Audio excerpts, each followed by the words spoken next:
The guy was losing strength and could hardly move due to massive blood loss. At this moment, he could only think about what he would look like when they found him, and that this would not have happened if they had not attacked him altogether. He understood that now he must hide his presence and restore his strength, but if he continued to hide by running, he would eventually be caught without even regaining his strength. The guy decided for himself that first of all he must find a way to hide himself. Then his chances of survival will increase, when suddenly his thoughts were interrupted by the cry of a cat. An idea was born in his head, and it seemed to him that it would undoubtedly work. The cat, who was sitting in a small landfill, did not even imagine what would happen to her next, so she did not run away anywhere. But as soon as that same guy came closer to her, a huge flash appeared in the sky, which soon quickly disappeared. After class, the guy decided to go to the pet store to buy some treats for his pets. How happy he was when he saw that the food he usually buys at a discount. Usually the guy doesn't take much, but this time he decided that he should take the opportunity and get as much as possible. It seemed to him that his cats should approve of such food. Of course, they don't like new food too much, but still the discount is valid for the last day. So since he was already here, he decided that he would still buy several types. After a few minutes of his choice, the guy had a problem. He wanted to take too much, but he simply couldn't afford such luxury. And the question arose in front of him, what should he do in this case? Although later he decided that it would be better to buy once, but to do it on a grand scale, the store owner absolutely agreed with him. The guy left the store and realized that he couldn't buy himself anything to eat, because he had spent all his money. But on the other hand, he was not going to lose heart, because in his backpack there was a lot of new food that his cats would probably like. Suddenly his joy was interrupted by a little boy who jumped out onto the road with his ball, and it seems his mother missed this moment. And unfortunately, part of this road was too busy, and there were a huge number of cars on it, one of which was driving towards a little boy. The guy understood that the child was currently in incredible danger. He was absolutely right, because it seemed that a few more moments and the child would have been gone. The guy decided that now there was no time to just watch, so he quickly reacted and literally at the last second pulled the little boy out from under the wheels of the car. He himself didn't understand how he managed to do it so quickly, but now they are both safe and the guy can breathe out calmly. The people around were no less shocked for the little boy and could not believe that the boy had been saved. The guy decided that it was better for him to go so that no unnecessary questions would arise for him. But in any case, he was incredibly happy to the core that he was able to save the life of this boy with his ability. The little boy immediately ran up to his mother and began to tell her that his older brother had just helped him, but the woman did not understand who he was talking about. The boy tried to show her, but the guy had already moved too far, and at that moment, he only thought that he used his skill intuitively as soon as he saw that the boy was in trouble. And he only now realized that he should be careful with his skills, because people around him might find out who he really is. As soon as he came home, he didn't wait long, and literally immediately went outside with his beloved cats to treat them to new food. As usual, they were waiting for the guy near the house, but this time something was different, because they didn't seem to want food. Even after he gave them food, they continued to scream and seemed to want to tell him something. The guy didn't understand what was happening, but in his head, there was only the thought that he had spent all his money on this food, but no one was eating it. But suddenly one of the cats interrupted his thoughts, and purely intuitively he realized that the cat wanted the guy to follow him. The guy couldn't help but notice the fact that his four-legged friends were rather strange today, but still continued to follow them. He continued to follow them, and did not even think that this might be strange and unusual. His friends suddenly ran behind the wall, and as soon as the guy looked there, he realized that they had apparently finally arrived. And so it turned out that the cats were leading him to their friend, who was lying unconscious, and the guy, of course, understood perfectly well that this cat urgently needed help. The cat began to open his eyes and began to understand that he, in all likelihood, was no longer on the street. But still, the main question for this man's consciousness remained, why is he in the body of some cat? Pictures of what happened to him a few hours ago began to emerge before him. How he approached the first cat he came across and put his hand on it, after which there was emptiness in his memory, and then he woke up in the body of a cat. All this could only be explained by the fact that he managed to successfully inhabit another form of life. Suddenly his thoughts were interrupted by some guy who entered the room and immediately began to say that he was incredibly glad that he had come to his senses, because when he found him, the cat was covered in blood and unconscious.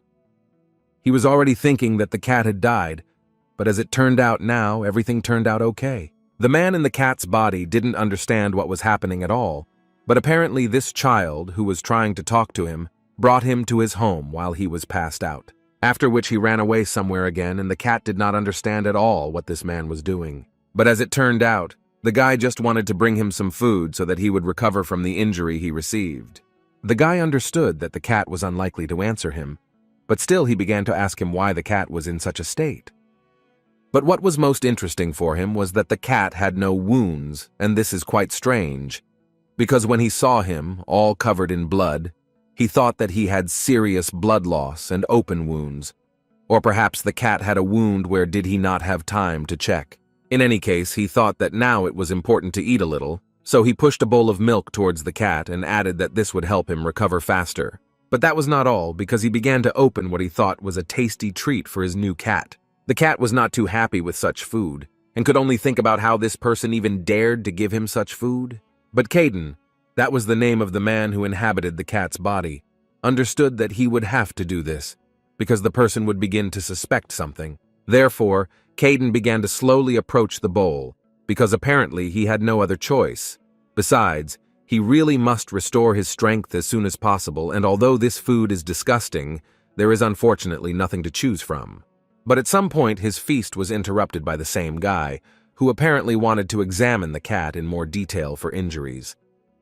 So I picked it up and at the same time decided to see if it was a boy or a girl. Caden clearly didn't like this behavior, and how dare this kid even allow himself to do this? Therefore, he could not restrain himself and began to shout at the guy, who at that moment thought that he heard someone talking. But then it happened again, and the guy began to think that he simply hadn't turned off the TV in the next room. Caden got tired of this, and he repeated for the last time to the guy to let him go, or he would clean his ears with his nails. The guy immediately threw this talking cat out of his hands, and this was actually not surprising, because he had never seen anything like this. He didn't fully understand what was going on here and how this was possible. This was really a talking cat. Caden was tired of watching the guy panic, so he rather politely asked him to be quiet, or does he never hear the first time? This guy listened to him, so Caden decided that now was the time to ask what this guy's name was. But the guy was in such a state that he couldn't even squeeze out words. Caden really didn't like being ignored, so he started screaming even more, and the guy had to tell him that his name was So-Ji.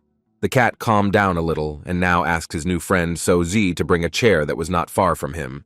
Caden immediately made it clear to him that he would not repeat it again, so he only has one opportunity to fulfill his request. So So-Ji immediately complied with his request and rolled a chair closer. Caden decided to crawl onto him so that he could talk on the same level with the guy.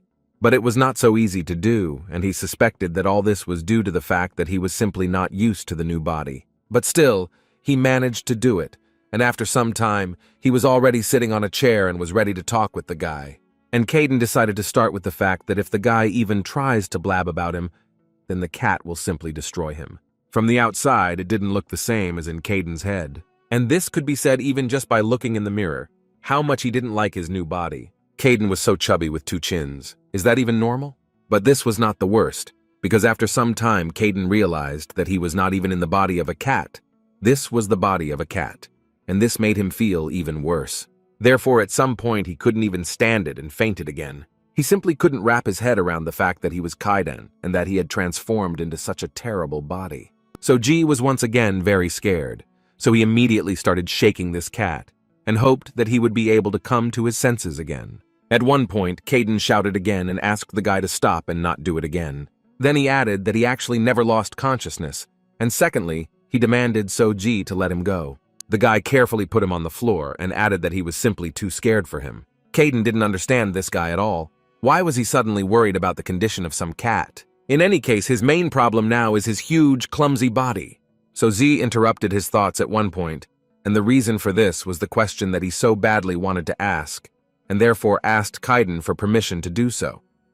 Caden, looking at this strange child, understood that apparently he would not leave him behind, so he still allowed him to ask him a question. So Z was interested in knowing how Caden can even talk if he is a cat. It seemed to Caden that this was too obvious. He is not a cat, but a person who is temporarily in the guise of a cat. But for the guy, it was something out of science fiction. He didn't understand how this was possible. How could a person become a cat? Caden made it clear to him that he was asking two stupid questions, because the answers to them can be obtained if you just look at him. And to his second question, Caden could not give a normal answer, because the guy would not understand anyway. So Z began to ask Mr. Kaidan a lot of questions, but the answer to each of them was the same, that this really had nothing to do with the guy and he didn't need to know. After which, Kaidan added that even though they met due to unforeseen circumstances, the gentleman asked the guy not to try to find out more than now, because it would only complicate his life. Now an awkward silence arose between them, and so Z did not quite understand how to continue his dialogue with this cat. Therefore, the guy decided to change the topic of conversation and began to say that the cat had been unconscious for some time and was also injured, so he should eat. But Caden once again repeated to him that he was a cat temporarily, and even after he said that he is actually a person, the guy is trying to feed him cat food. So Z actually understood everything and added that Mr. Kaidan may be a human, but at the moment he is in the body of a cat, which is not good for human food. Besides, he was injured and will only get worse. He also understood that perhaps Kaidan was not comfortable eating in front of him, so he decided to leave and leave him alone with his food. Mr. Kaidan actually agreed with Soji because he also heard that human food is bad for cats, and since he is now a real cat, he should eat food like any other normal cat.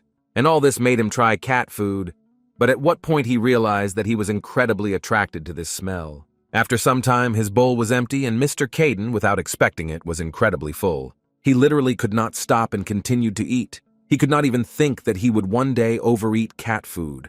Although then he immediately threw these thoughts out of his head and began to think that it was not he who ate the food. It was a fat cat in his body where he is. He couldn't stop. When suddenly his thoughts were interrupted by Soji, who ran into the room and began to talk about how he would need to go to the veterinary clinic for a while because he had no food left for the cats for tomorrow. It was quite strange for Caden that the guy was going to the veterinary clinic at such an hour, and this was noticed by Soji, who immediately invited him to go with him if he wanted. Caden was not too eager to go somewhere with the guy, but he understood perfectly well that Soji could tell someone on the way about what he saw. Therefore, he was essentially forced to agree, because it was really quite risky to let the guy go alone. This greatly lifted Soji's mood, which could not be said about Caden. But he didn't understand one thing, why the guy even picked him up. So Z argued that he was wounded, and it would be better for him to carry him, but Kaidan, unfortunately, didn't think so. At some point, he was simply tired of arguing, and so G still won the argument, and the cat was in his hands, or rather under his jacket. Caden even at some point realized that he had come to terms with this, and an obsessive, calming feeling prevailed in his head, and he literally forced himself to think that he was not a cat. But it was still too difficult to control this process. Therefore, after a few minutes, he finally resigned himself and simply fell asleep in Soji's arms, thinking that this was not so bad.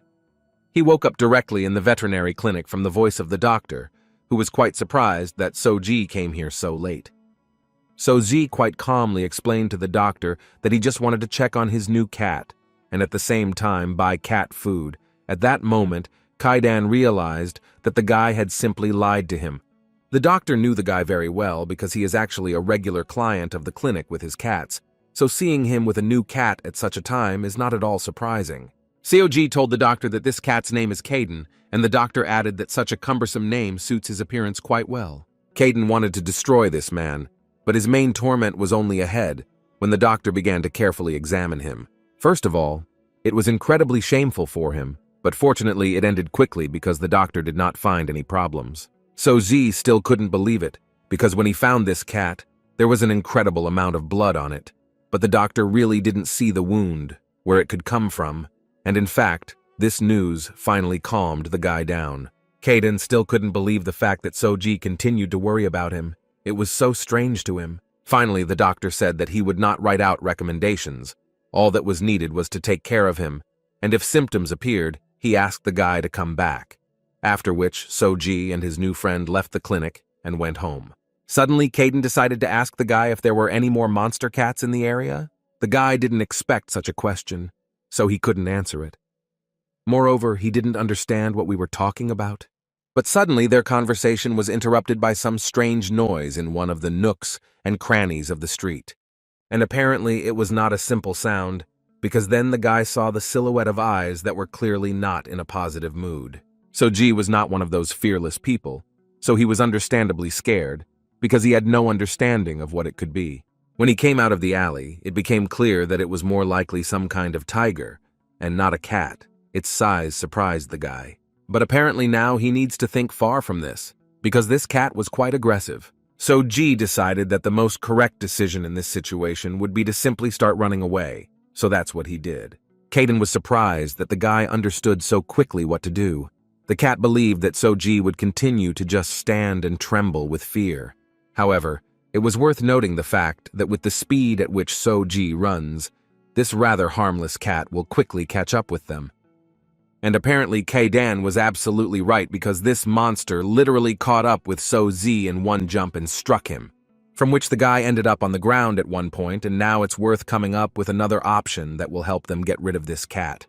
Soji couldn't even imagine how best to act in this situation. Kaden suggested that he find some kind of weapon that would help him deal with this monster. The guy was immediately happy, because he realized that he actually had a weapon in his pocket that he could use for such an occasion. He reached into his pocket and took out what was apparently a really serious weapon, in the form of a long stick. At least that's what it seemed at first glance, because it was actually a child's fishing rod with a small toy at the end. Kaden was shocked that Soji actually thought it could help in such a situation, and apparently that crazy cat who attacked them at that very moment thought exactly the same thing. Soji closed his eyes and decided that he would at least try to wave this stick, and surprisingly, it helped. But the guy didn't flirt, and immediately shouted to Kaden that this was their chance, and they needed to run away immediately. Kaden apparently did not agree with him, because now he was actually busy with something completely different. This toy also fascinated him a little.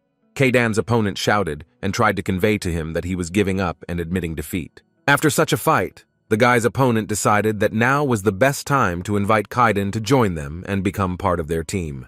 He also promised him to appoint him as his right hand, and together they will conquer this world. The other guys also begged him to do this, because with his help, the task of taking over the world would not be so impossible. The cat suddenly woke up from the horror he had just seen in his dream, and at some point he realized that he was still in the body of a cat, who right now was playing with that very toy that he considered a useless weapon.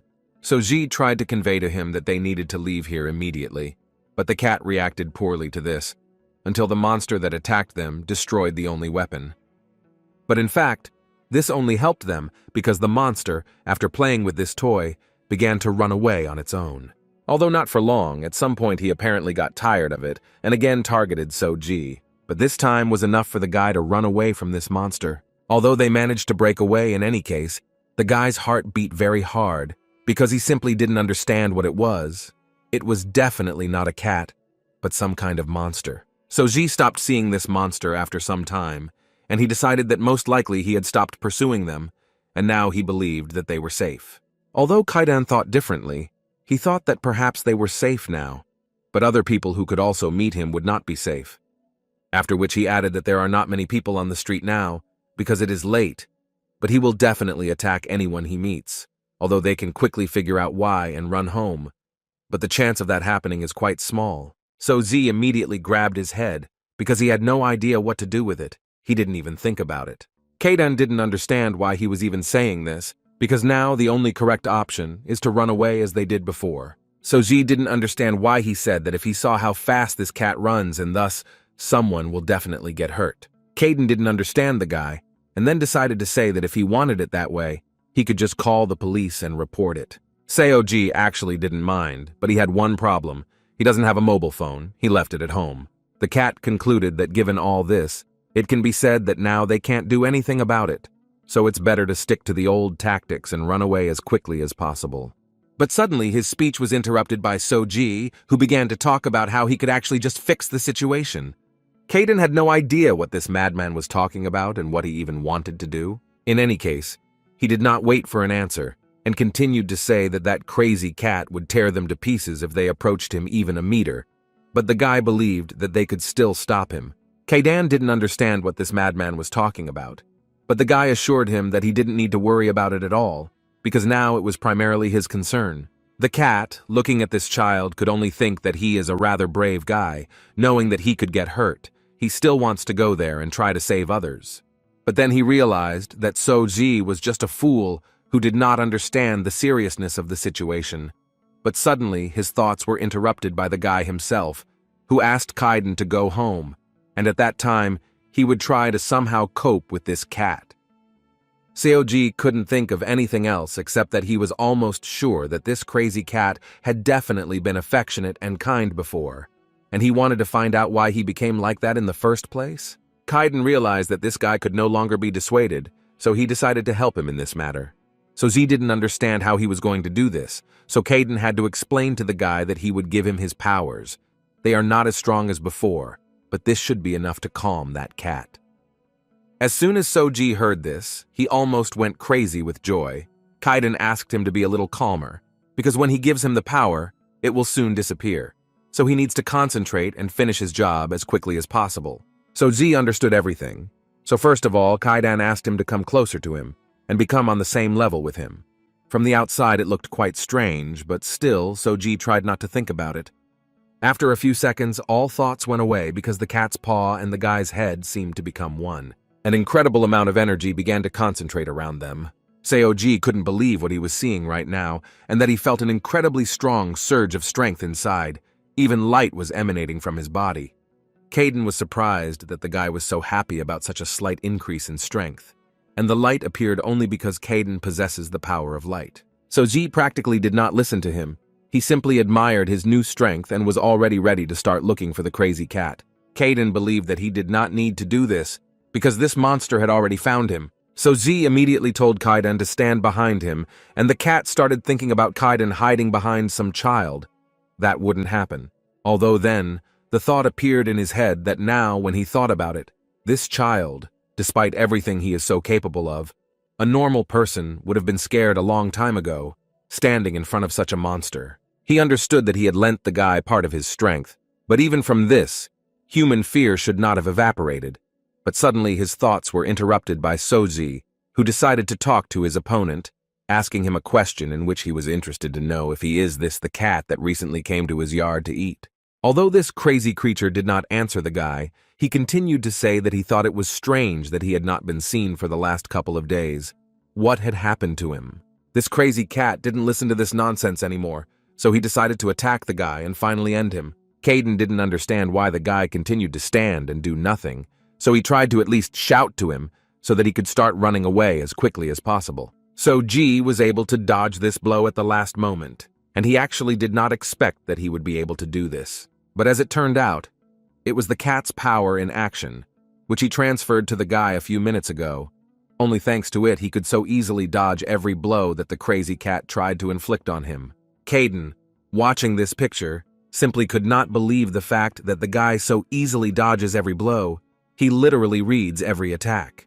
The cat simply did not understand how this was possible, even with the presence of his power in the guy's body, because even if his eyes are able to see this, then he is clearly not an ordinary person.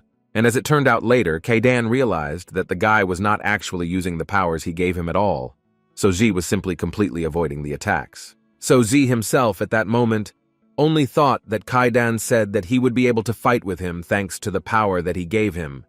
But he would not be able to use it for a long time, so he decided that he would not waste this power in vain. Kaiden continued to carefully watch the guy, and with each passing second, he became more and more convinced that this was far from the power that he gave him. Even such a monster could not keep up with this child. But the further this battle went, the more Kaiden was amazed at how strong Soji really was. His surprise grew to its peak when Kaiden realized that this child was endowed with speedy agility. Soji at that moment continued to fly at this crazy cat with his blow, and at the same time asked his forgiveness for the fact that he was incredibly sorry that everything turned out this way. The blow was still successful, and the guy was able to inflict enough damage to neutralize the monster. But his strength was also running out, and he could hardly breathe calmly now. Finally, Kaiden was able to come out of his hiding place, and at the same time began to say that he was quite surprised when he went headlong against this crazy cat.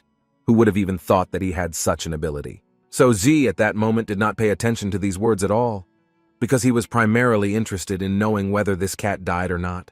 Kaiden reassured him, because the cat would be fine. He just lost consciousness, although you couldn't tell by looking at it.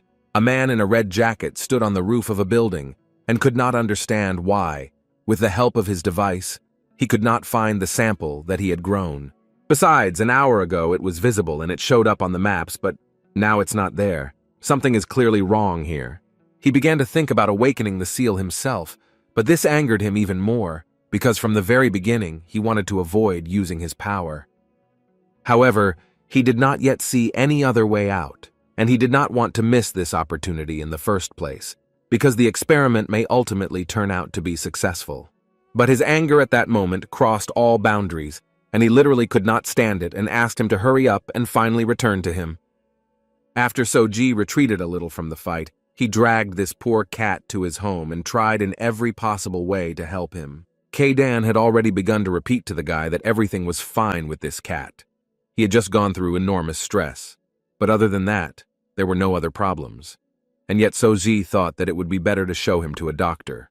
The cat didn't understand why Soji so persistently refuses to listen to him, because perhaps now he has too little strength to turn into a monster, but no one guarantees that he won't do this right in the clinic, after he is given the necessary help.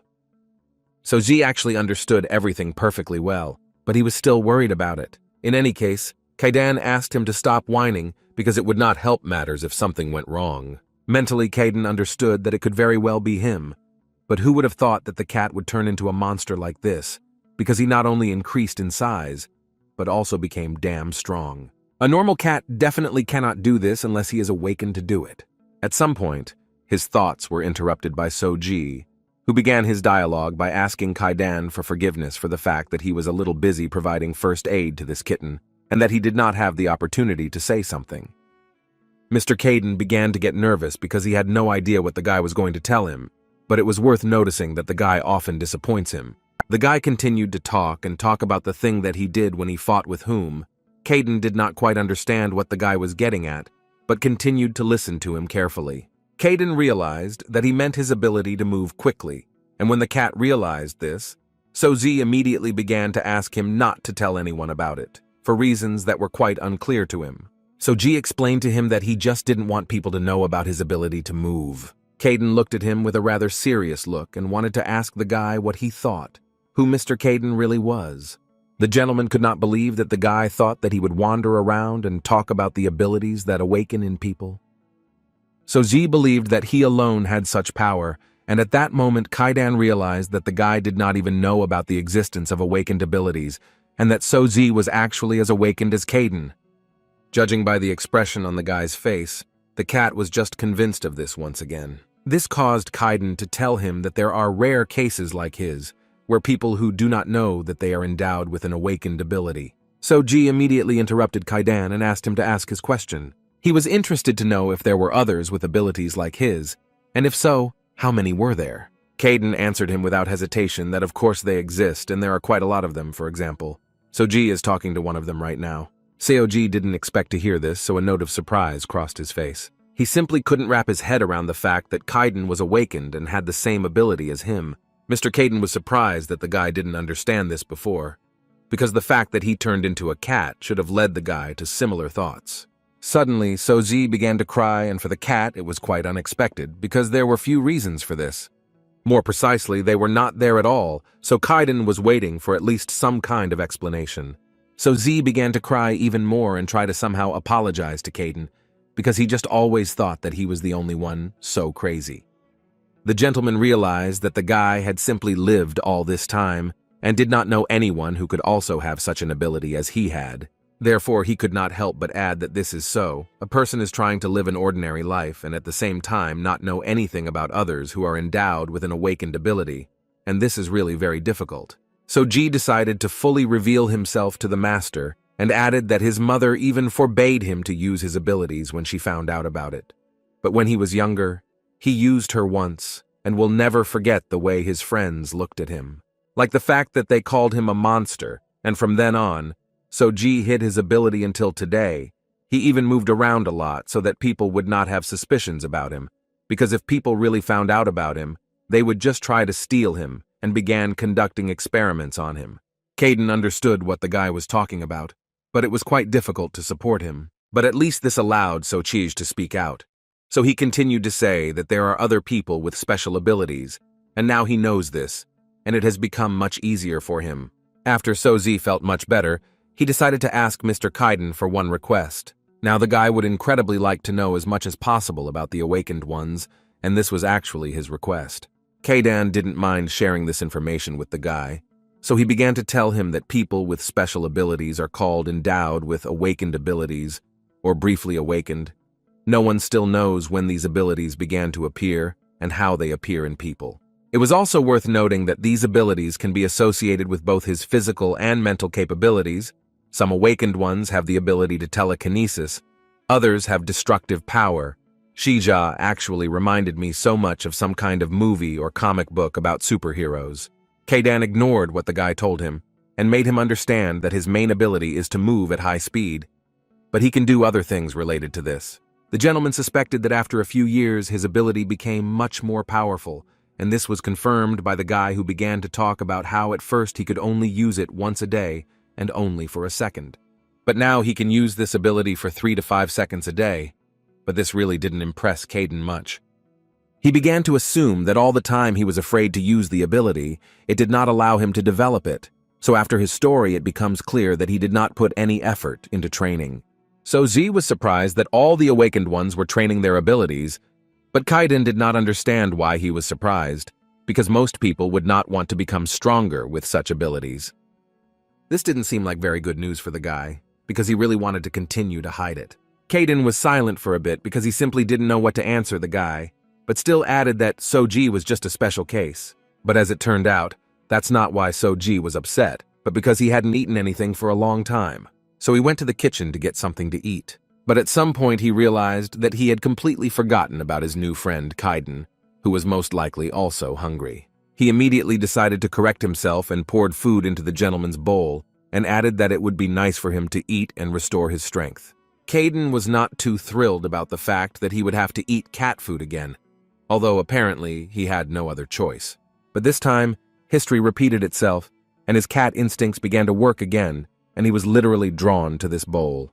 Therefore, after a few minutes, he still could not stand it and began to devour this food, and he no longer cared that he was a man. He was too hungry. But he never managed to enjoy the food, because he noticed dark energy around the house, which he had not noticed before because he was too weak. When suddenly the cat they were trying to save came to its senses and began to behave too aggressively again, Kaiden guessed that it was this energy that could influence it. It was not possible to calm her down, and this seemingly wounded cat began to literally turn the house upside down. At some point, the wounded cat still managed to escape from this house into the street. While Sozi did not understand how this happened, that the cat managed to escape, Kaiden tried to understand how it happened that he missed the moment when this wounded body went crazy. The gentleman simply could not believe that he managed to recover from such a wound so easily. It was definitely all because of this strange energy. His thoughts were suddenly interrupted by Soji, who began to get dressed, and at the same time said that he had to find this cat, because it would be bad if he attacked someone. Kaiden again tried to dissuade him from this stupid idea, because the first time he could not be helped. He believed that the guy should not poke his nose in this time, and besides, this cat does not have the strength to become a monster again like that time. But for the guy, this only meant that it would be much easier for him to bring him back. Kaiden realized that it was useless to persuade this guy, so he decided that he would go with him. But he immediately said that it was only because he was curious why this cat became like this. But looking at the expression on Seoji's face, he decided to repeat out loud that he was not going there just because he was worried about the guy. In any case, Soji was very glad that Kaiden was going with him, because now he feels more confident. While they were running, Kaiden couldn't help but notice that the guy's movements were quite good, just like when he fought with the cat. And he was also sure that his awakened speed ability, like others, could develop very quickly. So Z realized that his speed abilities had become better, but he still did not understand what abilities Kaiden was talking about. The gentleman began to explain to him that any part of his body that is affected by his movements will develop. For example, you can take his nervous system. So it would be more correct to assume that the guy has been developing these passive abilities all this time, and in fact this concerns not only Guy. Now the guy began to better understand what Mr. Kaiden was constantly talking about, who at that time asked the guy to turn left at the first turn. Seoji didn't mind, so he did it without any problems. At one point, the cat noticed that the guy had been using his ability for quite a long time, so he was interested to know how much longer he could use his ability.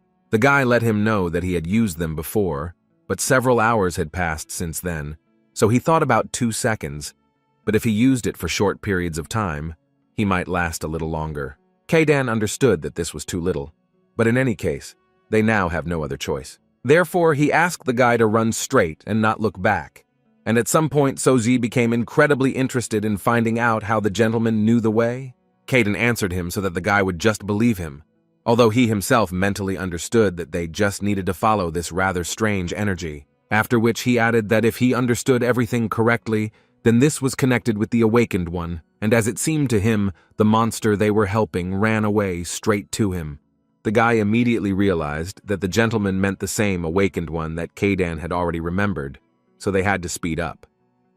That same monster, who was practically without strength, finally came to his goal, and she understood this after she heard some man say that he came as soon as he heard his order.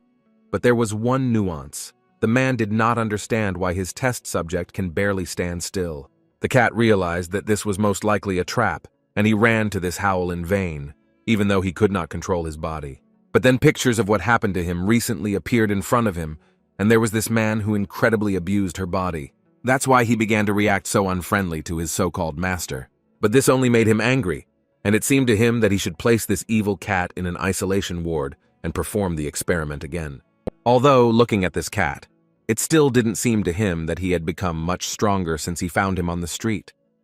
Therefore, it is obvious that this fact could not help but make him smile, because it could only mean that his power had finally awakened. After some time, Seoji and his friend still managed to find that same cat, and the guy immediately noticed a man next to him. Keidan also saw a strange man near the cat, so he immediately began shouting to the guy that they urgently needed to stop, after which he immediately reacted and pulled the guy behind the first wall he came across. They both began to carefully peek out from behind the wall, and Seoji didn't understand why they suddenly stopped so abruptly and didn't go pick up their cat. Keidan asked the guy to look carefully at the man who was sitting further down the street. It was around him that there was a large concentration of dark energy, and most likely he was the same awakened one. Seoji couldn't believe his eyes that he was actually seeing him live, but he immediately received a warning from Keidan, who advised him not to even try to go there. At first glance, Keidan, there is a certain connection between this person and the cat. Maybe the energy from earlier is a type of summoning command. Mentally, Keidan also knew very well that he was not one of those who were pursuing him. It was a little strange for Seoji to understand that the man came here to pick up the cat. That same cat simply couldn't stand it at that moment, and decided to attack this man who had been tormenting him for a long time. But apparently everything will not be so simple. This stranger literally stopped this attack with one hand. Then, with the help of his wild energy, he launched his attack, which caused quite a lot of damage to the cat. But then he added that this was just a test, because in fact he knew very well that with such a blow he was unlikely to be able to destroy the cat. Therefore he did not stop and again used his dark energy, with the help of which he lifted the poor animal up and thus squeezed its body. But this was only the beginning, because first of all he was interested in knowing whether he could withstand another such blow. Apparently after this, the cat would no longer be able to get up, and this made the man very happy, so he laughed.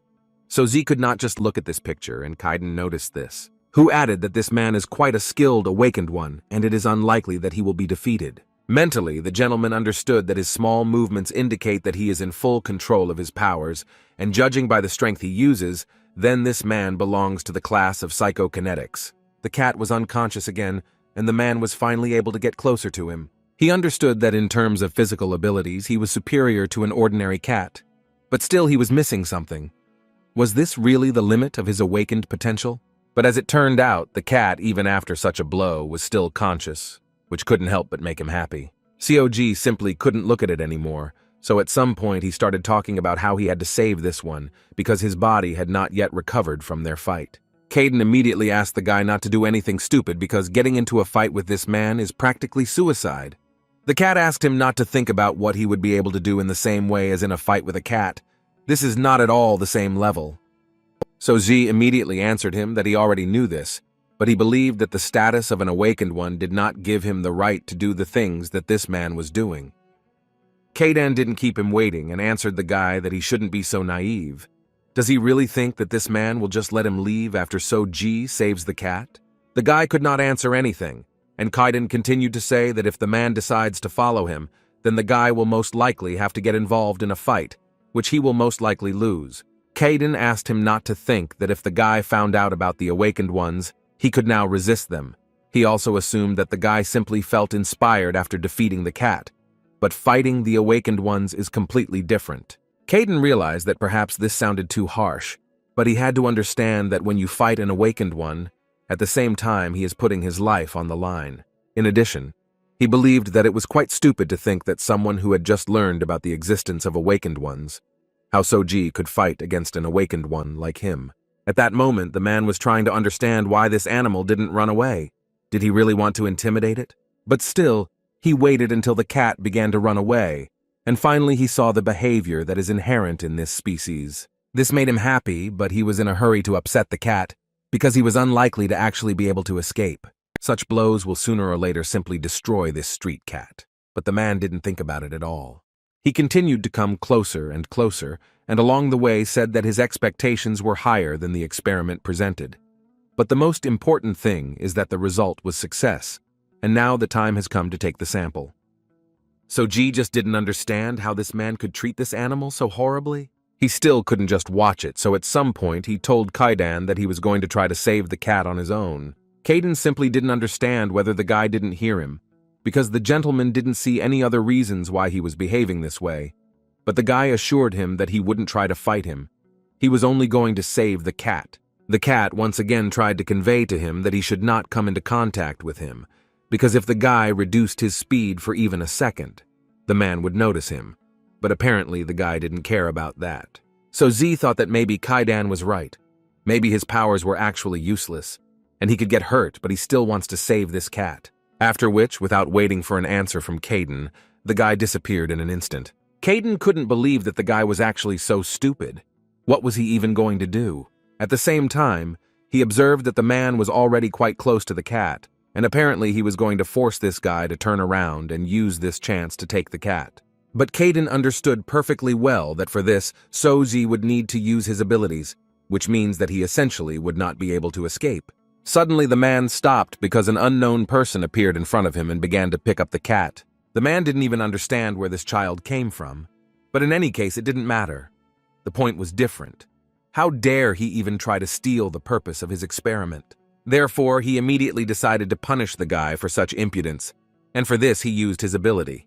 But this time the result was not very positive, because the guy literally disappeared in one moment and it was not completely clear where he had gone. The man began to realize that he had made a mistake when he used his abilities against this type of people. Apparently that child was a bloodhound. Who would have thought that they could find him so quickly? So Z was incredibly glad that he still managed to do what he wanted so much, which could not be said about Kaidan, who was probably the only one who understood that it was an incredible mistake, because now this man will look for them everywhere. But at that moment, the guy apparently didn't even hear what Kaidan was telling him, because all his attention was focused on the poor animal that was lying in his arms. In any case, he was not going to be sad about this, and until the end, he believed that he had done the right thing when he saved this cat. He believed that he had to try anyway, and he just couldn't leave. Kaidan didn't see anything good in what they just did, so he asked the guy not to laugh, because now they are in an even worse situation than they were before. But the guy didn't give a damn about his words, and Kaidan at some point realized that So-ji was hopeless in this regard. Mentally, he still couldn't believe that the guy actually managed to do it, and besides, he did it in front of that man, so Z's speed turned out to be much higher than he thought. His thoughts were suddenly interrupted by So-ji himself, who began to say that it might sound quite strange, but he was now incredibly delighted with what happened to them. Katie didn't quite understand what the guy was trying to tell him, but he soon explained to him that he now realized that his powers, which he had hidden for so long, were actually not that bad. And once he realized this, he was able to make a pretty good decision and did something impossible that helped him save his friend. Kaidan asked the guy to shut up, because in this situation there was simply nothing to be excited about. It was all quite stupid and thoughtless. The man returned to his hideout and was very angry that he had lost access to such an important sample and all this because of some child. He believed that a bloodhound had come for him after all, who took a possibly successful sample from him. And this infuriated the man unbearably, so he turned back and turned to his student Wu Ying, who said that they should leave the room if they did not want to be caught, but still they could not leave without an experimental sample. Therefore, he asked his student to use the data collected in this room and find a sample as a start, but from now on he asked him to act more carefully. As soon as they returned home, Kaiden immediately decided to transfer some energy to the cat so that he could begin to recover. Xiaoji watched this very carefully because he was very worried about their new friend.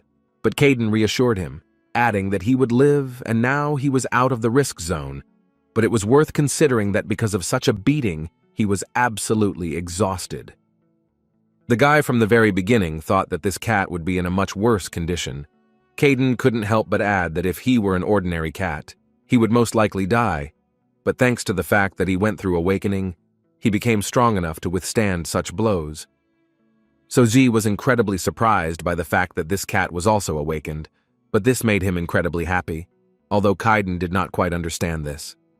Kaiden understood that perhaps he was not a full-fledged awakened one, but after examination, he could definitely say that this cat had gone through an awakening, and it was also the first time he had seen another creature other than a human being awakened. Although he all remembered that somehow in the past there were people who conducted experiments on animals and their results were similar to such cats, does this mean that this cat became awakened during the experiment? And if this is so, then Kaiden began to suspect that this whole situation might be somehow connected with that man. But he still knew one thing for sure. They had gotten themselves into something incredibly dangerous. So Ji interrupted his thoughts because it seemed to him that Kaiden didn't look very good either, for which he received a blow to the head, because in fact the reason for Kaiden's bad mood was obvious, all due to the fact that the guy crossed the path of the awakened one and greatly complicated their situation. The guy tried to explain to him that this actually bothered him too, because Kaiden also saw what that man was doing with this cat, and if they had just left it all like that, he could have died. Therefore, Kaiden tried to convey the idea that now their main problem is not that he saved the cat, but that he escaped from under the nose of the awakened one. And on top of that, he saved a cat that man incredibly needed, so Kaiden had no doubt that he would come back for him. So Ji at that moment only realized what he had done and how dangerous it really was. But still, the guy believed that the man would not be so angry because he simply took his cat. This could hardly be a reason to pursue him. Kaiden, listening to all this nonsense, began to understand that Soji had no idea what he had actually done, because experiments on the forced awakening of one of the main taboos of their world. And these not entirely good people definitely won't just leave them alone, especially since they have physical proof of their experiment in their hands, and most importantly, they don't even have a clue who they are and how they are connected to the world of the awakened. But the most unpleasant thing, which Kaiden understood perfectly well, is that they will definitely destroy everyone involved in this rescue. He simply couldn't wrap his head around the fact that all this happened to So Zi, a man who didn't even know about the existence of the awakened until recently. Kaiden thought about describing the situation to this guy, but then he realized that this would not lead to good. So Zi decided to ask Kaiden for forgiveness, because he was actually really sorry that he did everything his own way and didn't even ask him for advice. At that moment, Kaiden simply couldn't stand it anymore and literally immediately started shouting at him and asking why the guy even thought that he was worried about him. He asked the guy to stop being such a fool, because Kaiden is only like this because he's tired of sorting out his problems and not because he's worried about the guy. In fact, this helped him a little. So he once again asked the guy to be a little more careful from now on, because he believed that the guy's actions were his main enemy at the moment. And the most important thing is to look around, because that man will definitely come for him and for this cat, but still asked the guy to relax a little now, which he did, and this surprised the cat even more. How can you forget about this so quickly? Suddenly their dialogue was interrupted by a loud and unpleasant sound. As it turned out, it was an alarm clock, which meant that it was 7 in the morning. And this could only mean that it was time for the guy to get ready for school, which he began to do. Kaiden simply couldn't believe what was happening, because they had just talked about such a serious topic, and now the guy was just getting ready to go to school. True, now Kaiden noticed that the guy began to worry, and Soji himself could not believe that he literally nursed the cat all night and forgot to sleep. So he quickly left some food for his cats and was about to leave. But suddenly he stopped, because he wondered what they should do if the cat wakes up and he's not there. Caden calmed him down and added that the guy could calmly go about his business, and he would look after him for now if it was so important to him. This cat doesn't even have enough strength to regain consciousness, so it's unlikely he'll do anything bad in this state. Moreover, Caden didn't understand why the guy suddenly thought that some kind of monster cat could defeat Caden himself. Seoji couldn't add anything else except that Caden is so cool. Keidan seemed to like it when they told him that, although he already knew it very well. But it's always nice to hear it from strangers, moreover. The cat assured him that in his past life, he wouldn't even date someone like Soji. The guy decided to ask Caden if he understands that he is now just a huge and fat cat. This apparently caused an aggressive reaction in Caden, after which the guy had to immediately run away from home. But still, before leaving, Soji decided to ask Kaidan if he would stay here when he returned. Kaidan didn't quite understand the essence of the question, so Soji explained to him that he had not yet fully recovered. So the guy asked him to stay and rest a little. He could generally stay here as long as he needed. The cat didn't have time to give him any answer when the guy suddenly just ran away and didn't let him finish. At that moment, Caden was thinking that since this child was asking him for this, he had no right to refuse, so he decided that he would stay here for some more time. Moreover, looking at his reflection in the mirror, he understood that in such a body, he was unlikely to be able to do anything. Suddenly, all his thoughts were interrupted by a strange noise that sounded like the cry of cats. And he was not mistaken, because as soon as he turned his head, he saw 3 cats enter the apartment, screaming incredibly loudly. Kaiden was not very well versed in cat calls, so he did not fully understand what was wrong with them and what they wanted from him. Suddenly they began to rub against him and seemed to be asking him for food, but this only angered him even more. Although then he saw a picture that made him angry, these yard cats began to steal his food from him, and after a few seconds, these cats realized that they shouldn't do this, because Kaidan could deal with them very quickly. His anger began to cross all boundaries because he was incredibly tired of these cats, so at some point he wanted to literally destroy them. But then he remembered the words of Soji, who told him that it was these cats who found him, and then brought the guy to Kaidan. If not for these 3 cats, then Soji would never have found him. Only this thought made him calm down, and he realized that this food was actually not worth being so nervous about.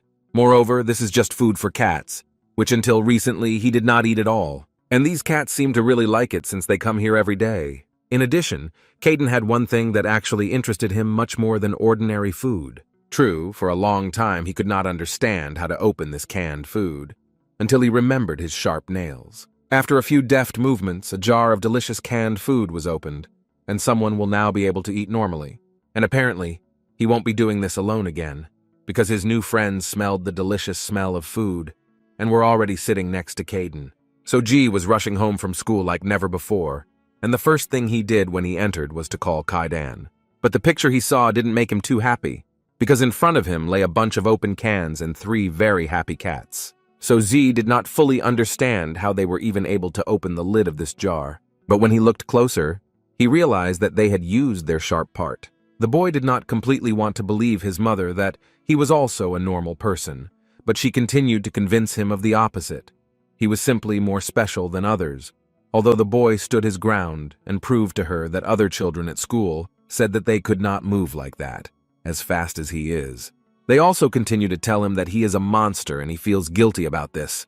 The woman once again repeated to him that this is far from true, and no one is to blame for this, especially the boy himself.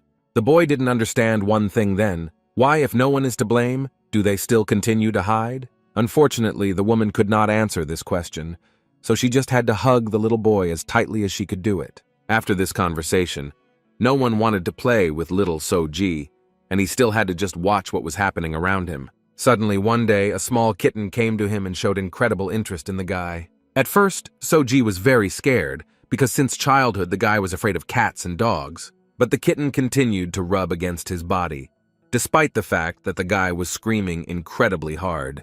And at some point the little boy calmed down and stopped screaming. Apparently he realized that in fact there was nothing terrible about this cat. After some time of their little communication, the guy finally took a chance and put his hand on this cute creature. From then on they were inseparable and always remained best friends. COG woke up because the teacher was shouting at him at school, because the guy literally fell asleep in class. The teacher could not believe that the guy so brazenly went and fell asleep in his lesson. The man didn't wait for any excuses, and added that he actually tried to come to terms with the fact that he was behaving unusually. But his patience ran out when the guy slept through all his lessons for a week, and even dared to do it today. So Z didn't seem to hear what the teacher was telling him, or deliberately pretended that he didn't hear, because he was only interested in the fact that it seemed the lessons were already over. The teacher did not expect such a reaction from the student, so he decided to play along with him a little and say that the lessons were really over. The bell had just rung. The guy didn't say anything else, and the man decided to ask him if everything was okay with him. But he never received an answer to this question, because So-ji at some point simply stood up from his desk and began talking about how he urgently needed to leave. He ran out of the classroom and didn't even stop for a second because of the teacher's screams. So Z ran home in a very good mood, because he was already in anticipation of the fact that Caden was probably already waiting for him at home. His thoughts were suddenly interrupted by a sudden confrontation with a man who was walking along the school corridor. So-ji immediately apologized for this and asked the man if everything was okay with him. But in response to his question, he heard only an ignored response. The man did not answer the guy and simply continued on his way. For the guy, it was quite strange, and for some reason it seemed to him that it might be some new student, although the guy himself did not understand where he got this feeling from. But in any case, he once again asked for his forgiveness and added that he was very sorry, but he needed to hurry. The man still continued to ignore the guy and simply followed his route. At one point, he picked up his phone, on which his boss called him, who wanted to ask the guy where he was right now. Wu Ying told him that he was currently at school, which caused an aggressive reaction from his boss, because he instructed him not to run around schools and not do strange work. First of all, he reminded him that they had bloodhounds on their tail and he still went to school, knowing about it. Wu Ying could only respond that he was truly incredibly sorry, to which he received an order from his boss, in which he asked Wu Ying to return to the shelter. While So-ji was returning from school, at one fine moment the cat, who had been unconscious for several hours, came to his senses, and the first thing he saw in front of him was several strange cats, who saw him wake up and began to come closer and closer to him. His reaction was not long in coming, and he immediately began to hiss at them, and after a few more seconds he again became incredibly aggressive and was ready to destroy these cats. He looked at them as prey and was ready to attack them at any moment, which he did at one point, and it seemed that no one would help the poor kittens. At least it was only at first glance, because Kaiden woke up in good time and managed to neutralize this crazy cat. From such an accurate blow, this cat had no other options but to go back to sleep. Kaiden immediately asked him what he even allows himself to do in his house. The cats that he essentially saved immediately began to praise him, although from the outside it looked rather strange. At one point, Kaiden even thought that if he had known that this would happen, he would hardly have saved these guys who turned out to be so annoying. But fortunately for him, Seoji returned home, having run home from school. The cats who had just saved Kaiden immediately forgot about their hero and headed towards the guy who apparently loved him more than anyone in the world. So Z himself was not against playing a little with his favorites. The guy first decided to ask Kaiden if he had eaten while he was away, but he wasn't going to talk to him about this at all. But the guy didn't give up, because he believed that even though he didn't like it, he should eat cat food. Now it's only good for him. But this whole conversation was actually quite useless, because when he looked behind Kaiden, he saw several opened cans. So G pretended that he didn't see this, and began to say that he was actually a little worried about the cat, whom they managed to save, and he was so curious why he hadn't woken up yet. At first, Kaiden didn't really want to tell the guy that he had actually already come to his senses, but then he decided to tell him about it. Seoji couldn't believe his luck, and immediately started asking Kaiden about it. The gentleman told him that it was not long before the guy came home, so G was so glad that this happened, because he was actually very worried that this cat would never come to his senses. It's actually a big relief for him that he came to his senses, even if only for a short time. Kaiden listened to him carefully, and at some point a question came to his mind. He suggested that Soji was not the owner of these 3 cats. And so he had a question in which he was interested to know if Soji doesn't have her own cat at home, then why does he buy so much cat food? Seoji started to get a little embarrassed and said that maybe if he told him about this, Kaiden would be disappointed. But the cat asked the guy to give him the opportunity to decide this himself. The guy realized that he would still have to talk about it, and he began with the fact that when he was younger, he had no friends because of his ability. Therefore, he and his family often had to move, and he needed to keep his distance from other children due to the fact that his ability could suddenly appear. Because of this, the guy felt very lonely, so the cat became his first friend. That cat was also a street cat, but no matter how hard it was for him, he was always there. But one day, he disappeared, so G tried to find him, but he couldn't. It was time to move again, so he finally gave up and never again didn't see it. So from then on, he decided that he would give these animals as much love as he could. All this time, he bought food, treats, and toys, and in the end, one cat turned into 3. So G knows very well that he cannot take care of all the cats in the world, but he wants to surround at least those he sees with care. After I told him this, the guy felt very embarrassed because it seemed to him that it was quite stupid. Caden wasn't the kind of guy who knew how to support, so all he said in response to this is that it really sounds like an ordinary trifle. COG decided to change the subject and started talking about how he was very tired and it would be nice to get some sleep. But for Caden, this was actually not surprising because the guy used the cat's ability without any preparation and his body was not used to such a load. The guy was certainly interested in listening to this, but still he decided that now it would be best for him to go to sleep. But before he finally fell asleep, Soji decided to admit to Kaidan that he was actually very glad that he still stayed with them. And moreover, the guy really wanted Kaidan to stay with them until he got better. Caden didn't really know how to react to this, so he asked the guy to just go to bed and not talk nonsense. But in fact, he was quite pleased to hear this, especially because in his previous life he had no such concern. The man screamed at the top of his voice because nothing was working out for him, and he also could not understand how that experiment was crowned with success, and he simply could not repeat it again, although he did everything exactly the same. The boss was not too sure that they died, like the last one for example, but Wu Ying assured the man that he checked them several times for the presence of a heartbeat. Nothing had changed.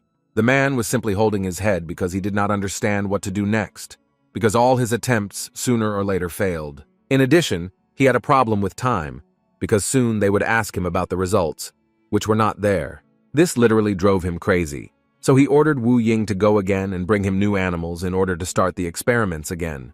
But at one point, the guy was forced to upset the man by informing him that unfortunately, these were the last animals that he managed to find. Apparently, he was not interested in this, so he ordered the guy to go outside again and get him more animals by any means necessary.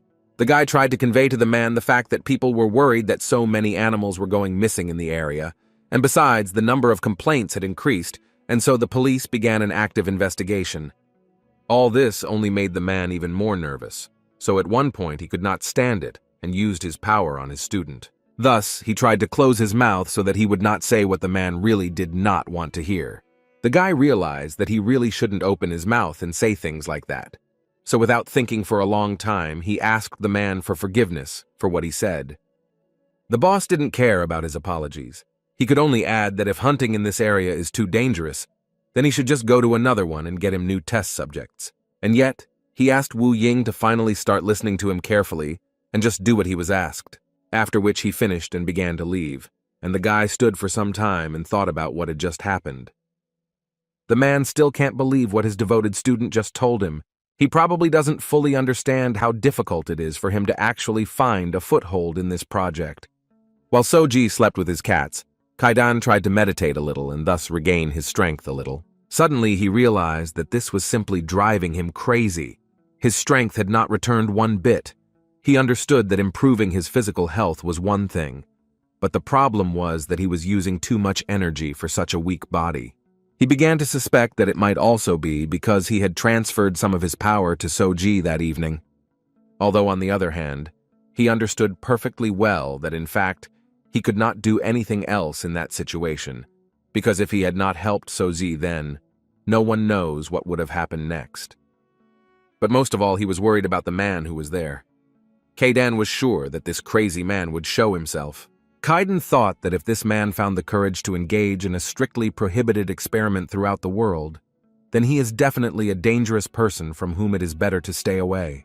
The gentleman only hoped that the man decided to run away so that he would not be discovered. Otherwise, it would be very, very difficult for them to deal with him. After some time, Kaidan heard Soji mooing and could not sleep normally, Apparently, he was just having some kind of nightmare.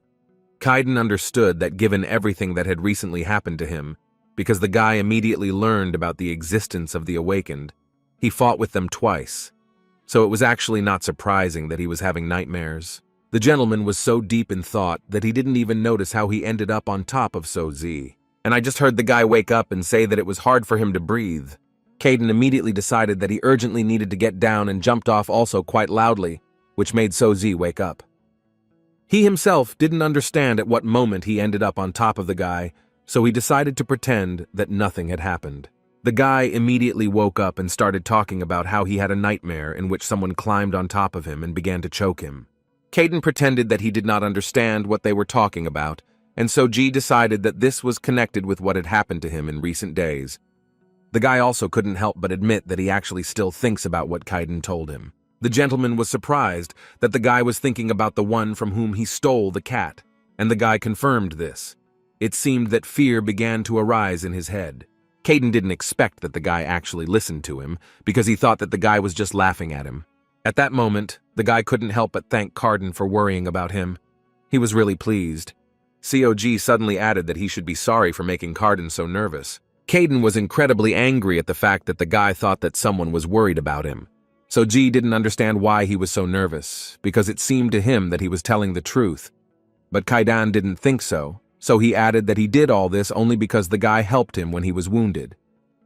Mentally, Kaiden continued to convince himself that this was complete nonsense, because he had never worried about anyone.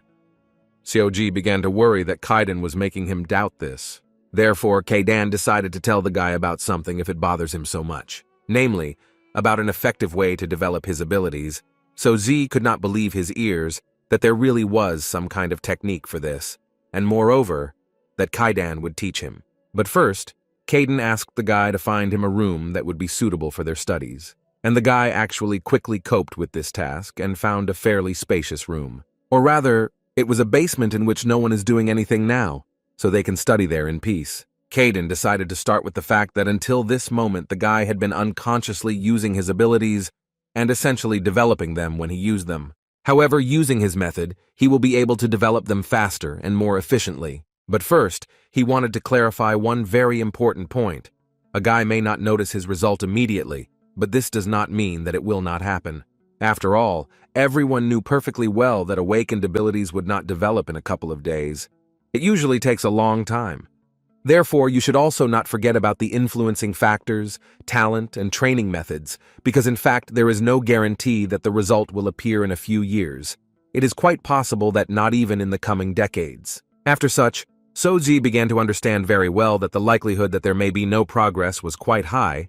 Kaiden could only add that it was impossible to predict this, because everything depended on his talent.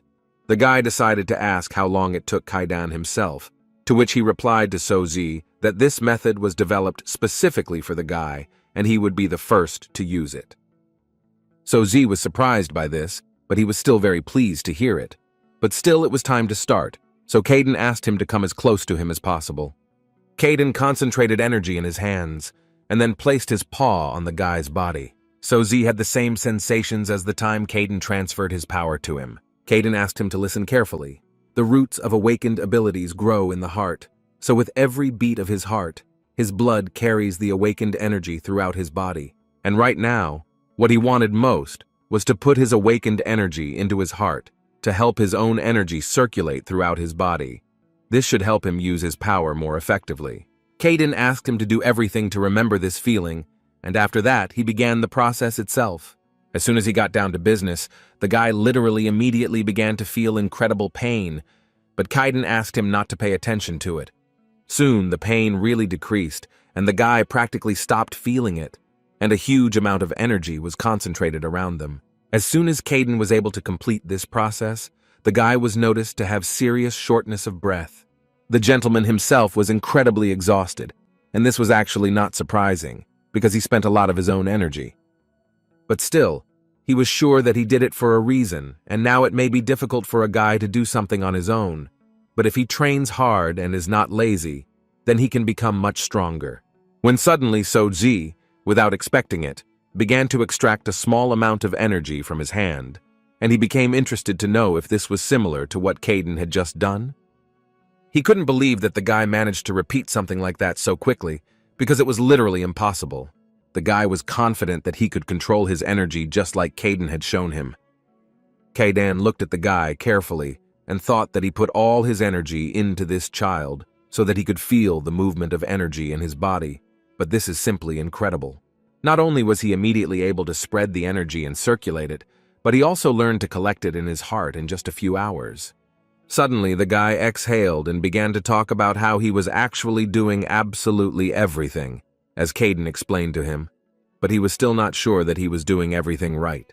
Caden answered him that if everything happened the way he wanted it, then he wouldn't have groveled in front of him and said that it was very difficult. After which he could not help but add that in fact this technique was very bizarre, as if all his abilities were presented on a silver platter.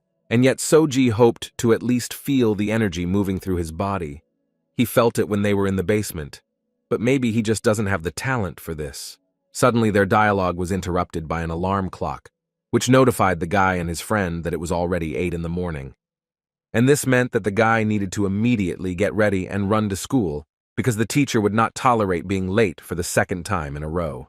Caden didn't even notice how the guy managed to get ready so quickly, and was already going down from the second floor. This time he did not forget to pour out food for his cats, after which he immediately began to run away from home and go to school.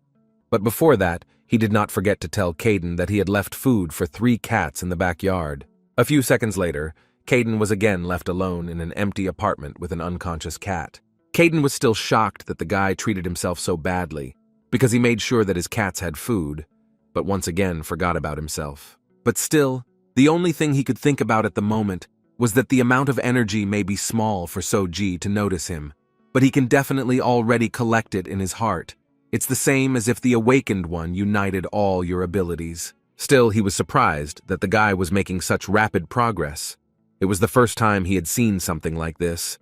Well, of course, except for Caden himself. But suddenly the thought came into his head that he had never shown his teaching method to anyone, much less taught anyone. Perhaps it was thanks to him that the guy managed to progress so quickly. In addition, Caden made it so that Soji could feel the energy in his body. Now everything was clear to him. This is not a genius guy. The unsurpassed Caden was again to blame for all this, and his self-esteem grew again, although it seemed that there was simply nowhere to grow. Suddenly, his moment of idolizing Caden was interrupted by the fact that 3 cats from the street were again in the apartment and began to devour the food that Soji had left for him. This time he was not going to give them his food, so with just his appearance, he made it clear to them that they better not touch this food. And it seems they still understood what Caden was trying to convey to them, because they calmed down and stopped eating the food. After which he continued to think about the forced awakening experiment. But he was again distracted at one point and again by the same cats, who at some point began to rub against him, which made him incredibly angry. Soji, meanwhile, still managed to get to class, and today he was not late, for which the teacher praised him. But still there was little joy on his face, because he incredibly wanted to sleep, and a little more, and he would fall asleep. He decided that he couldn't think about the fact that he really wanted to sleep. So he began to think about the fact that in fact a lot of things had happened to him in recent days. And yet living with Caden became much more fun for him. He saw something special in him, something familiar. Suddenly he heard the teacher scream, and he began to realize that he had fallen asleep after all, and he was just dreaming all this. The teacher could not understand what was wrong with Soji lately, because he was constantly late and slept in class. Soji continued to be silent and just look at the man. It seemed to him that he was still sleeping, but as it turned out, he slept all day again, and classes were already over. The man realized that there was no point in talking with this guy. Besides, he simply had no words left, because he had always been such a good student, and now such strange things began to happen to him.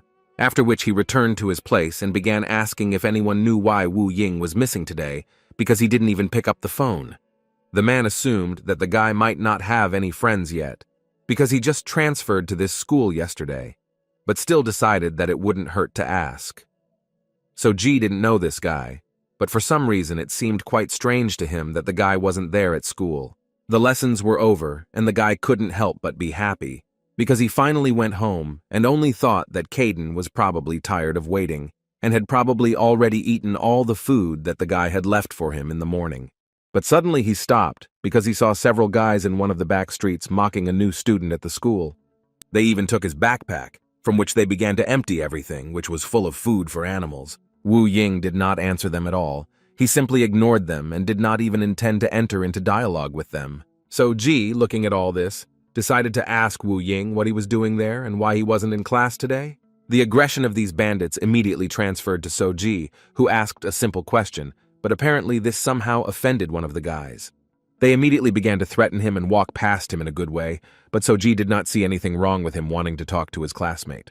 It was immediately clear from their faces that they were surprised that the guy allowed himself so much. Therefore, without thinking for a long time, they decided to teach him a lesson, and they decided to do it physically. But as soon as one of them tried to hit Soji, everything ended in failure because the guy was too fast for him. The bully was even a little confused, because he didn't expect that someone could dodge his blow so easily. So he became even angrier, and promised Soji that he would kill him now. But as soon as he continued to deliver blow after blow, it became clear that Soji was simply playing games with him, in which the bully was clearly losing. This guy's friend had already joined this fight, and he also tried to strike at least some blow at Soji, but unfortunately nothing worked for him either. Soji at some point asked these guys to calm down, because people were already looking at them, and somehow it became uncomfortable in front of him. Apparently their third friend agreed with Soji, who with just one phrase made them stop and not continue this madness. After which he began to leave and added that he knows Soji because he is famous for the fact that the whole school calls him a fool who feeds street cats. Soji didn't understand what was wrong, but this evil guy did not answer this question, but asked him only to be careful because if he sees him on the street again, he will become a dead man. The guy didn't quite understand what all this aggression was about, but still he didn't answer them. He decided that it would be better to turn to Wu Ying and ask how he was feeling, but the guy decided that he shouldn't answer Soji's questions and just started walking away. For Soji, this was a rather strange act, and he didn't fully understand what he said that the guy was simply ignoring him like that. But still he did not give up and continued to ask Wu Ying how he was doing in general and why he didn't come to school today. The teacher said that he couldn't reach him by phone, and Soji also began to wonder why the guy had so much cat food, because he also feeds them. All these questions remained unanswered.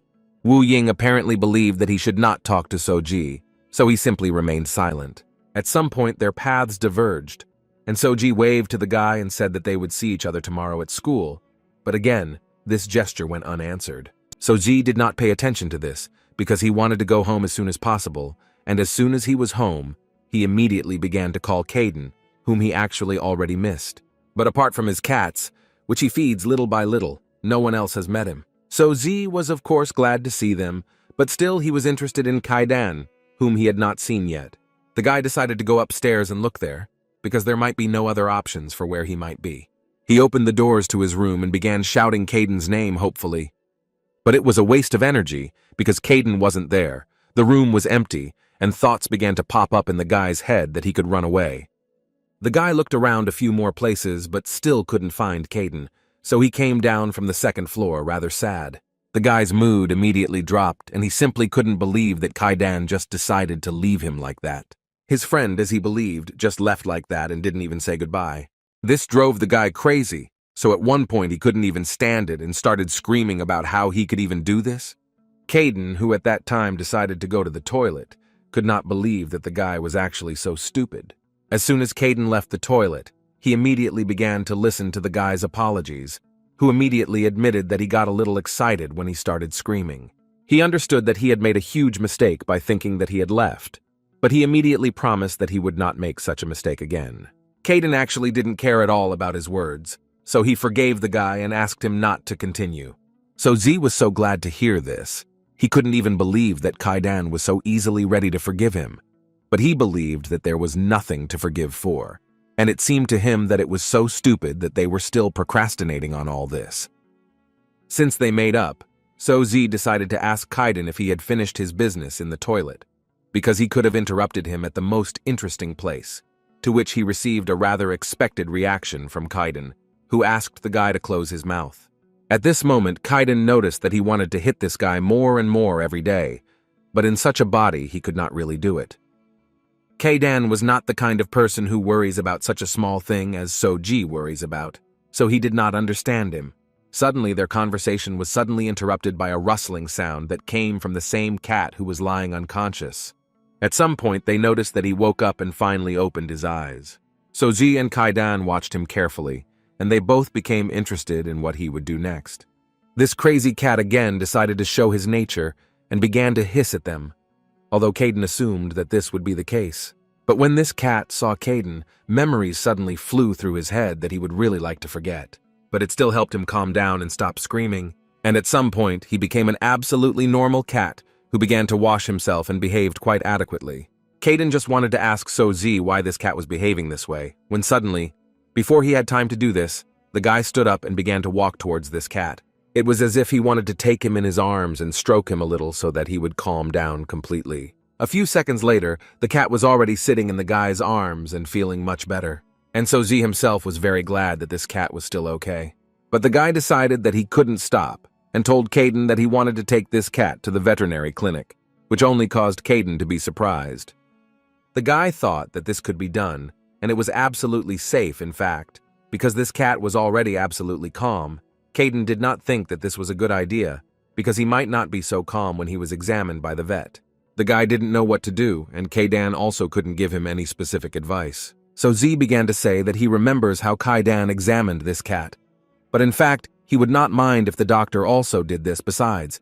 He believed that if Kaidan goes with him, then nothing bad should happen. For Kaidan, this was actually an unexpected request, because he didn't want to go anywhere at all, especially to a cat clinic. It was incredibly tiring for him, and he also had no desire for it, so he immediately told the guy that he wasn't going anywhere. So Z decided not to persuade him. He just started talking about how he would just need to buy a couple of new canned goods when he goes back, and he could buy something for Kaidan. But it's a shame that he won't go with him. Kaidan himself didn't understand how he ended up on the street, and also with Soji, and together they headed to the veterinary clinic, which the guy so wanted to go to. The guy was so glad that Kaidan agreed to this, so he couldn't add that the evening air was incredibly refreshing. Kaidan was incredibly unhappy, so he asked the guy not to talk to him like that openly on the street, because it looks at least strange. Kaidan didn't even want to answer him, because he understood perfectly well that people around him would most likely think that the guy was talking to himself. Wu Ying was just one of those people passing by. He noticed his new classmate almost immediately. But what was most interesting for him was that he noticed the very cat on which his boss was experimenting. He began to remember all the words of his boss, who told him that the bloodhounds had come for him and that he had lost his main sample. Mentally, the guy asked not to tell him that the same bloodhound who robbed his boss was Soji, who in appearance looked more like a victim than a predator. Soji, meanwhile, finally got to the very veterinary clinic where he takes all the animals, and therefore the doctor already knew him very well. But still, the man was quite surprised that the guy came so late today. But Soji explained to him that he brought him a cat that needed to be examined, because it seemed to him that he was injured, but he was not sure about it. So he brought him here. And while the doctor was examining the cat and telling the guy that, in principle, everything was fine with the cat, Kaidan saw a rather attractive shelf with cat food, which begged him to eat everything that was there. But his thoughts were interrupted by the doctor, who looked at Kaidan and added that he was more worried about the red cat, who clearly needed a diet. After some time, Soji could not help but draw his attention to the fact that there were so many sick animals in this ward. The doctor began to tell him that they were all in serious condition. Someone was leaving them at the doorstep of the clinic and even leaving money for treatment. The man also added that right before the guy arrived, they left 2 more animals that urgently needed treatment. But in fact, all these animals needed urgent help. The guy wanted to know what their main problem was, but the doctor couldn't say for sure, because none of them had any physical injuries, but they had another illness. So Z was interested to know what kind of illness this was, and the doctor told him that his equipment here is very limited, so this is just a guess. But they have signs of drug addiction. The guy expected everything, but not this. How can animals have a drug addiction? As soon as Wu Ying entered the shelter, he immediately heard the cry of his boss, who was angry because the guy had not been there for a long time. He looked at him with such a look that it was clear how angry he was. Wu Ying reacted calmly to this and told him that he was busy getting rid of the bodies. After that, the man calmed down a little and asked the guy to be careful on the street, because they don't know where and when these bloodhounds will show themselves. The man continued to go about his business and could not help but add that it was literally driving him crazy. Nothing was working out for him, although he was sure that he was conducting an experiment the same way as then. Wu Ying listened carefully to his teacher, and as soon as he finished speaking, the guy asked him to ask him a question. The man didn't mind answering, and Wu Ying asked what the awakened ability of the bloodhound he encountered was. The boss thought for a moment and added that he could only say that it was related to movement. He appeared in front of him and disappeared, taking away the experiment in a split second. The man reacted as quickly as he could, but even that was too slow. He continued to say that if he only knew about him, he would never have allowed him to take the experiment. But now he knows what his ability is, and if he ever sees him again, he will definitely finish him off. Wu Ying accepted this answer, and the man told him everything that interested the guy. Xiaoji comes to school on time for the second day in a row, which has been surprising for him lately. On this day, not only Soji was surprised, but also Wu Ying, who finally decided to visit the school where he had not been since he was transferred to this class. It was quite unexpected for him that Soji paid so much attention to him, although he had in his head the words that his boss told him, who was sure that the person who attacked him had a special ability that was associated with movement.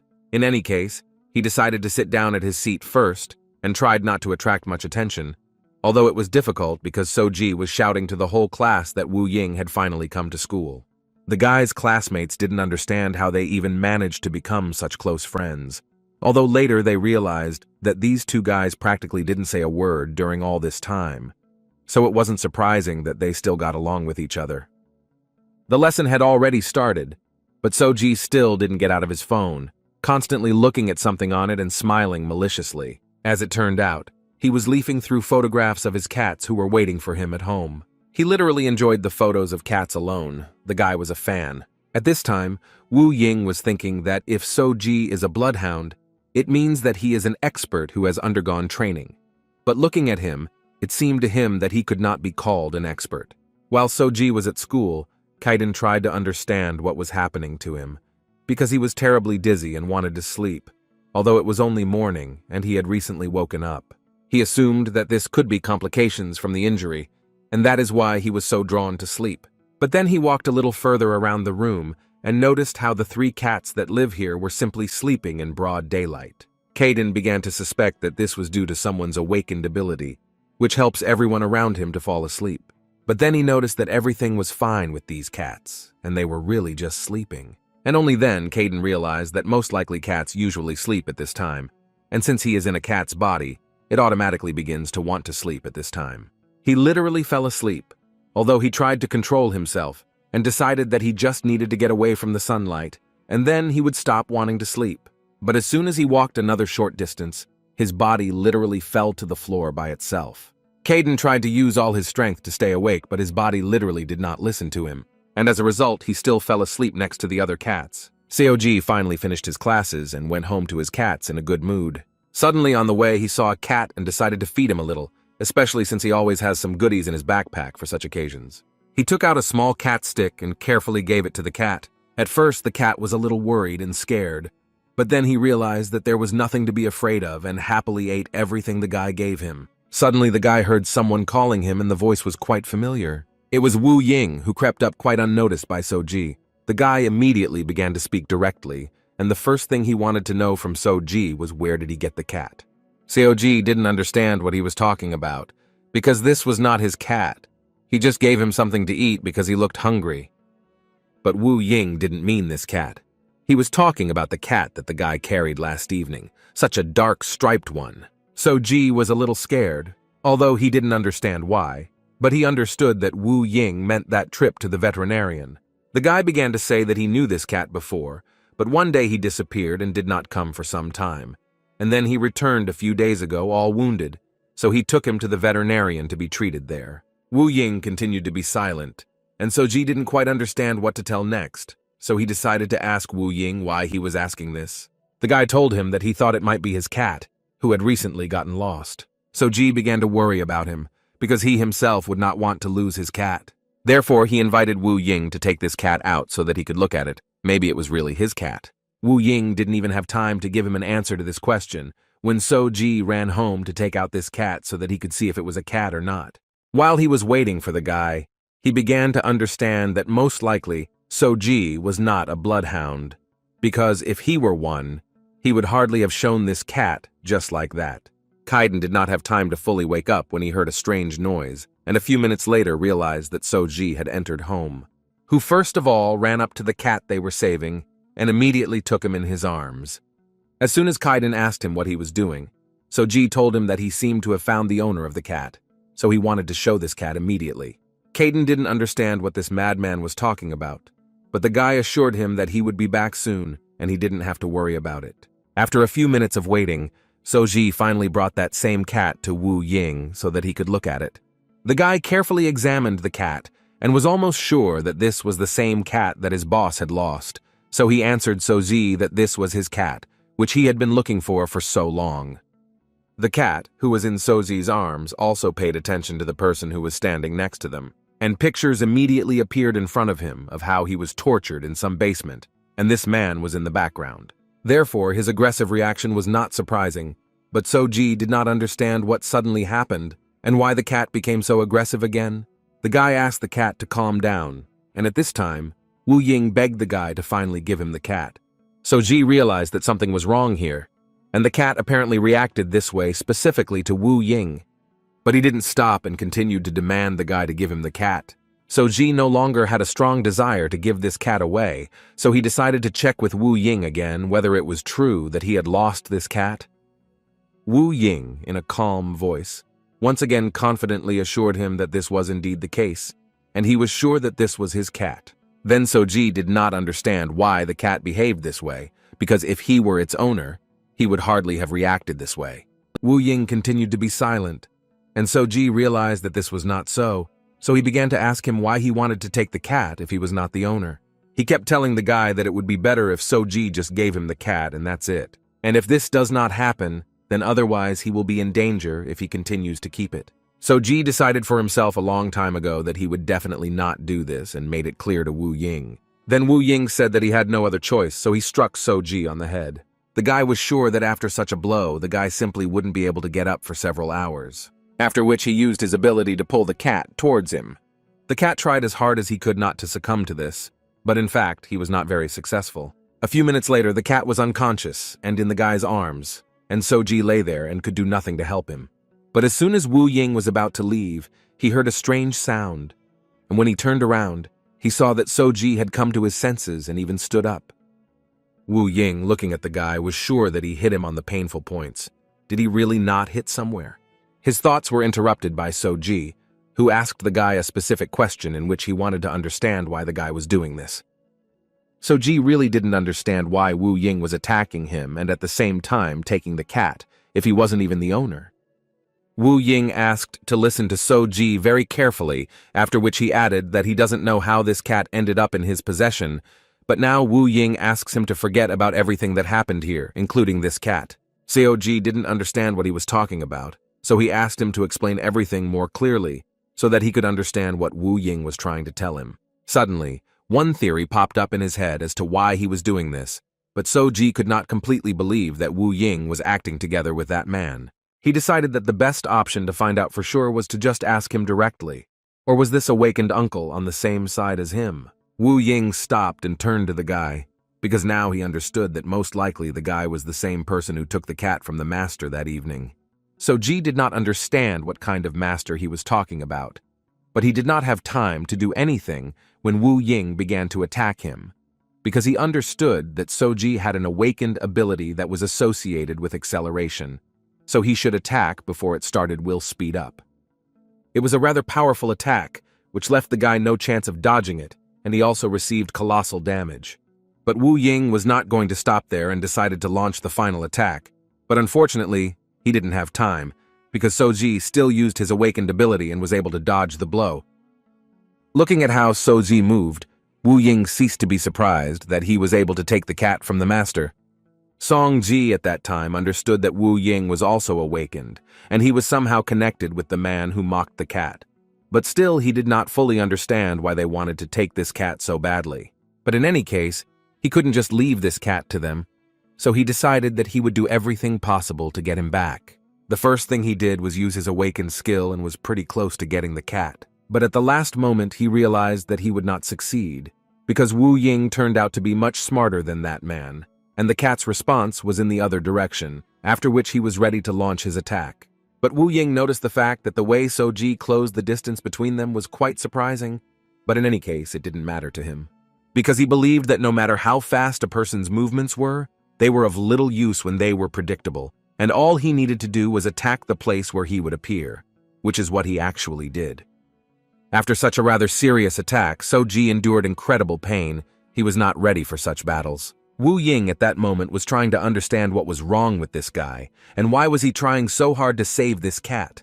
After all, if he really is a bloodhound who came after them, then shouldn't he have received proper combat training? But all Wu Ying saw at the moment was that his movements were incredibly careless. So Z at that moment was only thinking about how he could still save this cat, because after such blows his strength was actually running out. But still, he decided to continue the fight, only because he understood that he needed to help this cat at any cost. Therefore, gathering his last strength, he took off again and ran to the attack. But this time Wu Ying decided that he needed to end this fight, because it would not lead to good, and for this he caught the guy and pressed him to the wall. After which he decided to ask Soji which group he belongs to and who he even is. Soji still didn't understand what kind of nonsense this guy was talking about. What groups was he even talking about? Wu Ying himself already didn't understand anything. Wasn't he one of those who was pursuing them? Seoji had no idea what this guy was talking to him about. Why would he even pursue them? Wu Ying began to realize that perhaps this guy was really not guilty. And for himself, he understood that it was unlikely that someone as low level as him would come for them. This doesn't even make sense.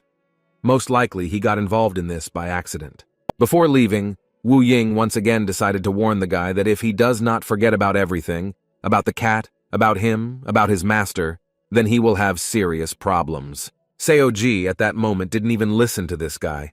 All he did was blame himself for what just happened, because if it weren't for his stupidity, then this cat would still be safe.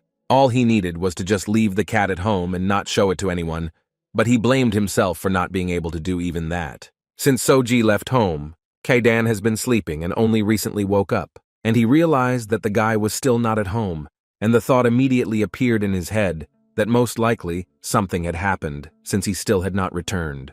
He was still sleeping then, but he definitely heard that the guy said that he would return soon, and quite a lot of time had passed since he left home. Kaidan remembered that the guy said something for the cat's owner, and it sounded quite suspicious to him. The man was incredibly happy that the guy managed to find that same cat and bring him here. The boss immediately added that he didn't even think that his student would be so useful, although he noticed that Wu Ying was always good at working with his head. He opened the cage where he had put the cat and was incredibly happy that he would finally be able to continue his experiments again. The rest of his subjects eventually died before showing any results, but now he doesn't have to worry about his experiments. After he had thoroughly enjoyed this good news, he decided to ask his student how he managed to find him. Wu Ying said that he found the man who picked him up and was able to take the cat from him. The man turned to him and asked what he did with that guy.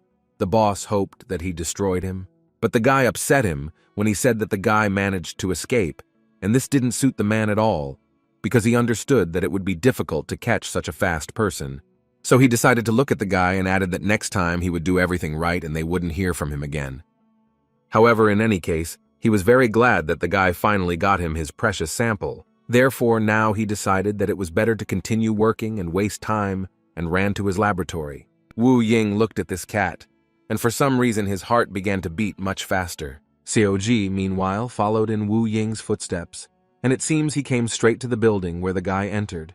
Soji was not sure that he would be able to save the cat, as he even had to use his ability for a second just to catch up with Wu Ying, when suddenly his thoughts were unexpectedly interrupted by a man's voice, who asked the guy what he was looking for here, and when Soji looked up, he was very scared, because he saw that same man there. Kaidan decided to take a short walk, and at the same time look for where Soji had gone, who should have been home a long time ago. But he has already visited quite a few stores, and so far his search has not been successful. Kaidan began to think that the guy is actually not a child anymore, so you shouldn't worry so much about him, after all. he's not his mother. Although the fact that he doesn't know where he is bothers him, especially the fact that now they should be quieter than water, lower than the grass, forces Kaidan to continue the search. So Z immediately realized that this was the same man who had beaten the cat. The guy didn't understand how best to act in this situation, because on the one hand, he perfectly understood that the man might not have recognized him at all. His thoughts were interrupted by the man, who once again repeated his question, in which he wanted to hear from the guy what he was doing here, because the man suspected that the guy was going to go in that direction. So G decided to act on intuition and began to say that he ended up here by chance and was not doing anything like that. The man immediately asked him why he was lying to him, but Soji proved to the end that he was not lying. Although the man from the very beginning saw the guy looking down, and this made him understand that he was still lying to him. Besides, the man noticed that he had already seen this guy somewhere, but he couldn't remember where. But a little later, a picture appeared in his head from that very evening when the guy stole such a precious sample from him right in front of his nose. And now the man understands perfectly who this guy is and what he's doing here. So Z immediately realized that he had incredibly serious problems, because the man apparently found out everything. But the guy didn't have time to run far, because this time the man managed to use his ability before Soji did it. The man began to smile sarcastically and asked the guy where he was going. Wu Ying went to the monitor, which showed the view from the cameras that were around the territory, because he heard a strange sound. There he saw a man fighting with some guy who looked very much like Soji. The man continued to slowly approach the guy and was quite surprised that the bloodhound was an ordinary child. While the man was talking to himself, Soji decided that now was the time to use his ability and try to escape from here. But at some point the guy realized that now his speed was not so great, and apparently the problem was in his legs. He was never able to escape, because he had a wound on his leg, so the man was easily able to strike him again right in the back. Such a blow could actually be considered critical, because after it the guy is unlikely to get up, much less be able to do anything. At that moment, Wu Ying ran out of the shelter, who immediately began to shout to the master and asked him to stop and not continue. The master, looking at his student, assumed that it was he who brought the tale behind him. Although now it seems to him that this will even benefit them, because they were essentially able to catch the very guy who was bothering them so much. The man came closer and asked the guy to get up, because he did not believe that the bloodhound was such a weak opponent. It seemed to him that something was clearly wrong with the guy, because he couldn't be so weak.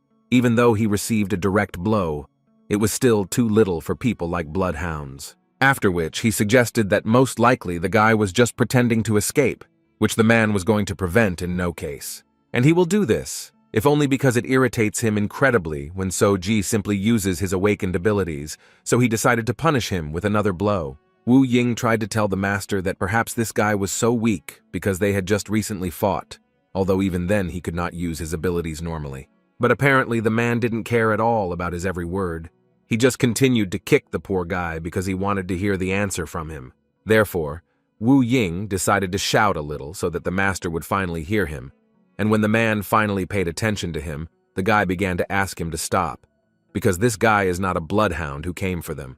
The man didn't understand what he was talking about, and what he meant by saying that he was not a bloodhound. Wu Ying began to explain to him that he could not be the one who took the cat, but he was not a bloodhound either. The man, listening to all this, thought that the guy was talking complete nonsense, because before that, he had told him that he had taken the cat from the bloodhound. The guy had to admit with his head down that this was an ordinary awakened one, but he was not one of those who chased them. It seems that he just took the cat when he saw that he was being bullied. The man looked closely and saw this guy wearing exactly the same clothes as Wei Ying and realized that they went to the same school, which Wei Ying himself confirmed. Then if everything that the guy tells him is true, the man had a rather logical question in which he wanted to find out why Wei Ying lied to him. He couldn't explain it, so he just started saying that he was incredibly sorry, but from the very beginning, he didn't think that there wouldn't be problems with it, because he managed to get the cat back. The man did not tolerate this. He hated most of all when someone lies to him, so he immediately fired a blow right at the guy. This blow was no less weak than the one he fired at Soji, so now Wu Ying also received a lot of damage. His body hit the first wall and a little more, and the guy would have lost consciousness from such a blow. But still, he stayed to himself, and heard only what the man was telling him, that for now he could rest, because he would punish him later. But for now, he believed that getting rid of this guy now would be much more important. And while he was talking about this, he didn't even think that this whole situation would turn out to be just a coincidence. At least that's what his student told him. But he was still a little confused by the fact that the guy was trying to prove to him that another awakened one had appeared in his class and that he had somehow stolen their sample, right from under their noses. The man asked Wu Ying to think again and answer him. What is the chance that this will still be a coincidence, and this guy actually has nothing to do with the bloodhounds? Although on the other hand, the man really didn't care at all, because in any case, he was not going to leave any witnesses to their experiment. But just as he wanted to strike So-ji's body, he suddenly saw a flash in front of him, which, as it turned out, was created by Wu Ying. The man could not believe that his student dared to attack him. The guy tried to tell him that he purposely aimed low just to stop his blow on this poor guy. And he did this only because he cannot let So-ji die here. Kaden was already walking quite far from the house, and at one moment he heard some kind of scream. The man believed that his student was simply crazy for behaving this way. The master was very angry at the thought that the guy decided that he could stop him, and now he was going to teach a good lesson to his naughty student. Wu Ying tried to answer something, but apparently the man was not interested in this at all, because he immediately asked the guy to close his mouth and take the blow. He actually managed to evade the first one, but something told him that he managed to do it for a reason. And he was absolutely right, because the man dealt blow after blow, and along the way said that he saved his miserable life when he was in captivity as a guinea pig. The chief gave him food, and even taught him how to use force. But he still dared to betray him. Therefore, he deserves worse punishment, and the boss was literally going to finish him off, and make it much worse than even this guy who stole a valuable item from him. Wu Ying, listening to all this, understood that apparently talking here could not prove anything, and this only gave him more confidence that he would have to fight. Therefore, gathering all his energy in one hand, he was able to counterattack the man and hit the bull's eye. Wu Ying immediately began to apologize for his action, but apparently this only angered the boss even more. Therefore, he also did not wait long and launched his counterattack, which should also have brought the guy down a little. But Wu Ying was not so simple, and was again able to dodge such an approaching attack, and was even able to launch another counterattack. Now looking at the man, it seemed that he was not feeling well, so the guy did not continue to attack. And apparently it was his mistake, because the man seemed to have woken up, and the first thing he could say was that it was quite unexpected for him to find out that his student was much stronger than he expected. He decided that since it had come to this, he invited the guy to check how strong he really had become. And apparently he planned to do this with the help of his incredible strength, which with just one blow threw Pu Yinggu a fairly large distance. The guy hit the wall again and thus took quite a bit of damage. But this was not the end, and the man continued to attack him with his special power, which he did not even plan to use at first. This was already a completely different level for Wu Ying. The guy was unlikely to be able to continue to compete with the master, and the man was right from the very beginning that he shouldn't have betrayed him with such meager abilities. At least he thought so. Wu Ying categorically disagreed with him, because the guy believed that he had never betrayed a man. But it seems he was in vain to say this, because the man was not going to listen to this nonsense and began to kick the guy. Kadan arrived at the scene of the battle quite on time, where he just caught the moment of a man beating his student, and the man was quite familiar to him. But then he saw a very familiar body that was lying unconscious. Kaden understood that this was definitely So-ji, but he began to understand that the guy could already have died, since he was lying in such a state. Therefore, he decided to slowly approach So-ji and check how bad things were with the guy. To begin with, he decided to sniff the guy and understand what had happened to him. And at some point, he noticed that the guy was still alive, so he tried to talk to him and ask So-ji how he was feeling. Kadan didn't understand why the guy took such a risk, because didn't he tell him to be careful and not cause any more problems? So-ji understood practically nothing of what was happening around him, but he still recognized Kaden. Kaden confirmed that it was him and began to tell him that So-ji did not return home, so he went to look for him. So-ji could only ask for forgiveness for what he had done. He was truly very sorry for his actions. Kaden couldn't answer him. He just looked at him and was completely immersed in his thoughts. The man at that moment finished beating his student and added that after he sorted out the problems, he was waiting for a full explanation. Even in this state, Wu Ying asked the master to believe him that So-ji was not a bloodhound as he thought. The man began to say that he no longer cares whether this guy is a bloodhound or not, because he knows about their work, so they should get rid of all witnesses, and even people like Soji. And as soon as he finished speaking, the man turned his head and saw some cat hanging around the guy. This amused him, if only because this cat was incredibly huge, and after he finished with the guy, he would definitely take this cat to himself for the sake of experiments. As soon as Soji heard this, he immediately began to ask Kaidan to run away from here, because this man was clearly not joking.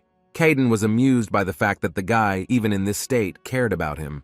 But Soji was not joking, and he really asked Kaidan to run away, but he was not going to do this. He actually asked the guy to sit quietly for a while. He put his paw to Soji's head and suddenly began to glow. Kaidan decided that it was time for him to intervene in this situation.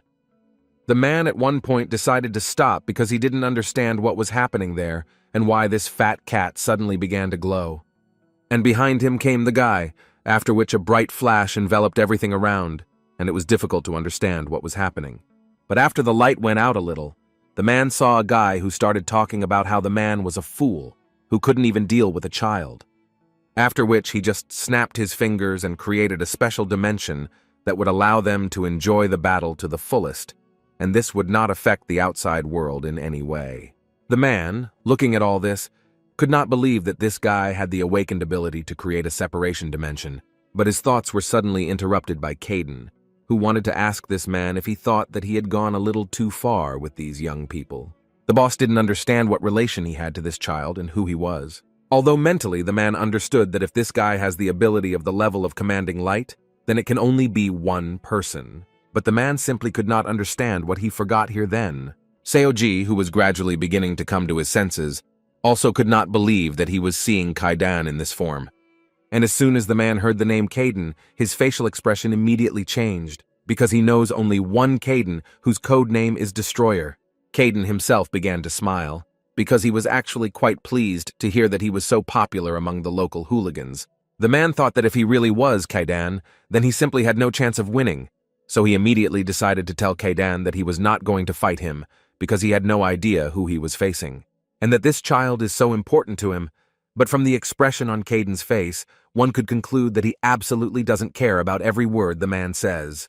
And so it happened.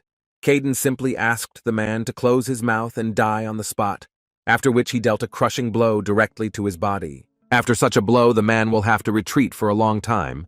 Apparently, Kaidan's strength is really incredibly strong. Wu Ying, looking at the master, began to worry because his appearance left much to be desired. Kaidan at this time was quite surprised that the man was still alive. He began to assume that he had not used all his strength. But if this is only the case, then Kaidan decided to launch another attack, which will finally bring the matter to its logical conclusion. But apparently he won't be able to do it so easily because Wu Ying stood right in front of his master, who would not allow the man to die just like that. Wu Ying understood that he was now standing in front of Kaidan the Crusher. He is one of the strongest carriers of awakened abilities. His notoriety is due to the crushing of all opponents who stood in his way, so people began to call him the Crusher. The guy also knew very well that Kaidan was also known for his indecisiveness and indifference to things and other people, and this embarrassed him a little, because he had little faith in the fact that Soji would communicate with someone like that. Kaidan didn't understand what Wu Ying was looking at and asked him to answer him, after which, the guy, in a rather quiet voice, asked Kaidan to let the master go and not destroy him. Kaidan didn't expect that this man was this guy's master.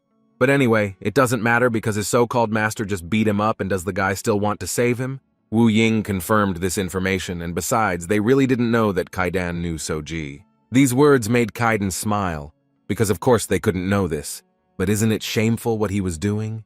Wu Ying could not answer this, so he had to remain silent. Kaidan thought so he asked the guy to leave immediately, unless of course he wanted to die with him. Apparently the guy decided to choose the second option because he had no intention of taking a step.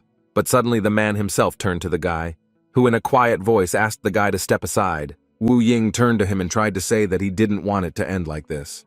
But the man didn't care, and he once again told the guy to step aside immediately. At this time, Kaidan was already concentrating his energy, and at the same time said that if the guy decided that it would be better for him to die, then this is only his choice. But suddenly he was distracted by a familiar voice. which also asked to pay attention to him. It was So-zi who asked Kaidan to stop this, because he believed that this was already quite enough, and he could stop there. Kaidan didn't think so, because all he had to do was look at So-zi, what they had brought the guy to, what state he was in, and didn't he really want to take revenge on them? So-zi believed that being angry was one thing, but you also need to understand what state he himself was in now. Kaidan still did not understand this behavior of the guy, because if he had not come here on time, then most likely there would have been nothing left of So-zi. The guy wanted to answer, but Kaidan immediately interrupted him and began to say that for the guy, this world is no longer carefree because depending on a person's goal, the awakened one can easily be destroyed. Now, So-zi understood what he had done and how stupid a mistake it really was. However, the guy, on the contrary, believed that this was just another reason not to destroy these people. Kaidan decided to ask the guy why he thought Kaidan came here in the first place. So-zi believed that he did this for him, and he is really happy and grateful that he is always there, and especially when the guy needs help. But even in this case, the guy doesn't want Kaidan to destroy people because of his mistake. Besides, Wu Ying is a friend because he tried to save him and prevent this man from destroying him. These words only pushed Kaidan to the idea that the guy was simply the king of weaklings. But still, Kaidan could no longer do as he originally wanted, so he allowed the guy and his master to leave immediately. At first, Wu Ying couldn't believe it, so he stood there like a statue. But when Kaidan once again shouted at them to get out, the guy woke up. But before they leave, Kaidan warned them that if he ever sees them again, he will destroy them. Wu Ying thanked him for such an act, after which he lifted the man to his feet and began to leave. When they left, Kaidan sat down with the guy and said that he hoped that the guy was now happy and didn't care about anything. So-zi immediately smiled and thanked Kaidan, and this annoyed him incredibly. After they picked up the cat, they immediately headed home, where Kaidan first decided to treat the guy a little. Kaidan told So-zi that his leg was probably broken, but he should recover quickly since he used a little of his energy. The scratches should disappear in a day or two, and the bones should heal in a few days. Kaidan noticed the fact that this child made him sigh too often, and it was already becoming difficult for him to cope with his emotions. But as soon as he thought about it, he saw how the guy continued to laugh, and it seemed to him that So-zi had also hit his head. But the guy was having so much fun because he didn't even think that Kaidan would look like that. Kaidan couldn't believe that the guy actually thought he was just an ordinary fat cat. So-zi stopped him because he was talking about something else, namely that he looked much cooler than the guy even imagined. And So-zi didn't think that Kaidan was really that strong. Kaidan always loved to be praised, so he sat with such a face as if he was asking So-zi not to stop. But at one point, they were again distracted by the cats, who were behaving very strangely from the moment they came back home. So-zi believed that they are now afraid of Kaidan because he is now a man. It was so strange for Kaidan, but he was even a little offended because he was the one who hid canned food for him, and now they behave like this. When suddenly their conversation was interrupted due to the fact that Kaidan began to glow, and his energy literally began to leave him. After which an incredible flash appeared that blinded the guy. But after a few seconds it became clear what had happened. Kaidan's body changed again, and he returned to the appearance that was quite familiar to the guy and his cats. He didn't understand what happened and why he became a cat again. He was literally seized by panic because it was a terrible dream for him, and now he had turned into a fat cat again. Wu Ying, meanwhile, finally brought the man to the laboratory, but most of all he was worried about the man's condition, because in appearance it seemed that he was very ill. Wu Ying immediately asked him for forgiveness, because he believed that it was his fault, but the man asked him not to talk like that and to forget about it, because if he had only destroyed the guy, then Kaidan would definitely not have spared him. The guy offered to heal his wounds, but the man believed that they needed to get out of here as soon as possible. So he asked the guy to collect data as soon as possible so that they could get out of here as soon as possible. The man was sitting calmly when suddenly something came over him, and he literally went crazy. He rose to his feet and began to attack Wu Ying, saying how the guy even dared to betray him. Wu Ying did not understand what had suddenly happened, but still continued to listen to the man say that he knew very well that the guy would betray him sooner or later, so he did not teach him everything he knew. The guy didn't fully understand what was going on and why the master suddenly became so aggressive. But suddenly their dialogue was interrupted by a voice that called Professor Delane. The man didn't understand who they were and what they were doing here. One of them began to explain to him that they were from an association, and they were here to arrest him for conducting illegal research. The professor immediately began to get angry at Wu Ying and blame only him for this, and for this he was going to punish him. But still, it was not as easy to do as it seemed to him, because one of the association appeared in front of him and stopped his attack, after which they threw him to the floor, and it became clear that this was where the man would most likely end his experiments. But even in this situation, he continued to blame the guy and tell him that only he was to blame for everything. It was only because of him that he could not complete his life's work. Once the association people took the man away, one of them politely asked Wu Ying to come with them. The girl carefully examined the photographs that her assistant brought her. From these pictures, she could tell that it was quite difficult to say anything for sure, since all the evidence had been cleaned out. But still it seemed to her that it looked like the result of Kaidan's abilities. The assistant also did not forget to mention that the association had not yet been notified about this, so the girl asked him to make sure that the information did not leak out. Because she understood perfectly well that if this happened, then they would have even more sad problems besides Kaidan. The assistant understood her perfectly and also decided to clarify how he could better deal with the boy who was hanging around with Kaidan. The girl thought silently for a while, after which she was ready to give an answer. So Ji watched his cats and simultaneously enjoyed them, because they were so cute to him, but not for Kaidan, who, after turning into a cat again, did not say a word, just sat constantly near the window and looked out onto the street. There were no other thoughts in his head other than questions in which he wanted to know why his body changed again. He knew that he had gone a little overboard with his powers, but this was really strange, because he believed that his body should not turn into a cat if he had no energy left. And besides, the transformation happened on its own, when suddenly the thought came to his mind that the transformation he had gone through concerned not only his external physical appearance, perhaps it was a complete transformation from a person into a cat, and this means that he was a real cat. This seemed like pretty bad news, but on the other hand, Kaidan was thinking about how great his strength was if he could do something like that, so it made him smile. But still, taking into account all the details, he was more interested in finding out how he could turn into a human again. Suddenly, he slightly scared Soji with his strange laugh, although it seemed to the guy that Kaidan was not feeling well. Kaidan himself at that moment was thinking that he needed to leave this situation. Everything should form on its own. In any case, something like that would be easy to pull off as soon as his strength returned. From such laughter, even that poor cat woke up. He did not understand what was happening. Therefore, I decided that I would still sleep a little, because it was unclear where he was now and what they would do with him. So Z decided to ask Kaidan why he decided to turn into a cat again, to which he replied that this body is very comfortable. He continued to talk about how comfortable this body is, but as soon as he turned to the guy and saw how he was playing with cats with a toy fishing rod, it seemed that Kaidan switched all his attention to this object. His body literally ran away on its own and began to play with this keychain, as other cats did. He continued to run headlong after this toy and thought only that he would never let it go.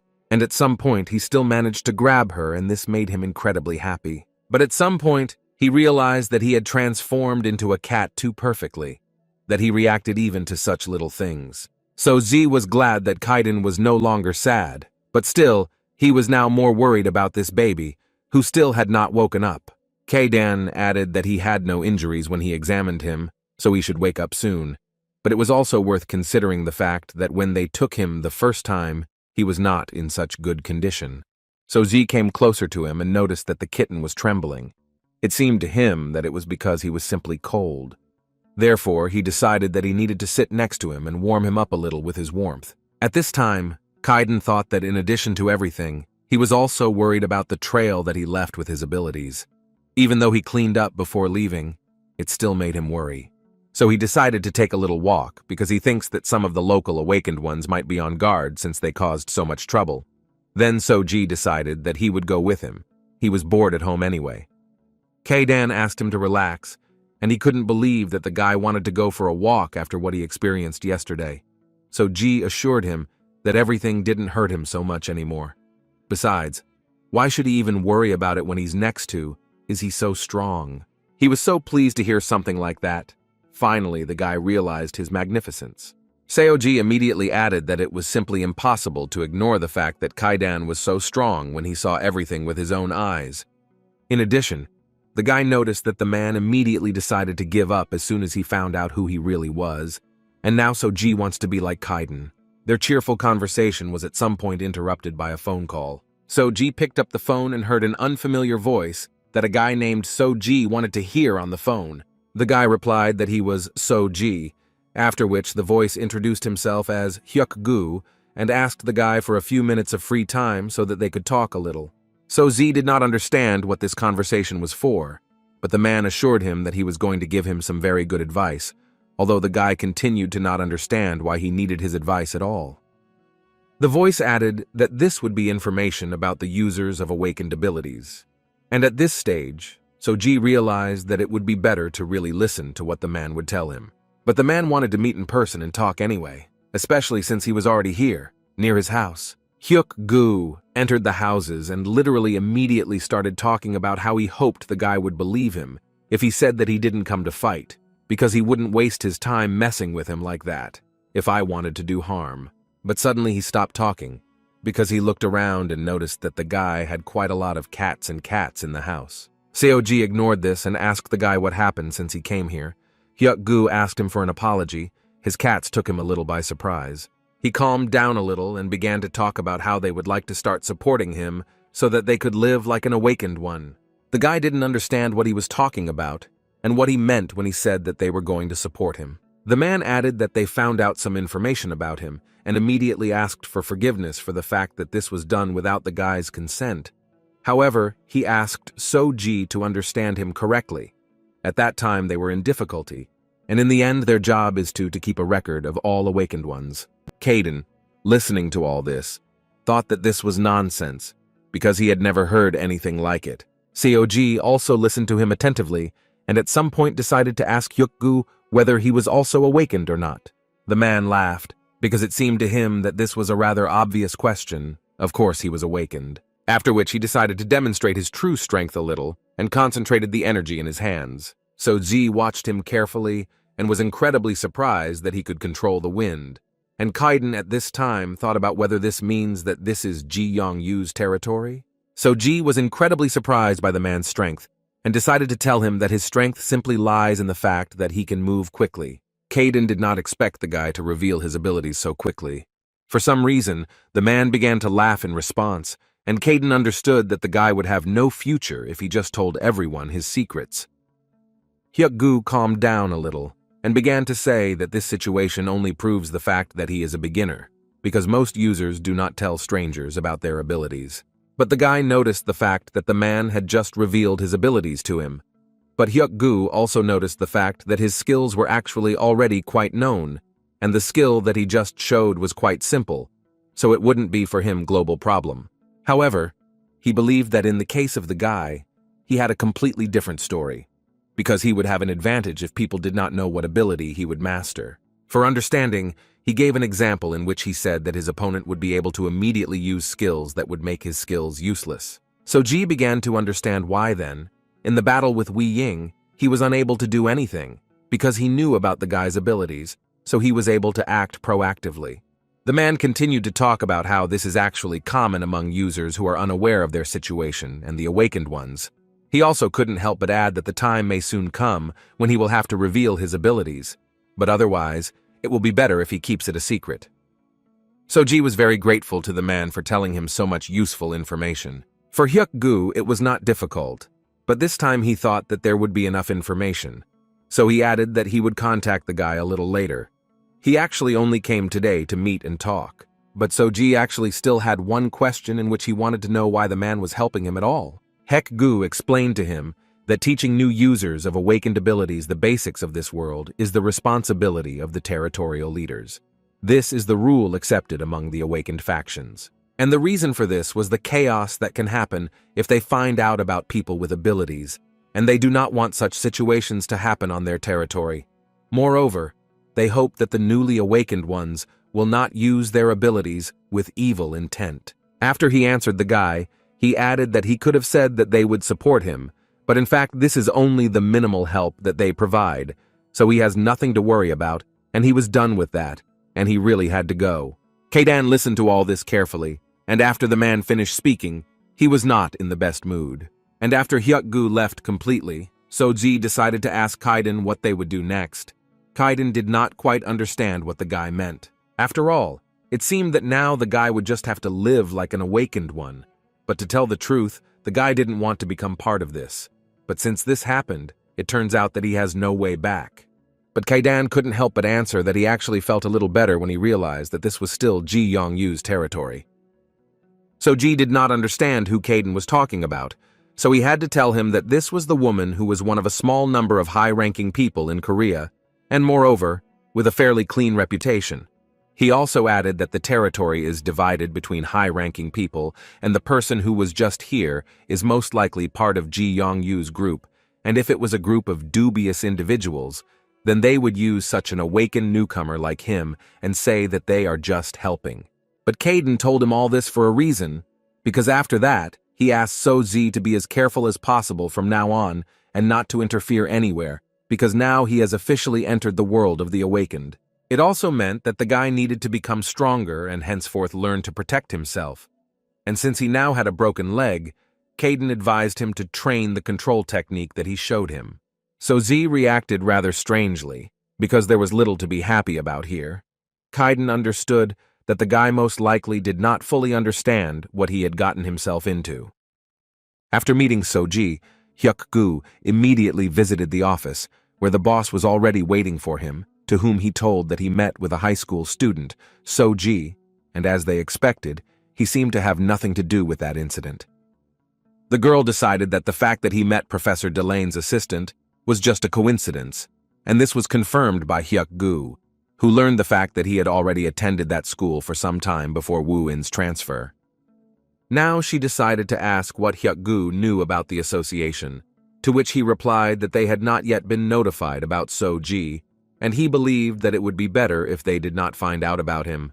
Then how did they resolve the problem with the professor who broke into someone else's territory? But Hyuk-gu suddenly unexpectedly added that he believes that he should protect the boy. She didn't understand why he was saying this, but all he said in response was that Soji was a pretty sweet child, and this he thought meant that he couldn't be bad. The next day, Seoji went back to school, even without considering the fact that he had a broken leg. But Kaiden was more worried about the cats, who were devouring food all this time, without even stopping for a second. Therefore, at one point, he could not stand it, and asked them to take the food a little easier, because they have a big risk of becoming as huge as Kaiden. Seoji walked to school, and all he could think about in his head was, is Wu Ying okay? After all, he essentially got into a fight with his master because of him, and most likely he will need a lot more time to recover. While Seoji was walking to school, he was watched by those 3 hooligans who were incredibly amused by the fact that the guy broke his leg. Seoji walked into class and didn't really expect to see Wu Ying there, when suddenly all his thoughts were interrupted by the same 3 guys who were talking about how it took them forever to find a guy. Soji was surprised that they were talking to him. They asked him to look at them again carefully, and perhaps in this way he could remember them. Seoji really didn't understand who they were, and this made the guys even more angry, because they thought that in this way he was looking down on them. But the guy strained his brain and still remembered where he had seen them before. And the guys realized that Soji had finally remembered them, and so they decided to ask where his friend had gone. Seoji did not answer him, so the guy decided to continue his interrogation and asked him how he injured his leg, although this was only to their advantage, because this time he would not be able to escape, after which he thoughtlessly struck the guy's leg, causing him incredible pain. Obviously, Seoji lost his balance and fell to the floor, and the guys continued to mock him and talk about how they were really just getting started. So, Z at that moment did not understand what to do next, because in a normal situation he would simply run away, but now his leg is broken, so he cannot do this purely physically. His classmates, who looked at all this, plunged him into his childhood, where there was one very similar story, in which they mocked him and did not allow him to live a normal life. That's why he had no friends. Suddenly his thoughts were interrupted again by one of the guys, who didn't like the fact that the guy wasn't even looking at them, so he decided to teach him a lesson for it. But this time, Soji decided that he would not succumb to violence, and would finally be able to take care of himself. The bully clearly did not expect that the guy would be able to dodge the blow again, and this made him unbearably angry, so he decided to follow the proven path and hit Soji again on his broken leg. But he did not stop there and continued to beat Soji. this time striking him directly in the face. After which friends got involved in this matter, telling the guy that he shouldn't have thought about them playing some kind of games with him. This brought each of them an incredible amount of pleasure, and one of them noticed the fact that now they had a good reason to stop by the school. But they were still embarrassed by the fact that his friend, whom they had been wanting to teach a lesson for a long time, did not show up at school again.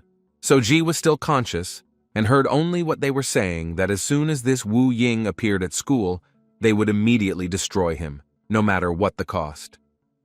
The guy immediately remembered the moment when Wu Ying stood up for him and asked his master not to finish off the guy. Therefore, he decided that he should now stand up for him, just like Wu Ying did a couple of days ago. This only caused laughter from the guys, because they did not understand why he was so stupid to rise to his feet only to receive several blows again.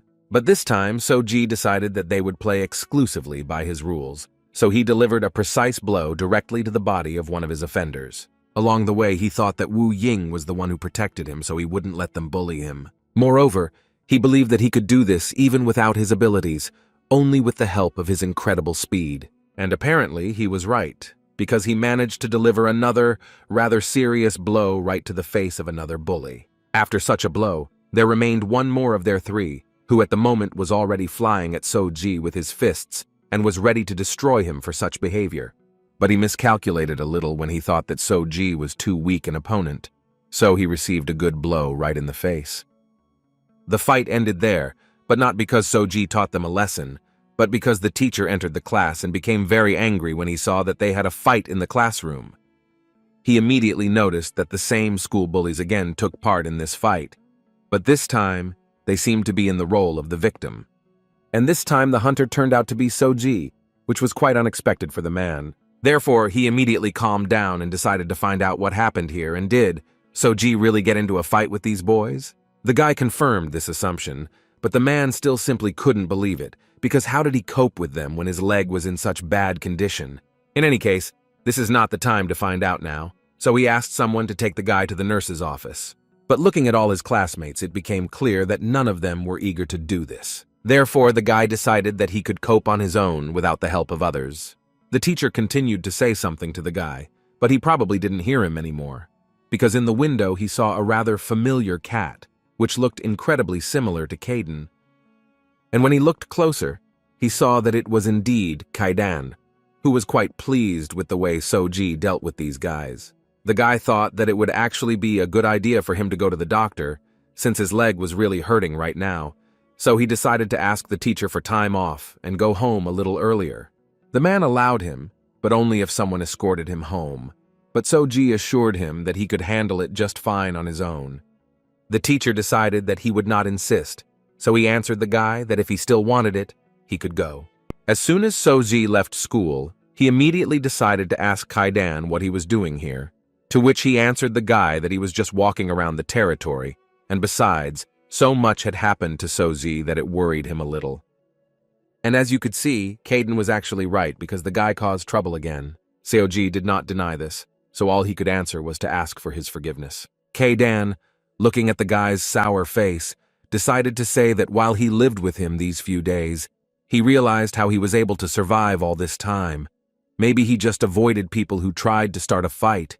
Even if he was awakened, there is a physical advantage over them. Not only that, he may have been trying to avoid getting close to people and not making friends because he was afraid that they would find out about his ability. But more than that, he was scared of his strength. However, Kaidan believed that he no longer needed to worry about this, because he is awakened and his abilities are not creepy or strange. In fact, it is an ability that countless people would like to have. Kaidan asked the guy not to be afraid of this power and not to run from it, and if he does this, then they will be able to take care of those who think that they can humiliate him.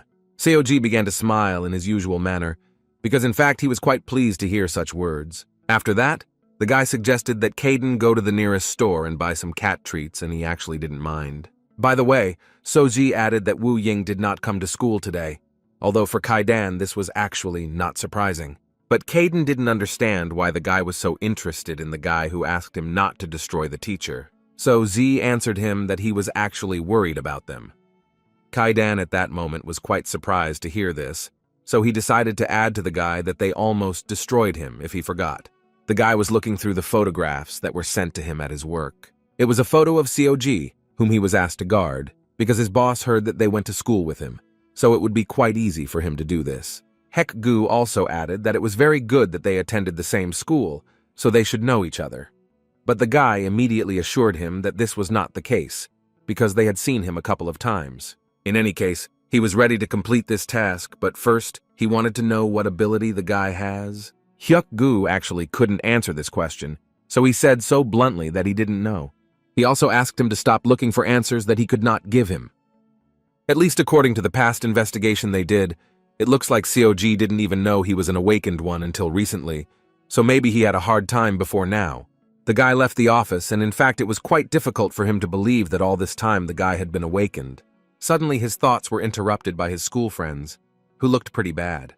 He immediately decided to find out what was wrong with them, what was wrong with their faces, but they were in no hurry to tell him everything, so he had to raise his voice a little, so that they finally started telling where it happened. Nevertheless, one of them plucked up courage and said that it happened at their school. This surprised him quite a lot, because he knew very well that no one would dare to fight them in their school. After which they began to talk about how the same strange guy who fed the street cats did this to them. The guy couldn't believe that they came to fight him, and moreover, he beat them up. One of them immediately intervened in the dialogue and began to say that they remember that the guy told them to ignore him. But when they saw him, they were so angry that they could not cope with it, because they told him not to show his nose in district. They also added that at first he did nothing and allowed them to hit him, but then he began to hit them, and everything started so quickly that they did not even understand what was happening. The guy didn't tell them, but it was obvious to him that he could easily beat them up since he was awakened. Kaden continued to eat various delicacies, and at the same time talked about the fact that Soji is really an incredibly problematic person. So Z didn't understand why he kept repeating this. It was quite surprising to Kaden that the guy really didn't understand what he was talking about, so he answered him that this applies to absolutely everything. For example, when the guy fought with those scumbags, except for his speed, everything was lousy. Kaden believed that although his punches were not bad, his footwork required a lot of attention, and the force he put into his punches was incredibly pathetic. The only good thing Kaden saw was that he protected himself from those stupid school kids. But this is still too little, because Kaden was sure that if he fought with other awakened ones in his current state, he would hardly be able to win. Kaden did not continue this monologue and hoped that the guy understood him. After these words, Soji thought that if he had used his abilities better, then Wu Ying would simply not have suffered, and he would not have had to oppose his master. Kaidan noticed that the guy stopped smiling, and so he assumed that Soji was thinking about starting to take things more seriously, and so he decided that right now he would teach the guy something useful. He also couldn't help but add that until now, he had only taught him how to control his awakened energy. But starting from today, he was going to teach the guy how to use his awakened energy. So Z's face changed again, only this time he was incredibly happy to hear it. But such an answer was far from suitable for Kaidan, so he ordered the guy to answer again. So Ji understood him and this time shouted in a confident voice that he was ready to become stronger. After some time, their training really began, and Kaden tried to control this process every second, telling the guy to watch his stance, because now the guy's legs were healthier, so he had no excuses. He literally forced him to work until Kaiden said stop. He believed that this is how the awakened can discover the true power of their awakened power, and this was due to the fact that his physical abilities become stronger along with his awakened abilities, so everyone focuses in training. However, Kaiden himself believed that it was also important to physically train the body along with the awakened abilities, and as an awakened one, it was important for him to increase the level of his combat skills. Thus, he would become more productive not only in battles, but also in using his awakened abilities. And since the guy's specialty is speed, knowing the basics will greatly help him improve his skills. But for this, Kaiden asked the guy to concentrate and stop just hitting the punching bag with his fists, and actually train and become stronger. Kaiden did not miss a single moment to remind the guy that he needed to keep his stance straight, because if he did this in a real battle, the other awakened ones would take advantage of this and destroy him. So, Ji was a little tired from such a load, but Kaiden immediately made him understand that he didn't care at all, because nothing had passed, and they continued training, especially since now is the time to learn something special. To begin with, Kaidan reminded him of the training in which Soji released his energy from the heart and controlled it around the body. Now he asked the guy to do the same, only now he needs to release the energy from the heart and direct it into the fist.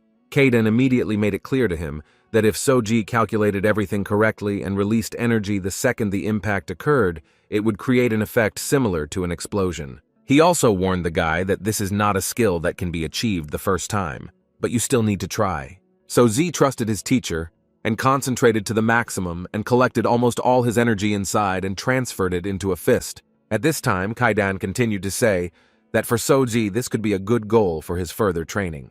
But as soon as he saw that Soji had literally knocked the punching bag from its usual place with one blow, he stopped talking. And this was not surprising, because he really did not expect that Soji would be able to recreate such a complex technique. So Z himself did not expect this from himself. So as soon as he did this, he turned with a frightened face to Kaidan in order to find out if this was the blow that Kaidan had told him about. He didn't expect this a little, so it took him a while to answer, but in the end he believed that this was indeed the same blow. After which Soji began to talk about how he tried to do everything exactly as he said, and felt as if his blow flew faster, and at the end there was a feeling of explosion. It was incredibly cool for the guy, and at that time Kaidan simply couldn't believe his eyes that the guy managed to do it so quickly. But in any case, he believed that this was his merit, because he is a good teacher even more, a genius when it comes to explanations, and the guy absolutely agreed with him. The next day, COG went back to school, where he almost fell asleep, and all because he was too carried away by training that he did not sleep all night. But still, he held on as best he could so as not to fall asleep, and at the same time thought that Wu Ying was not at school today either. Still, his eyes were literally drooping, so he mentally thought that nothing bad would happen if he took a little nap. As soon as So Ji lay down, the teacher entered the class, but this time he did not shout, but rather thought that So Ji was a rather poor child. He could not even imagine what a shock it must be for such a sweet child when he got into a fight with those hooligans. The man understood perfectly well that it was those three who started the fight, so after class he called them to his place and quite calmly explained that they couldn't do that. The teacher decided that he would not disturb the guy and would give him some time so that he could sleep. While Soji was at school, Kaidan decided to take a little walk and came to one place to check whether there was something left there or not. But unfortunately, everything was gone there. Kaidan couldn't say for sure whether they escaped on their own or if someone just came after him and took them somewhere. Suddenly, his thoughts were interrupted when he heard several voices that said something about the fact that the move from one building to another had already been completed, and now this place was completely deserted. Kaidan understood that it seemed that these guys were the ones who cleaned out this place, but something seemed to him that they were not from Ji Yong Li's group. He continued to watch them, and at one point he heard one of them ask his subordinates if they had found anything else, but the answer was negative, and according to his assistant, they even refused to cooperate. At this point, their dialogue was completed because they suddenly saw a rather aggressive cat. Kaidan behaved like an ordinary cat and hissed at them, while realizing that he apparently would not recognize anything, so he had no other options. After which he took his usual position and began to wash his paws, and now it looked quite cute. And it worked. All the men who entered this garage decided that this was an ordinary cat, so they did not pay much attention to him and left. At that moment, Kaidan was thinking that they were incredibly lucky today, because he would let them get away, but it was far from a fact that this would be the case next time. Especially after one of them added that he had never seen such a fat cat in his life before. COG had a good night's sleep after school and went home in a pretty good mood. In addition, his leg was almost healthy, although he knew that Kaidan had healed his leg, but even taking this into account, it was amazing for him. When suddenly his thoughts were interrupted after the same guy asked Soji to come closer to them. Soji understood perfectly well that perhaps these guys were here only to get even with him, after which the blonde added that they just wanted to talk to him. But still, he wanted to move away from the school so as not to make a show here. While this guy's friends were mocking Soji and telling him that he definitely got what he deserved today, the guy turned to them and politely asked them to leave and not interfere. Soji understood that most likely there would now be a rather serious conversation, which could develop into a fight, but he was absolutely ready for this. They walked quite far from the school and went to some construction site where it was much more comfortable to talk, or so it seemed to the blonde. Soji was quite surprised that they had not yet fought, so he decided to ask his interlocutor why he called him here. The blonde began to smile and added that they could fight, especially after what he did to his friends. But on the other hand, they probably started first, so Soji is not to blame for anything. The blonde reassured him and added that he actually understood everything perfectly well why Soji did this. In this case, the guy began to hope that they wouldn't have to fight after all. But his interlocutor had not finished yet, and at one point added that Soji should think about this situation from his side. Soji did not fully understand what he was getting at, so he decided not to answer, but simply wait until his interlocutor continued talking. And so it happened. The blonde began to ask the guy not to be so upset, because since their opinions already differ only because they have different perspectives. And Soji himself in his mind already added that the only option they have is a fight, but this time he was confident that he could still win. The blonde began to smile even more, and suddenly started talking about how he would let Soji strike him first, so he should think carefully about what kind of strike it would be. Soji was glad to hear such statements, because he believed that in this way he could end everything with one blow, since his opponent was so carefree. He accelerated as quickly as possible, and at the same time used his new skill, which allowed him to concentrate the energy in his blow and was already ready to strike the first blow. But everything will not be so simple because the blonde was too easily able to dodge such a blow. Soji didn't quite understand how it happened that he failed to strike. But in any case, he was not going to give up and was already preparing to try again. But to his regret, this blow missed, or rather the blonde simply caught his hand, not allowing him to deliver that very first blow. After which he sighed and smiled, and then began to say that the guy misunderstood him. And as soon as he finished speaking, he immediately struck Soji's body with incredible force. The blonde continued to say that from the very beginning he asked the guy to hit him with all his might, like he just did to him. To make it clearer, not with the same force with which he would have hit those fools he beat in class, the blonde asked to hit him with his awakened abilities. As soon as Soji heard this, he immediately jumped away from him. The blonde asked the guy not to be surprised by his words, because he had heard about Soji. Cog then remembered the man he talked to a few days ago, who told him that teaching new users the basics of awakened abilities was the responsibility of territorial leaders, and it seemed to him that this was a pretty good rule among awakened factions. The blonde again interrupted his reasoning and added that he was also awakened like Soji, and he belonged to the same group as Hyuk-gu, so he asked the guy not to worry and give his best blow. But the guy immediately noticed that Hyuk-gi said that he was going to help him. Then why does the blonde want to fight with him at all? This made his opponent smile again, because the answer was actually on the surface, of course, in order to determine his rank. So Z did not understand what kind of rank we were talking about, and his opponent added that he understood perfectly well that perhaps the guy had not heard about ranks, because only recently he found out that he was generally awakened. But he asked Soji not to worry, because it is a normal practice that when new members come to them, they need to test them to find out the rank they have. Besides, he immediately told Soji not to worry, because he won't fight him seriously. Soji noticed that this guy also had the same wind ability as Mr. Hyuk-gu, and Soji remembered very well that Ji Yong-yu also specialized in wind abilities. The blonde was already tired of watching the guy just stand still and do nothing, so he decided that it was actually time for them to start a fight a long time ago. Soji realized that he could use his skills without any problems, so he was able to easily dodge such a simple attack. The blonde liked this very much. For him, the guy was so fast, and therefore he assumed that the guy's ability was somehow related to speed. But in any case, he decided that they should continue their fight because Soji had finally shown his true ability.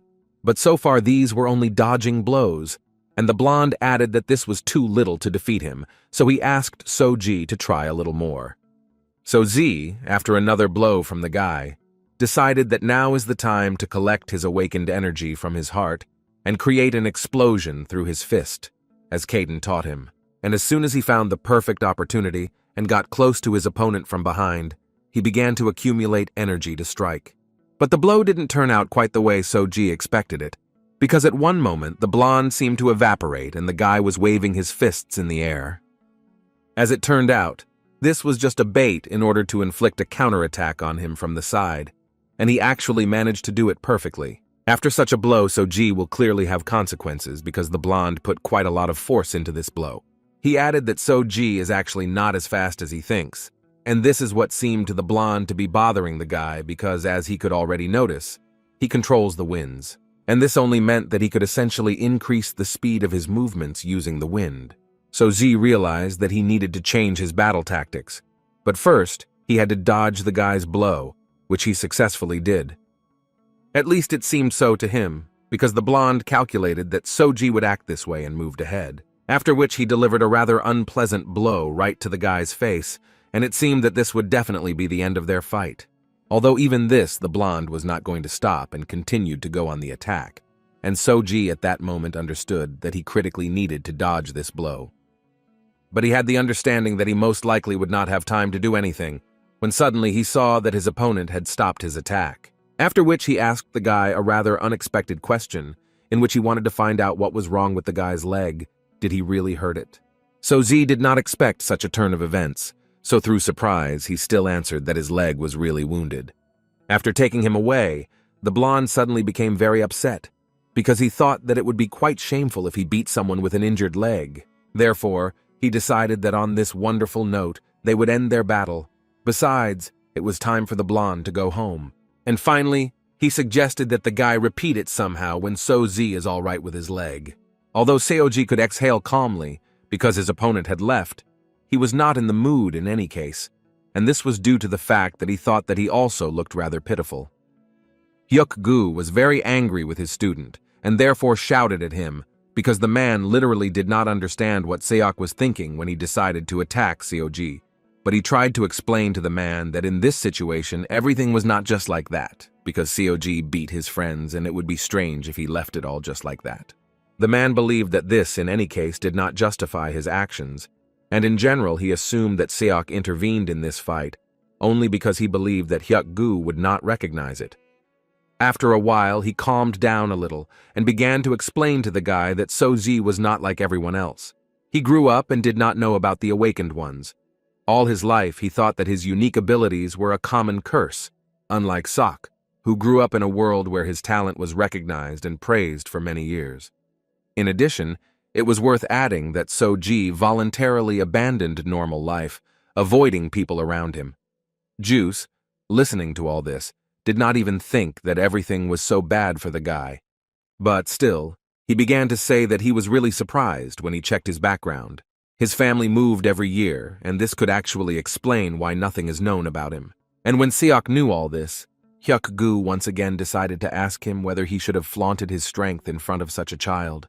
The blonde understood that he had acted rather badly and should not have done so he simply remained silent on this question. Hyuk-gu continued the interrogation, and this time asked him what Seok thinks will happen if the chairman finds out about this. Did she say that she would leave it so easy next time? Seok was sure that the chairman wouldn't find out anything. Besides, they still hadn't finished the fight, and Seoji didn't go to the hospital. She could find out if Hyuk-gu told her. And in general, the guy wanted to say that organizing fights is what the awakened ones do, but why does she work in the building all the time? And Juice thought that there was no benefit from this. Suddenly, he realized that everything he said was ignored, and Hyuk-gu simply ignored him. But after a few seconds, he began to guess what was going on, and, unfortunately, his guesses were correct. Behind him really stood the same girl about whom he had just spoken so colorfully. She did not reprimand him, but simply emphasized the point that she and he had not had a sparring for a long time, and it would be nice to arrange one. He understood that now he would most likely get hit on the head for such words, and the guy still tried to ask Hyuk-gu for help. But all that the man could answer him was that he would definitely pray for his life, if of course he could survive after such a battle. When Soji came home, he had no face at all, and he tried his best to hide it, although in fact he did it rather poorly. And only for this reason, Kaidan immediately noticed this and tried to figure out what happened to the guy and why is he so sour. But Soji didn't want to talk about it, so he simply replied that everything was fine with him and that nothing had actually happened. Kaidan, looking at him, understood that this was a complete lie, so he decided to assume that maybe he was just beaten by another guy, and that's why he's so depressed. From the expression on So-Zi's face at that moment, Kaidan realized that he was right and continued to develop the topic, and this time asked the guy if his opponent was saying that he just wanted to check his rank. So Z answered him that it was so, and everything became definitely clear to Kaidan, because he knew very well that this organization loves to create problems, and moreover, they will still try to start a fight with the guy. And finally, Kaidan added that it would actually be quite strange if Soji still won this fight. Kaidan also didn't understand why the guy was still upset, because if he really thought that he could become an expert after training for a couple of days, then he was too much mistaken. Against an ordinary person, he may be strong, but against an awakened one, you need much more strength. And now Kaidan thought that the guy just needed to train more, because at this stage he was just a beginner. So Z did not react at all to these words, but Kaidan continued to convince him that the guy should be glad that he was able to survive this battle at all.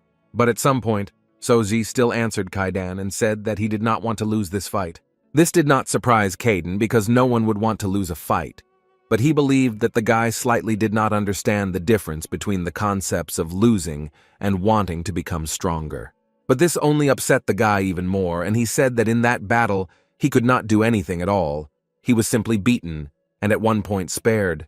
From this story, Kaidan realized that the guy's opponent had similar abilities to Hingu, who came to their house, and this was confirmed by Soji himself, and he also did not forget to add that this man could increase the speed of movements thanks to his abilities.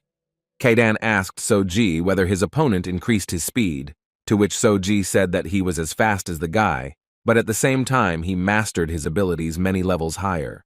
Suddenly, Kaidan's face changed, as if he had not expected to hear something like that at all, so he asked Soji if he was sure of this. The guy confirmed this and added that he was absolutely sure that his opponent could easily keep up with him. Kaidan began to smile and say that it was more like this guy could only catch up with him. So Z didn't quite understand what Kaidan was talking about, so he asked him to explain in more detail. He continued to say that if we take into account what Soji told him, then we can say that his opponent was only able to match his speed. And besides, Kaidan was willing to bet that Soji did not even try to move at maximum speed. From the expression on Soji's face, it became clear that Kaidan was right, because in the battle the guy was trying to save energy in case the battle dragged on. It also seemed to Kaidan that the guy's opponent used two skills at the same time, attacking and to increase speed. He didn't know how strong the guy's opponent was, but the fact that he divides energy into two skills makes him slower than Soji. The guy's face changed, and he couldn't believe the fact that Kaidan was trying to tell him that he wasn't faster after all. Also, Kaidan did not forget to add that Soji's speed is really amazing. Even he was impressed, and now that he thinks about it, he was so depressed because he thought that the guy was much weaker than his opponent, and all this made Soji think.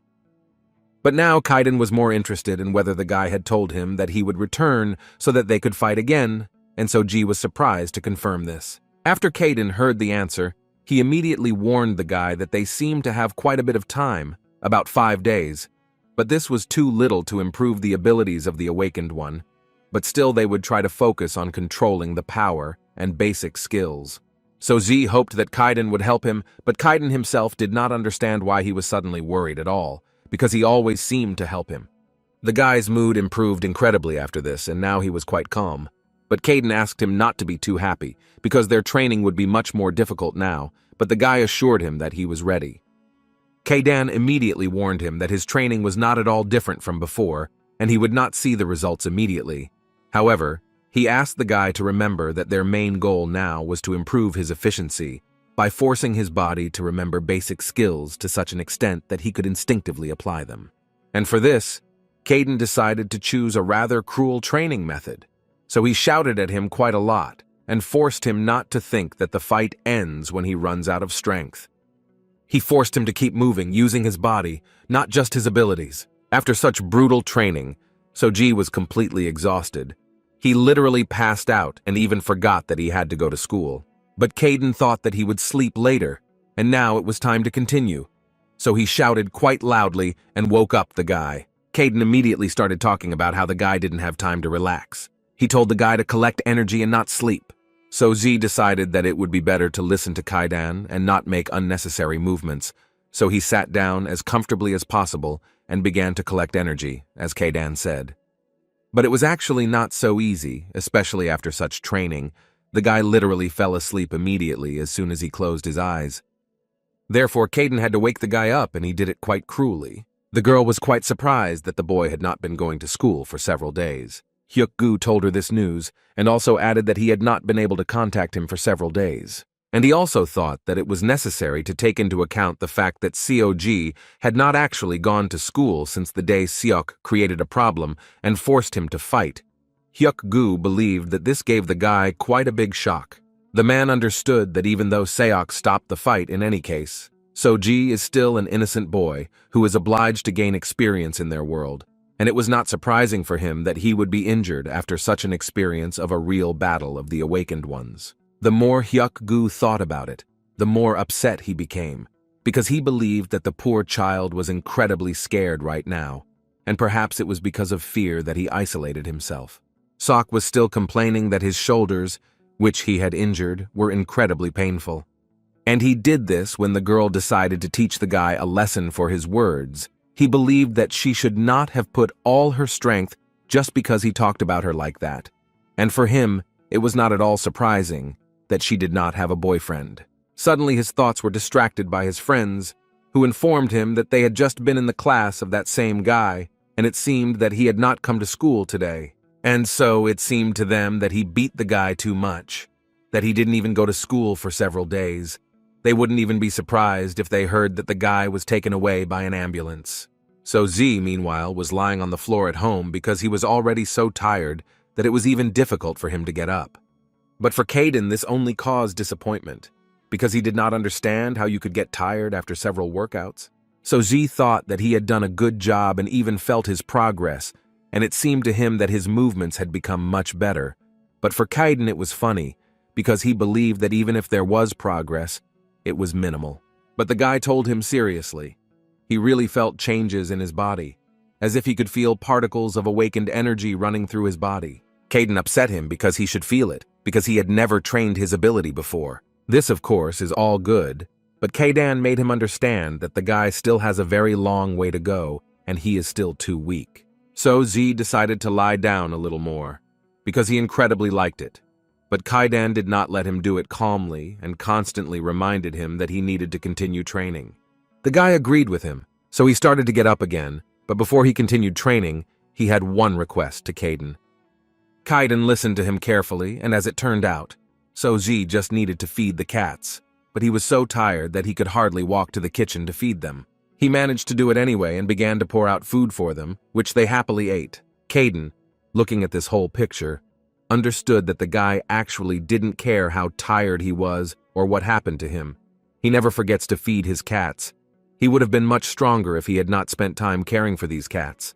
They were suddenly interrupted by an unexpected bell at the door, and G was a little scared because he actually didn't expect anyone to visit. On the intercom, he saw that Mr. Hyuk-gu had come to visit him, and G did not understand why he came here. Caden didn't like this, and was even more bothered by the fact that he was also from the same group as the guy with whom G had a fight. G actually supported him and did not fully understand why he was here. But still, the guy decided to let him in and listen to what he wanted to tell him, and as soon as the man sat down on the sofa, he immediately began to ask him for forgiveness for the fact that Juice started a fight with him. Z carefully leaned towards Caden and began to say that it seemed like the man had come here to apologize. He also added that he was actually very worried because he decided to come in to see that the guy was actually okay. They also tried to call him, but G's phone was turned off. The guy remembered that he was training with Caden and turned off his phone so that no one would distract him, and then forgot to turn it on. The man, looking at the guy, thought that he looked quite tired and exhausted. It seemed to the man that the guy was not sleeping too well, and apparently it was a good idea to visit the guy. Therefore, he decided to immediately add that he perfectly understands how the guy feels, because they told him that they would protect him, but instead, one of them challenged the guy and brought the awakened into battle. The man was sure that because of the feeling of betrayal, he avoided his calls, but Seok actually thought that he just wanted to focus on training and did not think about ignoring Hyuk-gu, after which the man decided to tell the guy a little about his opponent, who decided to fight with him. This guy's name is Seok, and he is the younger brother of the chairman, which surprised Seok quite a lot. Next, the man continued to say that Chairman Ji-yeon, she is very famous in the world of the awakened, and Seok, although the younger brother, is very talented for a young guy. and even received recognition for his abilities. Perhaps this is the reason why he recently caused problems. They thought that he would keep an eye on the guy since he was under the supervision of the chairman. But who would have thought that he would do such a thing? Seoji didn't know how to respond to this, so he just silently listened to the man, who could not stop and continued to say that what Sok did was not approved by their group, so he asks to accept their apology. The chairman was extremely unhappy about this and personally punished Sok. The man saw Soji looking at him, and at that moment, he thought that it looked like they had put the guy in a difficult position, and he wouldn't be surprised if he didn't forgive them for what happened. After a few seconds, he convinced himself that a simple apology would hardly get by, so he needed to do something big to make up for the pain he had received.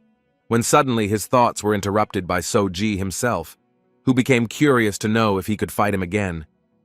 Hyuk-gu didn't expect such a question, so it made him ask the guy what he meant. Seoji started talking about what Seok told him, that when his leg healed, they could fight again. If the man understood everything correctly, then the guy wants to fight with Sok again, and this was confirmed by Soji himself. The man understood that it was unlikely that the guy would have decided to do this on his own. Perhaps someone told him, or was it just his teenage pride speaking silently?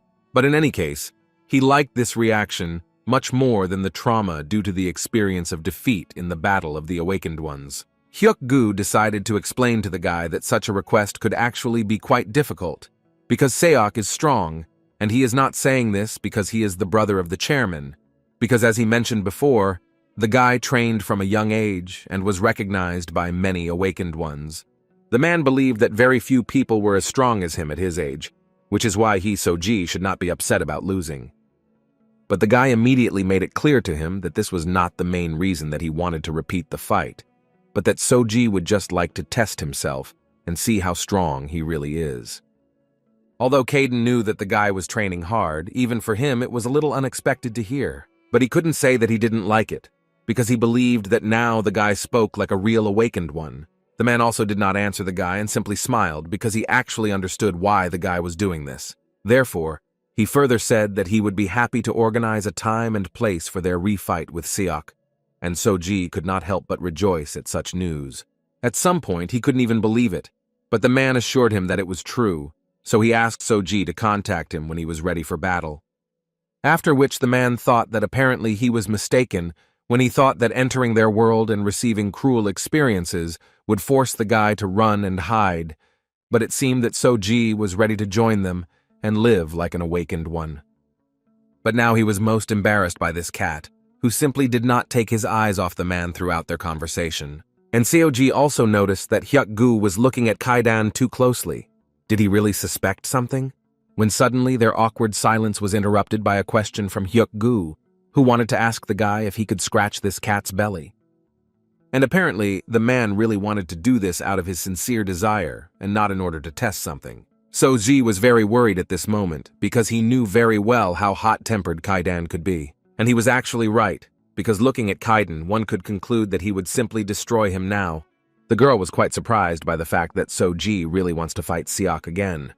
Hyuk-gu was also not happy with this, but still he told him everything about Seok, but Seoji still wants to meet him, and the man suspected that it would be very difficult for the guy to win.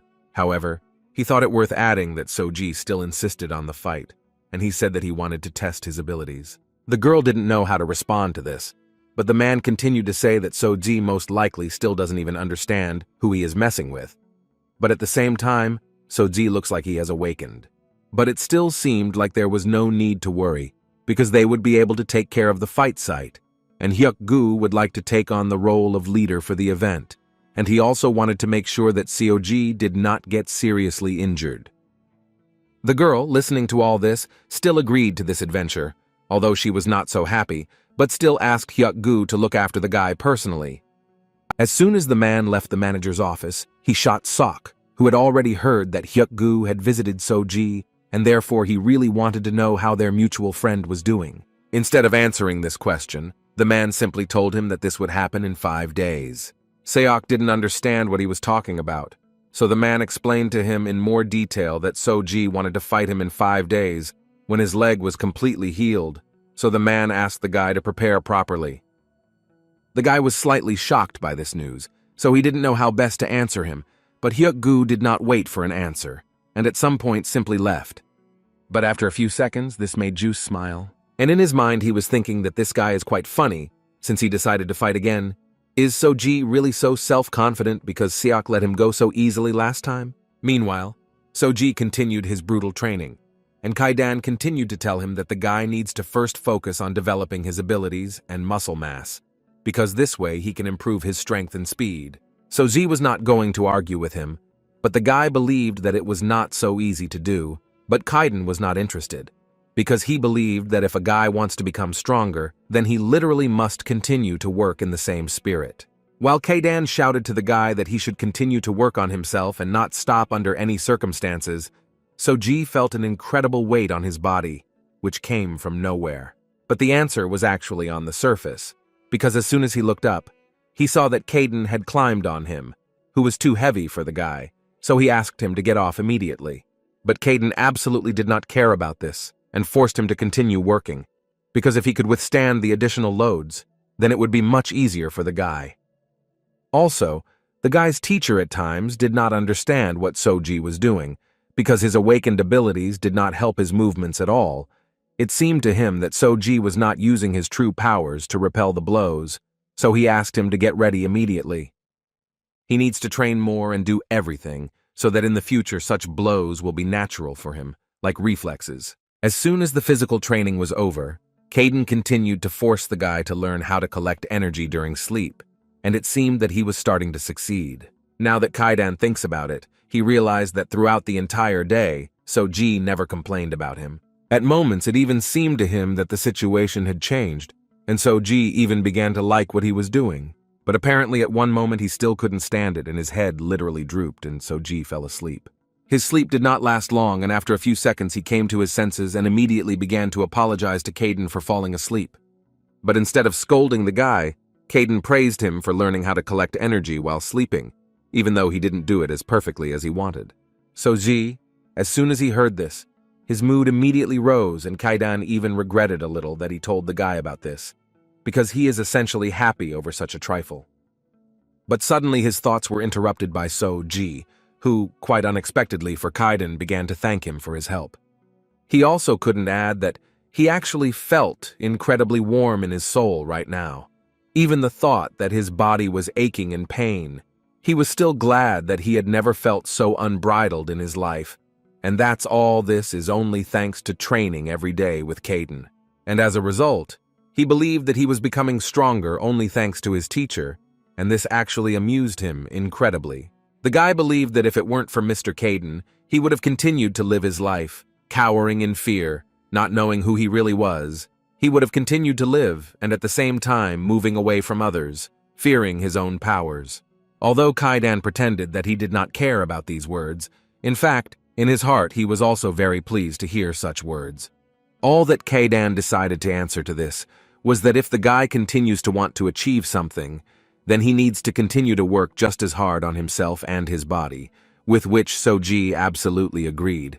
So they rested a bit and started training again. They practiced every day, for many hours a day, and the guy even lost the passage of time at some point. But the most important thing for him was that he finally took the right path, and he actually didn't even have time to notice how the very day had come when he would again face the awakened one in battle. Kaidan immediately tried to calm him down, because he believed that there was no need to be nervous, because he was not going to war. And besides, this was an official event, where Hyuk-gu would not let the guy get hurt if anything happened. The guy wanted to say that he actually agreed with him, but at one point, their conversation was interrupted by a car that drove right up to the guy's house. As it turned out, it was Hyuk-gu, who decided that it would be better to come for the guy and take him personally to the battlefield. First of all, he asked how the guy was doing, and whether he was ready. And then he did not forget to ask how the cat was doing, which, as it seemed to the man, was always next to him. Kaidan did not like this attitude towards him, so he more and more wanted to destroy this man right on the spot. But still, he restrained himself, and Seoji replied that everything was fine with them. But if Hyuk-gu didn't mind, then he would like to take this cat with him, because it was rather awkward for the guy to go there himself. The man wasn't sure if this was a good idea, but Seoji assured him that this cat was actually tame and quite cute. But when Hekgu looked at this cat, it didn't seem so to him, and he could be understood. Nevertheless, the guy managed to persuade the man to do this, and after a short amount of time, they were still together with Kaiden in the organization's office. It seemed that Kaidan would be nervous, but it turned out to be completely the opposite, because Soji literally could not find a place for himself, and he looked around every second. Kaiden actually didn't really want to go to such a place himself, but he just couldn't send Soji here himself, so he had to go with him. At some point, his thoughts were interrupted because he felt an incredibly strong energy and understood perfectly well that in this building only one person could have such powerful energy. And the name of this person is Yuji Eng, and Kaidan understood perfectly well that the rumors that she was the first among the strongest awakened ones were not a lie. Hyuk-gu carefully opened the doors to Director Ju's office and kindly asked Soji to come into the office. Ju was already ready for this meeting, although you couldn't tell from her serious face. But what was most surprised was Kaiden, who had never seen Director Ju in person, and he couldn't believe that one of the strongest awakened ones looked like that. Seoji apparently couldn't believe it either, so he decided to ask Hyuk-gu again if he was the director. The man did not fully understand why the guy was suddenly so surprised by this, but still confirmed this information once again. The guy explained that his surprise was due to the fact that when he heard the word director, he thought that an older man would sit in this office. Hyuk-gu could only smile at this and once again invite the guy to go into the office. Suddenly their conversation was interrupted by Director Ju, who came right up to the guy and said that she was very pleased to meet him. The guy was incredibly embarrassed because he was embarrassed, so he mumbled something in response. Ju immediately decided to ask the guy one very interesting question, but for this he needed his permission. Seoji did not expect this, but he was still ready to answer anything without any problems. The question was actually quite simple, and the girl wanted to know in it, does Soji still want to fight Seok? The guy didn't really understand why she was asking him such a question, so without any doubt, he answered what he wanted. After such an answer, the girl could not help but notice that it was very brave of the guy to challenge a person who had already had a cold for a long time, while being new to this matter. But Soji already knew all this very well, because Hyuk-gu had already explained everything to him, and even after that, he does not want to avoid the fight. Ju realized that in this case she would not be able to change anything, so she agreed with this, and Soji thanked her for her concern. But then he still added that in fact he had no thoughts of defeating such an outstanding comrade. But it's not that he didn't want to win, he just knows very well that he won't be able to do this yet, because he's training for everything a few days. Then, given all this, Ju simply did not understand why he was doing this, but for the guy it was quite obvious that now he is not doing this to win. Now Soji believed that it was more important for him to find out what he himself was capable of, because until that time, all he had done was keep everything to himself. And now the time has come to release his power and see for himself what he is capable of. Kaiden, listening to all this, could only smile, because he understood that the guy was saying quite the right things, after which the guy was taken to look at one of the training halls where awakened people train, and it seems Soji was pleasantly shocked by the scale. While Seoji could not believe that he had ended up in such a beautiful place, Ju wanted to convince her that her younger brother would still come to this fight, and Hyuk-gu assured her that he had warned him in advance, several days in advance, so he believed that there will definitely be juice.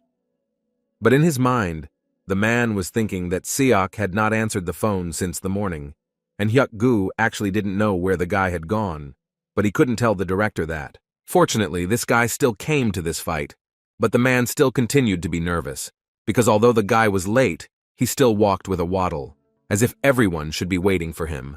He saw Hyuk-gu's face and realized that he had better ask for forgiveness and also come up with at least some reason why he was late. So he decided to say that he was delayed at school, so he could not come on time. But the man had little faith in this because he knew very well that Seok was not the guy who goes to school to gain knowledge. Seok decided to simply ignore Hyuk-gu and turn to Seoji, from whom he wanted to know why the guy had not been at school for several days, to which the guy answered him that he was just relaxing at home. For some reason, this answer immediately made it clear to Seok that the guy was conducting special training at home. Soji did not expect that his opponent would be able to guess so quickly. Kaiden, sitting and looking at this, realized that Soji literally told him this himself, so he believed that his student still had a lot to learn. Juice started smiling because he found it funny that the guy thought that if he trained at home for a few days, he could beat him. Seoji didn't understand what this guy was trying to achieve when he said things like that, but he still decided that it was better not to respond to something like that. At that moment, Kaiden noticed that the energy that comes from this guy is simply enormous for his such a young age. Now he understood how badly his student was hit. Juice decided to break this awkward silence and began to say that since he was late, maybe they should start this fight faster. Hyuk-gu has barely gotten over the fact that the guy is late when it fuels his nerves again. But still, the man gathered his strength and said that they would start the fight after the third bell and asked Soji to get ready. As soon as the first bell rang, Soji stood up and immediately began to think that he needed to collect his thoughts, and the most important thing was not to be afraid of his opponent. He tried to get it into his head that he had become much stronger, even though it was a few training sessions, but it should still help him. And at a minimum, he must do everything possible that is in his power. Suddenly his thoughts were interrupted by the third call, after which literally at the same second, Seok appeared right in front of Soji and was ready to attack. The guy was actually not prepared for such an unexpected attack, so he could not block it and received a rather serious blow to the body. But Juice didn't stop there and launched another attack on his face, which was no less weak than the previous one. After a few seconds of the fight, Soji was already lying on the floor from having missed 2 serious blows. The spectators, looking at all this, were not too surprised, because everyone expected approximately such a development of events. But Sok decided not to miss the opportunity to mock his opponent, so he added that the guy was blown away too quickly, although it seems he was undergoing some kind of special training there. After which Seok turned to his sister and Hyuk-gu and started talking about how he specifically allocated his precious time for this fight and did it just for the sake of a few blows. Hyuk-gu actually didn't think that Seok would start hitting like that from the very beginning, but he did. Although Soji did not make any effort, for him, this blow was probably very strong. Juice did not stop and continued to smile because, looking at his colleagues, he understood that in fact he was not the only one who had wasted time. But his fiery speech still had to be interrupted, because all attention was again focused on the fact that Soji had finally found the strength in himself and was able to get up. Hyuk-gu, looking at all this, didn't even think that the guy would be so resilient. Kaiden could only praise him, even though he was beaten like a fool. But if you direct the ability of the awakened one to the place where he will be hit, you can greatly reduce the damage, and it looks like Soji did just that. Juice also didn't understand what was happening, because it seemed to him that he had beaten the guy hard enough so that he wouldn't get up. The guy finally got to his feet and stood in his usual stance, simultaneously thinking that he was an inattentive fool because he didn't know that he needed to attack immediately after the bell. But this time he will do something differently and attack first. Juice did not expect this from the guy, but still managed to dodge his unexpected blow. Although it seems that this was a series of serious blows that you will have to dodge, or now Juice is at risk of receiving serious damage. He was able to dodge all the blows, at least it seemed so to him, and so he decided to launch a counterattack to finish off Soji. But Soji himself didn't think so, so he was able to dodge Sok's blow, after which he was even able to launch more than one counterattack, which was difficult for Soku to block. Hyuk-gu, who watched this carefully, could not believe that Soji was capable of such movements, and now they guessed that his awakened ability was speed, because he is really very fast. Juice was not going to tolerate this, so he got angry and also began to use his abilities, with the help of which he was able to deal a rather serious blow to Soji, which the guy did not have time to block. After that, Seok again began to tell the guy that he had already told Soji that he could develop the same speed as him. Hookie began to understand that it seemed this fight was going beyond boundaries, because Sok had also developed his speed, but he didn't want to stop all this, because he was interested in how this battle would end. Soji understood that he should temporarily go on defense, but it was difficult to do, because Seok really accelerated just like him. But then he remembered the words of Kaidan, who told him that his opponent can only follow his speed. But if Soji uses his full potential, then even Kaidan himself will not be able to follow him. Therefore, Soji decided that he should not store his energy, because he would definitely not stand a chance that way, after which he used the maximum of his energy and accelerated to the maximum. No one could keep track of the speed of this guy in this pavilion. Kaiden also didn't see the guy, and this actually only made him happy, because the guy finally understood what he needed to do. although he is much stronger compared to his peers. But in any case, no matter how strong Seok was, he still can't compare with Soji's speed. And Soji showed this by example when he dodged all of Seok's blows. Although his opponent could dodge Soji's blows in any case, the more important thing was that the guy was much faster than Seok. At that moment, Soji could only think that Kaidan was right when he told him that if he trained, he would become stronger. Kaidan couldn't help but smile at this moment, because he was right again when he said that the guy's movements would become firmer during the real fight. But Seoji actually exceeded even his expectations. Hyuk-gu was amazed that Seoji's moves were really good. He didn't know that he was so good, only the man felt sorry that his opponent was Seok, because he believed that even with such incredible speed and excellent movements, Soji still would not be able to win this fight. And Seok seemed to hear what Hyuk-gu was saying and decided that it was time to end these jokes, after which he delivered a rather strong blow, which left Soji's attack and, moreover, caused him damage in response. Juice was already too angry and began to tell his opponent that he should have chosen a suitable opponent instead of attacking blindly. Hyuk-gu began to worry that the situation was starting to get out of control, and Seok might get excited and hurt Soji too much. But Seok was more angry because Seoji had become a little stronger, and believing this, he decided to attack him. So he decided that he would make sure that he would not dare to think about such a thing ever again. And after these words, he only struck, and Soji had no choice but to fight back.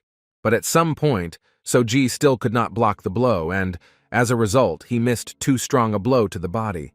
After which he apparently will not be able to continue the battle, because although he defended himself with his awakened ability, now he feels as if his body is falling apart into small pieces. Juice at this moment was preparing to deliver the final blow, and along the way he said that he did not know how many times he hit the guy. But for him, it was quite amazing that he was still able to move. But this only amused him even more, and now he wanted to see what would happen to the guy if he caught his signature blow. So Z was not ready for this, and his body literally began to tear into pieces, and the guy himself screamed with an incredibly strong cry. Hyuk-gu at that moment thought that this was very bad, although Soji's movements turned out to be better than they could have thought.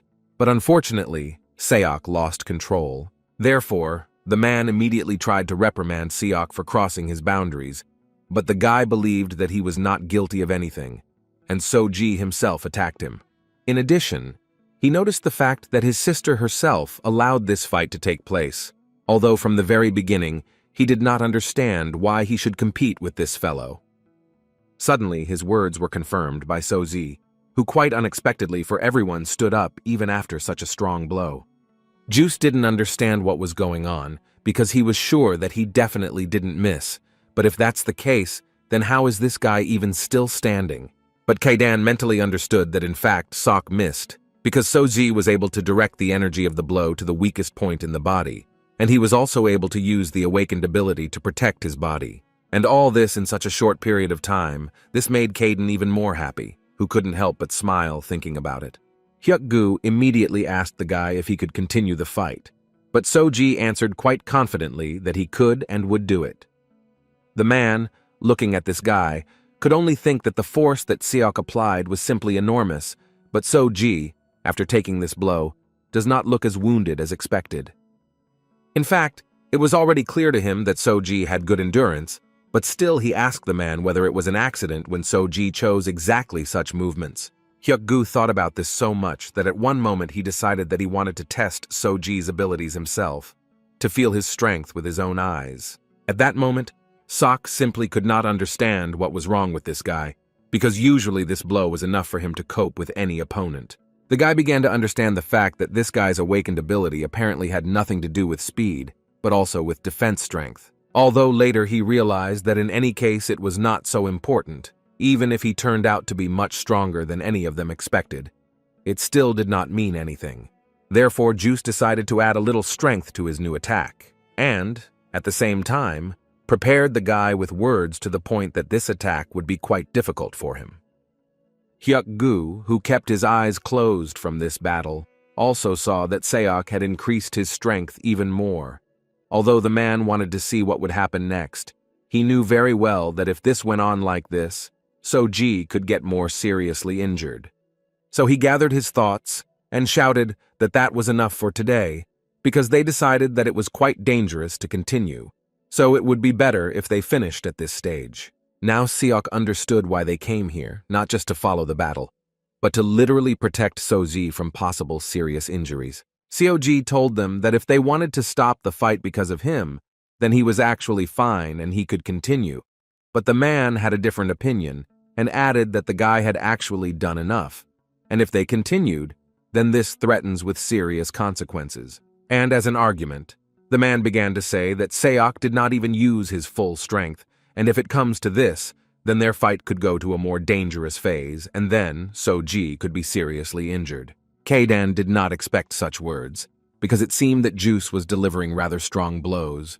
But now the choice was entirely up to Soji, and Kaidan was quite interested to know what the guy would choose, retreat or continue the battle. And to the surprise of everyone, Soji assured them that he could continue, and this was not such a big problem for him.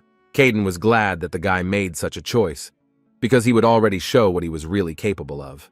Soji decided to repeat once again that he was really fine and could continue the fight calmly. Now Juice had a wide smile on his face, because he also incredibly wanted to continue, and now he likes his opponent much more. Therefore, he himself asked Hyuk-gu to allow this fight to continue, and the guy himself said that he was ready to continue. After all, Juice believed that this was the ideal case for the guy to finally find out what their world really is like. Hyuk-gu was not going to follow this madman's lead, so he started shouting for him to stop immediately. But suddenly, Director Ju intervened in the dialogue and personally asked the man to give them permission to continue the fight. She believed that Soji would still show something that they could not expect from him. Hyuk-gu understood that if the director said so, then it was likely that Soji had something special that he could show them. Therefore, he decided that since they wanted to continue so much, he would give them this opportunity. And as soon as Hyuk-gu gave permission for them to continue, Soji immediately went on the attack and tried to take Seok by surprise. But still, Juice was ready for this and was ultimately able to dodge such a blow, although along the way he thought that Soji was trying to fight the same way as he did at the beginning. And he understood perfectly well that if he continued to give him such an opportunity, he would most likely find himself at a rather disadvantageous position. Although in any case it was quite commendable, because he would each benefit from the fight and correct his mistakes along the way. Now their fight was not so straightforward, because Soji quite easily dodged his opponent's attacks. And now Juice understood that his speed was quite fast, but at this stage it was already too little, because at the same time he was using an attacking ability that slowed it down. Therefore he decided that the best solution would be to make sure that Soji simply could not touch him. The guy did not listen to him, and therefore continued to attack the guy, not thinking that there might be consequences. And for Sok, this was only to his advantage, because he needed the guy to make a mistake. It seems he did it after all, and Juice was ready to deliver a pretty good attack with the help of another ability. Seoji didn't expect this. His skill seemed to create a wall that was simply impossible to pass through. Seok decided to share with him that he had just created a wall using the wind, and it seemed to him a perfect example of what can be done if you learn well control your awakened skill. But in the end, of course, he could not help but add that now Soji must understand the difference between them, and finally realize the fact that he cannot defeat the guy. Kaidan, also looking at all this, understood perfectly well that his student's opponent really had a lot of combat experience, and most likely he understood the principle of Soji's attacks. Hyuk-gu also couldn't help but notice that at first, Soji was a confused child, but then he pulled himself together and began to attack quite well. But in any case, now it seemed to him that the guy would have a hard time, and he wouldn't be able to continue the fight so easily, because the difference in skill was too big. And it seems that Juice decided to prove this in practice, because he dealt the guy a rather serious blow with the help of his awakened ability. Seoji didn't expect Sok to hit him so hard, so he didn't even think about blocking the blow, and as a result, he was lying on the floor again, unconscious. Hyuk-gu immediately started yelling at Seok because of this, and in fact Seok was already tired of being constantly accused of something, because Seoji himself asked to continue this fight. The man wanted to answer this, but Seok had not finished yet, and continued to say that in this way, if Soji meets a hostile awakened one, then he is unlikely to be able to survive. And apparently, in a sense, the guy was right, because the man didn't know what to answer and simply remained silent, and Juice continued to believe that it was better to endure it now than to die later because he would blindly go into battle. Kaidan couldn't believe that Seok literally blew up the wind that protected him from the front. Before Sozi reacted and launched an attack, he realized that in fact Sozi, who had no experience in fighting the awakened ones, had no chance to do something. Suddenly a girl intervened in their conversation, who also asked to end this fight and take the guy to the infirmary. But she didn't have time to finish when suddenly they heard a rather familiar voice, and it seems. Soji stood up again and asked them to wait with hasty conclusions. His body was covered in blood and he could barely stand, but the guy assured them that he could still continue to fight. This time, Hyuk-gu was categorically against this, because it seemed to him that this was already more than enough, and Seok even agreed with him, who added that if the guy continued, he would have big problems. Seoji didn't seem to hear them at all and simply stood up and thus showed with all his appearance that he was ready to continue fighting. Hyuk-gu, looking at the guy, thought that he had serious wounds. But internal wounds were no less serious, and this was not the case when you had to hold on to the end. So he decisively answered him that he understood his intentions perfectly well. But still he thought that it is simply impossible to continue further. So Z immediately answered him that this was purely his choice, and in this case only he would decide what to do next, although he was grateful to the man for worrying about him. The guy was confident that he would still be able to hold out until the end and would withstand Sok to the end. The man and the director simply remained silent and looked at this brave guy, although they did not fully understand why they would take such a risk. Kaden himself was actually surprised that even after this, the guy would still want to continue. A little boy was walking home from school and saw a small cat sitting on the road, not moving from his place, and little Soji was very worried that he could get hit by a car at this rate. And as soon as he thought about it, a huge truck appeared literally out of nowhere that could crush this cat. Soji decided that since he has the opportunity to save a small animal, he must do it. Therefore, he used his ability and literally took the cat from under the wheels. This amused him very much, because a little more and trouble would have happened. But still he managed to save him. Suddenly, his smile disappeared. After he heard how people around did not understand where the little cat had gone from the road, it was as if he had teleported. Seoji immediately decided to run away from this place, because most of all at that moment, he was afraid that they would suspect him of being different from everyone else. The boy often hid in his room at home and was afraid that someone could see that he was using his special power. There wasn't a day when the guy didn't cry because of this, but he was afraid to tell his parents that he was using his power again, because he understood what reaction they might have. Now it was incredibly difficult for Sozi to even stand on his feet. His whole skin hurt, as if he had been cut with a knife. And not only that, his whole body hurt, like after an accident. But on the other hand, now he feels like a truly free person who can use his abilities and be afraid that someone will judge him or punish him for it. Hyuk-gu sincerely didn't understand why the guy didn't want to give up so much, and why was he doing all this anyway. Juice actually had similar thoughts. This little guy is trying to do something that was simply incomprehensible to him. For what is he even sacrificing his life? But this essentially did not give Juice a choice, and he was also forced to continue the fight, although it cannot be said that this upset him much. And this time he decided that he would gather as much energy as possible in order to finally finish this fight. And partly, he also did this for the sake of Soji himself. So Z understood perfectly well that now Sok had become much stronger than at the beginning of their battle, and now it was almost impossible to defeat him. And in fact, this really impressed Soji because they were the same age, and Seok already had such enormous strength. At that moment, Sok himself was thinking that he was already tired of this fight, and most of all he wanted to finally finish this fight, if only so as not to see Soji, who was barely standing on his feet. So Z was very scared to fight him again, because even now he was in unbearable pain, and he didn't fully understand what he should do next if Sok decided to use even more force. Before coming to this fight, Kaidan told the guy that although he did not know his opponent, but from Soji's stories, he could say that there was no way he could win, because it is impossible to really compare someone who has trained since childhood and Seoji, who has only been training for a few days. Soji, listening carefully to all this, came to the conclusion that, in fact, he did not have a single way to win this battle. But Kaden didn't say that and added with a smile that there is actually one way. He believed that Soji's opponent would definitely underestimate him, and Kaiden believed that they should take advantage of this. Namely, he asked Soji not to use all of his awakened ability and fight by adjusting his strength, no matter how critical the moment was.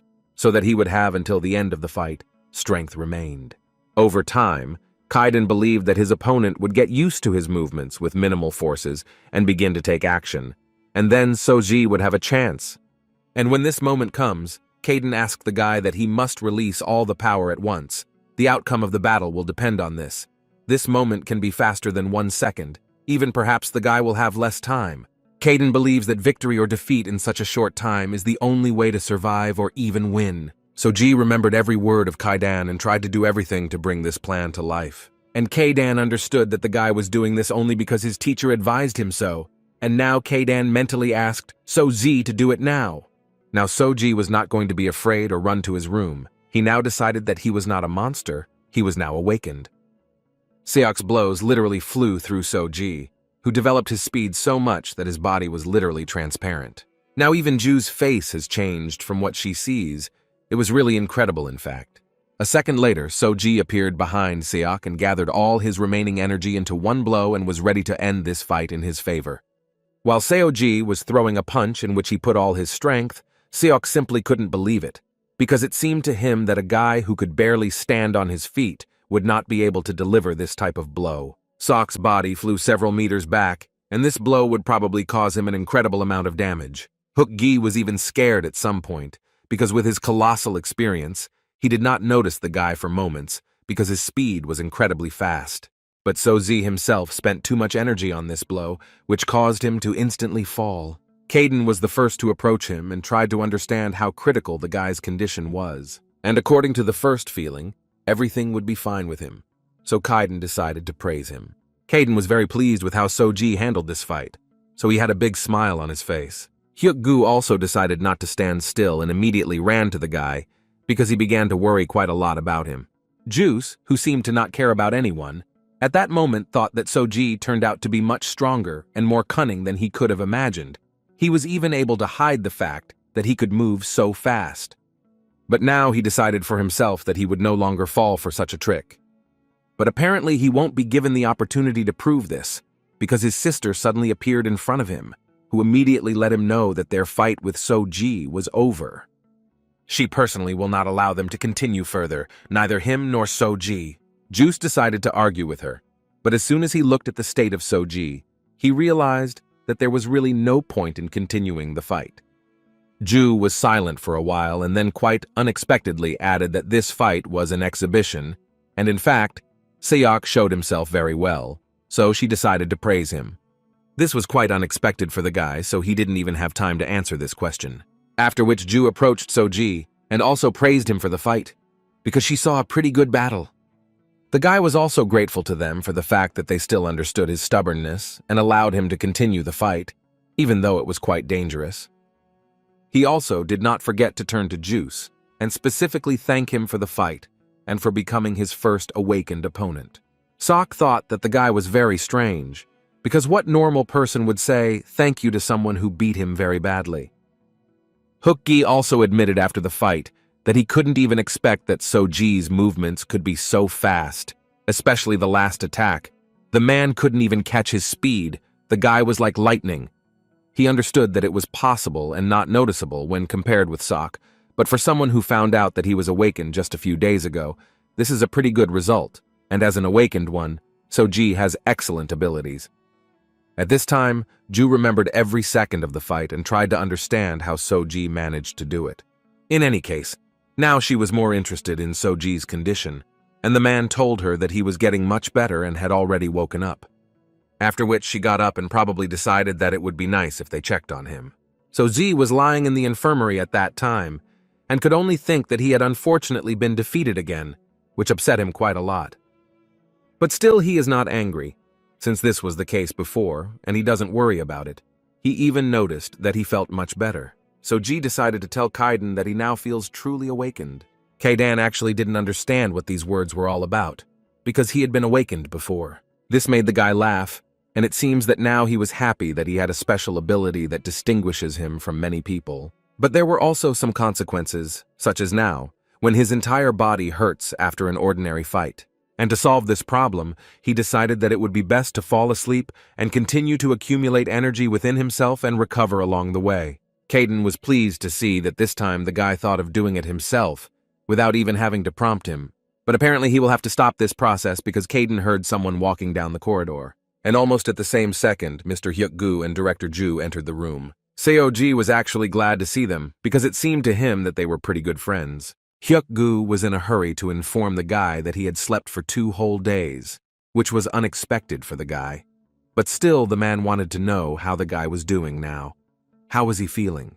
Seo-ji told them that his entire body hurt. He couldn't even move a finger, and if we believe Hyuk-gu's words, the guy had 5 broken ribs and 4 more cracks. In addition, the guy's entire body was covered with bruises and deep wounds, which brought him incredible pain. Caden, listening to all this, did not understand why they were so worried about him. This is a common thing, it just takes time to recover.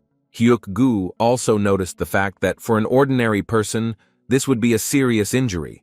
But for an awakened one, it will not be difficult to recover quickly, and they will do everything possible for his speedy recovery. So So-ji can very quickly return to her previous form. So-ji was very grateful to them for such care. The man also added that now So-ji can only focus on treatment, but he decided not to finish talking because he saw Kaidan again. And mentally Hyuk-gu incredibly wanted to pet him, because he was such a big and fluffy cat. But the man understood perfectly well that he had to restrain himself and not make such mistakes. Suddenly the thoughts of the man, and everyone who was in the room at that time, were interrupted by Ju, who decided to ask So-ji if he by any chance knew who Caden was. All 3 of them were surprised by this question, and especially Hyuk-gu, who did not understand why the girl suddenly decided to ask this question. Kaidan didn't pretend that he was so close that the girl couldn't even imagine. But on the other hand, he still didn't understand. Did she really think that the power that So-ji used for the last time had anything to do with him?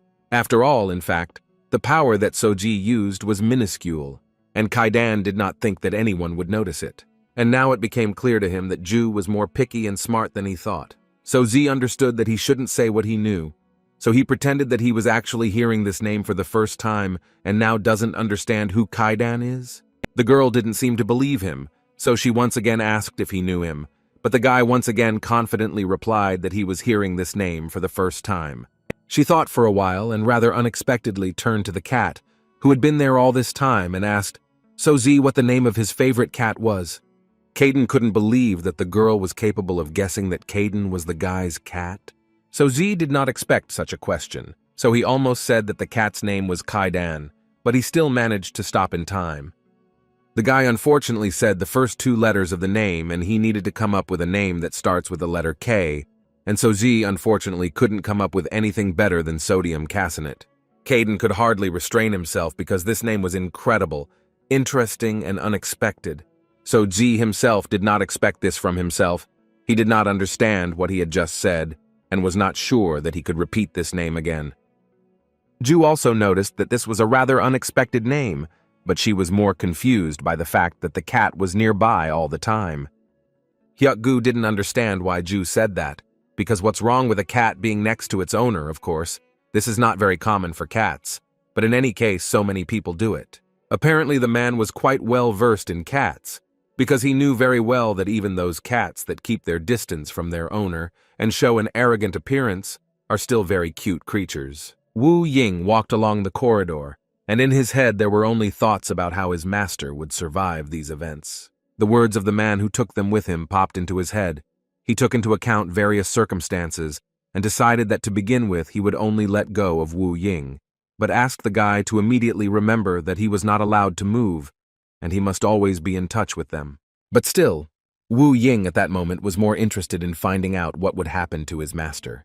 But all that the man could answer him was that the scientist Dallin had broken the rules and was punished accordingly for it. Wu Ying decided that until nothing was decided with the teacher, he would go to school. He believed that this could distract him at least a little. Sitting in class, he suddenly remembered So-ji, who was not at school that day, and for the guy it seemed quite strange, because usually the guy comes to the 3rd lesson.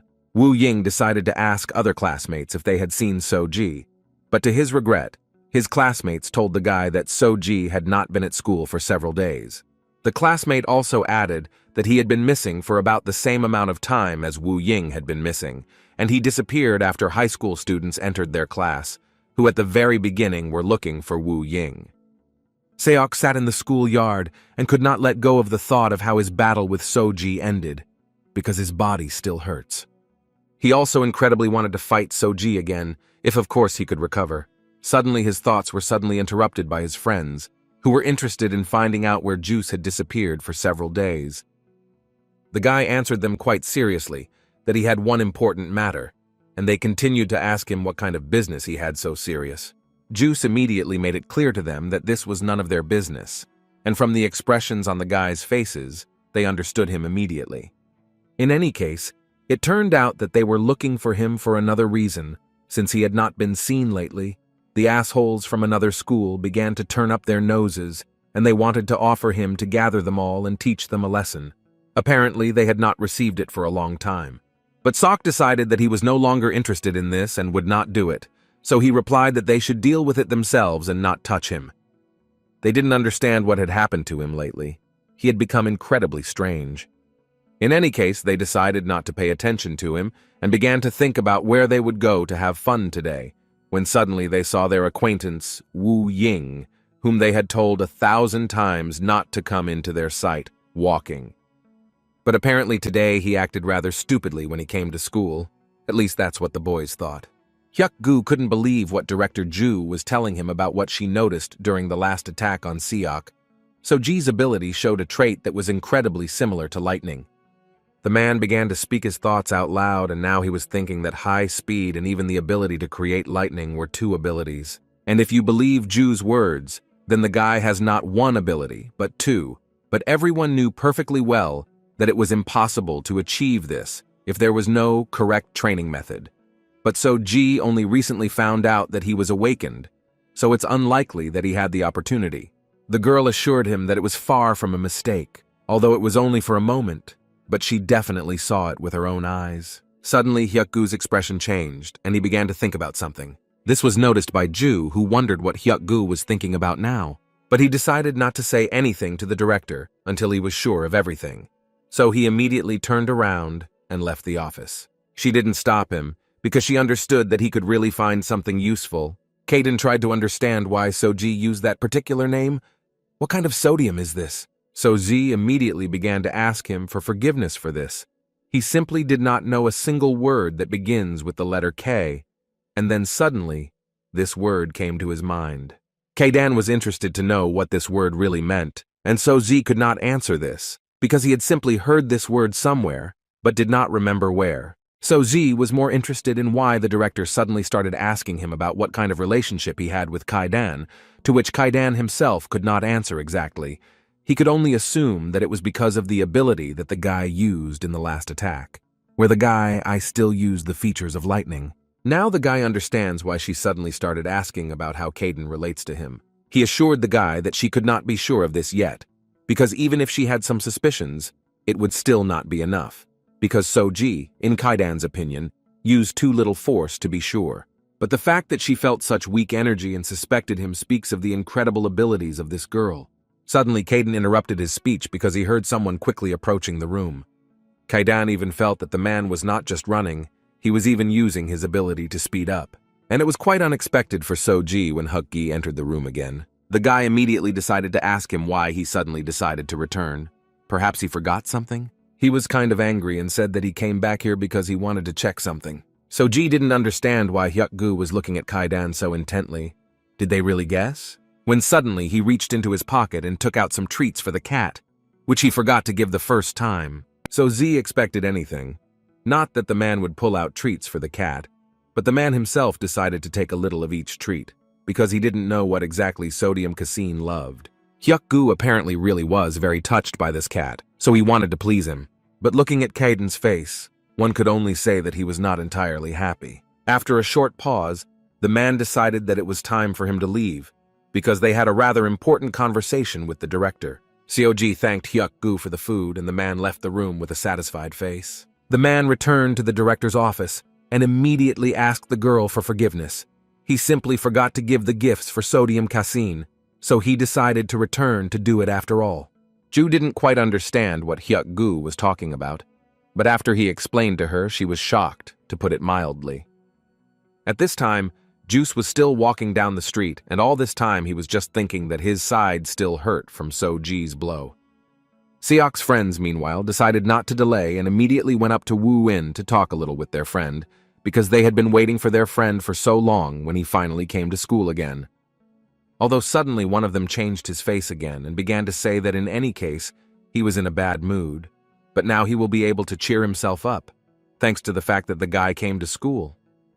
But before he could finish speaking, he received a blow right on the head. Apparently, Wu Ying is not in such a good mood today to talk to them and endure their bullying. The friends of this bully did not even expect such a turn of events, because they always considered Wu Ying weak, and now apparently they will have to change their minds. But Wu Ying was actually looking for them himself, because he wanted to find out from these guys what they did with So-ji. No one was going to answer him. They just wanted to go on the attack and punish the guy for his insolence. But it seems they didn't understand the guy that he wasn't in the mood today. So he easily dodged this guy's blow and struck him with his own blow, which he couldn't block. The third friend was apparently smarter than everyone else, and after such blows he immediately began to ask Wu Ying to calm down and immediately began to tell him that So-ji beat them up, after which he did not appear at school. Wu Ying did not expect such an answer and asked the guy if he was really talking about So-ji. The frightened guy immediately confirmed this, and also added that his friend just wanted to teach him a lesson and went to look for him, and then they saw him for the last time. And he also began to assure him that they had nothing to do with the fact that he friend doesn't come to school. The guy also added that Seo-ju was calm even when he was beaten on his wounded leg. But when they said that Woo-in would suffer along with him, he suddenly attacked them and beat them. Wu Ying understood that So-ji was awakened, so he could not suffer because of these fools, because even before that they could not even touch So-ji. Therefore, the thought appeared in his head that perhaps this was all due to the injury that the teacher inflicted on him during the battle. When suddenly his thoughts were interrupted by Juice, who came up because he saw that his friends were lying on the floor. Juice immediately remembered that he had already seen this guy before, and he was the same guy whom he asked no longer appeared in his eyes, but apparently he decided not to listen to him. But now he was more interested in the fact that the guy apparently believed in himself too much, since he was able to beat 3 hooligans. Wu Ying was not going to answer Seok's questions, and decided to ask him his own question in response, in which he wanted to know if he was the Seok that his friends were talking about. Seok was surprised that the guy was so impudent, since he didn't even answer his questions, but Wu Ying wasn't going to wait. So he asked the guy again in a more rude manner if he was Seok. The guy looking at him couldn't help but say that he was funny, and yet he easily admitted that he was Sok. And as soon as he said this, Wu Ying immediately began to walk towards him, and from the expression on his face it was clear that he was not up to anything good. So Zi slept and gained strength, and also concentrated his energy the way Kaidan taught him. But at some point, the calm was interrupted, and the guy started screaming that everything was lost. Caden didn't quite understand what the guy was talking about, and asked him to explain, after which the guy started talking about cat food, which made Caden freeze in anticipation. The guy meant that he was passed out for several days, which means that his cats at home were left without food, and so he began to panic, because they don't know where else they can eat and what should they do next. But Caden calmed him down and told him that this strange man, Hyuk-gu, while So-ji was passed out, went to the guy's house and fed the cats. The guy couldn't quite believe it, but on the other hand, he understood that now he had nothing to be nervous about. Caden thought that both of them were crazy if they loved these cats so much. Meanwhile, in the schoolyard, Seok and Woo-in decided to figure out a little which of them is stronger. But each of them did not even suspect the fact that they were both awakened, and this battle would not be as easy as they thought. After several blows, Juice couldn't believe what he was seeing, because before he was sure that this guy was a weakling, but now everything has changed. Wu Ying continued to repeat his question and wanted to know where So-ji was. Seok didn't understand why he was asking this question, but decided to talk about the fact that So-ji was now in the hospital, which was quite unexpected for Woo-in. Next, he was going to find out who did this to him, and the first candidate was Sok, who was standing right now in front of him. Formally, Juice understood that yes, he did it, but it seemed like it was a fair fight, and he didn't particularly like it. But he didn't have time to say this, because he saw Wu Ying jump out of his seat and start running at him with his fists. Juice, of course, was capable of blocking such simple blows, but he simply couldn't wrap his head around the idea that this guy was such a good attacker. In his head, He thought that this guy's reaction was too good, even considering the fact that he did not use his abilities, because it is very difficult for ordinary people to quickly respond to such blows. Wu Ying also understood that apparently Seok was not such a simple bully, since he could not defeat him with punches that ordinary people would never block. Juice, meanwhile, decided to increase his striking power and use his abilities a little, and therefore immediately went on the attack. Although Wu Ying understood what was about to happen, but still, according to Seok, Wu Ying did not have time to set up protection in time and left a weak spot below, in which he was successfully able to strike, and Wu Ying at that time could not believe it, because he always believed that Seok was an ordinary bully. But from that moment on, he realized that this was not so, and therefore he began to block the blows of Seok, who continued to attack him. Moreover, he began to strike back, with a clear understanding that Seok is not an ordinary bully, and he needs to fight quite carefully so as not to get caught in a good counterattack. A few seconds later, Wu Ying finally got in and hit Soki's sore spot, which made the guy too angry and immediately decided to answer him, so he launched a counterattack with all his anger. But his normal attack didn't work, so he had to use a little of his ability to accurately hit Wu Ying. The guy managed to jump away from the blow and immediately thought that something was wrong here, who this bully even was. In such a time he should have fallen, but he still had strength. And besides, his movements were fast and quite decisive.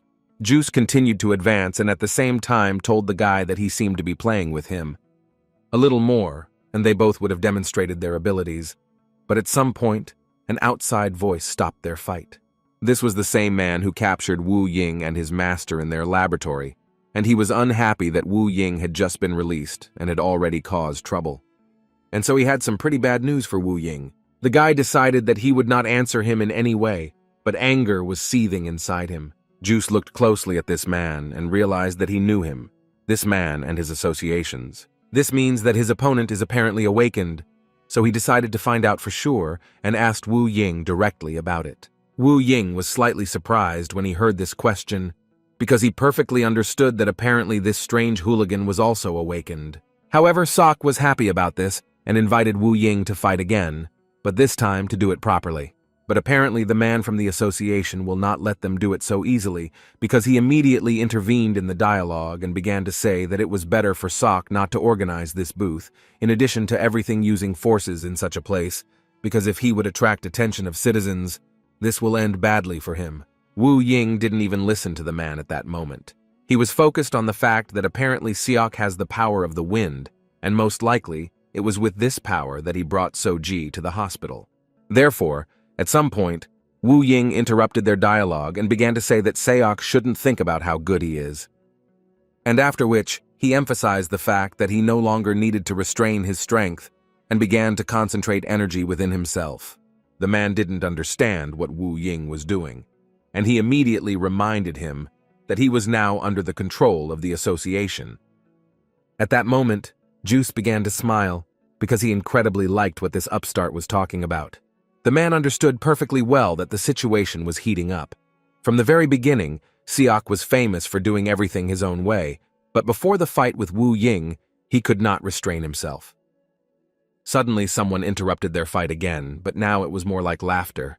And when they turned their heads, they saw Hyuk-gu, who apparently was just passing by and decided to look into the school.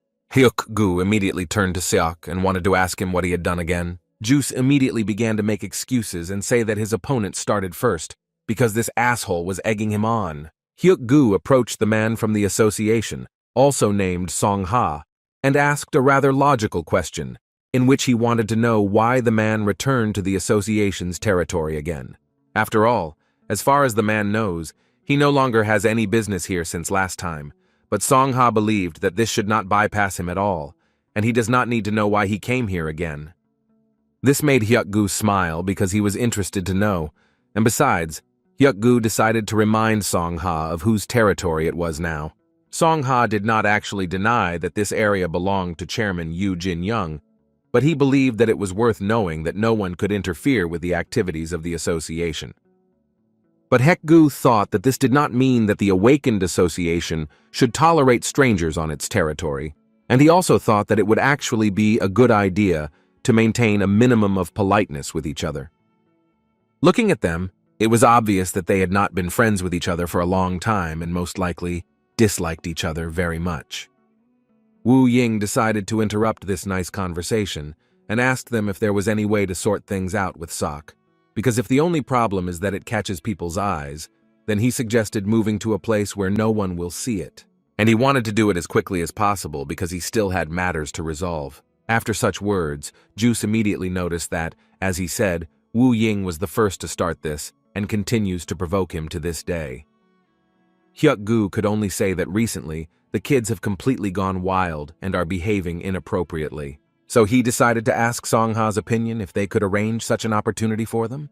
The man, looking at him with confidence, answered that in this case it would be best to use a base where prying eyes would definitely not see this battle. After some time, both guys arrived at the same training room where, just recently, Seok and So-ji were finding out which of them was stronger. Song Ha was quite reserved, and as soon as he got into the building where he saw the chairman, he immediately asked her for forgiveness and added that the association was in their debt after such a favor. Ju decided to ask the man how this actually happened, and as soon as Song Ha decided to answer this question, Hyuk Gu intervened in the dialogue, who decided to explain and tell the details of this situation himself. He began to say that someone from the association challenged Juice, so they both decided that it would be better for them to settle their conflict here, and not outside where they might be noticed. Song Ha intervened in this story and immediately added that Wu Ying is not from the association. He is only at their disposal. Hyuk Gu, hearing this, added that it seemed to him that this was the same, and judging by Seok Ha's words, he concluded that they needed to better control Wu In to prevent this from happening. Song Ha responded to this by saying that he wanted to say the same thing about Seok's brilliant management, because it seemed to him that it was more like Seok was trying to bully Wu In at the first opportunity. Hyuk Gu immediately began to get incredibly angry, because he believed that this was a lie, and without thinking for a long time he offered to fight Seok Ha, and he did not even think about refusing such an offer. And it seemed that if the chairman had not been there, they would have really gotten into a fight, but she stopped them in time. In addition, today the relationship will be sorted out by two other people who, apparently, were already ready to start a fight. And before Juk had time to say a word, Wu Ying launched an attack on his opponent and had no intention of stopping. Juk really didn't expect that Wu Ying would decide to start a fight so quickly.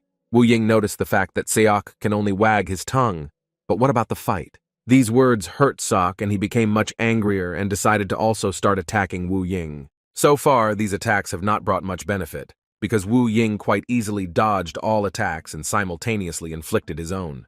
For Sok, this was quite surprising, because he perfectly understood how difficult it was during an attack to predict the force that would fly in his direction. But he was not going to just give up and continued to deliver attack after attack. Wu Ying realized that this fight would not be as easy as it seemed to him, because dodging the blows was becoming harder and harder. Hyuk Gu, looking at this fight, understood that Wu Ying is not really such a simple opponent, because at the moment, they are fighting with Sok on equal terms, and it seems that his awakened ability is psychokinesis, which Master Delane also possesses. It was also worth noting that the basis is the transformation of external forces and the release of energy, and if so, then the awakened abilities will increase, and it will be especially problematic to understand the method of attack. At least that's what Hyuk Gu thinks. And from some point of view, this was the correct opinion, because the attacks were quite unpredictable, and it was very difficult for Juice to fight his new opponent. Therefore, Hyuk Gu decided that Seok would have to behave more cunningly with him. Master Daline's style manifests itself properly. After everything Hyuk Gu saw, it became even interesting to know how Song Ha managed to stop this guy. But Seok Ha stood with a dissatisfied face and did not answer Hyuk Gu, so he decided that he simply had nothing to say to this. Meanwhile, the fight continued, and Wu Ying used some pretty good punches to damage Sok, and at times he actually managed to do it. And this angered Juice even more, but so far he could not do anything about it. And it was all because Wu Ying did not stop attacking, and he had to dodge all these attacks and hope only for some kind of counterattack. But Sok understood that it was becoming too difficult for him to dodge his attacks, and he understood that, apparently, in such conditions, Wu Ying was still stronger than him. In this case, Sok decided that he needed to use a little more of his abilities, and he immediately decided to speed up first and Wu Ying did not even notice how his opponent got close to him. At the last moment, Wu Ying would still dodge this blow, although it was incredibly difficult to do so. Juice felt a little freedom in his movements, so he continued to attack the guy with different numbers of blows, and now Wu Ying was going through hard times.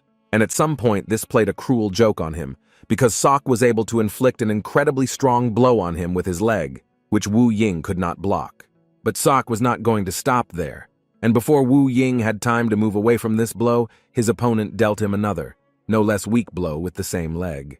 And then he believed that all he had to do was finish this battle, and so he struck a blow to the face, which even knocked the guy's glasses off his head.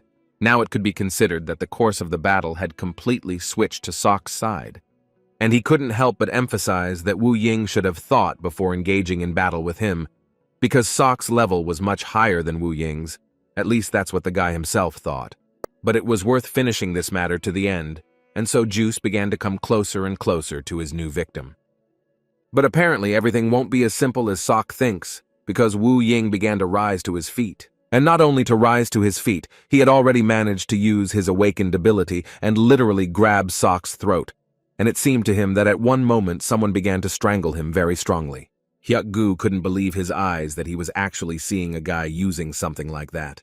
Sok, who, like no one else, could feel the full power of Wu Ying, could not believe that this guy was capable of this. This attack could unsettle him, and then the battle would again pass to Wu Ying.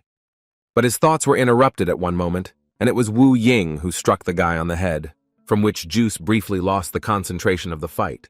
But in any case, when he more or less came to his senses, he became even angrier, and he will not leave it so easily. Hyuk-gu acknowledged the fact that Wu Ying is indeed very strong, and what he did just now is a clear confirmation of this fact. Seok-ha at that moment thought that Wu Yin was truly incredible because he was really able to independently develop his abilities to such a level. And at that moment he remembered how he spoke with Master Delane, who from the moment he got into the association was silent, and Song-ha tried to convey to him the idea that if he remained silent, it would not help him in any way. After all, now they have enough evidence that the rules of the Awakened Ones were violated, and he was about to leave, when he suddenly decided to add that the man's student would also not escape punishment, because the man was a traitor, and his student, like him, had been breaking the rules for a long time. When suddenly the master spoke and began to ask Song-ha to follow the guy because he was not guilty, Song-ha did not expect the master to speak, because for several days he had been simply silent so as not to be told. But in any case, Song-ha could not help but tell the master that it would be quite difficult to do this because he is not on their side, and besides, Wu Ying is the student of such a criminal as the master. The man raised his head and asked to do everything possible, because he does not want this boy to live alone, and if they fulfill his request, then Delin promised that he would cooperate with them, and besides, he has something for the association.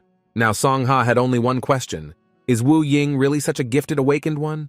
People could not believe that the guy was only 11 years old, and he was already able to pass the test up to the 3rd level, which even some adults could not pass. But someone said that he is Ju's younger brother, and a truly strong, awakened one, because among his peers in the country there is no one with the same level. Perhaps he is one of the best in the whole world. People have been saying for a long time that it was a gift from God that such an excellent, awakened one appeared among them again, but they were very sorry that Ju and this child became legends. Now Juice could barely restrain all his power so as not to destroy his opponent on the spot, and in fact, he succeeded rather poorly.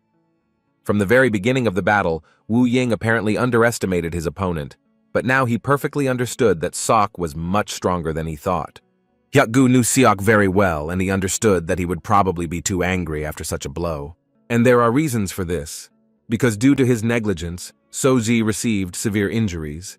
But now he faces an opponent whom he cannot defeat so easily, and this makes him nervous. Song-ha at that moment also thought that their age determines the level of awakened abilities, and for him, everyone around him overestimates Sok's abilities too much.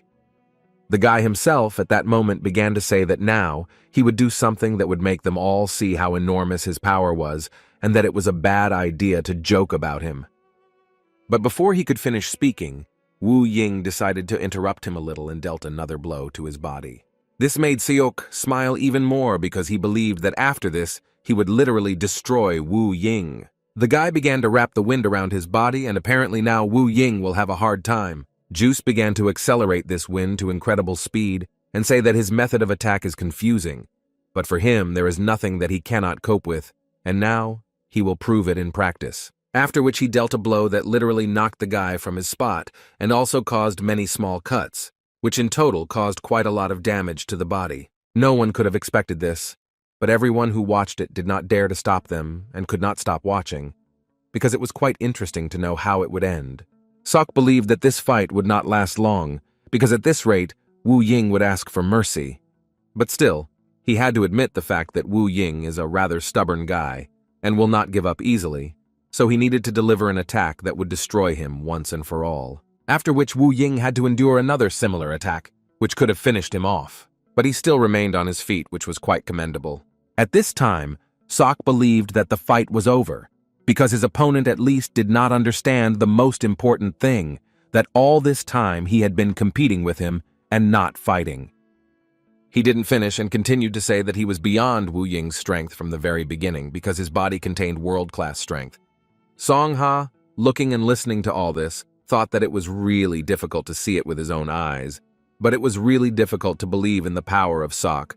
He also believed that Wu Ying fought quite well, although the resistance was poor, but if he trained properly, his form could become much better, and accordingly, he would be even stronger. Suddenly his thoughts, as well as the whole fight, were interrupted by the voice of Soji, who, as soon as he entered the training room, immediately shouted the name Wu Ying. Hyuk-gu didn't understand what Soji was doing here and why he wasn't in the hospital.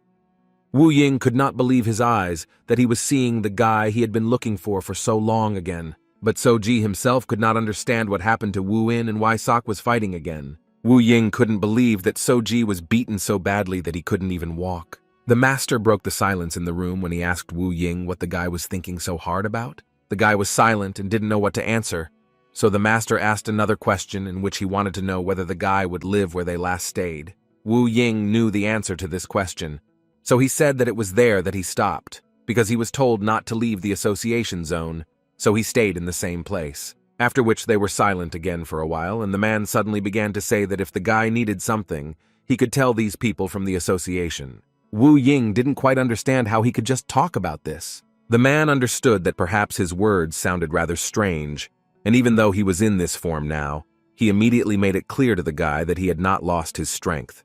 And the master also decided to ask for forgiveness for the way he behaved with that boy, because he simply did not know that Wu Ying was friends with him.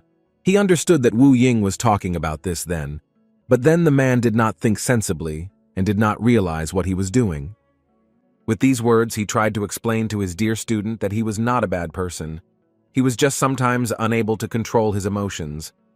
He also thought it worth mentioning the fact that until now, he had been mistaken in thinking that he was his first friend in life. And yet, the master made it clear to the guy that he showed much more than affection when he covered the man in front of Kaidan. So now the man asked the guy not to pay special attention to all this, and asked him to live well and not think about any consequences. These memories literally forced him to use almost all the power that he owned, and Juice at that moment understood that this was clearly not good. Looking at him, the guy didn't understand why Wu Ying suddenly came to his senses, and moreover, began to release such strong energy that literally covered his entire body.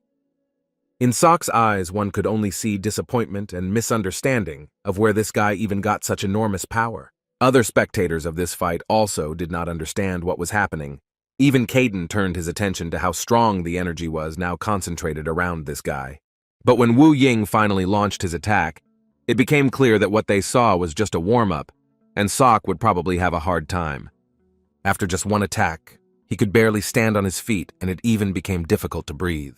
Apparently, this battle began to gain incredible momentum, and it seemed that each of the participants was giving it their all. Song Ha mentally did not understand how in the country, among teenagers under 19, only 3 are equal in abilities to Sok.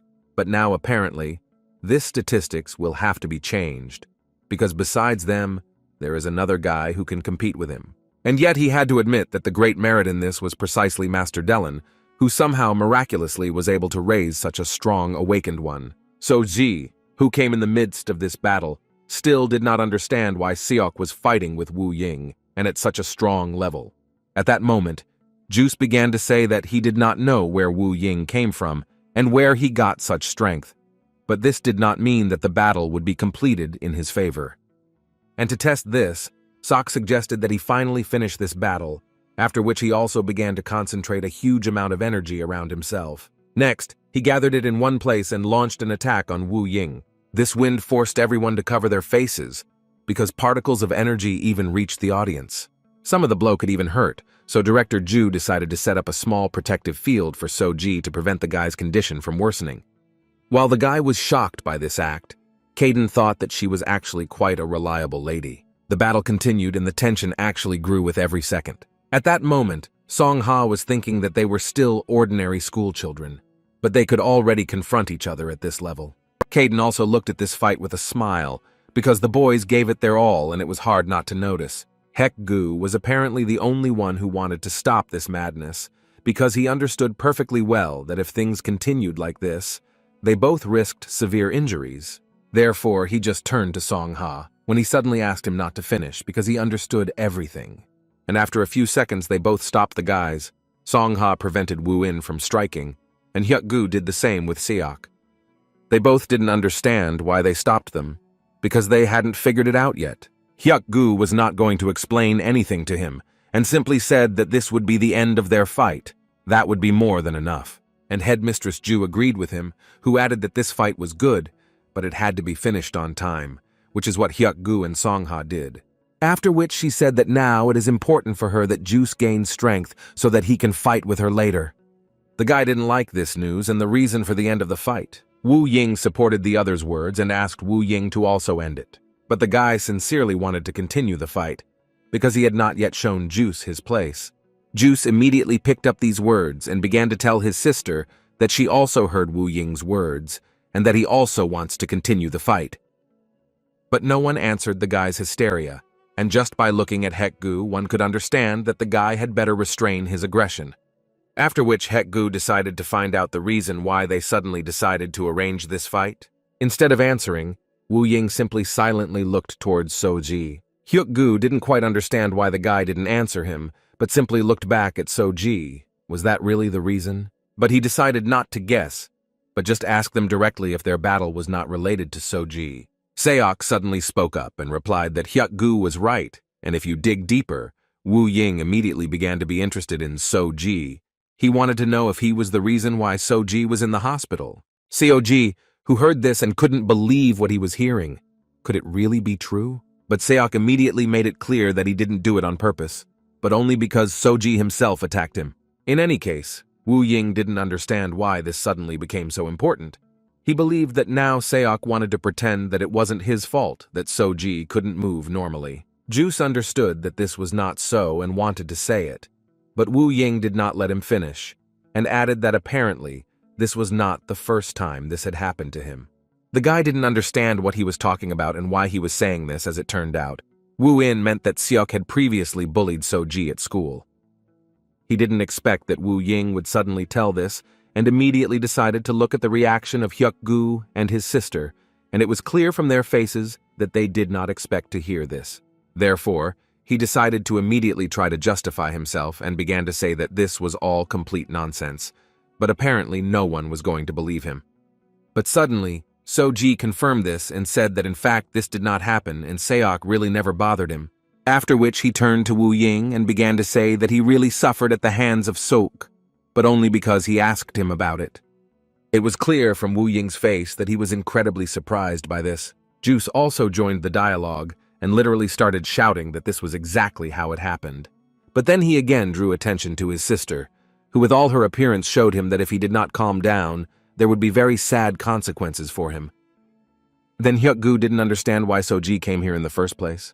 Seo-ji answered him that Seok called him here because he told him that Hyuk-gu was very worried about the guy. Seok added that he did this to directly show how strong this body is, since he became awakened, because he believed that Seo-ji was not taking him seriously, and he decided to show him how much he was mistaken. Hyuk-gu, listening to all this, only thought that Seok had already gone crazy, because he decided to bring the sick Seo-ji here just to show how strong he can be. A short amount of time later, Seoji was lying in his bed again and was incredibly happy. And all because now he was not alone in his room. With him now lay Sok and Wu Ying, who were also ordered to receive treatment. Sok shouted more than anyone that he had no reason to be here. But Hyuk-gu didn't think so he told him to lie here and get better and at the same time behave as quietly as possible. Seoji enjoyed this in the meantime, because now he was sure that he would not be so bored, because now they were all together. After the hospital, Hyuk-gu and Song-ha went into Director Ju's office, and Song-ha immediately began to say that he doesn't fully know the reasons why they deliberately put these three in the same hospital room. Because couldn't they fight? Hyuk-gu, in turn, did not understand how a man even dared to so impudently question the chairman's decision, but the girl quite calmly answered him that they were, first of all, awakened people who represent the country, and she believed that if they weren't enemies to begin with, then she didn't think that for the sake of the upcoming celebration, the advance experience of having them all together was a bad idea. After Ju finished speaking, Hyuk-gu decided to find out how the association plans to deal with Wu-in after this. Song-ha didn't quite understand this question, so Hyuk-gu added that in any case, doesn't the man think that the association is that Master Delaine is a rather bad person and his student might turn out to be the same? And if this is so, then Hyuk-gu suggested that he simply send these two to their side, so to speak, for re-education. Song-ha understood what Hyuk-gu was leading to, so he immediately made it clear that Wu Ying was under their control from the very beginning. Hyuk-gu noticed the fact that control is not a good intention.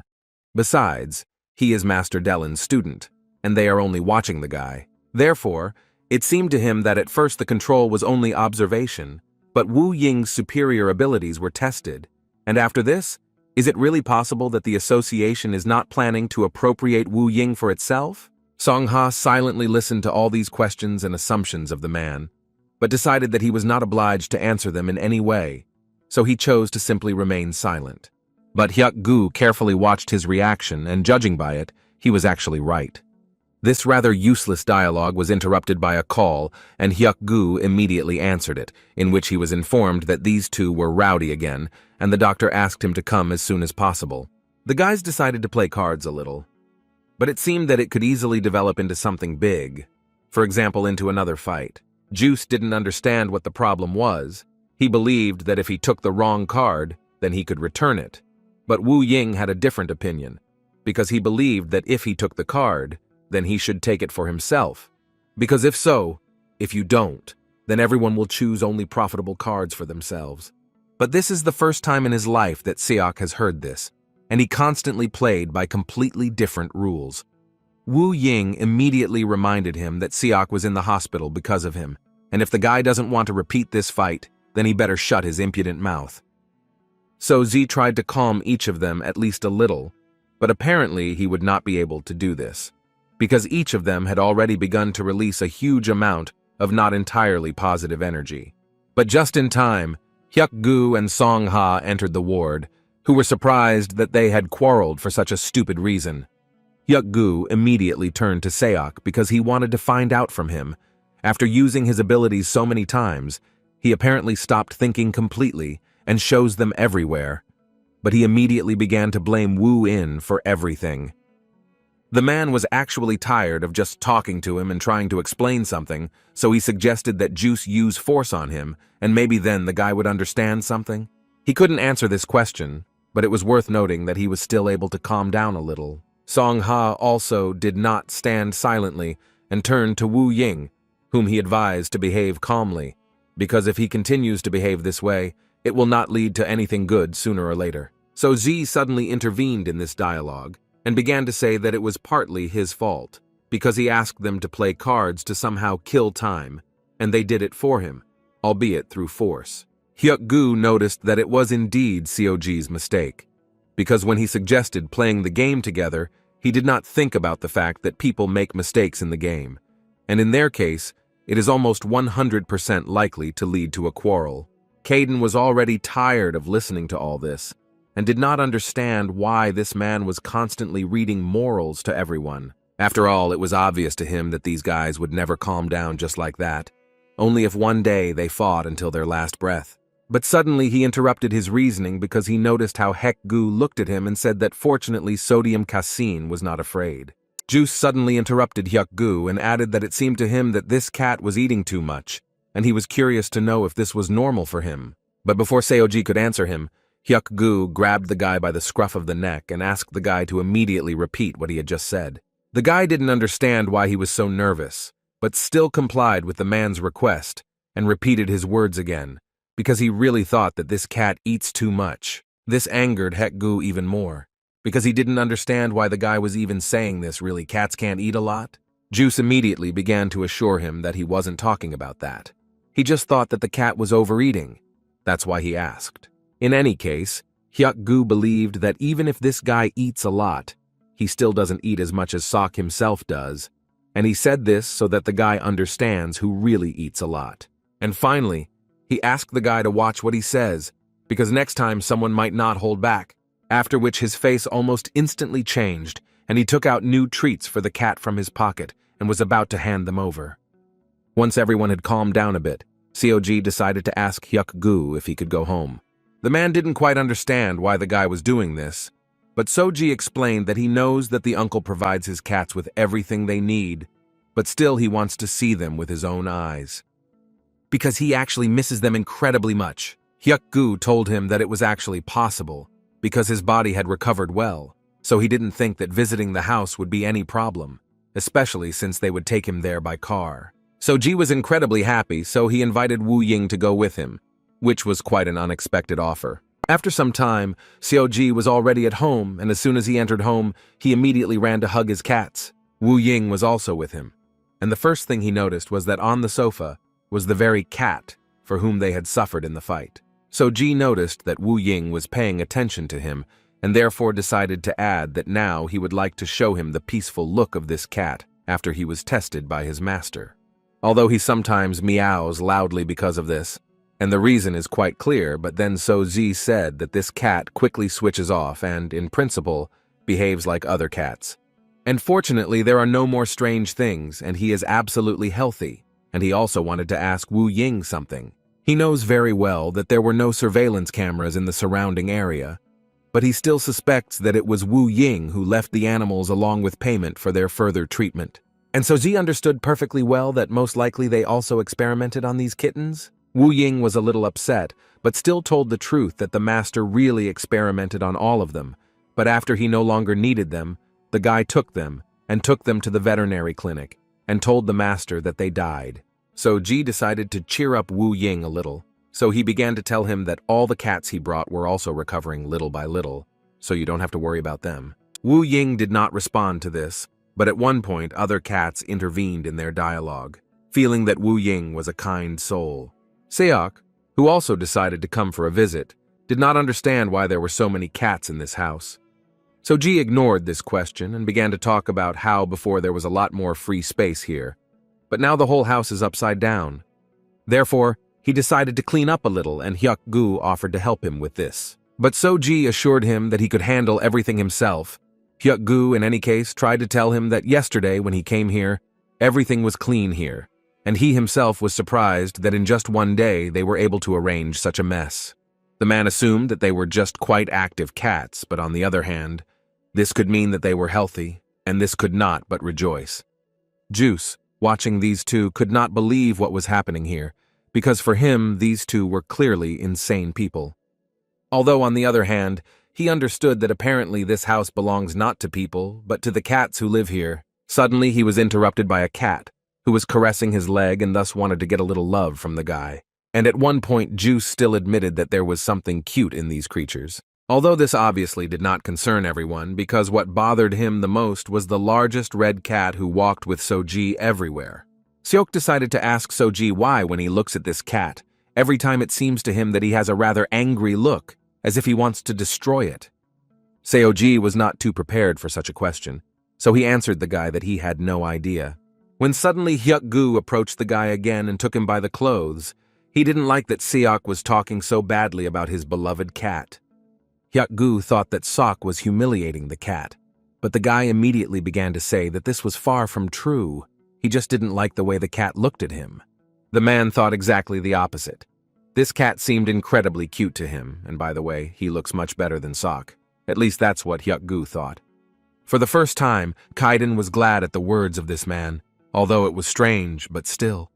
After Hyuk-gu talked to Seok, he decided to turn his attention to Song-ha and ask him what he was doing, to which the man with a rather calm face replied that he was just standing, and it seemed too strange for Hyuk-gu. But at one moment he seemed to understand what was going on, and immediately took one of the cats in his hands and began to approach Song-ha. The man apparently didn't like cats or animals in general very much, so at one point he simply took off and started running out into the street, saying that he would rather wait in the car. But Hyuk-gu decided not to let him go so quickly, and shouted after him that apparently Song-ha was simply afraid of cats if she reacted so sharply. And by the man's face, Hyuk-gu decided that he was right, so he decided not to miss the moment to make fun of Song-ha a little, who is among the top 20 best awakened, and apparently his main fear is cute cats. Apparently this hurt Song-ha a little, so he immediately began to justify it and say that it was not true. But then Hyuk-gu did not understand why he was running away so quickly. Song-ha assured him that he was not running away, but simply leaving, and only because he did not need to be here. But Hyuk-gu doesn't think so, and therefore it became very funny for him to realize that he was right after all. Song-ha continued to prove the opposite and at some point offered the man a fight. So Z only lacked this at home, so he was the first who was against this, and immediately began to convince them that it was better to sit down for a minute and not get excited. He was the first to immediately seat Hyuk-gu, and asked him not to mock Song-ha besides. So-ji offered them drinks and suggested they sit in a friendly atmosphere. Kaiden thought that there were people around So-ji for several days in a row, which made him incredibly inconvenient. He couldn't even talk, and what was even more necessary was that he had to control his actions and always be extremely careful. So-ji, meanwhile, went to the kitchen and began to pour each of them a drink, because he hoped that now they would have a great time in a rather friendly atmosphere. Kaiden was still trying to come to terms with the fact that in this body, he would only have to endure and wait until all these people got lost somewhere. Ju was a little surprised that the guys decided to spend the night at So-ji's house. Hyuk-gu told her about this with a smile and also added that today they just decided to sleep there and return to the hospital for the final examination. But what surprised her most was the fact that even Seok agreed to this, but Hyuk-gu assured her that he was literally the first who wanted this. She slightly doubted that he was doing this only because he wanted it, but in any case, he decided to see what would happen next. At that moment, Juice was lying there and didn't understand what was going on here and what was he doing here.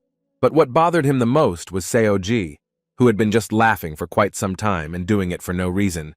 Therefore, he decided to ask him why he was doing this, and the guy answered him through laughter that, to be honest, he was so cheerful only because this was the first time his friends had gathered at his house.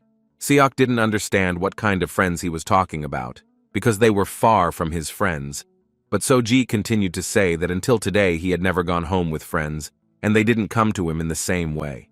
The guy at that moment was lying and remembering the words of Hyuk-gu, who told him that So-ji himself knows nothing about the awakened ones, and other people notice his abilities. So he and his mother are constantly on the run and have moved several times in a year, and of course he keeps his distance from people. In addition, Juice knew very well from these stories that it was always quite difficult for the guy in everyday life. So-ji at that moment decided to ask the same question to Wu Ying, from whom he asked whether the guy had ever had fun with friends at home. But Wu Ying immediately answered him that he had not had such a thing, because since childhood he has been wandering with Master. This was somewhat sad for So-ji, but at that moment Seok noticed for himself the fact that they were somewhat similar. The atmosphere became too dull, and Juice did not understand at all what he was doing among these losers who had never had friends. They noticed that Juice was smiling, and therefore decided to ask him the same question, but the guy confidently answered them that, unlike them, he had it all, although suddenly his face changed again, and he realized that it seemed like it had happened. But on the other hand, he doesn't remember it. After which he blushed and began to hope that he was still somehow different from these losers, because he is the well-known Juice. But at some point he couldn't stand it, and literally jumped out of his bed and started screaming that everything was not as they thought. But the guys didn't seem to tell him anything. Therefore, they didn't quite understand why he suddenly got angry and started shouting at them. And Sok continued to scream, and already began to say that he simply did not want to spend the night with others, even though he could do it. Seo-ji still looked at the guy with rather sad eyes, and this made him even more angry, and he asked him not to do that. Little Wu Ying walked along the school corridor and heard other children calling him a transfer from another school, but that's all they knew about him, because even the teachers had no information about who this guy was.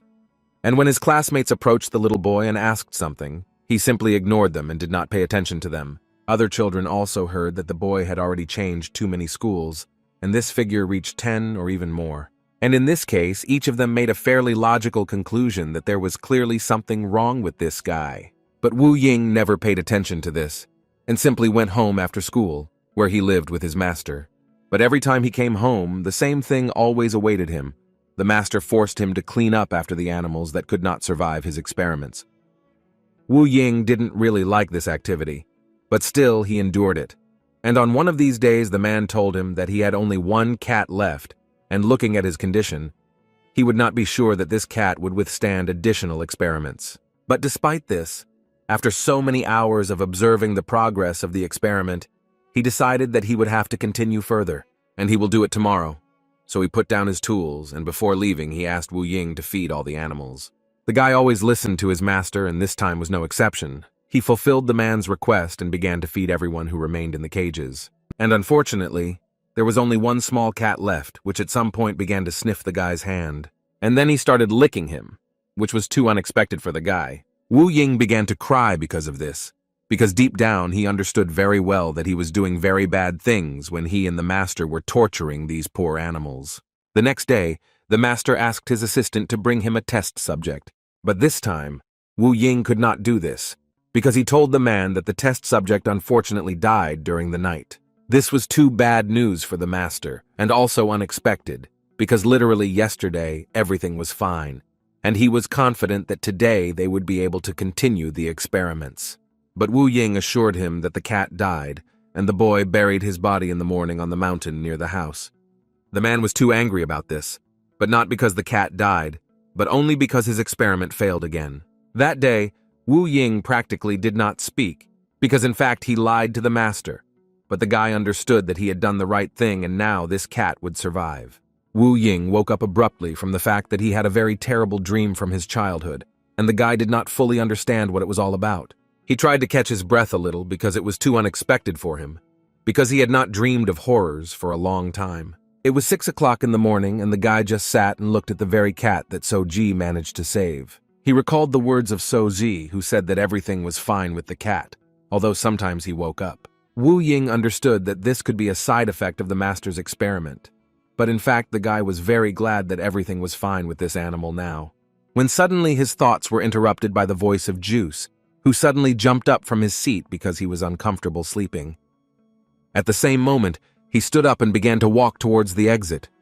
Wu Ying tried to ask him where he was going, but Seok's answer, as expected, was too rude, because he replied that it was Wu Ying who shouldn't care. After such words, he closed the front doors with a roar and went out, but this sound was still able to wake up So-ji, who was even a little scared. Therefore, he immediately began to ask Wu Ying about where Seok went and why did he leave. Wu Ying, instead of answering his questions, folded the bed and also got ready to leave. Seo-ji was quite surprised that they left so early, but still said goodbye to him, although he was not particularly happy that they left. But Caden was very glad that they had finally all left, and now he could live normally again, because of these guys he could not speak and was cautious in his actions. And so that So-ji knew, Kaidan told him that he was under incredible stress amid all this, and he was not entirely at ease. So-ji did not argue with him, because he himself understood that Kaidan apparently really experienced too much inconvenience. But Kaidan immediately told him that he didn't notice too much that So-ji was worried about him, because he saw with his own eyes how happy the guy was to tears to be in the company of these two. So-ji had to ask Caden for forgiveness after this, because in fact it was the first time he talked to friends without any worries. But Caden asked him to end it, because the guy was talking complete nonsense. In any case, Caden believed that now it was more important to continue improving his awakened abilities before these two returned, and this needed to be done as soon as possible so as not to lose to such guys in the future. Seo-ji started to feel happy again and completely agreed with Kaidan, but before that, he decided to ask Caden one question, in which he was interested to know if it was scary that it would be sad that he could not fight. Caden turned and told the guy that if he wanted to die here and now, he would repeat this question again. Suki realized that what he said was complete nonsense and he didn't say anything more. Before starting a new training cycle, they decided to take a little walk down the street, especially since the weather was so beautiful, and they went to where Soji walked every day. They walked through all the places where he used to go every day in order to feed the cats that live on the street. Caden is already quite tired of going to literally every gateway so that Soji can feed his cats. At times, Soji even talked to some of them, and Kaidan could not fully understand why he was doing this, because in any case they could not understand him. But Soji was very happy that he could finally get his old life back because he missed it while he was in the hospital. For Caden, it was so boring. Besides, the guy, as soon as he had the opportunity to go somewhere for a walk, he immediately decided to go feed the cats. Soji decided that this was a compliment from Kaidan, and he was so pleased to hear from his friend that he was so good. But at some point, their dialogue was interrupted by huge dogs that rushed at literally everyone, and if not for their owner, it seemed that they could eat anyone. But looking at the owner, it seemed that he was exactly the same as these dogs, and at times he, too, would not mind letting go of the leash, so that these dogs would eat someone. Kaidan stood absolutely calm, although he noticed that they were walking straight towards them. The man who was leading these dogs almost immediately noticed a rather fat cat and did not understand how it could be so huge. Caden was actually tired of hearing this, so he was already feeling offended at some points. The owner of the dogs immediately decided to ask the schoolboy how he was able to bring this cat to such a huge weight.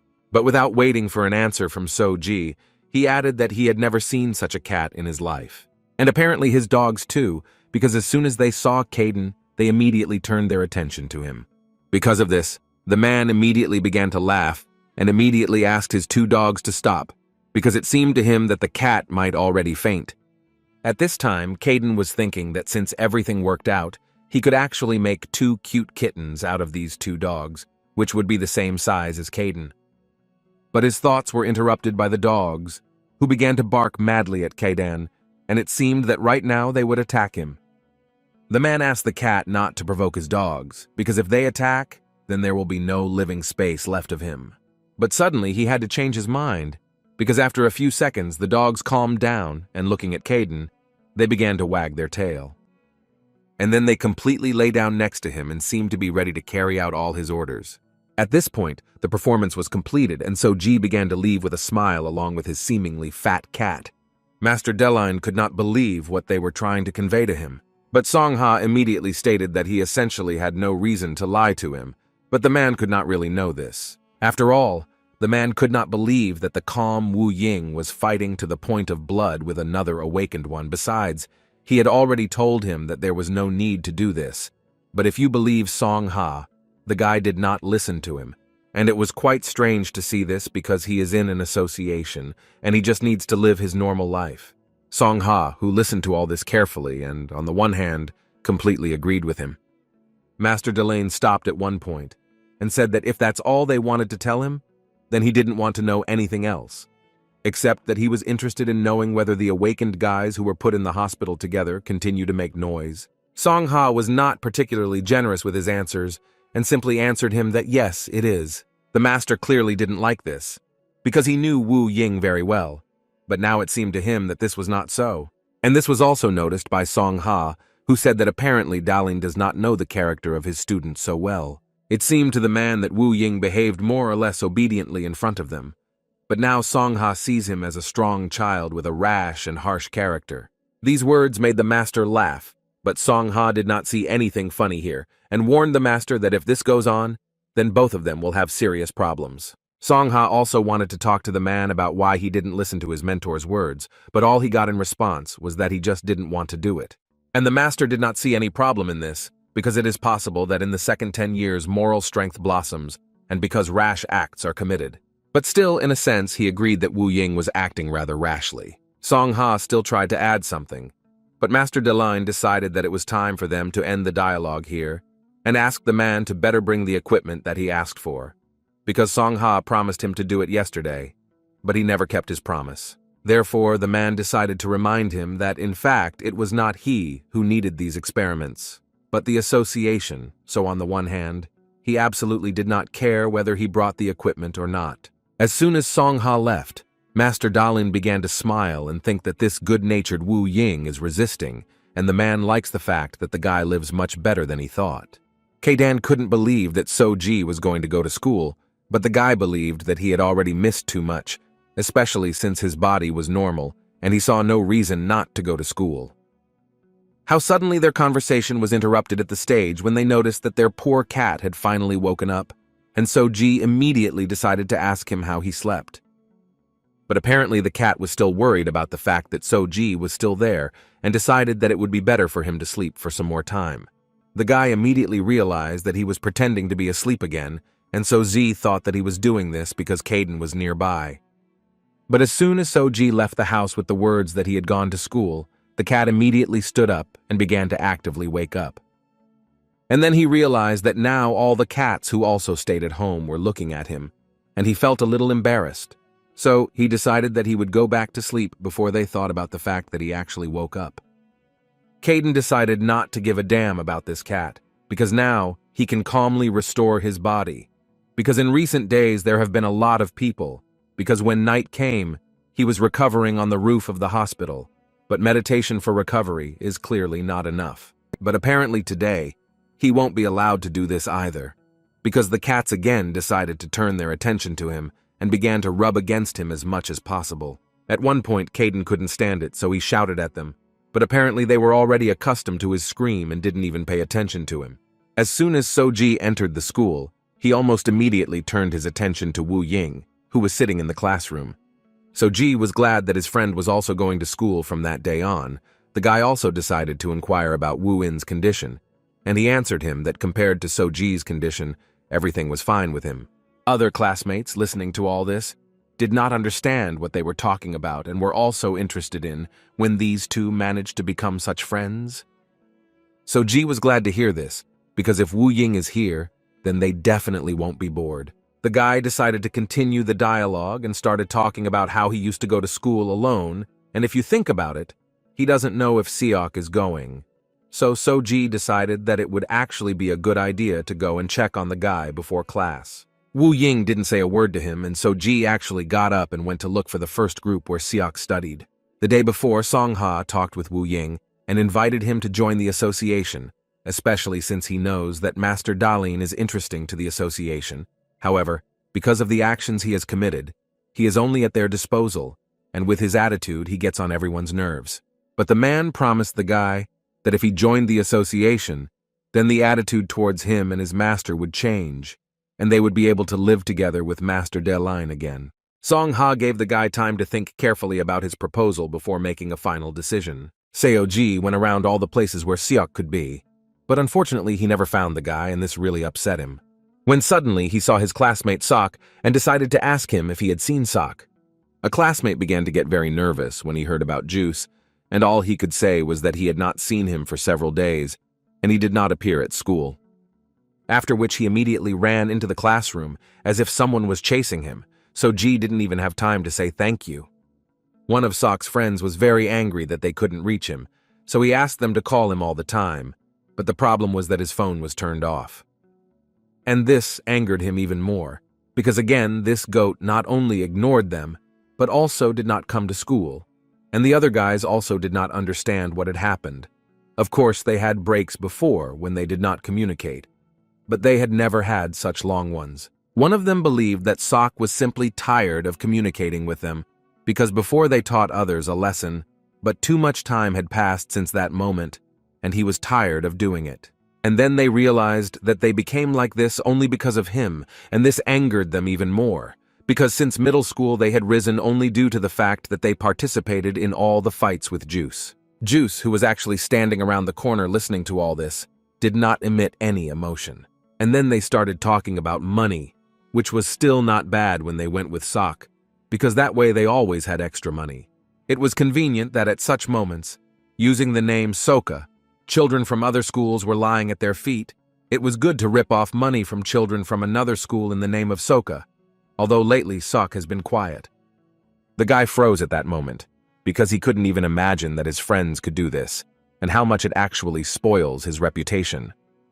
Suddenly his thoughts were interrupted when he heard a rather familiar voice, and it was So-ji, who heard everything that the guys were saying here, and he could not believe that they really stole money from other children.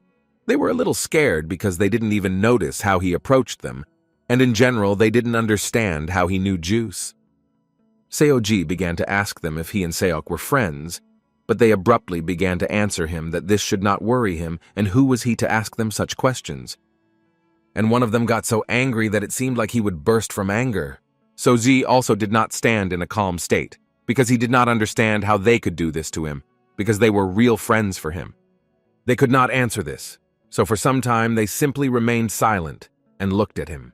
Juice didn't understand why, listening to all this, he was generally angry with them, because on the one hand, he shouldn't give a damn at all, so he decided to leave and simply not listen to this nonsense any further.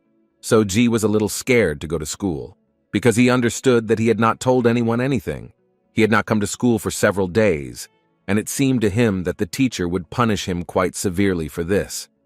But apparently he was too much mistaken, because as soon as the teacher saw him, he immediately began to say that he was incredibly worried about him when the guy didn't show up for school, so he went to his house, but didn't find him there either. He didn't answer his phone either, so he called the representative and found out that the guy had been in an accident. Seoji was already a little scared from such concern, but he was glad that the teacher still believed them and did not punish them for absenteeism. But Wu Ying thought that the reason for the absence was too insincere. The teacher was also informed that Wu Ying also had an accident, and so he approached him to find out how he was feeling right now. But still, he didn't quite understand how 3 such different students got into an accident so successively. And besides, it seemed to him that people couldn't drive a car so badly. Wu Ying himself was not enthusiastic about such a theory, and after school it seemed to him that it was a stupid idea to say so. Seoji did not know how to answer this, so he decided to just invite him to his home for a while. Wu Ying didn't understand why he should go home to Seoji, but the guy assured him that it seemed to him that Wu Ying missed the cat that they managed to save, especially since he woke up in the morning, and Seoji thought it would be nice if the guy checked on him. The guy realized that Seoji was actually right, so he still agreed to it. On the way home, the guys met Sok, who seemed to be standing there on purpose and waiting for them. And as soon as they came closer to him, he immediately asked them what they were doing to come here just now. Seoji immediately answered him that they went here as soon as classes ended, and he asked Sok a response question in which he wanted to know how long the guy had been waiting for them, but Sok pretended that he had just arrived. The guy was happy because he thought that Juice came here only because he wanted to have fun, but Seok immediately told him that he only came here because Hyuk Gu said that he would pick him up from here to go to the hospital. Seoji had already forgotten that today is the day they will be checked at the hospital. He was also incredibly glad that Wu Ying was with them because they could easily go to the hospital all together. As soon as Seoji entered home, he was almost immediately greeted by his beloved cats. And Caden, who was not very happy that the 2 behind him came here again. He also approached Seoji and said in her ear that Sok had been marking time in one place for an hour. Seoji immediately began to smile, because this proves that he came here not only to go to the hospital, although you couldn't tell by his appearance. Wu Ying also silently entered the house, and as soon as this happened, that same cat immediately reared up and began to hiss at him. Seoji immediately began to try to calm him down, and Seok didn't understand why this cat suddenly became so angry, because everything seemed to be fine just now. But then he realized that apparently this cat became like this when he looked at Wu Ying. It seemed like he was about to jump on someone, but Kaiden was already tired of this most of all, so he put his paw on the head of this crazy cat and thus was able to calm him down. After a few seconds, the cat really calmed down, and now there was harmony in the house again. But Seok was not going to leave this topic and decided to make fun of Wu, in that apparently the guy did something really bad, since this cat declared war on him. After which he sat down closer to this cat and added that his reaction was quite strange. It even seemed to him that Wu Ying was a little scared. Juice decided to show him that this cat is incredibly cute and should not be afraid of him. But it was a mistake, because as soon as Sok reached out to pet this cute creature, this cat was literally ready to bite off his hand. It was not surprising that this cat would bite him until he drew blood, and that Sok would scream throughout the house. This only made Seoji smile, because it seemed to him that the cat looked quite healthy and everything was fine with him, and with these words, he turned to Wu Ying. The guy was very upset, because memories came flooding back to him, but he still couldn't disagree with Sozi. Juice recovered a little from the bite and decided to mock these cats a little, taking out some tasty treats and saying that if they show him something interesting, he will give them a tasty treat. But this concerned everyone except the cat who attacked him, because nothing would help him get a treat. Although apparently he didn't need this tasty treat, this one simply ignored Soka, although the guy was still sure that this cat wanted to eat. But at some point, Juice turned his attention to the largest cat, to whom he offered the same conditions. Kaydan, looking at all this, only thought that this guy was retarded for trying to lure him in this way. Juice didn't understand what was wrong with these two cats because they simply ignored him and his treats. Hyuk-gu entered the chairman's office and from the threshold began to talk about the fact that the Crane brothers had appeared in the country again. The girl reacted to this quite calmly and asked him to tell him the purpose of their arrival. He answered her that now they are at the stage of receiving and clarifying information. The association or another party is also studying their intentions. Suddenly their conversation was interrupted by Sok, who dissatisfiedly entered his sister's office and immediately began to say that Hyuk-gu deceived him when he said that he would pick him up by car to take him to the hospital. But in the end he had to get there on his own, and also with these underdeveloped ones. But when he turned his attention to Hyuk-gu's expression, he realized that he had come at the wrong time. But still, the man answered him that he had business to do, but the guy was not interested in this, and he wanted to know what business was more important. Hyuk-gu answered him that he was looking for information about the Crane brothers who had arisen in the country, which surprised Seok quite a lot, because he knew that these guys were criminals who would do anything to make a profit. The man confirmed this, and added that they are so unscrupulous that a search is also underway among the awakened ones, because they absolutely didn't care who to rob. They didn't even spare the awakened ones. Hyuk-gu immediately warned the guy that the capabilities of these guys are great, because in the chase they are significantly behind them. But Seok was more interested in why these guys came to Korea in the first place. But this is precisely the issue that Hyuk-gu is dealing with. All they know is that this is their place, and how they got here is unknown. So now it's quite dangerous to even talk to strangers. Song-ha meanwhile investigated the local area and they found a small problem. The assistant informed the captain that as the check showed, on their part the agents were in the minority. Apparently the agents of the association followed in the footsteps of the Crane brothers, and at some point they were discovered and destroyed. Song-ha was very angry to hear this, so he ordered someone else to continue monitoring Wu-in because he wants to personally pursue these two. Two men in cloaks seemed to have found the road they needed so much, because it was here that Master Deline was recently seen. One of them, because of this information, had a smile on his face and said that in this case they need to quickly finish the job and return.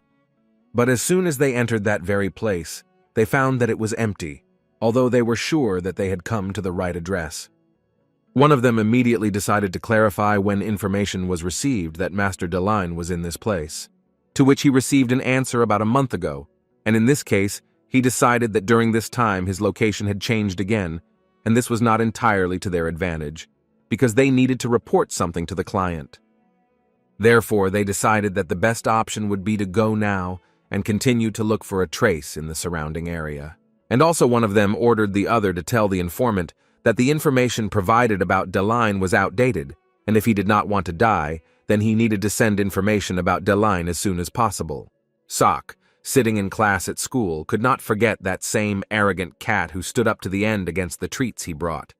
In addition, he ostentatiously licked himself in front of him, and then simply turned away and went to bed. Juice, just thinking about it, began to get incredibly angry.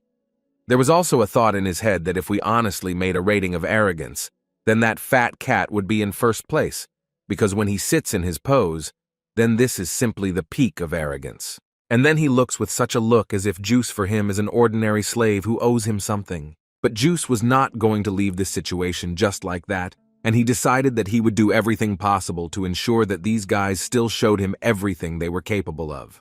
He decided that he would find treats for which they would be willing to do anything, and then he could defeat them. As soon as the guy thought about it, his mood immediately improved. After a few minutes of searching, he found what he needed, and Juice believed that this would be enough for him. When suddenly his thoughts were distracted by those very friends of the guy whom he did not want to see, but they would not mind talking to them. They immediately surrounded his desk and started talking about how they heard that he had been in an accident, and they were still interested to know how he felt now. Juice continued to look at his phone and pretend that they simply did not exist. They didn't understand why he was ignoring them, because according to their words, they were incredibly worried about him. But they still didn't care about their words. Therefore, one of them leaned closer to him and wanted to ask him why he was ignoring them, what happened. At some point, he stood up and said that he simply didn't hear them, blaming it all on the consequences of the accident.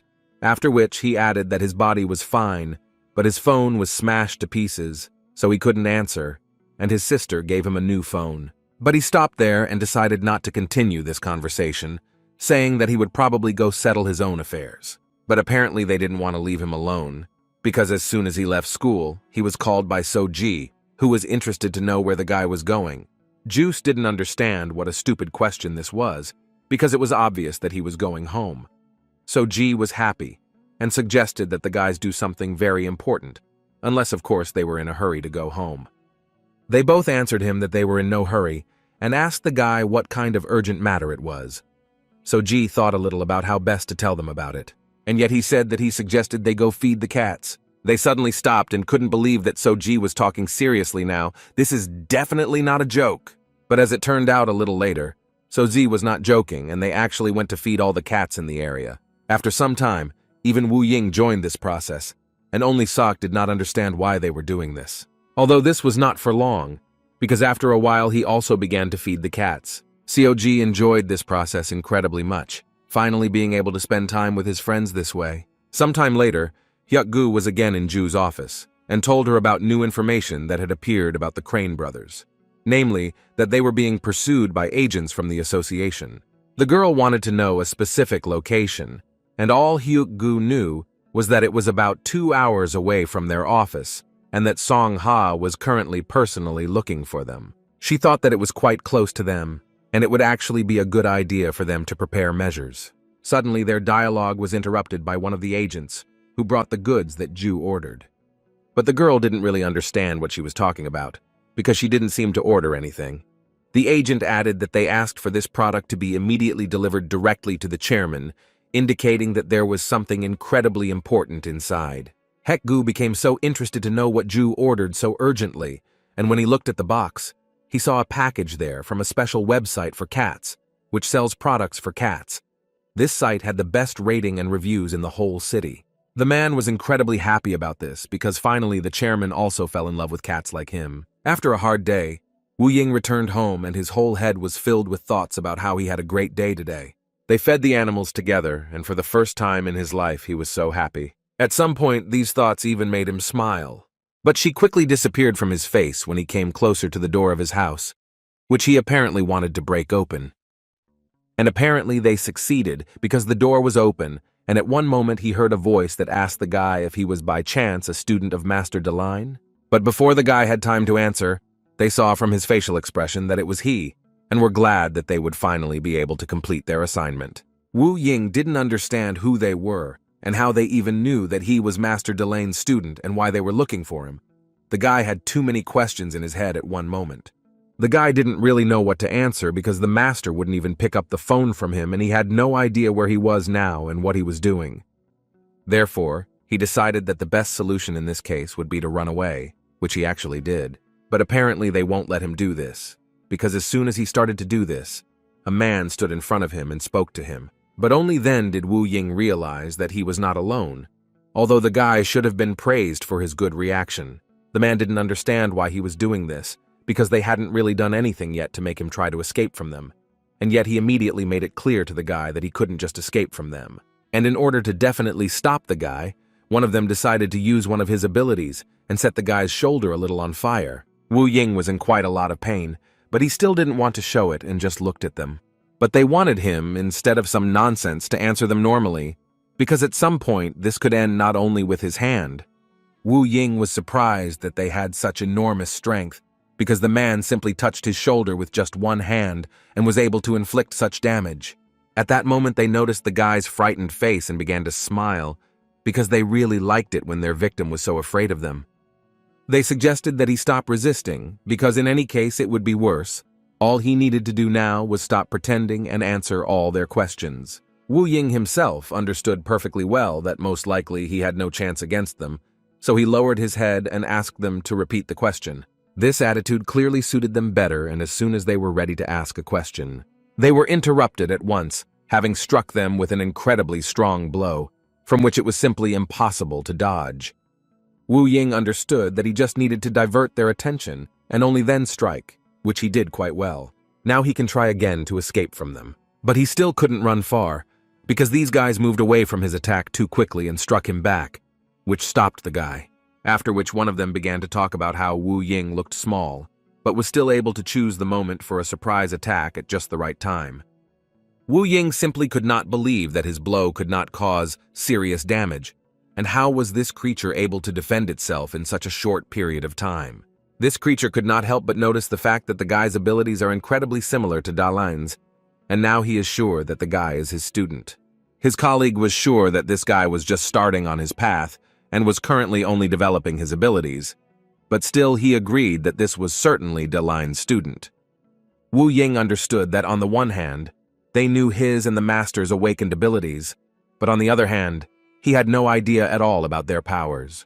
The situation was too unfavorable for him, but he firmly decided that he could not meekly allow himself to be captured, and decided that he would at least try to escape. Therefore, he decided to immediately launch two of his strongest blows at the same time, which should help him destroy these creatures. But to his regret, Wu Ying again was unable to inflict even a drop of damage. They stood like idols and continued to look at him. Wu Ying simply did not understand how it worked, because he was almost sure that now everything would work out for him. One of these guys wondered what was wrong with this guy. He, of course, understood that he was young and he had strength, and perhaps he hoped to defeat them, but in any case it was time to understand that he would not be able to do this. His friend interrupted him and added that they had been here for too long, so he asked him to deal with Wu Ying as quickly as possible. He didn't mind doing this, so he immediately began to concentrate the energy in his hand. Wu Ying immediately realized that by concentrating his forces in this way, he was showing that he was attacking in this way. Apparently, it was he who had attacked with fire earlier. The guy understood that he still had strength and he could try to do everything to block this attack. As a result, an explosion occurred, which did not mean anything good for Wu Ying. But still, he was not going to give up and continued to do everything possible in order to continue this fight on equal terms. Of course, his opponent did not think so, who continued to attack the guy with all possible methods that he knew, and he did it quite well. Wu Ying understood that this opponent was too strong for him, because this guy uses such strong awakened abilities and does not even get tired of doing it. Duran, that was the name of this awakened one, he extremely liked to play games with Wu Ying, but his friend asked him to end this farce and finally finish off this guy. He was a little upset, but still agreed with his friend, because they really were late. Wu Ying tried to think of something, but he didn't even notice how Duran attacked him, and the explosion was right at his feet. Wu Ying was unlikely to be able to survive such a blow, and from his condition it was clear that for the guy this battle was apparently over. After that, Duran suggested that after all, this guy was normal. Besides, they only received information on Delin and were going to burn only the man, and they could take this guy with them and sell him. Song Ha made every effort to find these brothers, but unfortunately, nothing came of it. Almost all of his agents were unexpectedly attacked, and then he saw absolutely no traces. Suddenly, his thoughts were interrupted by a phone call, in which he was informed that Wu In had not been answering calls for quite a long time. But Song Ha was not surprised by this, because he understood perfectly well that the guy usually does not like to answer the phone. This time they convinced him that the situation was much more serious, because when they called him, the dial tone could not be heard, although 2 hours ago they were still present. Meanwhile, Juice was at Soji's house playing games on the phone, thereby incredibly annoying Caden, who again couldn't just talk or do anything unusual. When suddenly his game was interrupted by a phone call, he received a call from Hyuk Gu, who wanted to know where the guy was now and whether Wu Ying was with him. Seok told him that he was visiting Soji and Wu In was not with them, but they recently broke up with him and he seems to have gone home. The guy wondered why Hyuk Gu was suddenly interested in him, and the man told him that they had received an appeal from the association, which said that Wu Ying had not been in touch for several hours. Juice asked the man only one favor after that, namely not to call again with similar requests or questions, after which he immediately hung up. The guy was incredibly outraged by this, because he didn't understand why on earth they were even asking him why Wu Ying wasn't answering his calls. So Ji also began to worry as soon as he heard that the guy was not answering the phone. But Seok immediately added that he believes that Wu In is far from a child, and everything is fine with him, and the fact that he does not answer the phone is some kind of ordinary rebellion.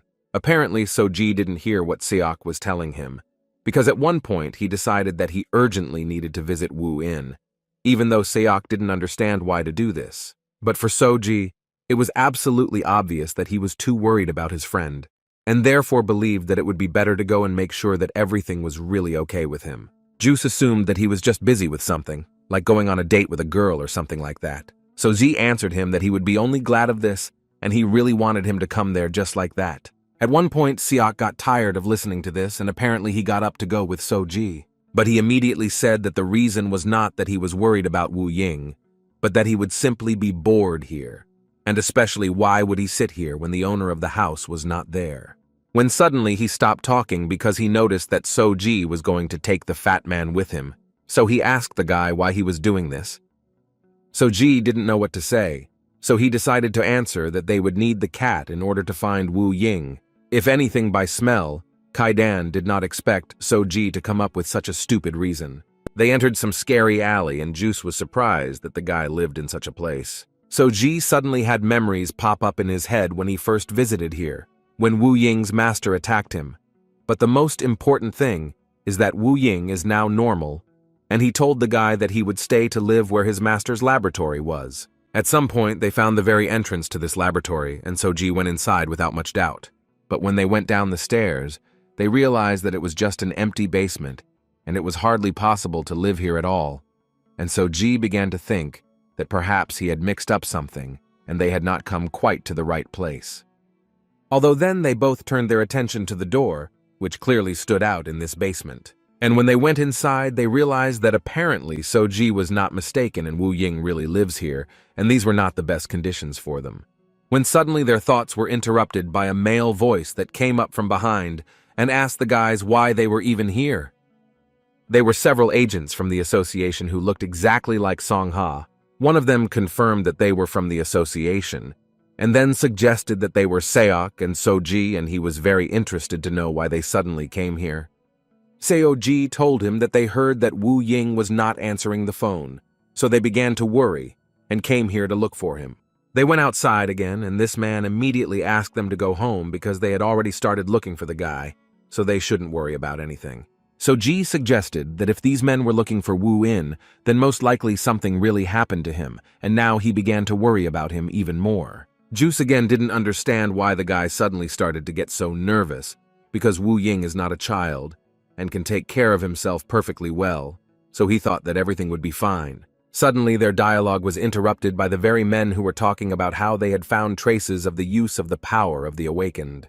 The guy became interested in finding out what they found there, so they immediately went to look and heard one of them telling his captain that they had found traces of a battle in the vicinity of Wu Ying's house. After which they decided that it was worth calling for reinforcements and starting an extended search for the guy. Now everything was clear to Ji. Why Wu Ying didn't get in touch. He fought with the awakened ones and apparently couldn't win. Sok didn't understand what kind of crazy people could so impudently invade someone else's territory.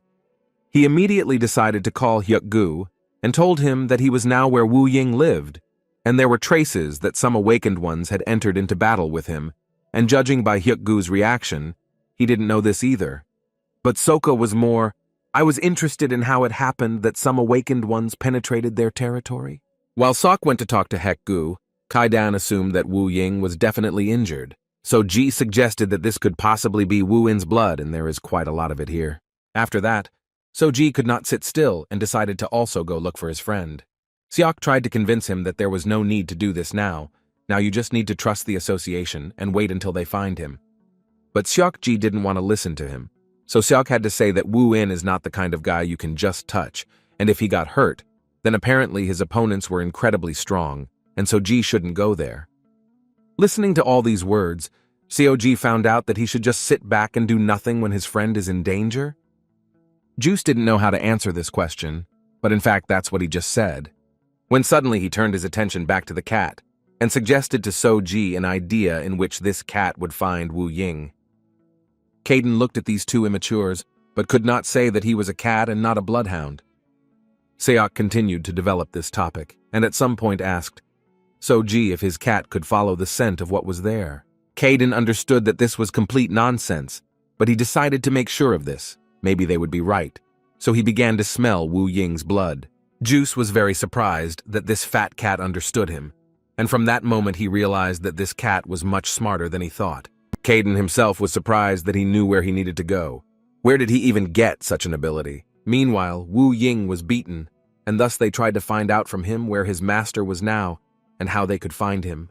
But the guy remained silent and was not going to say a word, although he was hardly conscious anymore. This was commendable on Duran's part, but he also believed that the longer the guy was silent, the more painful life would be for him. After all, he developed a method of torture with the help of which he learns absolutely everything he needs.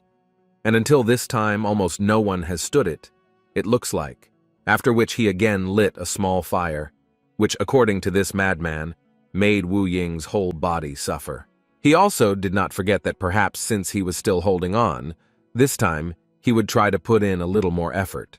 Wu Ying could not restrain his cry, because it was really too painful, and if you believe Duran's words, he deliberately hurts the guy much more, because it seemed to him that he was a tough nut to crack who deserved it. Suddenly he stopped when he heard a body fall behind them. It turned out to be the body of an agent from the Association of the Awakened, who was caught by Duran's friend, and this was quite bad news for them, because it could only mean one thing, that the association had apparently already figured them out.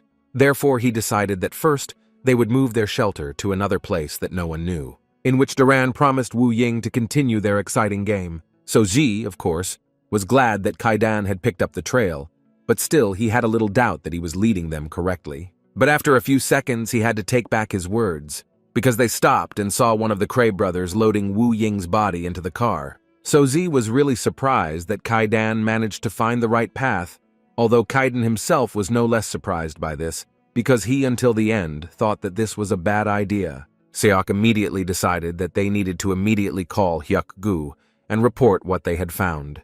But apparently, So-ji decided to act on his own. Seok tried to find out from the guy what he was doing and received in response that So-ji believed that they needed to immediately save Wu-in because these guys were going to move to another shelter. Seok tried to convey to him that this was just madness, if only because he had no plan. But So-ji believed that they simply didn't have time for this, because they had already decided to get into the car and were going to go to another place. So-ji looked at them and tried to quickly come up with at least some plan that would help them, but nothing came to mind. Suddenly his thoughts were interrupted by Juice, who asked the guy to step aside, after which, using his ability, he struck the car of these crazy people. Seok didn't understand why So-ji looked at him like that, because he himself said that they didn't have much time. The Cray brothers did not expect such a daring attack on them, and were even a little scared. Wu-in regained consciousness and could not believe his eyes that he saw Seok and So-ji. He didn't understand what they were even doing here and how they found him. So-ji saw that Wu Ying had come to his senses and immediately began shouting to him that they had finally found him and how happy he was about it. Wu Ying would never have thought that they would do such a thing for him. Next, Sok came out of the darkness and immediately turned to the Cray brothers, from whom he wanted to find out what they were doing on the territory of Shanghua.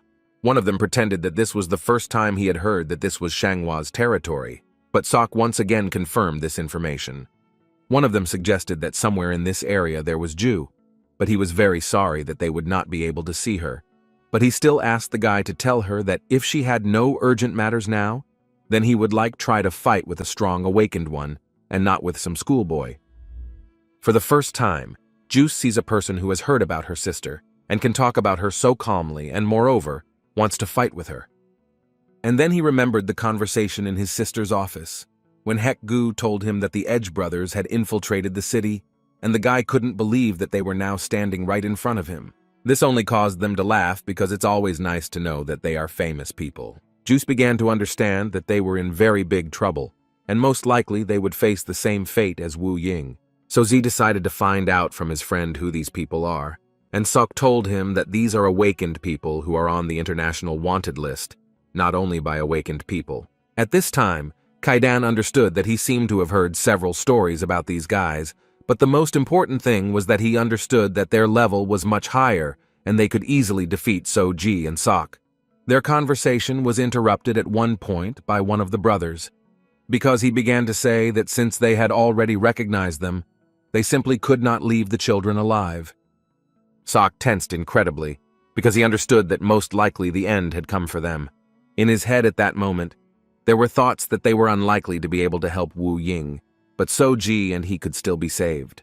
But on the other hand, he understood that they were unlikely to be able to escape, so there was one more option, in which he would rush first at these guys, and So-ji at that moment would grab Wu in, and then they would act according to the circumstances. Once he thought of this crazy plan, the next thing he decided to do was tell it to So-ji, and said that when he rushes, So-ji will have to use his ability and grab Wu Ying, after which he should run away as quickly as possible.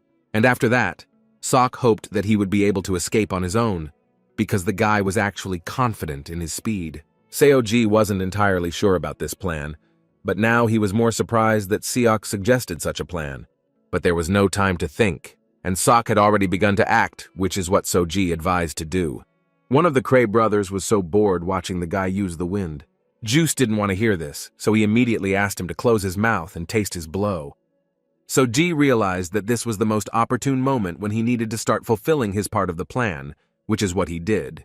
He was able to easily get behind the second Cry brother, who was holding Wu Ying and was even able to strike him. Apparently, he didn't expect this, and So-ji was able to take advantage of the moment and take Wu in with him. He literally couldn't understand where this guy even came from or what happened. Although in any case, he decided that this did not matter now, so he struck at them in order to somehow stop them. And in fact, he managed to do it, and So-ji had to stop. But he was much more interested in finding out who this guy was and where he got such great speed. In any case, now So-ji has a chance to escape, but before doing this, he asks Seok to be patient for a while. He will carry Wu in to a safe place and bring help. Juice responded by asking the guy to shut up and run away as soon as possible, but Sok didn't expect that his opponent would be able to get close to him so quickly. How could he even dodge his attack so easily? After a few minutes of battle, Juice began to understand perfectly well that his opponent was an order of magnitude stronger than himself, and he was unlikely to be able to win the fight just like that. So-ji, meanwhile, ran as fast as he could, because he understood that now a lot of things depended on his speed. Suddenly, he was approached by Wu Ying, who asked So-ji to remove the handcuffs for the awakened from him, the key to which was in his pocket, because at the last moment he managed to steal it. Seo-ji didn't mind doing this and stopped at the first secluded place and immediately tried to do it. After a few seconds, he finally managed to do this, and the handcuffs were already lying on the floor. But as soon as Wu Ying's hands were free, he asked the guy to run further, and he would stay here and fight to the last. So-ji did not understand what the guy was talking about, but Wu Ying continued to ask him for it, because of him, So-ji could be captured, and then both of them would be captured. But he forgot who So-ji was, and the guy immediately made it clear to him that he would not do such a thing. Wu Ying decided to immediately explain to him that the guy who was chasing them was not like them. He was a malicious criminal who could easily destroy any person. In this case, So-ji decided that they would not go further, because he was not going to just leave him here. On the contrary, he decided that they would fight against him and do everything possible to knock him out, and then they would go together to look for Seok. Wu Ying silently looked at this fearless guy and was still surprised at how devoted a person he was. Suddenly, they were interrupted by the same criminal Duran, who laughed and simultaneously said that they were just fools when they decided to wait for him here. So-ji at that moment thought only that criminals who use awakened powers must be incredibly strong, but no one canceled the fact that Seok is also very strong. And yet, So-ji was well aware of the fact that he had no other choice but to fight, because he could not just leave Wu Ying and run away. Wu Ying seemed to read his friend's thoughts and began to stand up and simultaneously talk about how the criminal's method of attack is to form a force and attack. He throws fire at his feet. It looks like some kind of mine. So he asked So-ji be extremely careful. He also added that now he could not move properly, so he suggested that So-ji attack the enemy from the front, and he will help him from behind. The guy could only smile at Wu Ying and replied and added that he understood everything and would do as his friend told him. Duran at that moment could not contain his laughter, because he could not believe what he just heard. Were they really going to fight him? Apparently the boys were out of their minds. But he should have focused on the fight instead of talking, because Soji was already near him and preparing to launch his attack, and Duran didn't even notice it. Still, at the last moment, he was able to dodge this blow, although it seemed that this was impossible. After this, Duran could not help but add that even though the guy was quite nimble, he still would not be able to reach him with such simple techniques, after which he prepared to deliver his own counterattack. But apparently, it would not be possible to deliver this counterattack to him, because Wu Ying intervened in the battle, who used his skills quite in time to stop Duran. It didn't cause him much damage, but it made him incredibly angry, and he was ready to destroy these children. He gathered a lot of energy into his hands and fired an incredible amount of fireballs at the two of them. Soji was still able to dodge all the blows this guy was throwing, but he knew very well that this would most likely not last long. In his head, he understood that even if the earth explodes and crumbles, then if at least one blow hits the target, the guy is unlikely to get up. At some point, it became more and more difficult for him to dodge them, although he did everything to do so. He again remembered the words that Kaidan told him, that no matter the strength of the enemy, the mood of the spirit is important. Those who are determined to stand to the end will win the battle. Ordinary people or those awakened during a fight behave similarly. Although he has similar abilities, Kaidan still believed that the outcome of the battle was largely determined by his mood. He also asked the guy not to forget about the special place in the battle. The awakened ones have a moment of fear. When it comes to life, you need to be extremely careful. Kaidan believed that this played a key role in his battle with Sok, because if his spirit was weak, he would not have been able to survive to such a phase of the battle. And now Soji began to understand what Kaidan was trying to convey to him, and it was from this moment that he needed to stop being afraid of his opponent and immediately raise his fighting spirit. In addition, he was well aware of the fact that if he was caught, then Wu Ying would also be in danger. So he gathered his strength and went on the attack again, using all his speed. Durant was not going to tolerate something like that, so he decided to answer him. But he was unable to do so again because Wu Ying was still there, and he was still closely watching to make sure that Duran couldn't make such an attack. Therefore, now the criminal decided that he should first get rid of Wu Ying so that later it would be easier to deal with Soji, and he launched several dozen fireballs directly at the guy.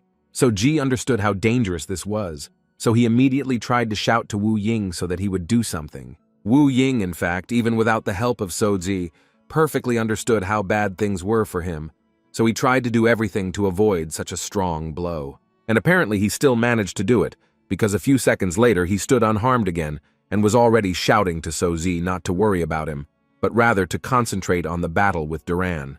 Which is what Soji did, striking even more blows at his opponent and not thinking that he was afraid of him or that his morale was lower.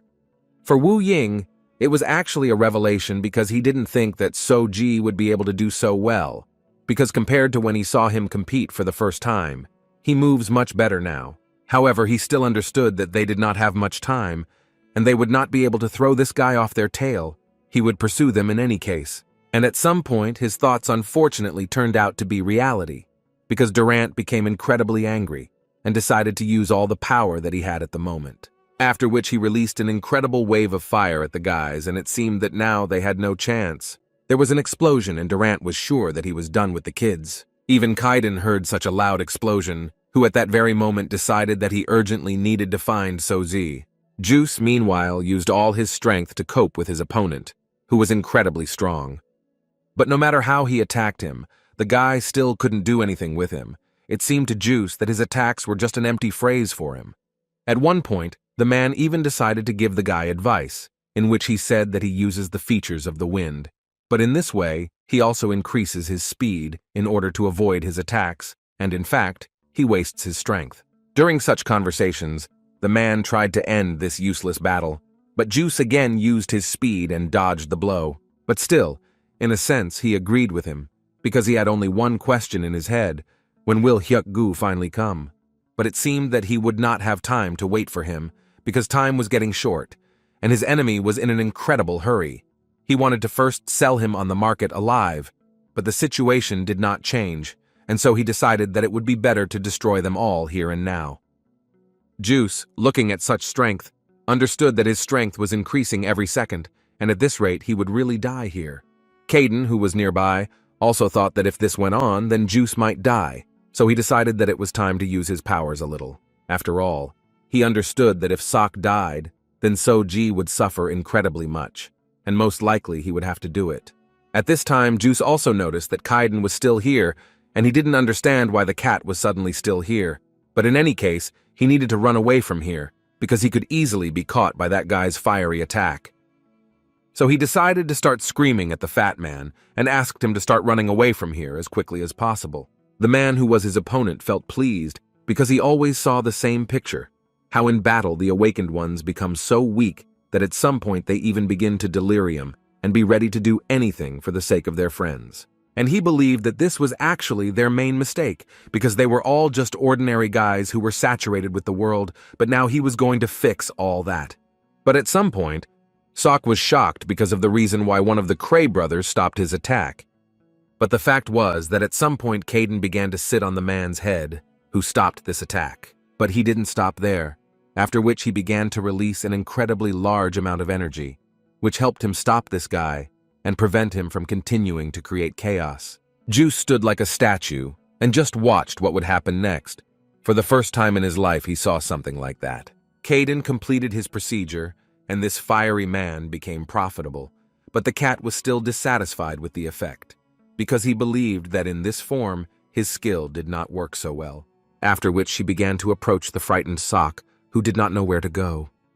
But Caden tried to explain to him that he just used his powers a little and put this crazy man to sleep, but there was no point in worrying about him waking up, because Caden felt that his sister would soon arrive, because her energy was quickly approaching.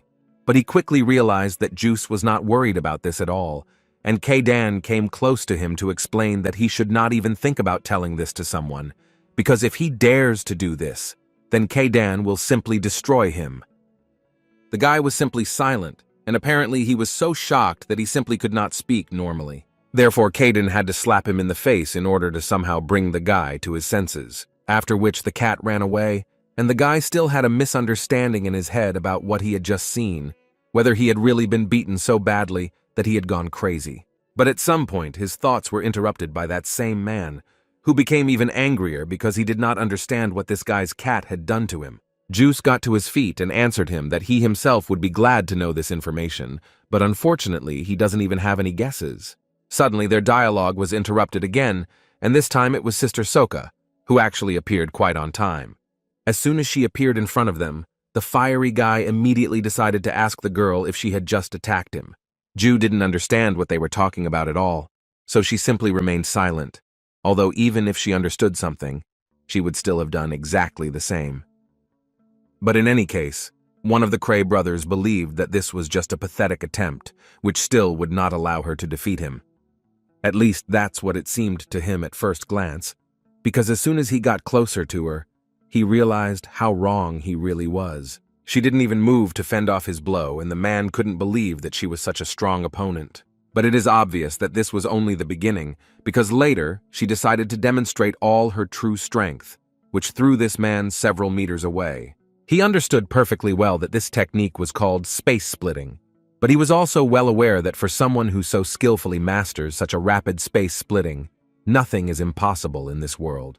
And only one person can master this technique, so the man immediately asked the girl, "Or is her name Ju from Shinhwa by any chance?" Instead of the girl, Sok decided to answer this question, who began to laugh at the man and say that it finally dawned on his stupid head that it was her, and he also did not forget to warn him that soon he would become just a bloody stain. Well, finally he immediately warned him that it was too late to ask for mercy. But these words apparently only angered the guy more, because he began to release an incredibly huge amount of energy from himself and already wanted to start a fight with her. Ju, looking at all this, immediately asked her brother to retreat as soon as possible, which he himself was not against doing. And as soon as he did this, Ju also began to concentrate energy around herself. The man immediately began to smile at this, because he understood that now there would be a rather interesting fight, which he had been waiting for so long. But still, He was confident that he would kill her, the strongest awakened one in this country, and thanks to this, he would become the strongest in this world. The girl didn't think so and decided to show him who really has incredible power here. She began to release so much energy that the man simply could not believe it. He was literally blown away, and it simply didn't fit in his head. How could one awakened person have such powerful energy? When suddenly his thoughts were interrupted by the girl herself, who suddenly added that she did not think that a man's strength would be enough to defeat her. Then she dealt him a really strong blow using the force of the wind, which the man was unlikely to be able to block. At that moment, it seemed to him that she couldn't get rid of him with such a simple blow. But his opinion suddenly changed, because he realized that he couldn't just hold back this wave, and he didn't want to end the battle with one blow. But apparently it's not up to him to decide, but to Ju, who didn't have much time to play with this crazy guy. After which she turned to Juice and decided to find out how the other children were doing. Wu Ying and Soji at that moment did not feel the best and put all their strength into moving away from the blow that this psycho dealt to them. But it was not so easy to do this. Soji, for example, could not even move. And at some point he received another blow to the head from Duran, who was angry at the mere thought that the guy was still alive. Wu Ying immediately tried to avenge his friend, but Duran stopped the guy's attack too easily. Then he added that the guy's strength had definitely left him now, and he would be next. But first he would deal with this fast guy. After which the criminal immediately began to torture Soji using his special torture technique, which he believed could cause everyone to split. While Soji was screaming in incredible pain, Wu Ying realized that now he was actually incredibly useless and could not help his friend in any way. Duran was happy to hear these screams again and even praised Soji during this process. It seemed to him that the guy was shouting quite correctly. But at some point, it was Wu Ying who could not stand it. He was no less painful when he looked at this picture, so he asked Duran to stop, and for this, he would tell him everything he wanted. But unfortunately for Wu Ying and Soji in particular, Duran no longer needed this, and he was not going to stop. While Soji was screaming in pain, Wu Ying shouted with him and begged the guy to stop. He swore that he would tell him everything about the master and where he was. Suddenly, Duran stopped and turned back to Wu Ying. Apparently, he was still interested in hearing what Wu Ying was going to tell him. The guy realized that he was still interested in this information. Besides, he was ready to go with him anywhere. He was even ready to be sold at some market. But in return, he only asked to let Soji go. Duran thought for a moment, and noticed the fact that this was actually a pretty good guess, but only for him. Wu Ying did not stop, and also reminded him that he and his partner wanted to get out of here as quickly as possible. And Duran completely agreed with him, in fact. But this conversation could not take place without the participation of Soji, who at one point could not stand it, and began to say that he was not going to allow Wu Ying to be in danger, just so that he would stop being tortured. And besides, the guy believed that he had no need to betray the master just to save his skin. Wu Ying immediately began to get angry at him because this guy was only telling him about this now. But Soji still had a smile in his eyes, because he was pleased that Wu Ying had recently called him a friend, and he would really not want his friend to suffer and suffer. Wu Ying looked at his friend with his mouth open and still couldn't believe what this guy was saying. But at some point, their friendly conversation was interrupted by Duran, who was tired of listening to this snot, and decided to make them a little happy, because none of them would die. Because in fact, he had long ago decided that he would sell them both. True, to begin with, he decided to show Soji what reality really is, and for this he believed that it was enough to make the guy 10 times more painful than it was before.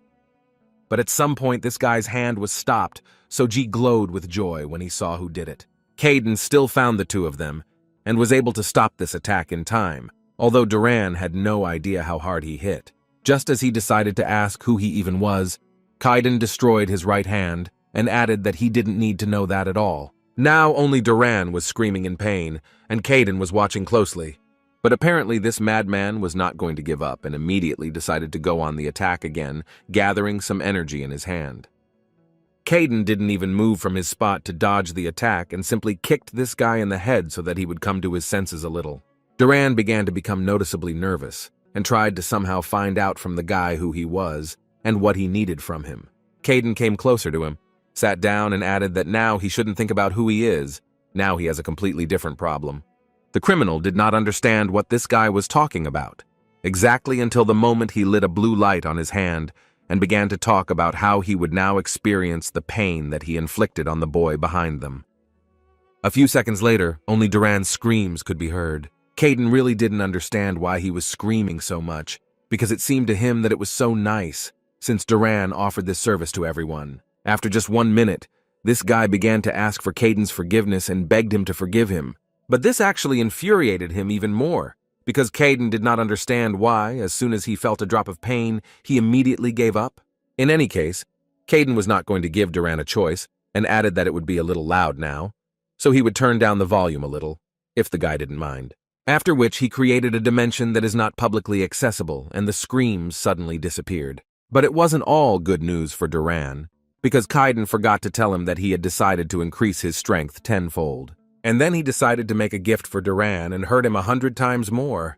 But at some point he was interrupted by Soji, who shouted at Caden and asked him to stop doing this. The guy asked him not to do such evil for his sake, especially since this criminal is not worth it. Duran at that moment heard the rather familiar name Caden, but then decided that he did not need to think about it now. It was better to gather his strength into a fist and strike at such an opportune moment. It was strange for Caden to hear the fact that Soji wanted to be noble to the person who almost destroyed him.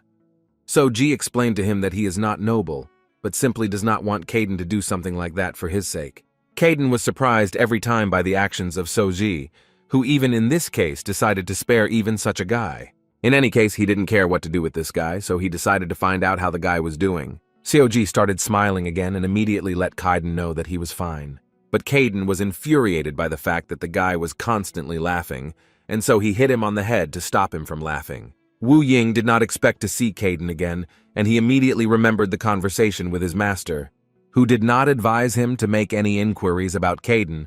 He literally asked him to forget everything he knew about this man, because the consequences could be very sad for him. But apparently the battle was not over yet, because Duran was on his feet again, and at that moment he was about to launch another attack. Duran simultaneously laughed at them, because they decided not to give a damn about him, thinking that he was without strength, but now he will do everything to make them regret it.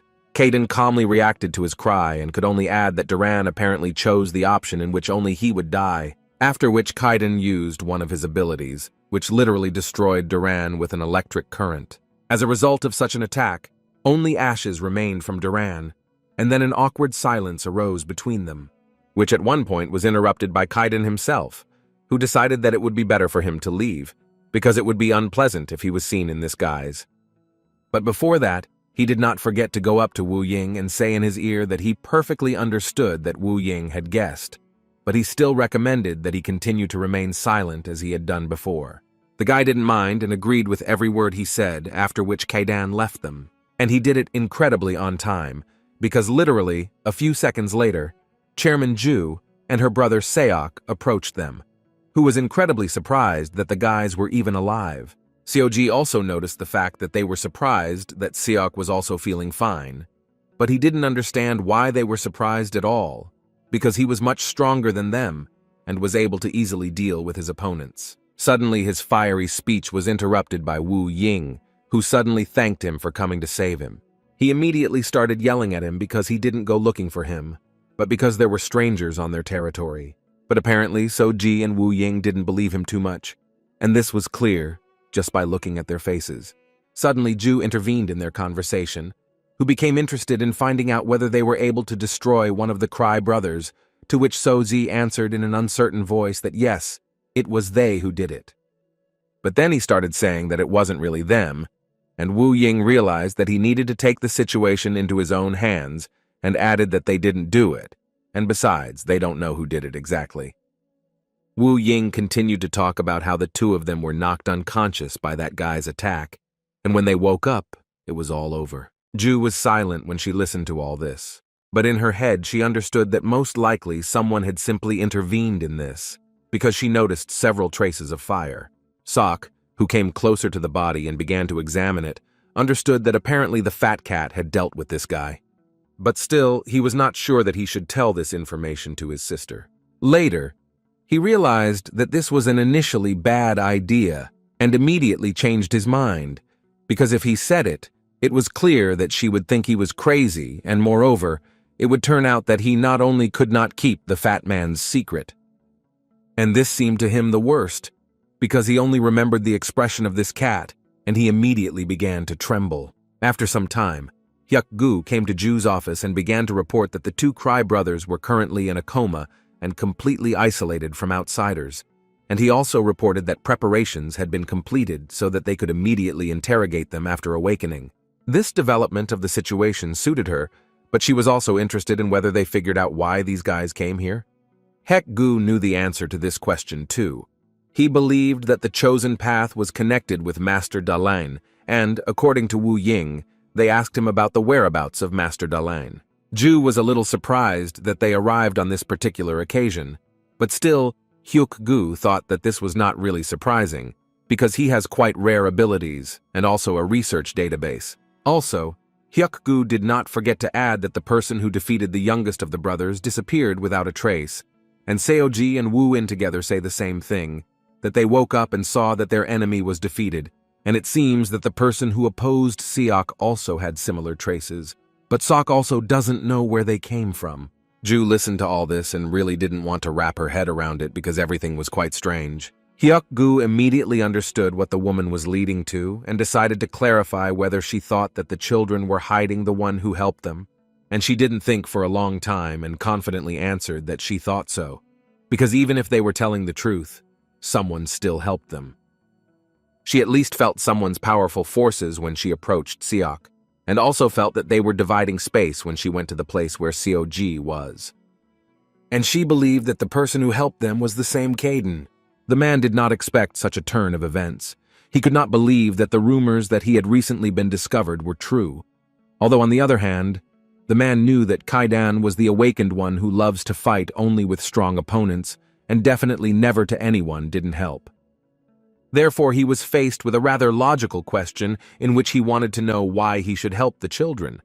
But Ju herself actually did not know the answer to this question. As soon as Hyuk-gu left the chairman's office, he immediately saw Song-ha standing in the corridor. Hyuk-gu decided to ask him why the man came here in the first place, by chance not to ask the association to take the bodies of the Cray brothers, which they caught. Song-ha sharply answered him that in fact he did not come for this.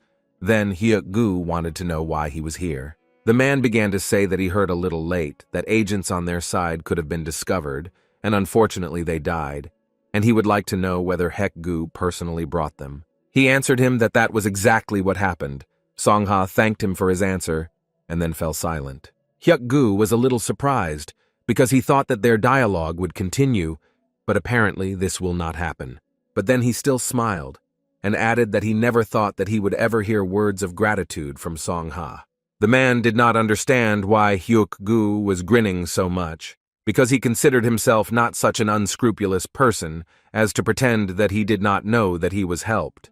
Hyuk-gu believed that there was no need to thank him, because no matter who Song-ha was, he was sure that if Hyuk-gu's agents were safe, then Song-ha would have done the same. At this point, their dialogue was completed, and Hyuk-gu decided not to say a word to him anymore. The guys were again lying in the same room and recovering from the fight.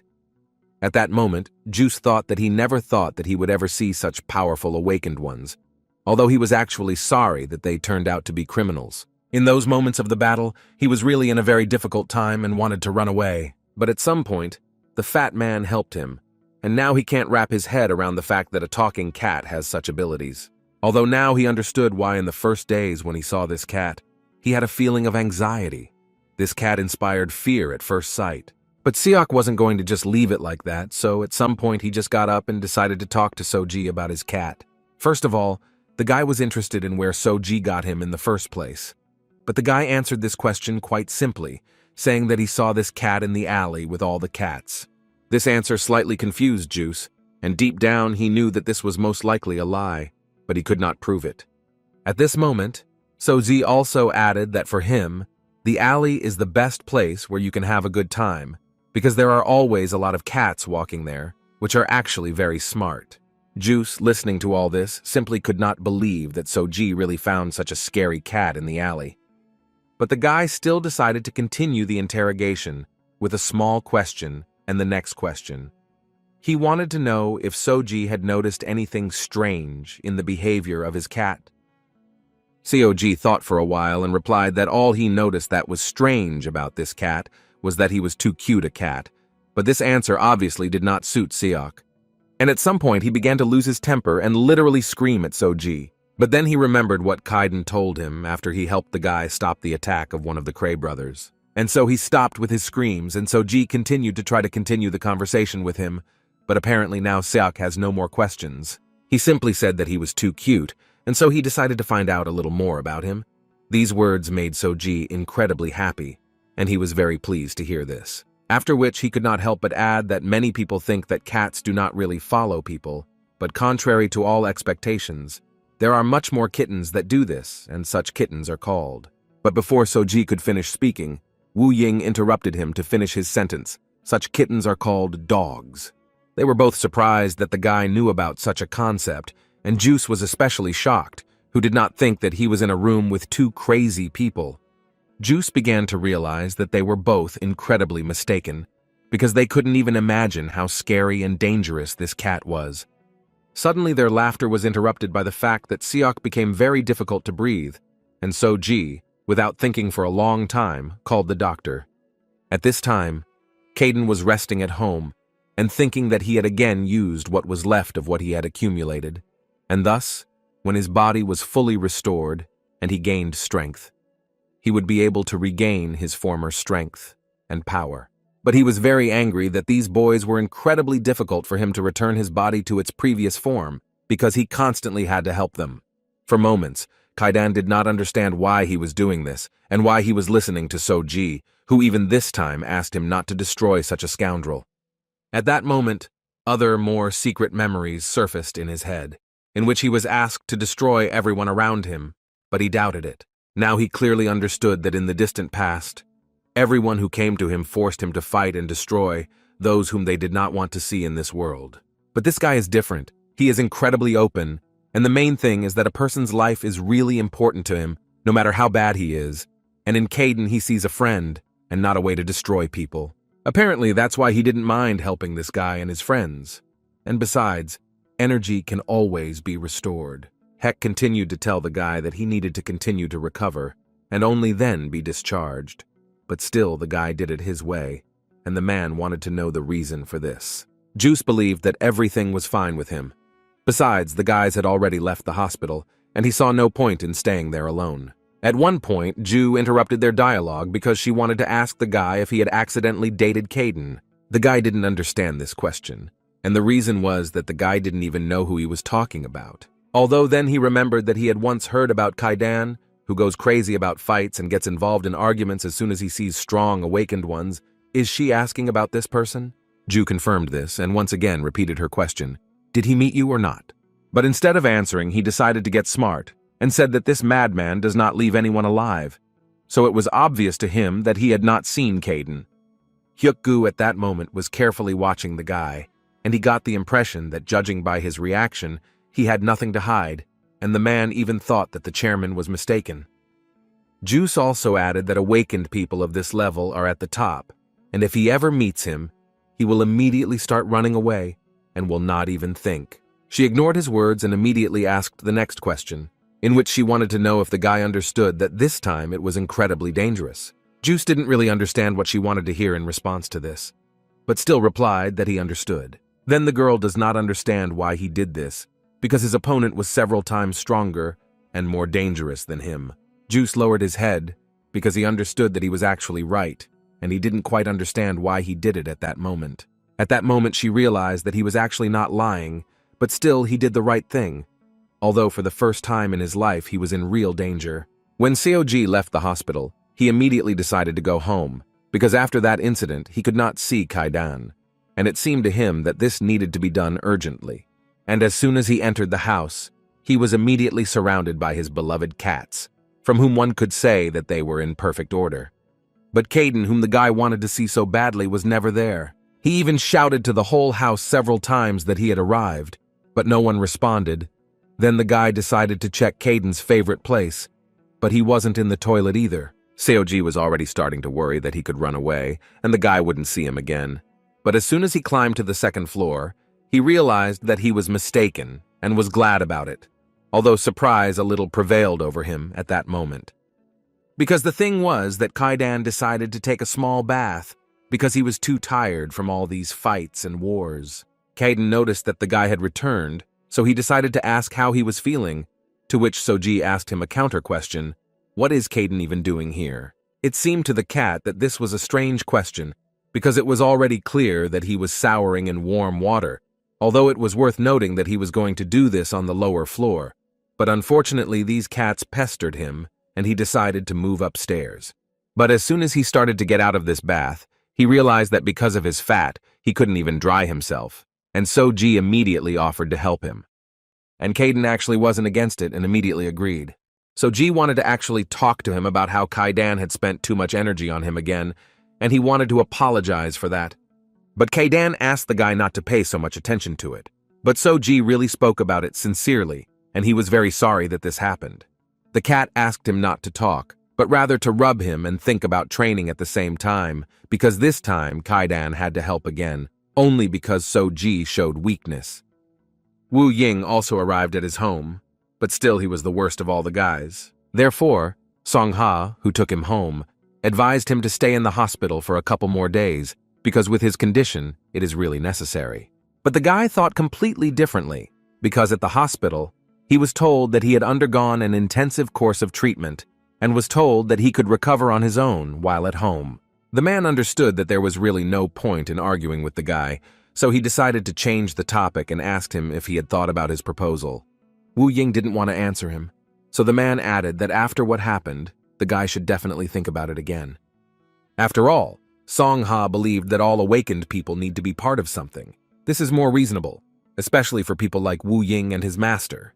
The guy continued to remain silent and listened to the man tell him that if we assume that he joins their association, then from the very beginning, he will be able to use the housing provided, and there will be no need to live in the basement. At some point, Wu In interrupted him and asked the man to give him a little more time so that he could think about everything normally, and Song Ha did not mind, but still asked him to really think and give his residual decision. After talking with the guy, Song Ha returned to the association, but still couldn't get out of his head the thought that Wu In was worrying too much about something. He understood that the guy had probably wandered with Master Dalin for too long, so now it was quite difficult for him to get used to a different life. When suddenly his thoughts were interrupted by Song Ha's student, whose name was Su Bin, and the man immediately asked him what business he was on. The guy started smiling and said that he just came to see the teacher because he heard a rather interesting conversation, so he wanted to ask him directly. And it was about the fact that there are rumors in the association that some guy has attached himself to Song Ha and Su Bin would like to talk about this. After all, he also knew that this newcomer does not know the essence of their association, but despite this, teacher Song Ha himself invites him to join their ranks, and he does what he refuses to answer. The teacher simply could not believe that his students had another accident, although quite a bit of time had passed since the previous one. So Ji and Wu Ying stood silently, because they understood that saying the same reason a second time was probably quite stupid. But the man seemed to still believe that they were driving the same car with Sok from another group, and eventually crashed into a truck. Seo Ji confirmed this information, and further added an apology for the trouble they caused him, but the man assured him that these apologies were not appropriate here, and added that the main thing was that they were safe and not so badly hurt. Juice didn't even go to the teacher to report that he was also back to normal, because he had more important things to do. He tried to find as much information as possible about the cat alley and the special abilities of its inhabitants, but he never found anything. Suddenly his search was interrupted by some voices calling out to Sok. These were his good old friends, who, as it turned out, were very worried about him when they found out that the guy had another accident, and especially because they had not seen him for several days. Seok could hardly restrain himself, because Hyuk Gu said that he would resolve the issues with the school, and there was no need to worry about it. Apparently, he decided to make up the accident story again, and this time, he didn't even try to change the story. But he still wasn't going to answer them anything, although they were quite persistent and still tried to talk to him. They sat down around him, and one of them began to talk about how he heard a strange conversation, that from that group, Wu In and So Ji were with him when they were driving that car, and therefore they were interested to know how it all happened. Juice continued to mind his own business, and only said that he had no idea what or who was saying there. They didn't understand what kind of reaction he had lately. They were still quite offended because they considered him their friend, and he behaves like this with them, especially when they are worried about him. At that time, Juice remembered all the words that these guys said behind his back, and he even felt a little funny that they called him their friend. And then he remembered Soji, who, for the sake of his friend Wu Ying, went against the dangerous awakened ones and all in order to help his friend. This forced the guy to get up from his seat at one point and start leaving, although in the end, he still asked them not to tell him that they were some kind of friends. After school, they went out into the backyard again and started discussing Soka, saying that he had become somehow abnormal, and this was not the first time this had happened to him. They believed that they needed to get Sok back into action as quickly as possible because they could no longer just collect money using his name, because some began to understand something, and this led to the fact that they began to gain courage. Suddenly one of them saw some strange guy standing not far from them and decided that his clothes irritated them too much. Therefore, without thinking for a long time, they decided that they needed to talk to him and tell him about how best to choose an outfit. They immediately started talking about the fact that maybe it wasn't even a boy, but a girl, just a little scary, and this amused them so much, but still they decided that it was worth making sure of this and asked this creature to talk to them, when suddenly this strange character, as they thought, spoke up and asked these underdeveloped people if they knew a guy named Wu Ying, and judging by their reaction, they know very well who he is, so Subin continued to ask them where he could find him. But in response, he received only some kind of anger, because they believed that they were not some kind of navigator for him to tell him what and how. Subin didn't keep them waiting long and decided to take the initiative and launched a kick directly at the body of one of the guys, after which he decided to give them advice, in which he said that it was better for them to give him answers right away and not to anger him. But as expected, the guy's reaction was not what he wanted and they still decided to get into a fight. After school, the guys walked together again, and so G, as usual, was interested in what the guys were planning to do next. After all, if they don't have plans, then he suggested that they go to the cat alley and feed a few cats. To Soji's surprise, Siok immediately agreed with this, although he did not understand why Soji suddenly felt so funny. Juice has long wanted to ask Soji whether his briefcase is accidentally filled with cat food. The guy replied that he has a few books in there, but mostly it's still food. At some point they stopped, or rather Soji did it, because he saw a rather unusual picture. They saw Subin standing over the three newly beaten guys in the backyard. Siok did not pay attention to this and invited Soji and Wu in to continue on their way. And Subin realized that now he needs to wait until these three clowns regain consciousness to try to ask again, "Where is Wu Ying?" Seoji and Wu Ying followed Siok, and at some point he stopped and turned around. Subin was doing everything at this moment to make these guys wake up faster, because he really doesn't have much time. But this fascinating process was interrupted at some point by Sok, who ordered him to remove his legs from the guy's head. Subin asked him to repeat again what he just dared to say. Sok answered him no less rudely and asked the guy if he was deaf. So Ji and Wu Ying, who stood on the sidelines, understood perfectly well where all this was leading and what could happen next. And apparently they were right, because Subin at some point asked Siok to shut his mouth if he didn't want to end up like his friends. Juice did not do this and answered the guy with some not very good words, which made Subin become even angrier, which ultimately led to him immediately going into battle and already delivering his first kick. Juice didn't even move from his spot, but was still able to dodge this blow. But Subin was not going to give up and continued to strike. This time it was a punch that Siok, although he was able to block, realized that it was not as easy as it seemed. Their fight continued, and as the fight progressed, Juice realized that this guy had much more strength than an ordinary person. It was critically impossible for Sok to be distracted, because his opponent was trying to deliver quite a huge number of blows. At some point Sok got tired of this, so he decided to strike back at him, with which he made it clear that he was not as simple an opponent as it might seem at first glance. And Subin actually understood this quite well because he felt an incredibly strong pain after this blow. Seoji, looking at all this, was far from delighted and even thought about separating the guys.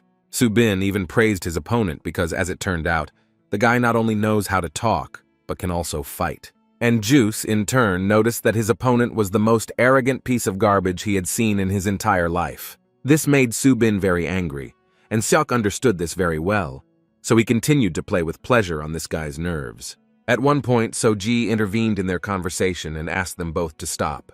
Juice began to get angry with him because he didn't understand why stop something that hadn't started yet. Subin's face changed when he heard his opponent's name, and Seok noticed it, who immediately began to wonder how this piece of trash even knew his name, unless of course he was just pretending. Subin immediately assured him that he was not pretending, but that he really knew that his name was Seok, and he was from the Shinhwa organization. And as soon as he heard these words, it seems that Seok also realized who was standing in front of him. He recognized Subin, who at that moment was telling Seok that he had not changed at all, that he was incredibly irritable and remained the same. As it turned out, Seok knew this person very well, and as it turned out, she was the granddaughter of the head of the Association of the Awakened, and Seok crossed paths with her several times in childhood, and they have known her since then. In any case, Seok wanted to know what kind of outrage Subin had done here, because he couldn't believe the fact that she didn't know the rules of their territory, but she believed that everything was within the rules, because she came to find one guy here, and these puppies were the first to start a fight. She just wanted to find one guy, and judging by Seok's school uniform, she assumed that he might know where to find a guy named Woo In. This was quite a surprise to hear, especially for Soji, but Seok did not immediately give up Woo In, and first he wanted to find out why the girl even needs this guy. Subin believed that he didn't have to have this information. All that was needed from him was to say where he was, but in this case, Seok answered her that he didn't know any Woo In. At that time, the girl analyzed his speech and behavior and realized that this guy was clearly lying to her, and he knew perfectly well where to find Woo Ying. But apparently she doesn't get this information from him because at some point Juice turned around and said that he was leaving. She finally told him that she understood perfectly well that he was hiding something from her and that in any case she would find a way to get this information. They left and Subin was actually a little upset because she didn't know where to continue her search now. The guys moved away a little from this strange girl, and so Ji decided to check with Seok why he didn't tell this girl about Woo In, although he was right in front of her, because it could be something important. But Seok thought differently, and he was sure that it was unimportant and absolutely useless. Because if the association really needs Woo Ying, then they will contact him through Song Ha. And for Soji, this was the pinnacle of intelligence. He did not understand how the guy could come up with such a thing. Seok was now more interested in why this girl was looking for Woo Ying, and he decided to ask him directly. Woo Ying actually worried about this question no less, because he himself did not know the answer to this question. In any case, Juice decided to tell the guys a little about this girl. She is the princess of the association and should be respected, but she is too wild and her character is like a dog. After school, according to the good old tradition, they went to Soji's house, and the first thing Seok began to look for was the fat man. The search did not last long because Kaiden was sitting on the couch and immediately turned his attention to Juice. The guy began to get incredibly nervous and tried not to show it to others, but he did it rather poorly because Soji almost immediately noticed that something was wrong with the guy. Instead of telling his friends about what happened to him, Seok suddenly took a rather strange position and sat on the floor, which neither Soji nor Woo In understood. Seoji was not entirely sure that he was so comfortable, but Seok immediately made him understand that he should not worry about this and would sit as comfortably as possible. At that moment, the only thoughts in his head were about what fools they were that they didn't even realize that there was something wrong with this cat. Just the look of this cat gave him goosebumps all over his body and it scared him. He had never felt so bad before. Therefore, he decided to somehow improve his relationship with this cat and gave him a small gift in the form of treats for cats. So Ji and Woo Ying were a little surprised by what was happening, because it was the first time they saw Seok just giving food to the cat, and not trying to force him to do something for food. So Ji decided to ask Woo In again why that girl was looking for him.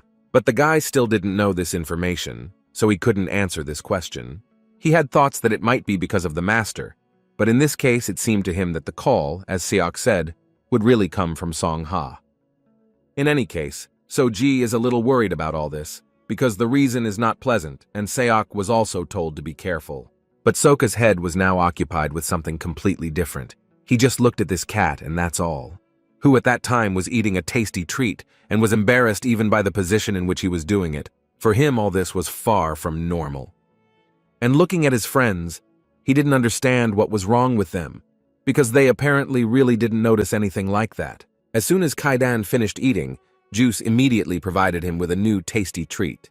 Caden realized that something was wrong here, so he decided to get up and ask Sok to come out with him and talk a little. At that moment, everything turned upside down in Juice's head, but he remembered that he couldn't pretend that something was wrong. So he carefully stood up and followed Kaidan, but for the guys it looked incredibly strange. While he was following Kaidan, he believed that these two would owe him incredibly much, because they did not even imagine that the guy was now saving their lives. As soon as they went outside, Kaidan immediately asked the guy in a calm voice what he was doing. Juice did not understand this question, and Kaidan asked again why he was acting so strange. The guy began to say that this was not strange at all. He was just such a person, apparently strange in himself. Kaidan asked him not to talk nonsense, because just the way he does it is already quite strange. Juice asked him not to worry too much about it, because he would do everything to keep his secret, and from now on he could live as usual, because he would act as if everything was normal.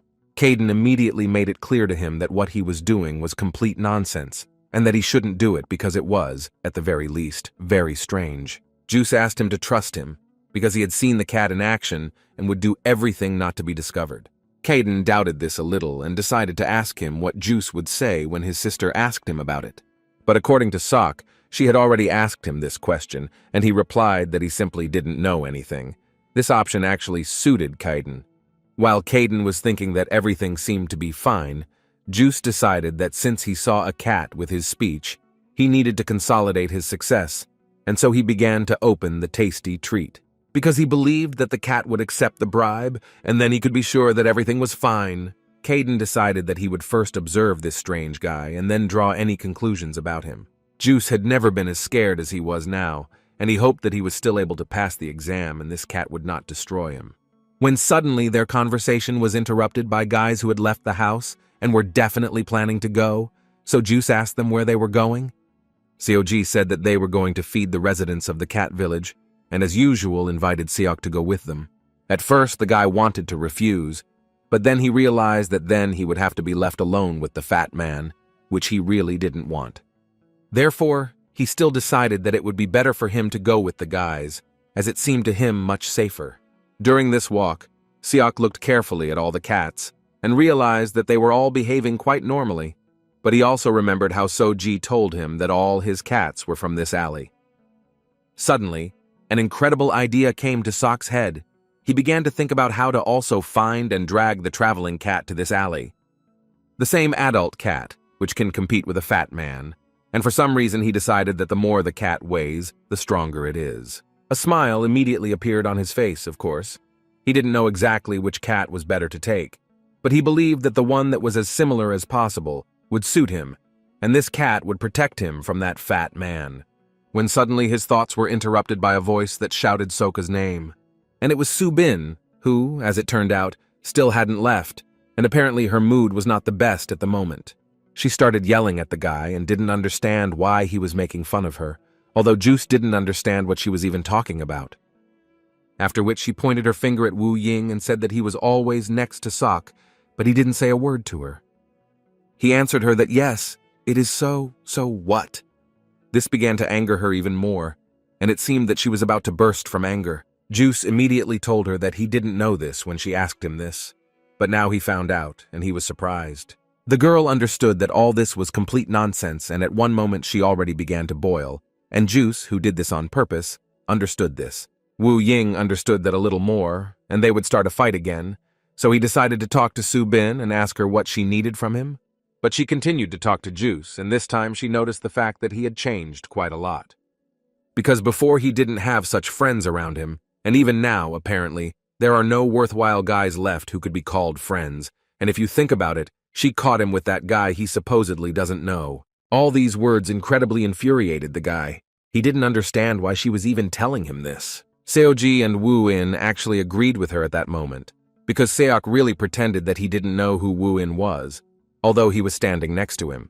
In any case, Wu Ying wanted to ask her why she was even looking for him. She calmed down a little and asked him a specific question in which she wanted to know if he would refuse the offer to join the association. The guys were a little surprised when they heard this, and Wu Ying once again explained that he did not accept the offer, but did not refuse, but asked to give him a little more time to think. The girl got angry again, because she was apparently upset by the fact that he considered himself someone great, since he even dared to think at all after the teacher personally called him to the association. Wu Ying didn't quite understand what the problem was, and why she was reacting this way. So Ji decided to intervene in this dialogue and find out why this cannot be done, because if a person heard a rather sudden proposal, then he will always need time to think. She did not understand who he was and why he was interfering in their dialogue. The guy introduced himself as a friend of Wu Ying, and she didn't understand what was going on. Were they all friends here? Seok once again noted the fact that Wu Win has not yet made his choice, because he only recently learned about Xinhua, or the association, so he does not understand the meaning of a personal offer.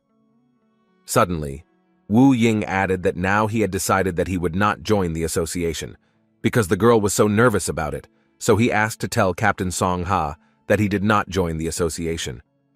Such words made her incredibly angry, because she believed that Wu Ying thought that it was all a game. But suddenly her thoughts were interrupted by Seok, who took the phone and called Song Ha and told him that Su Bin was harassing Wu In and starting fights at school. The girl started yelling at him, and this was only good for Juice because he used this as confirmation of his words, so he asked him to come as soon as possible. At home, Kaden pulled himself up and listened to the story of how So-ji and the guys went to the alley, and it was strange for him to hear that that girl still ran away. And Seo-ji also added that she did this as soon as Song Ha arrived. The situation was acute, so Su-bin screamed with all her might and was sure that if it weren't for her teacher, then there would be no wet spot left from the guy. And she didn't forget to point a finger at Wu Ying and add that she'll deal with him later, so there's no point in relaxing. Well, after that, she decided to finally leave, and only So-ji said goodbye to her. Seo-ji told Kaidan that, according to Sok, Song Ha invited Wu In to join the association, and immediately without any tests, and now the guy wanted to know if everything there was as serious as they say. Kaidan couldn't tell him for sure. All he knew was that the awakened system is very confusing, and it's quite difficult to explain in a nutshell what their internal routine is. After this answer, Seo-ji revealed that Song Ha would soon receive a high position in the association, and therefore Kaidan believed that Wu Ying is now a small problem for them, so they want to make him their agent.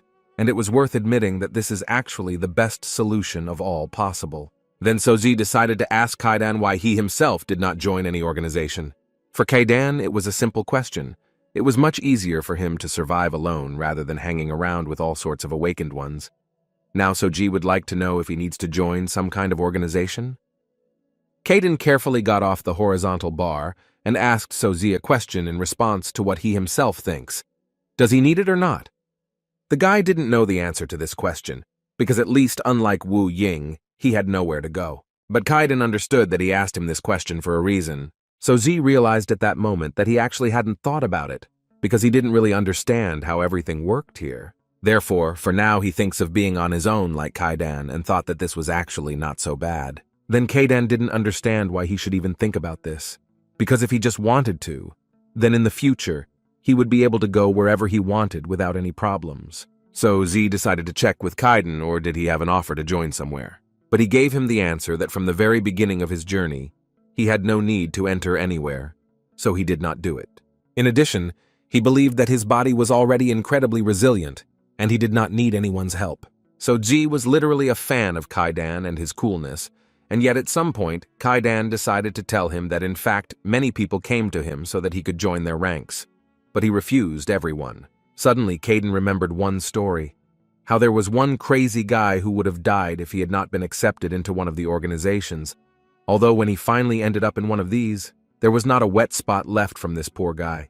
So Kaidan has no desire to join one of these companies. The next morning, Cog barely walked to school because he and Kaidan had been talking all night, and now he was really sleepy. But be that as it may, Ji was very happy because throughout the night he heard many interesting stories, and he had fun spending time with his friend. On the way to school, the guy met Su Bin and greeted her, but she didn't understand why he was doing this, because they were far from friends.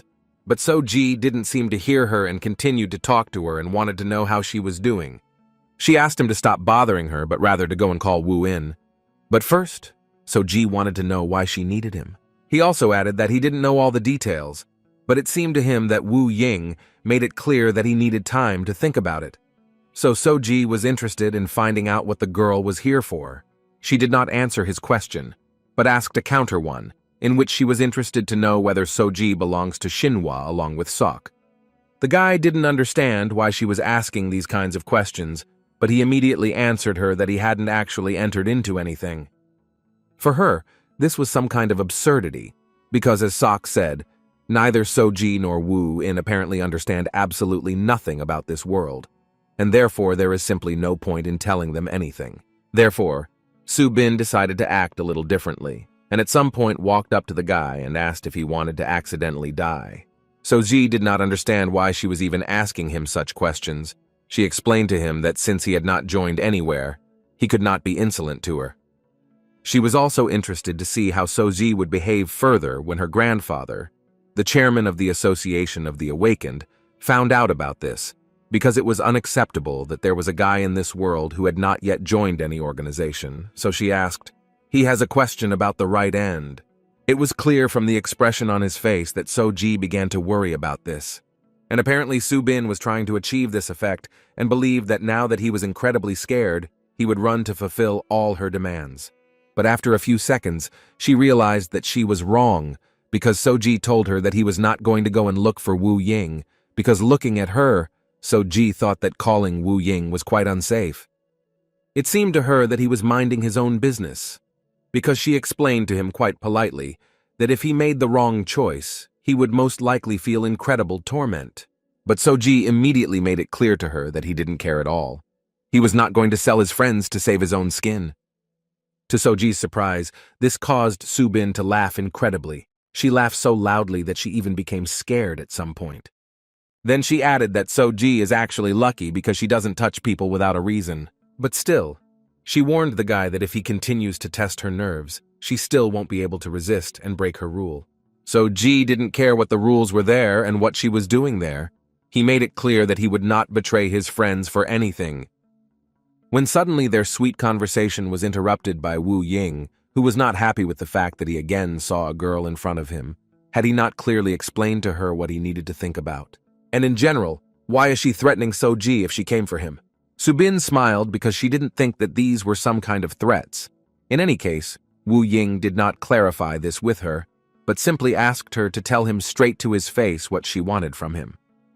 She added that she didn't want to say anything like that. She just came to visit him, and if you believe her words, then it was her teacher who asked to bring a guy who was disrupting order in the association. After which, looking him straight in the face, she advised him not to dodge the law. Otherwise, if he does this, then his friend Ji will end. At some point, Wu Ying began to get annoyed that she was behaving this way, and so he began to use his strength to close her mouth. Ji understood that now there could be a rather serious fight. So he decided to stop all this and did something unconventional even for himself. He began to tell them that the awakened are generally forbidden to sort things out on the road, and he also did not understand whether Su Bin should not be the most worried about this, since her grandfather is the chairman of the Association of the Awakened. They both suddenly fell silent and listened carefully to what Ji was telling them. And so Ji decided to do something quite smart and pulled them both to the association headquarters. He believed that here they would be helped to resolve all their problems peacefully. While the guys were telling the essence of why they quarreled, Siak burst into the office, who came running here as soon as he heard that Wu In and Su Bin had started a fight. For him, it was incredibly fun. Wu Ying took off his school uniform and changed into a tracksuit, which meant only one thing: he would fight Su Bin one-on-one. Ji immediately began to ask him for forgiveness for bringing them here, because from the very beginning he thought that here they would make peace and find a common language, and not start a fight. But Wu Ying believed that it was just the opposite. He believed that Ji did the right thing. There is no need to make a fuss in the middle of the street. Then there will be problems. Besides, the original goal of this girl was Wu Ying, and Ji unfortunately turned out to be just extreme. At some point, their conversation was interrupted by the phrase, "The fight is cancelled." They both turned around and saw Songha there, who continued to say that it was his fault that they got involved in all this, so he asks for their forgiveness for this. He also added that he has already talked to Su Bin, and this will not happen again in the future. So-ji, of course, was very happy to hear such words, but still it seemed to him that given Su-bin's character, he was not sure that she would just give up. And Wu Ying completely agreed with him, so he firmly decided that he would still fight her. He believed that So-ji said quite the right things. She was unlikely to give up, so there was no point in running, and Wu Ying wanted to solve everything here and now, and finally end this endless persecution. Song Ha and Seo-ji decided that it was really useless to argue with him either, so they allowed them to fight anyway. As soon as they entered the training court, Su-bin immediately began to talk about how her teacher asked to leave Wu Ying alone, but he still decided to fight her, and she appreciated it. She likes him the way he is. The guy didn't think he needed to respond to this at all, so he just looked at her silently. She realized that he didn't really want to talk, so she suggested that he finish as quickly as possible. Besides, she didn't need much time to squash him like a pathetic cockroach. Hyuk-gu was watching them carefully, when suddenly So-ji decided to ask him how strong Su-bin is. The man replied that as far as he knows in the entire country, the only awakened one who can compare with Seok is Su-bin. After these words, So-ji realized that Wu-in was in a rather disadvantageous position. Hyuk-gu agreed with him, but still decided to ask Song-ha if Su-bin knew something about Wu-in. As far as Song-ha knew, they both did not know each other, much less the abilities that each of them possessed. So this fight promises to be quite interesting. Juice wasn't going to miss this fight either. So after he grabbed the popcorn and his new friend, he rushed to the training room at full speed. So-ji was incredibly happy to see Kaiden, although now it's probably better to call him Sodium Kasin. Su-bin was even a little angry at Seok because he really came here with popcorn. He didn't understand what the problem was, because it was just popcorn. And besides, he loved it incredibly much. So Z, meanwhile, decided to ask Kaiden what happened to him here. As it turned out, Kaiden was just sitting on the balcony and enjoying the beautiful weather outside when he suddenly saw that Sok was running somewhere very quickly, and he became a little curious to find out where he had gone. At first, the thought came to him that some kind of trouble had happened to So-ji. But as it turned out, everything was fine with So-ji, but apparently his friend Wu-in was in trouble. The only thing that bothered Kaiden at this moment was Hyuk-gu, who every time he saw him, it was as if he became a completely different person. But still, it was time for him to get ready, because he needed to announce that as soon as the participants in the battle heard the bell ring, then they could start the battle.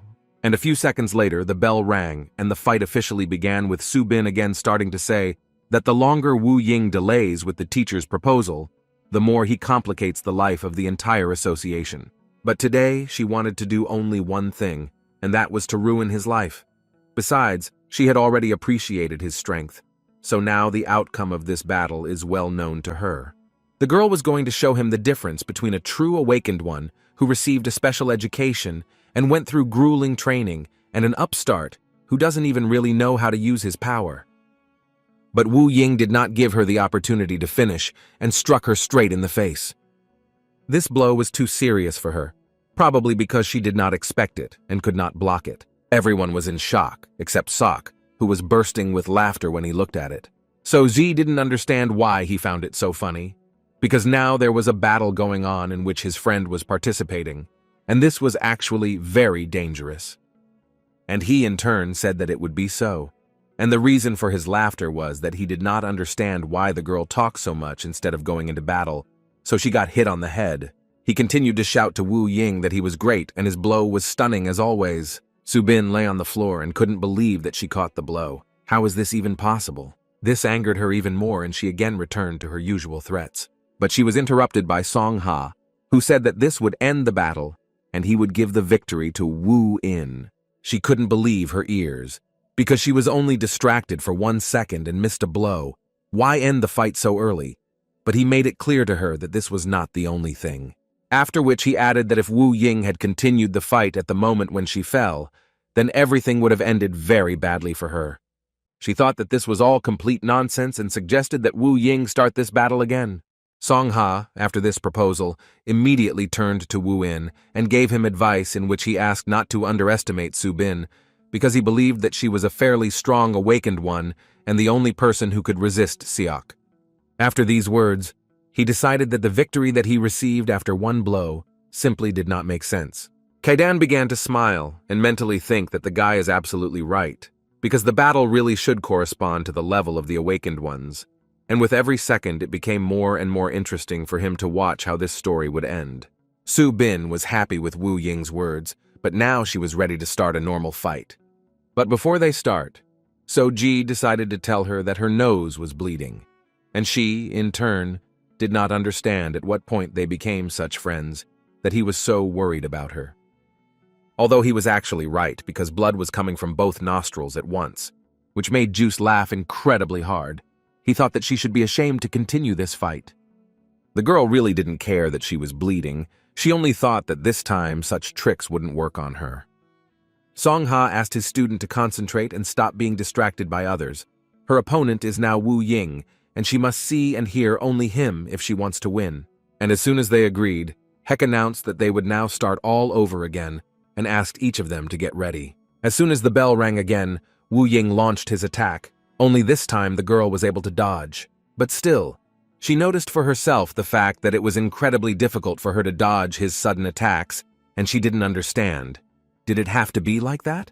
In any case, she decided that now was not the time to think about it, so she decided to answer him with her own attack. It wasn't too difficult for Wu Ying to dodge this attack, but it still should have given him the understanding that the fight would be far from easy. Seoji couldn't believe the fact that the girl was attacking with ice. It was so strange. Juice didn't understand why Soji reacted so violently to this, because it was just ice. The guy is simply seeing such abilities in the awakened for the first time, unlike Sok, who is not the first time observing something like this. But she was going to prove everything that this is not all, and she has a lot more in her arsenal. But still, she also noted the fact that Wu Ying is also not a miss, and she has abilities and moves really well. Wu Ying stuck to his tactics and simply continued the fight silently.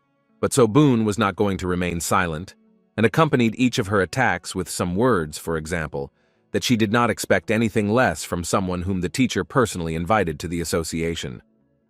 After which she launched a massive attack with her ice arrows, and it seemed that now Wu Ying would have a hard time.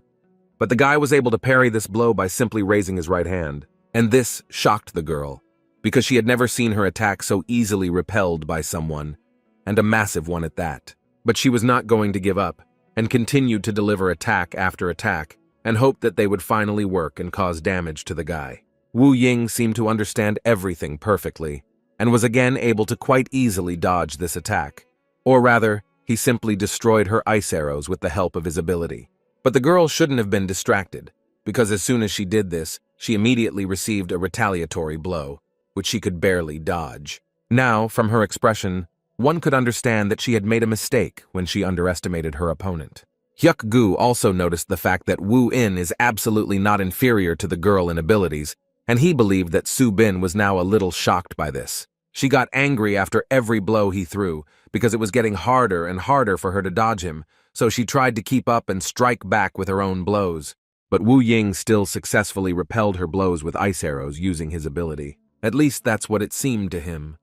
Because after another such attack, he felt an incredibly strong pain in his legs, and, as it turned out, it was just an attack that distracted his attention, so that the girl could strike him with a hidden blow. He also had to not be distracted, and not even think about the fact that he was stronger than the girl, because she began to fight with all her strength, so it was quite dangerous for him. At some point, she again decided to repeat her success and cut Wu Ying a little, but this time he was already ready for this, and was able to dodge. Moreover, at that moment he was already preparing a counterattack, which might have been successful if not for her ice mountain, which she created in order to block his blow. But the fight continued, and the girl once again jumped to a small height and was already flying at the guy with new blows.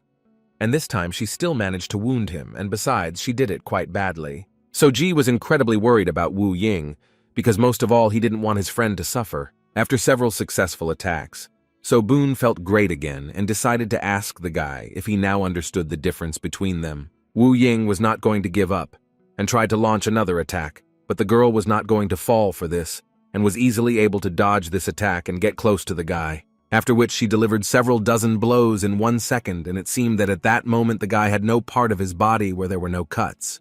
He fell to his knees, and for the girl this could only mean one thing, that apparently she still managed to win this battle, and she recommended that the guy give up, because so far, she was just warming up. So if he decides to continue the fight, he could suffer even more. Sok started shouting to Wu Ying to finally come to his senses, because he didn't recognize him. So he decided to remind the guy that when he fought with him one-on-one, Wu Ying was almost ready to die, but he wanted win this fight. And now what happened? Wu Ying finally spoke and at some point added that he was actually just checking his opponent, taking aim, so to speak. This made Seok smile, because he understood perfectly well that Su Bin could not even expect such a turn of fate. So he decided to give her advice to concentrate on Wu Ying, because he is not as simple as she thinks. She started yelling at him because she didn't understand how much longer he would talk nonsense. Juice told her that if she didn't want to get hit in the head again, he asked her to continue to think that she was the best. At some point, she really thought that she most likely needed to start acting rationally, but apparently it was too late. After all, as soon as she turned around and saw that Wu Ying was actually just hiding his powers, and it turns out that all her analysis was in vain, the girl could not believe that even Juice himself would recognize this worthless scum as an awakened one. Although, on the other hand, she still decided that it would be better if she could find out on her own because it's not easy, and the teacher decided to drag him into the association. Hyuk-gu noticed that Su Bin had decided to take him seriously, and apparently a very serious battle would begin now. She began to say that the games were over, and that in the future she would not spare any effort. So she asked Juice to look at her carefully, because now he would begin to envy her. From such words, it was quite expected that Seok would be angry, because he never said that he supposedly recognizes Wu In. But Soji added to him that he also heard the guy say this, and for these words he also received a portion of screams. He calmed down a little and invited her to finally continue the fight, and not just chatter, because his popcorn had already softened from boredom. This made the girl incredibly angry, and she hit his box of popcorn, causing it to crumble to the floor. After such an act, he wanted to hear from her the answer to only one question. Is she crazy? She decided to answer this question by shouting, saying that she is far from crazy, but he is, because he is constantly talking some kind of nonsense. This provoked him to remember the good old days when Seok and Su Bin fought with each other, so the guy immediately took off and went on the attack. Kaiden, unlike Soji, was very happy to watch this fight, because finally there would be something really interesting. Hyuk-gu and Song-ha noticed the chairman's gaze and understood what they needed to do without any words. They immediately disappeared from their places and went to stop this fight, and it was quite the right decision. Song-ha quite calmly tried to calm the girl down and gently remind her of who her opponent was at the moment. She calmed down a little and turned to Wu Ying again, to whom she told that he was able to pass her test, so she allowed him to join the association.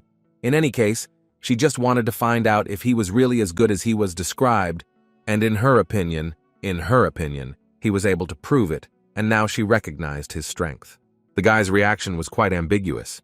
He simply continued to remain silent. But still, after a few minutes, he gave his residual answer, in which he said that he would not join the association. The girl couldn't believe it, because how can you say that? And in general, she tried to explain to him what chance he was losing. Wu Ying rather calmly answered her that in fact he was just thinking, and had not yet decided where it was best for him to join. This angered the girl even more, because she did not understand how this could be done. He was essentially offered through connections to join the most prestigious organization of the Awakened, but he refused, given the fact that it is quite dangerous to work alone in the world. Wu Ying understood all this perfectly well, and knew and had no doubt that the association was an incredibly strong and influential organization, and moreover, he perfectly understood that it would be difficult for him to survive alone. She interrupted him, and asked again why he was refusing then, if he understood all this perfectly well. In response to this, he simply bowed and asked for forgiveness for his incompetence, and he was very grateful to them for the offer, however, for now he would like to remain in neutral territory, away from the association. Song-ha, in response to this, told him that a similar incident could happen again, and it was not a fact that everything would end as well as the last time. But Wu Ying was confident that he would be able to cope with similar problems in the future. After this answer, the man could only say that if he decided so, then nothing can be done about it, and no one can force him. But he also did not forget to add that if the guy changes his mind, then he can only say so, and he will definitely be accepted into the organization. When they finished their conversations, the chairman came closer and ordered them to finish here, and reminded them that they had to clean up here and don't forget about Juice's popcorn. After they cleaned everything up, Songha and Subin were driving home, and on the way the girl tried to understand what was wrong with this guy. Does he really not understand how dangerous this world is for the awakened? Songha tried to explain to her that, unlike her, Wu Ying knows this firsthand, because he spent almost his entire life wandering with Master Dalane and saw much more than she did. But she was talking about something completely different. Despite the fact that many wanted to get even with him, he never told anyone about his skills.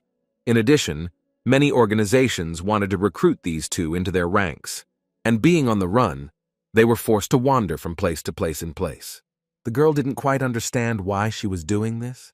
Songha responded to this by adding that the Cray brothers recently kidnapped Wu In and subjected him to severe torture. Su Bin, as it turned out, had heard about this case, but she couldn't even imagine that that same guy was Wu In, which is why Songha believes that this child is well aware that it's hard for the awakened ones if they wander the world alone. After the fight, Wu Ying decided to go visit Soji and stay with him for a while, and the owner of the house himself was very worried about his friend and suggested that he still go to the hospital, but Wu Ying was categorically against this.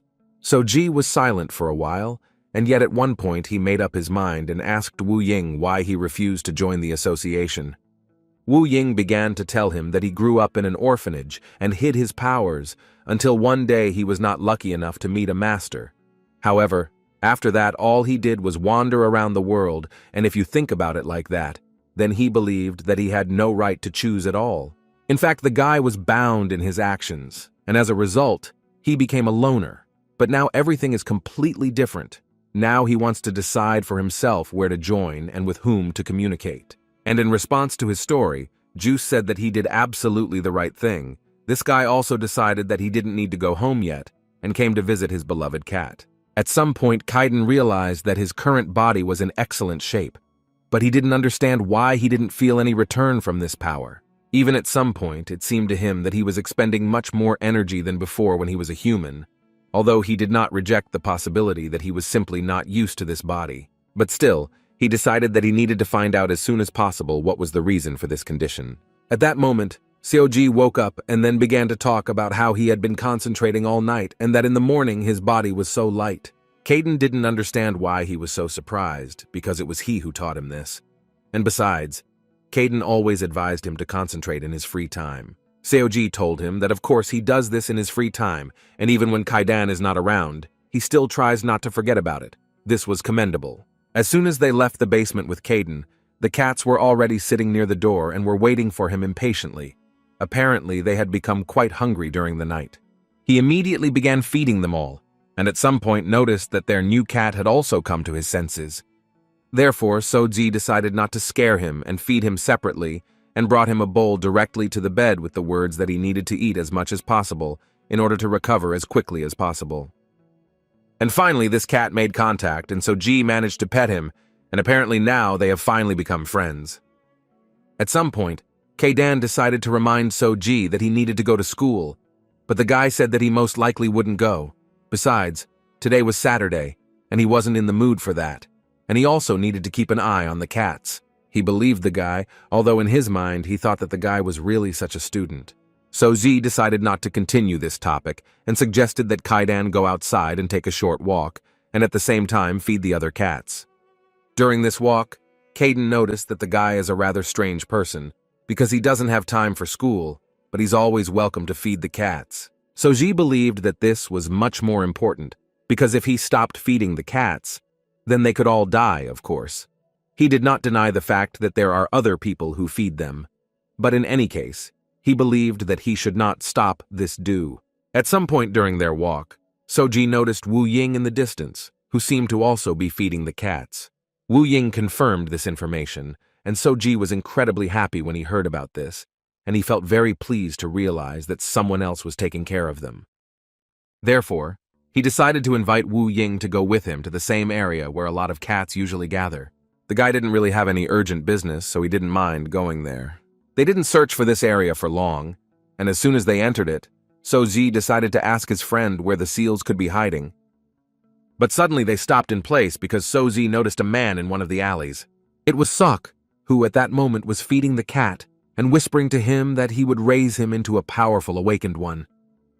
But he was forced to interrupt when Soji called him and asked the guy what he was doing here. In response to this, he began to shout at them because he was incredibly scared, but still added that he also came to feed the cats. Soji was very happy to hear this, and now he thought that he also really liked cats. Sok asked the guy not to talk nonsense because it's not true, but when he saw that Caden was with them, his face changed sharply and began to say that he really loves cats very much. He decided to change the topic of conversation and asked the guys what their fate was here, to which Wu Ying answered him that they also came to this area in order to feed the cats. Sok noticed that they apparently had a lot of free time since they decided to come to the neighboring area to do this.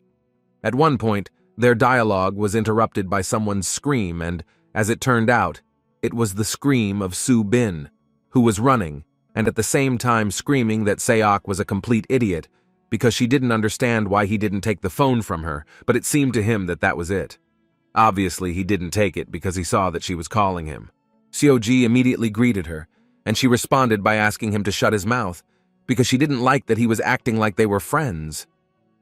Juice asked her to quickly post what she called him for because they don't really like talking to her. As it turned out, she wanted to find out how she could meet with Wu In.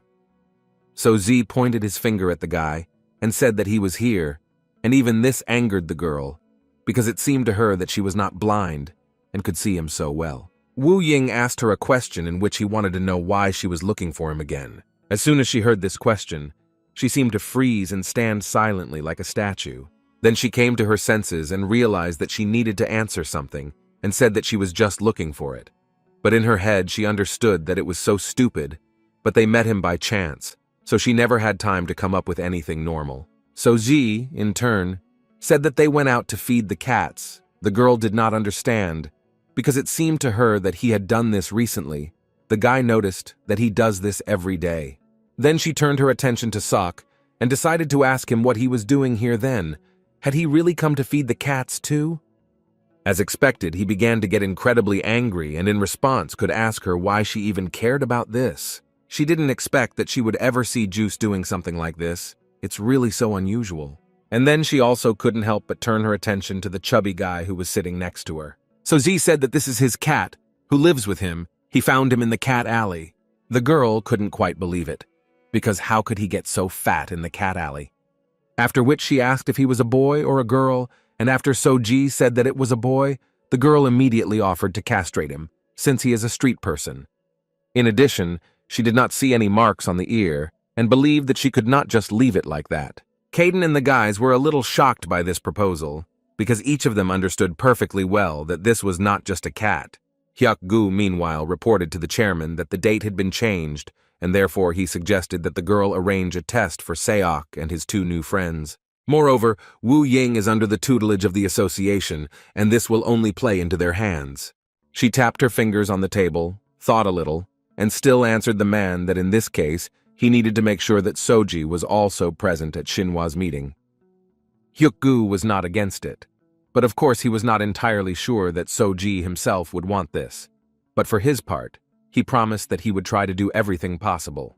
Caden walked along a dark corridor until at one moment he came into the light, where he saw 4 rather familiar cats. True, he didn't understand why these cats were sitting near the wall and what kind of things they had on their necks. But when he looked more closely, he saw the evil look of one of the cats and realized that something was wrong here. Kaidan did not understand what was wrong with them and why they behaved this way, as if they had seen some kind of ghost. But then he heard the voices of people who were discussing that the castration operation was successful, and now he just needed to wait until everything healed. Caden began to understand what was going on here. He began to suspect that these people could be veterinarians. And at one moment he heard his name and that now it was Caden's turn. He immediately began to feel incredible panic because his body seemed to become motionless, and he could not do anything about it. So he began to scream. And after seconds, he realized that it was a dream from which he woke up and immediately went to check if everything was in place. After which, he looked around and was now sure that it was just a dream. He calmed down a little, because everything was in place. But he still had to admit that this was the strangest dream he had ever seen. Then he realized that Soji went to a meeting with Chairman Ju and still hasn't returned.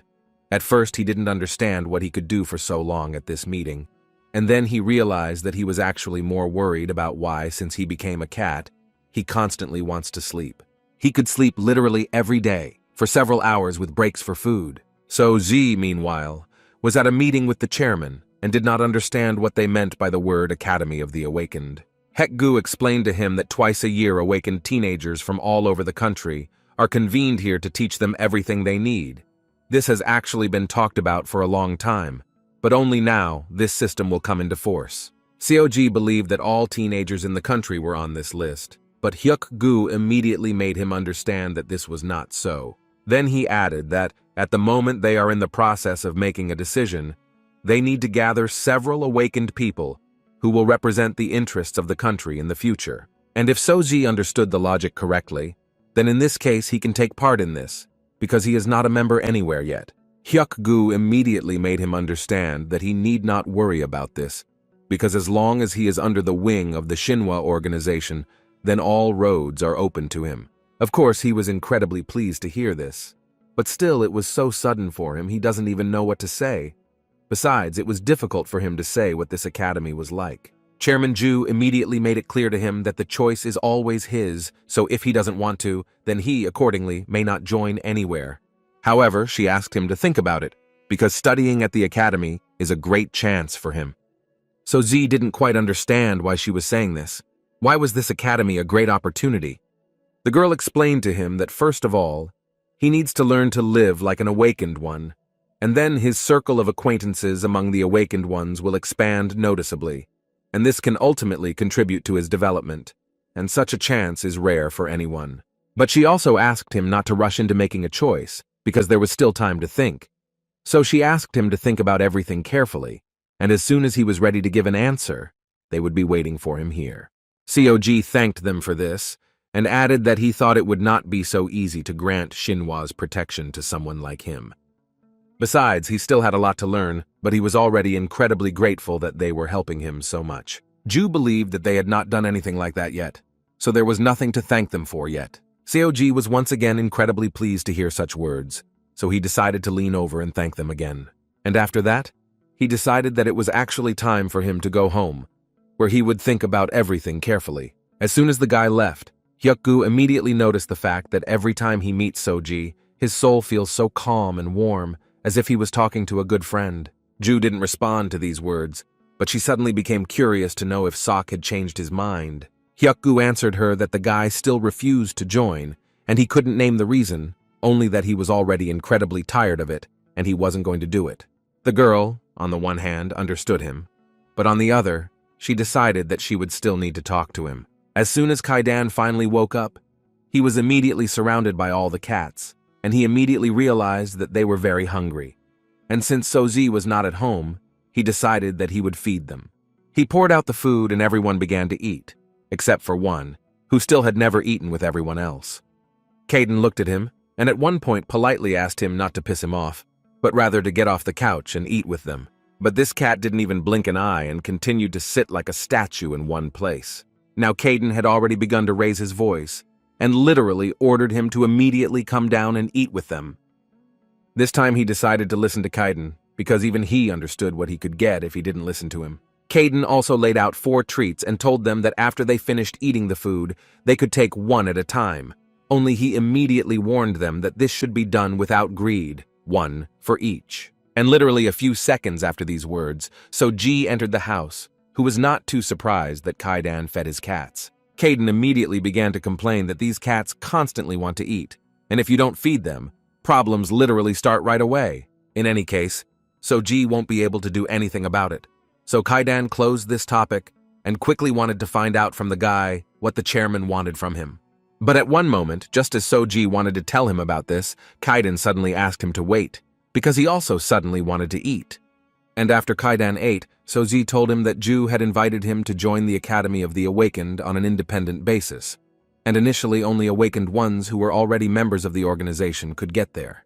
To Kaidan, it looked like Shinhwa had seriously decided to marry Soji, and there was something they still didn't say, that the selection would be very tough. Soji asked to tell us more about this moment, and Kaidan suggested that there would probably be a couple or three more awakened people who would represent Shinhwa, so they would be closely watched. But judging by Ju's words, Kaidan believed that he should be provided with help from them. Although among the awakened, there are many real strange people, from whom it is not clear what can be expected. But even taking all this into account, Kaidan immediately told the guy that most likely this would be a rather valuable experience for him. If, of course, he even came face to face with them. And after all these words, Kaidan asked Soji if he knew his answer. Soji did not quite understand this expression. What answer are we talking about? But then it dawned on him that Kaidan meant that whatever Soji decides, so it will be. Soji meditated and thought that how surprising it was that until that moment, he thought that he differed from ordinary people only in his abnormal speed and large supply of health, and moreover, was in no way connected with all the abilities that are inherent to the awakened. But what is more important is that thanks to Kaidan's instructions, he was able to significantly improve his skills. And in fact, Soji was incredibly grateful to him, because if not for him, then Soji probably would have spent his whole life hiding from everyone like a criminal, and would not have been able to meet other awakened people like himself. Therefore, he decided to share the news with Kaidan that he had decided to join the Academy of the Awakened.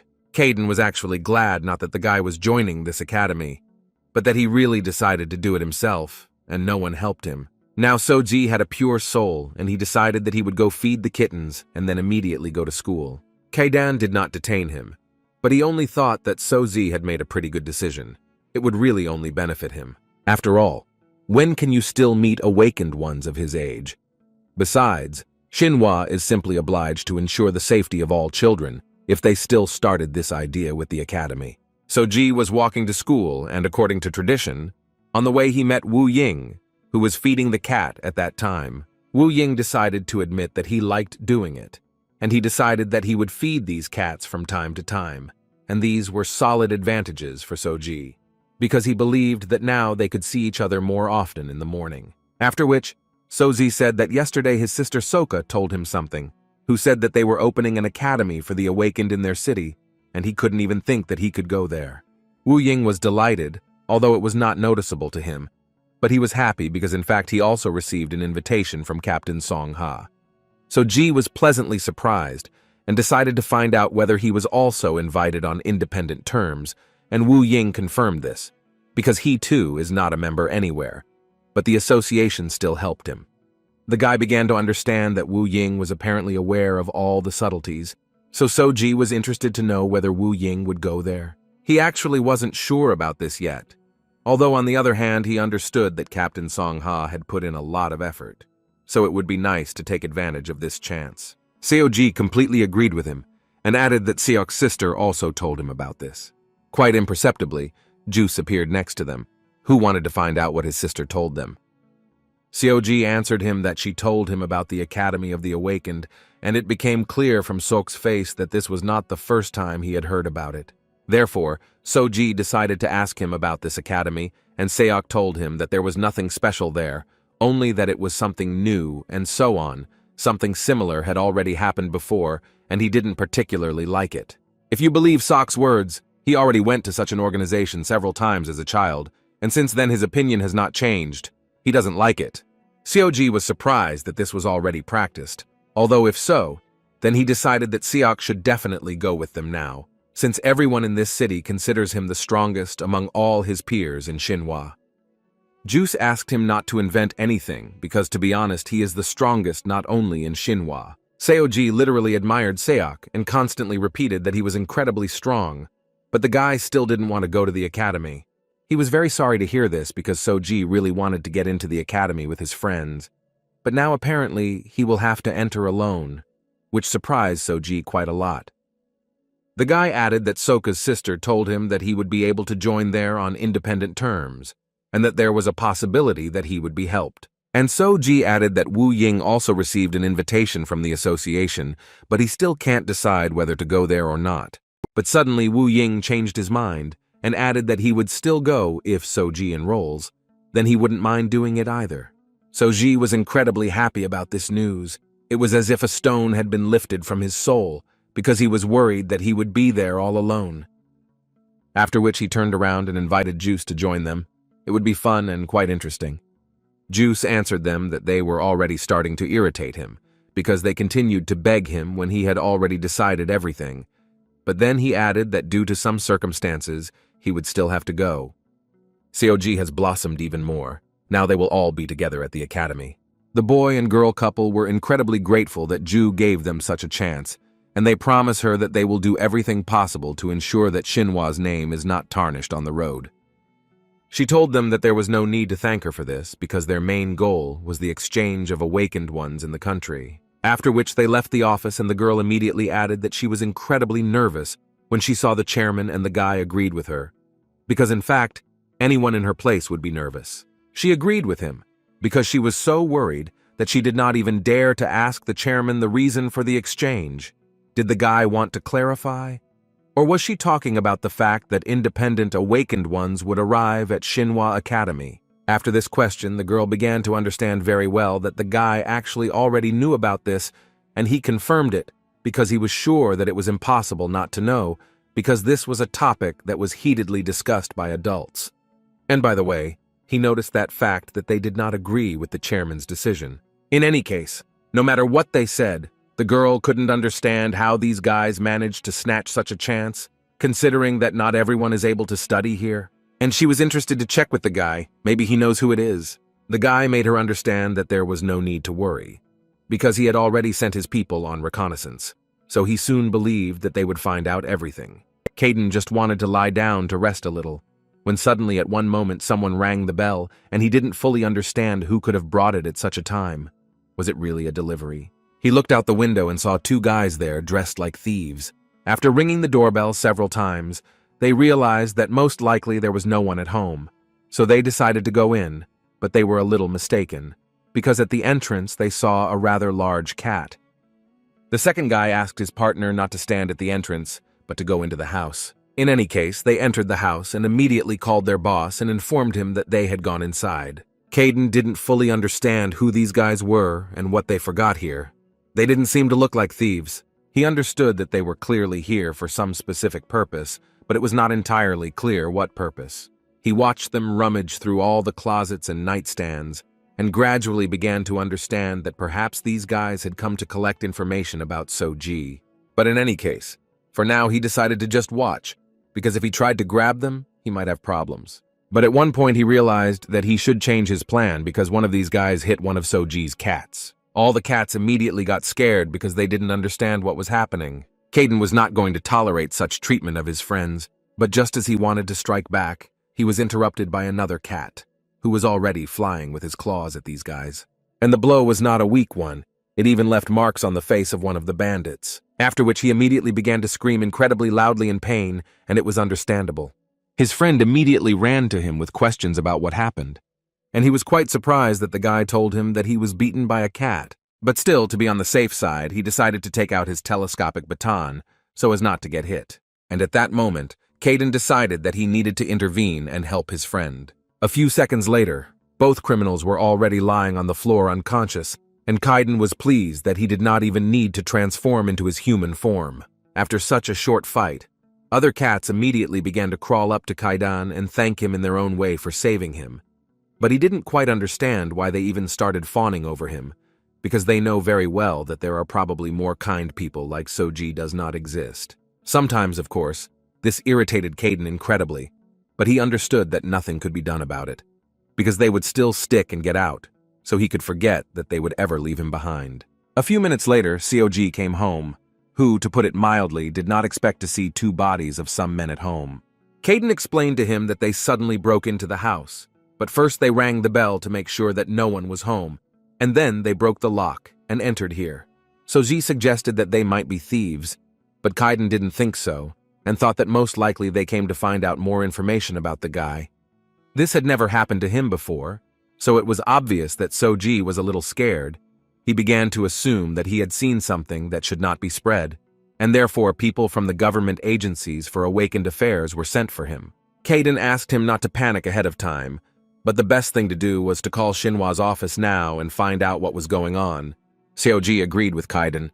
He himself should have thought of this because he knew very well that Xinhua was closely connected with the authorities. However, Kaidan could not help but notice that even if it was not them, he could ask them to find out who these people were, because he believed that they were unlikely to achieve anything. If they looked for answers to questions on their own, they would only create unnecessary problems.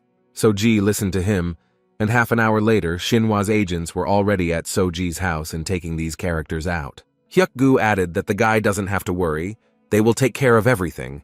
Seoji was incredibly grateful to them for this, and he was even a little ashamed that what he was doing was asking them for help. But the man assured him that there was nothing wrong here, because in fact, this was also Shinhwa's responsibility. And he didn't forget to praise the main characters, because the cats actually did a good job when they attacked strangers to protect the house. And besides, he had never seen anything like this. But apparently cats can really surprise. Soji didn't know how to respond to this, so he decided to remain silent. The man understood that the guy was worried about this situation, but still he asked the guy to now concentrate on the affairs of the awakened ones, and for now they would do everything to find out who these people were, and, in accordance with this, would take measures to prevent this from happening again. Soji was very grateful to them for their help, and the man, before leaving, asked the guy to call him if something like that happened to him. After which he waved to Caden and the other cats and left. And as soon as he went outside, his employee immediately approached him and told the man that he had found out something about the recent incident. Hyuk-gu leaned towards him, and the agent told him that most likely these two men who were found in Soji's house were sent from Shinhwa. Of course, he added that first a thorough investigation needs to be carried out. But one of them was recognized as a member of the team, and they say they were spotted inside Shinhwa. With this information, Hyuk-gu went to the chairman and also added that one of them reports to Chairman Ki-sang, and he also heard that many did not agree with their decision. But Hyuk-gu could not even think that they would secretly seek out information about Soji. This made Ju smile, and she could only answer that they had not communicated with Ki-sang for quite a long time, and apparently she would have to check on the chairman. Hyuk-gu took the hint and replied that he would do everything to arrange this meeting for her. After some time, they arrived at another branch of Shinhwa and were immediately greeted by the secretary, who wanted to know why they had arrived here. But then the woman noticed that it was Chairman Ju, and at that same moment, she thought that she was even more beautiful up close.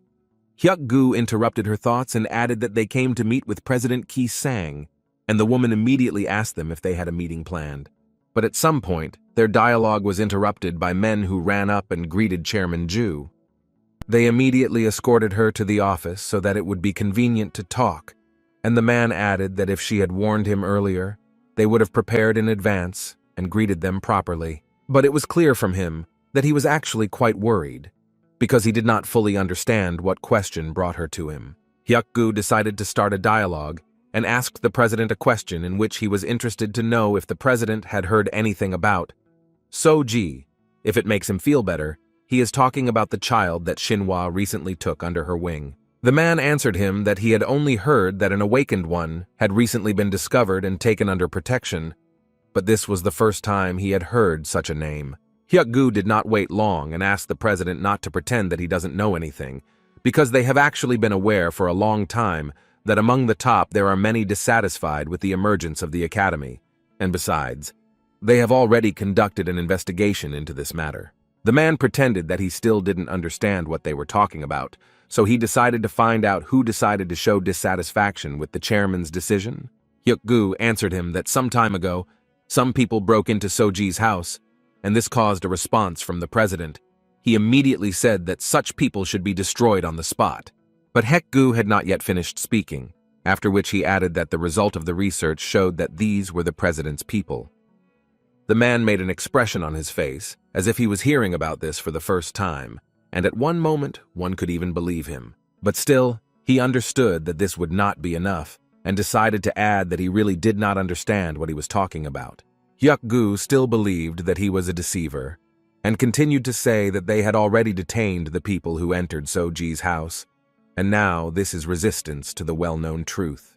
For a second, the man thought that perhaps this was Jae-hyuk's tricks, but still he was not completely sure of this. Therefore, he decided to ask the chairman for forgiveness for making a mistake in training the boy.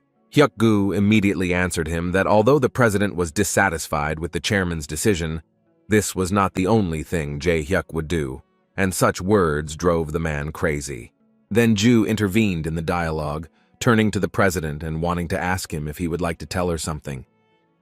He did not quite understand this question and immediately began to apologize, and also began to promise that he would make sure that this would never happen again. Besides, he perfectly understood that his son was not worthy to study at the academy, and he would immediately withdraw his candidacy. And mentally at that moment, he only thought that his son was an incredibly stupid child, because he constantly acts rather rashly, and thus deprives himself of a chance for a bright future. Ju suddenly interrupted his thoughts and added that in fact there was no need for this, because she perfectly understood that children tend to make mistakes. However, she immediately added that if this happens again, the president will need to take full responsibility upon himself, after which she turned around and said that there was no need to accompany her, and they left. The president stood alone in the room for some time and did not understand how Jae-hyuk even dared to do this. Therefore, at that very moment, he called the secretary and ordered him to immediately find Jae-hyuk and bring him here. Seo-ji, meanwhile, continued to train at home, and at some point during the training he realized that he simply could not do it any faster. But Caden seemed to read his thoughts and continued to shout at him and force him not to give up and try further. He believed that the guy should use his abilities until he fell off his feet. And these words motivated the guy quite well, and he began to use his skills in even greater volumes, and his speed actually became even faster. But at some point he still fell to the floor from powerlessness, and apparently Caden waited until the guy started training until all his strength was gone. Seo-ji just lay on the floor for a while and talked about how he couldn't continue. At this time, Caden approached him slowly and with a smile, and then congratulated the guy, because the time when he reaches the highest speed increased to 6 seconds. Although Seo-ji had no strength left, he was still able to rejoice at this new achievement. But then he realized that this was actually not so much, because his result increased by only 1 second. Caden answered him that in fact, even increasing his maximum speed for a second is quite a lot, because this is how he develops his awakened abilities. And even with such a result, the guy can be proud of his achievements, but Seo-ji believed that in any case this only happened because Caden helped him. And the cat completely agreed with him. This is not even discussed in reality. As soon as the training was completed, Seo-ji immediately remembered that he had not yet fed his cats, so he went to correct this situation. And Caden at that moment thought that this boy was developing very quickly for someone who had recently awakened. However, he remembered that Caden was teaching him, and there was simply no other option but how to develop. At times, he himself did not understand why everything was working out so easily for him. Seo-ji was pouring food for his cats when he suddenly heard some scream from the basement. Apparently something happened to Kaidan.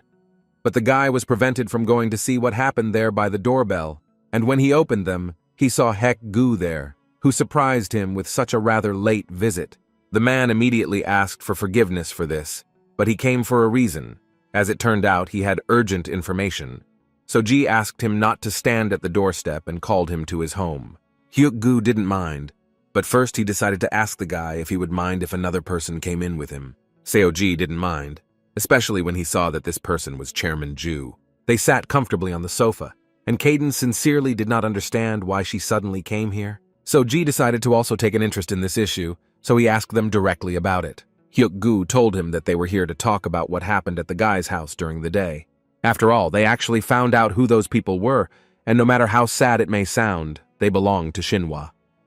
Seo-ji was understandably surprised, but Hyuk-gu wasn't done yet, and continued to talk about how this is actually quite a serious matter for an organization like Shinhwa, and if you think about it, the organization is quite large, and some people have a little power in it and who then secretly entered the house to obtain information. Caden actually understood what the man was talking about, because this is a common story in such organizations, and of course the chairman will say that such an organization like Shinhwa will not happen again. But Chairman Ju, unexpectedly for everyone, began to ask Seo-ji for forgiveness, because it seemed to her that it was primarily her fault. Seo-ji immediately interrupted her and asked her not to do this, because he understood perfectly well that it was not on purpose.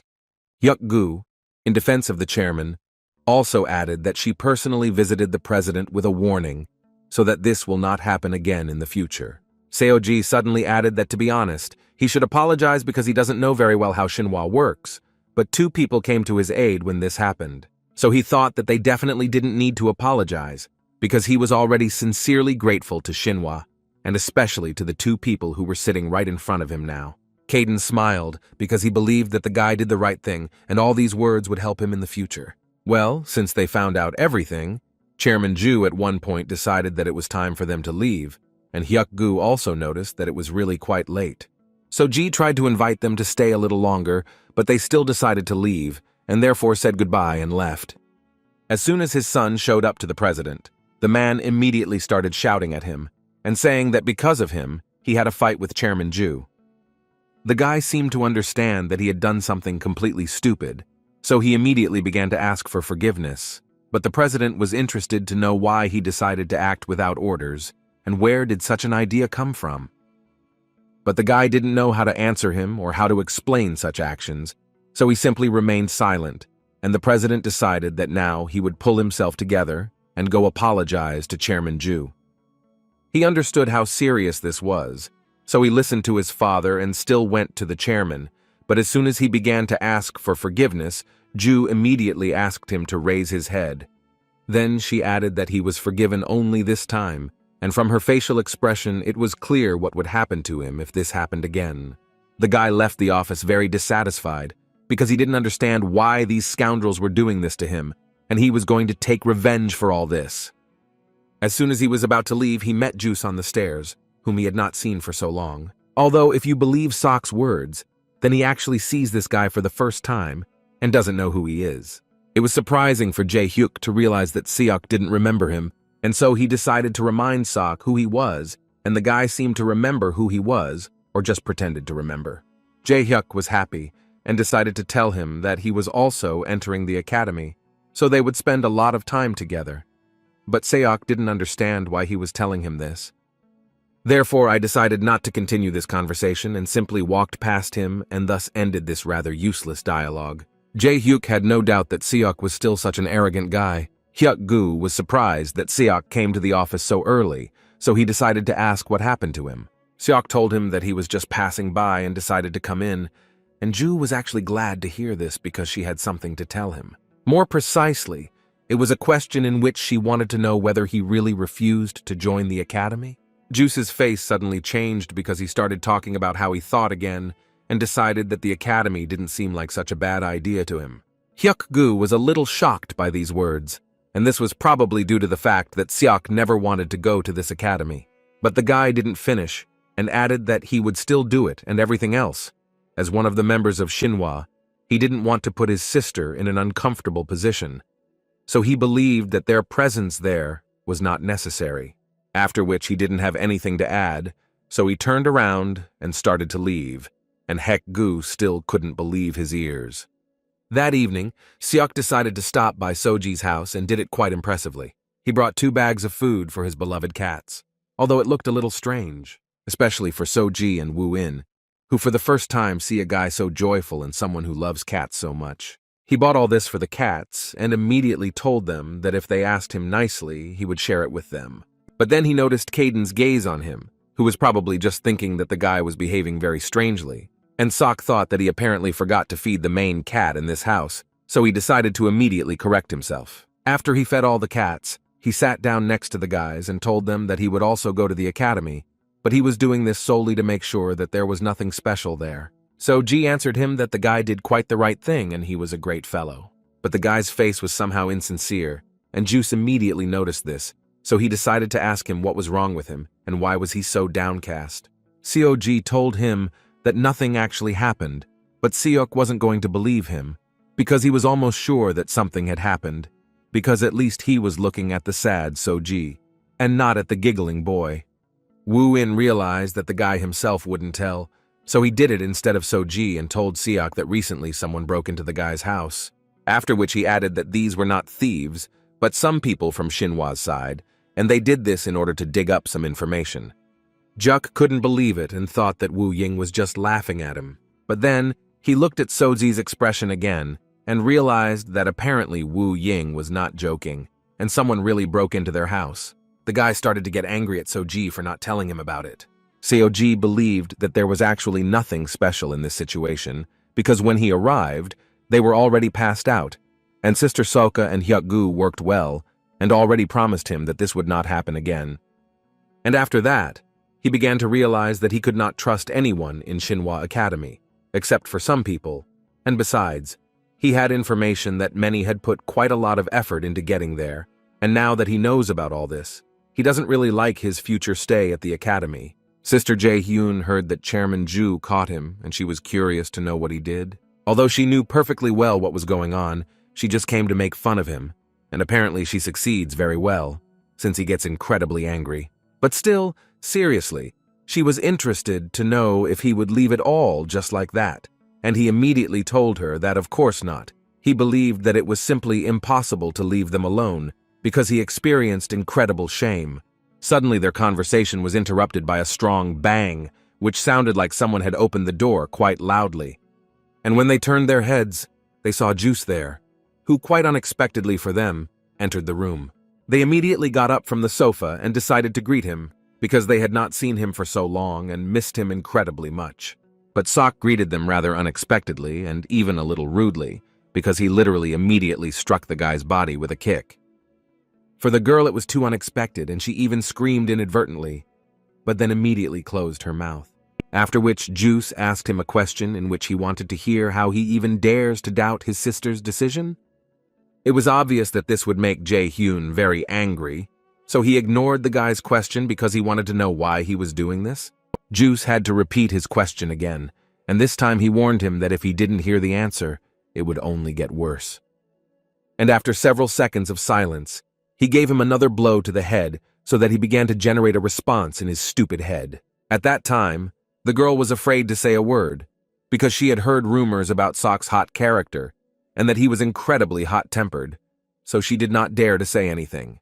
Besides, he does such things while in the company of President Ki-sang. At some point, Jae-hyun still couldn't stand it and angrily decided to strike back, but Seok was too easily able to dodge. And this turned out to be the reason for his next blow, which was much more serious than the previous two. After which Suk added that the guy moves very poorly and suggested that most likely Jae-hyuk simply does not train and at the same time relies only on his awakened abilities. And apparently it was these words that forced the guy to show Juice everything he was capable of. Although Juice himself did not mind fighting the guy once, so he began to use his awakened abilities. But the fight will apparently have to be cancelled, because at some point the president entered the room and started shouting at them, because he didn't understand what they were doing here. The guys immediately calmed down their awakened abilities, and it was clear from Jae-hyuk's face that he was incredibly scared. Therefore, he immediately began to make excuses that he was sitting quietly in his room, when suddenly Sok burst in and started a fight. But he could not do anything, so he began to strike in self-defense. But then he suddenly fell silent because he saw the expression on his father's face and realized that it was useless to say such things. The president himself turned to Sok and told him that he acted rather rudely and also did it in his company. Juice was surprised that the president even addressed him, because compared to his son, he is generally quite polite and well-mannered. He understood what he was talking about, but now he believed that the situation was resolved because they discussed the incident with her. Then Juice, in response to this, decided to apologize and promised that this would not happen again, after which he bowed, and this was actually incredibly unexpected, given Sok's character. The president decided that he was now joking and mocking them. But the guy didn't understand why they were so surprised, because his son could have simply apologized. But he couldn't do that? Juice didn't understand. Couldn't he just apologize for the fight that happened between peers? The girl, who carefully watched everything that was happening, could say with absolute certainty that this guy was apparently completely crazy compared to what it was before, and it felt like he had become much stronger. After such modest apologies, Juice decided that it was actually time for him to leave. A few minutes after he left the room, his phone rang, and it was Hyuk-gu. As soon as the guy picked up the phone, he only heard the man shouting at him and ordering him to immediately appear in the chairman's office. He was able to get to the office quite quickly and almost immediately began to listen to morals from Heck, who did not understand why Sok was constantly doing the same thing, and this time he also managed to make a fuss in the company of the president. Chairman Ju was not going to lecture him because she understood that it was useless anyway, but still she really wanted to hear the reason why he did it. Juice didn't know what to say to her in response to this question, so he simply answered that he was angry, and this provoked him to go there and deal with it. This made Hyuk-gu very angry, because he simply did not understand why he would do such a thing for such a stupid reason. But still, Seok could not resist adding that in fact he only did it because this puppy made his sister a laughingstock. The man immediately calmed down, but Seok continued to shout that this impudent person had told other organizations about this, and besides, he ridiculed Ju and Shinhwa many times. For the record, Hyuk-gu decided to clarify once again, so Seok did this because of the chairman and Shinhwa? The guy felt a little awkward, but it turns out that this was the reason he did it. Although the chairman was actually very pleased, and she even blushed a little because of this, she still asked Juice to make sure that this would not happen again. And as soon as she said this, the guy immediately blossomed and he was in a good mood again. But before that, he still had a question, the answer to which he would very much like to hear. And he wanted to know the criteria for admission to the academy and how this even happens. Kaidan, looking at Soji, thought that the guy was too kind by nature, because even now he loses all his mood when it seems to him that he is taking away a chance from other people. Suddenly, someone rang the doorbell, and Soji noticed the fact that the guests began to arrive at a rather late hour. And as it turned out, it was Seok. And now Soji was even more surprised, because he expected to see anyone but Seok at such a late time. But as it turned out, the guy was just walking by and decided to come in for a minute. Soji was lifted by this, and he immediately invited the guy to go inside, but first, Seok decided that he had something to tell the guy. And before that, he told Soji not to even think about apologizing for wanting to study at the academy. Seok didn't know what would happen next, but now every organization has the right to send 3 of its best students to the academy, and Soji, in their opinion, meets Shinhwa's criteria. The guy also forgot to add that in addition to people like him, it is also planned to receive several independent awakened ones. And considering all this, Seok concluded that Seoji did not take away anyone's chance, so he asked the guy to throw these thoughts out of his head. Seoji felt noticeably lighter, and it was clear that his mood had improved, and for this he had to thank Seok. After the guy told him all this, he decided that it was time for him to leave. Seoji suggested that apparently Seok came here precisely for this conversation. Seok immediately began to get angry, because he had already talked about the fact that he was just passing by and decided to come in for 1 minute. In any case, Soji was very grateful to him and therefore he said goodbye to the guy with a smile. On the way home, Seok unexpectedly met Woo In, who was standing in the middle of the street at a rather late hour, so he immediately decided to ask him what he was doing here. Woo In his style, gave a rather short answer in which he said that he was simply worried about Soji. Juice thought that he was behaving like a child who was worried about everything. The girl was a little worried about her brother, so she decided to find out how he was feeling. He let her know that everything was fine with him and it was just a scratch, and he also did not forget to add that if they had fought with the power of an awakened one, then everything would have been completely different. And in general, Jae-hyuk believed that if his father had not intervened then, he would have destroyed Seok, that there wouldn't even have been a wet spot left of him. He couldn't even believe that he was beaten by such a person as Seok. He still remembered how his father scolded him for being so unceremoniously beaten by some Seok, a stunner who had nothing but the ability to create problems and wanted to find out from him. Was this really how he was going to lead the family? But the girl believed that he actually underestimated Juice, but the guy did not understand why she thought so. After all, the last time they could see his strength with their own eyes was 5 years ago, and that's all. And then, as you know, he got involved in some company and stopped attending meetings altogether. Does she really think that this Gopnik had time to practice his abilities? But in comparison with him, he went out of his way to improve his skills, and therefore the guy believed that in a fair one-on-one battle, Juice would definitely lose to him. The girl looked at him and actually thought that in some sense he might be right, because when Seok was a child, he did something that bullied his peers, and sometimes even older children. But still, mentally she understood that for the last 5 years this obnoxious asshole had never appeared at a meeting, so there was no point in saying so clearly, and besides, she heard that he was still such a pain. Suddenly she remembered that today they were supposed to meet with the guy who was under Shinhwa's care. Caden still didn't understand what he was doing here. They didn't even let him sleep. They harassed him from the very morning. Seoji was a little worried when he was called to meet with other students of the academy, and when he approached the right door, he tried to collect his thoughts. But before that, he did not forget to thank his escort, who apparently also appreciated Caden's beauty. COG decided to go into the room with maximum positivity, and so he entered the room and wished everyone a good morning. They weren't really prepared for such a turn because they expected to see someone different from Soji there. Jae-hyuk couldn't believe that he went through all hell because of this guy. But Soji at that moment tried to smile, although in his mind, he was thinking that he was a little embarrassed by the look of this guy with glasses. He looked too shabby for him. Still, the girl decided to say hello to Soji and even stood up to do so. And her attention was immediately stolen by this big cat in Soji's arms.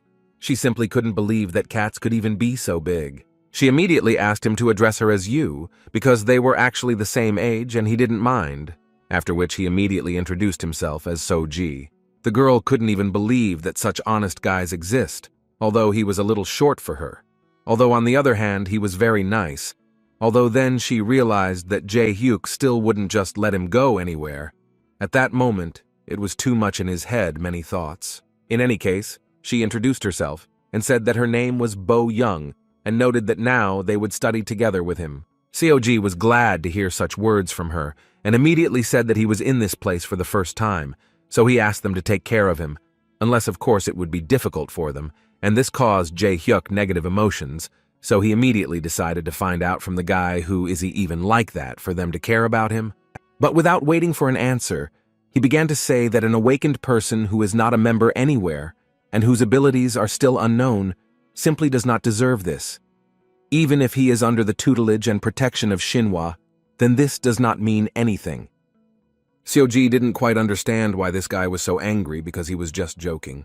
But Jae-hyuk didn't stop at this, because he was worried about another question, in which he was burning with the desire to find out who So-ji had brought with him, who was in his arms. Caden didn't understand why this underdeveloped person was pointing his finger at him and was already starting to think about how he would break his finger. So-ji immediately answered him that in fact he was allowed to take this animal with him. Suddenly their dialogue was suddenly interrupted by Hek-gu, who quite unexpectedly burst into this room. At first he was quite serious, but all this was until he saw his beloved sodium casein, for which he ran here as fast as he could just to meet him.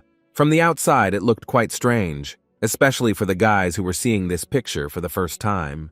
But still, at one point he had to put himself in order, because he realized that there were other guys in the room as well. Therefore, he asked them to take their places and began to say that he had gathered them here so that they could get to know each other better before their studies at the academy began. But he immediately added that they don't have to worry. Of course they expect a lot from this meeting, but in any case everything will remain at their discretion. Jae-hyuk decided to ask Mr. Hyuk-gu a question, which he was quite interested in finding out, or whether they need to somehow prepare for the academy, because as far as they understand, the competition should be huge. The man immediately made it clear to him that this was not particularly important, because first of all, studying at the academy implies communication and interaction, and for Shinhwa, it is important that they make every effort to achieve this goal.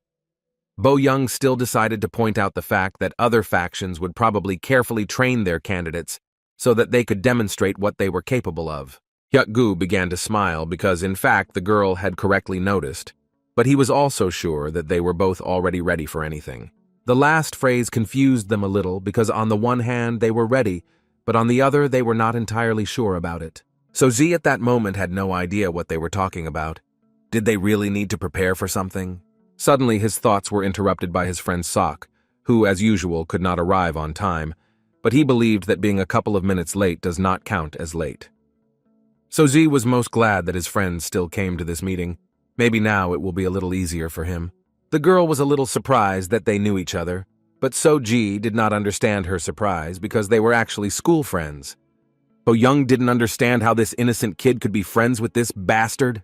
Juice noticed that she was looking at him too intently, so he quite culturally decided to find out why she was bugging her eyes out at him.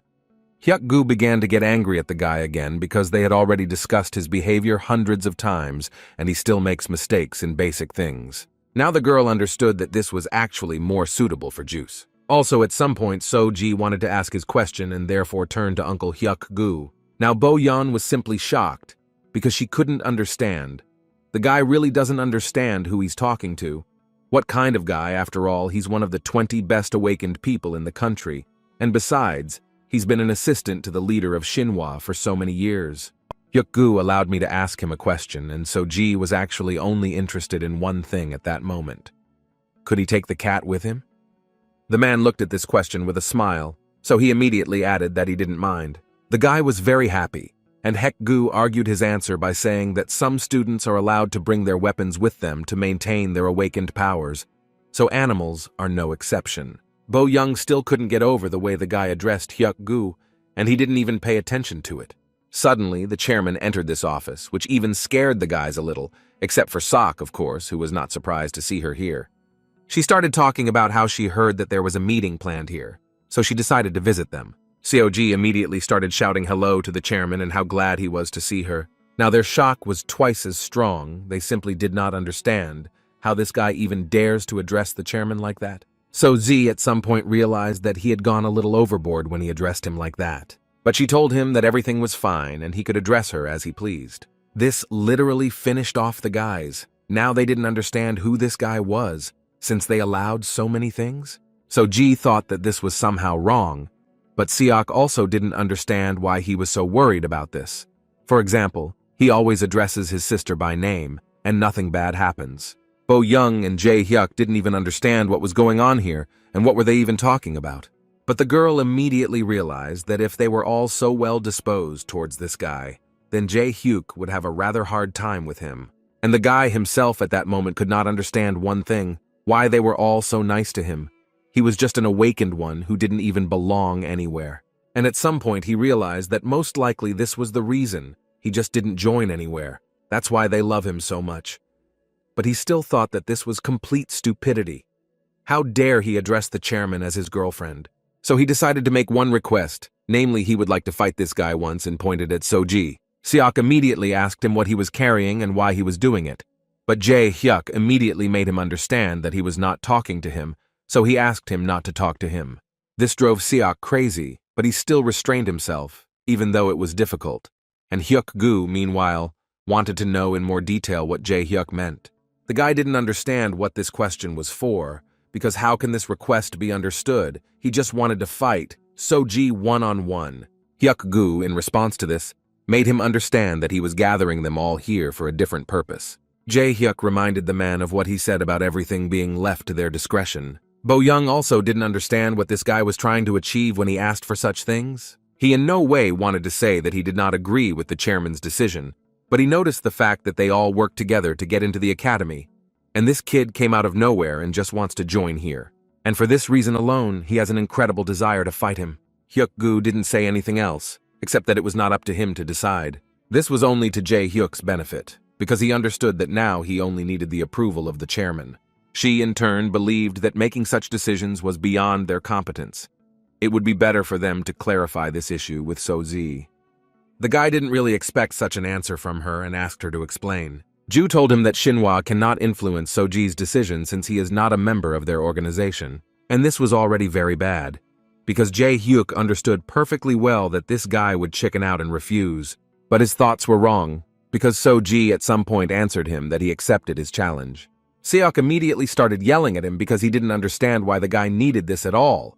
But So-ji actually understood Jae Hyuk perfectly, because there really is a reason for dissatisfaction. But he hadn't finished yet and asked So-ji not to talk nonsense, but So-ji still didn't let him finish in order to emphasize the fact that Jae Hyuk was really right. And finally, So-ji asked him not to worry, because the guy was confident that he could solve everything without any problems. Bo Young couldn't even imagine that a guy so cute by her standards could say something so cool. Juice did not answer him and simply told him to do whatever he wanted. The main thing was that no one touched him. On the same day, they decided to hold a fight in the locker room while no one was there. So Z spoke with Kaidan and told him that he knew very well that they were all unhappy with this decision, but he wanted to solve this problem right now. Kaidan, in his turn, noticed the fact that they assumed that everything would be exactly like this. He also added that it seems to him that this is the guy who sent So-ji the bloodhounds to his house. Now So-ji was actually the least interested in this, and he wanted to know Kaidan's opinion. Could the guy cope with this opponent? The cat believed that it actually depends only on So-ji himself. If he does everything that Kaidan taught him, then he has a chance. And besides, he doesn't really have a choice. This raised the guy's morale a little, and he promised both himself and Kaidan that he would do everything possible to win. To this, Caden answered him that now he had nothing to worry about, and he asked the guy to show them everything he was really capable of. Hyuk-gu still couldn't grasp the fact that today he would be watching such a fight. Jae-hyuk also still couldn't believe the fact that today he would have to fight this small fry, and that he even agreed to this fight. But he still believed that Soji was doing this only to please the chairman and Hyuk-gu. But Jae-hyuk most of all wanted to show them all how much they were wrong about this guy. The first thing Soji said when he came closer was to wish his opponent a good fight. Jae-hyuk responded by praising him for not running away like a coward, but he couldn't help but add the fact that he saw through his intentions. Soji didn't understand at all what this guy was talking about, and what other intentions were we talking about? In any case, they did not come here to talk, and they were reminded of this by Hyuk-gu, who shouted that the battle would begin at the signal and asked the guys to prepare for battle. Bo Young at that moment tried to examine Soji from all sides in order to find at least something that would remind her of the bad guy, but she never managed to do this, and therefore she was sure that Jae-hyuk would not let him go so easily, and how well he will beat you. And as soon as the signal sounded, which only meant that the battle had already begun, Jae-hyuk immediately began to accumulate his energy and was about to strike the first blow at his opponent. But at some point Soji disappeared and literally a second later appeared behind him, and apparently everything will not be just like that. And Seoji was going to prove it to him with a punch to the face, which Jae-hyuk clearly did not plan to receive. At this moment, Bo Young again entered a state of shock, because she did not expect to see that Soji's superpower was super speed. But the worst thing at that moment was Jae-hyuk, who was also not ready for the fact that the guy's superpower would be speed. He simply could not imagine that his strength was super speed, so he made a mistake. But now that he knows about it, then he promised himself that this would not happen again. But as soon as he tried to strike back at Soji, nothing worked for him, no matter how hard he tried. And as a result, this all led to the fact that Soji was able to deal the guy another rather strong blow to his body. Jae-hyuk began to get incredibly angry about this. He just didn't understand where the guy got such great speed. Soji himself at that moment did not even think about relaxing and believed that he only needed to move even faster, because his opponent had probably already realized that his superpower was speed, so he needed to finish with him as quickly as possible. Therefore, he gave out a good series and hundreds of strikes, and this should help him defeat Jae-hyuk. Hyuk-gu at that moment was a little shocked himself, but he was pleased to realize that Soji had made very good progress in his abilities, and it was also noticeable how the coordination of his movements had improved. Seoji continued his attack and blocked all of Jae-hyuk's attempts to strike back at him, and all this led to the fact that he managed to land a kick with his leg, which was very likely to cause colossal damage. With this blow, Soji literally proved to each of them what he was capable of. Even Seok ran up to him and began to praise the guy for the fact that he had developed his abilities quite well, and until that moment he thought that Soji could only feed cats. Bo Young simply couldn't believe that Jae-hyuk lost to some newcomer just like that. Jae-hyuk was lying at that moment, and did not fully understand what had happened at all. Did he really just lose like that, and at the same time was not able to land a single blow? Still, he decided that he would not give up so easily and used all his strength to get to his feet. Juice decided at that moment to add a little spice to this fight, and told Jae-hyuk that he didn't even expect that he was so weak. He couldn't even stand on his feet, but he still tried to prove to everyone that this was not all, and he would still show his strength. He also added that he was just careless, that's why he lost, but it still doesn't mean anything. Juice advised him to talk less because the fight was over in any case when Soji laid him down on his shoulder blades, and besides, all his words now looked like ordinary excuses. This made him incredibly angry, and he shouted at Seoji to come back immediately because they weren't finished yet. Seoji actually understood him, so on the one hand he wanted to continue this if Jae-hyuk so desires it. In addition, his opponent began to say that it was a pure coincidence and he wanted to prove it, and for this they need to continue their fight. Bo Young couldn't believe that his brother decided to get involved in this again, but it still seemed to her that the kid was far from inclined to continue the fight. And she turned out to be right. So Ji answered him that he would not fight anymore, even taking into account the fact that it was just an accident. But the fact remains that he lost. In addition, it is worth recognizing that under other circumstances, Jae-hyuk would have died, and he can, of course, deny this as much as he likes, but this time So-ji believed that victory was his. Caden was very pleased with his student's answer, and no less with his excellent fight. Juice, against the backdrop of this, even decided to take a photo together, in honor of his first victory in this training room. And of course, it was all against the backdrop of this loser named Jae-hyuk. Hyuk-gu was very pleased, although he didn't want to show it, so he decided to just say that they would probably finish for today. And he was also glad that it seemed like no one was seriously hurt, and it was an excellent training fight. As soon as everyone left after the fight, Hyuk-gu went into the chairman's office and reported that he had sent So-ji home because he didn't have a single scratch on him, so Jae-hyuk had to be sent to the hospital for rehabilitation. The man believed that Jae-hyuk clearly did not expect such a turn of events, and no matter how strong he was, his negligence played a very cruel joke on him, and that's why the battle ended like this. Ju told him that in fact it was quite natural, because he simply rushed into battle without even assessing the abilities of his opponent, and she hoped that in the future this would serve as a good lesson for him. Although the man believed that anyone in his place would have thought so, because in Shinhwa, most people consider Jae-hyuk to be the awakened one of the new generation, even considering the fact that he is hot-tempered and short-sighted, but he still cannot be written off. But as for So-ji, the man was extremely surprised by his fighting style. Who would have thought that in such a short period of time, his awakened abilities would grow so much? And the man believed that there was only one explanation for this. So-ji knows how to control her powers. Ju supported him because she actually thinks so too, and what's more important is that his control is at a fairly high level. They were quite interested to know how he managed to achieve this. Hyuk-gu knew very well that in order to learn even a little to control his abilities, he needed enormous endurance and a good mentor who would closely monitor this process. While So-ji was hugging his cats for the 1,000th time, Caden decided to pump up a little, because it seemed to him that he had gained a little weight, although not critically. But he was embarrassed by So-ji's strange laughter. But the guy could be understood. He was just in a great mood, because today he was able to win for the first time. And the best thing is that he simply followed Caden's advice, and that's why everything worked out for him. Caden noticed that his opponent was a complete idiot when he decided that he was stronger than everyone, and it was because of this that he screwed up, and being small, Caden pulled this trick hundreds of times on guys who were superior to him in strength. So Z was again incredibly grateful to Kaidan, because thanks to him, he realized that he had become much stronger. Now it seemed to him that the level of his abilities had increased dramatically after he began to practice every day. Now he would be able to freely use his power.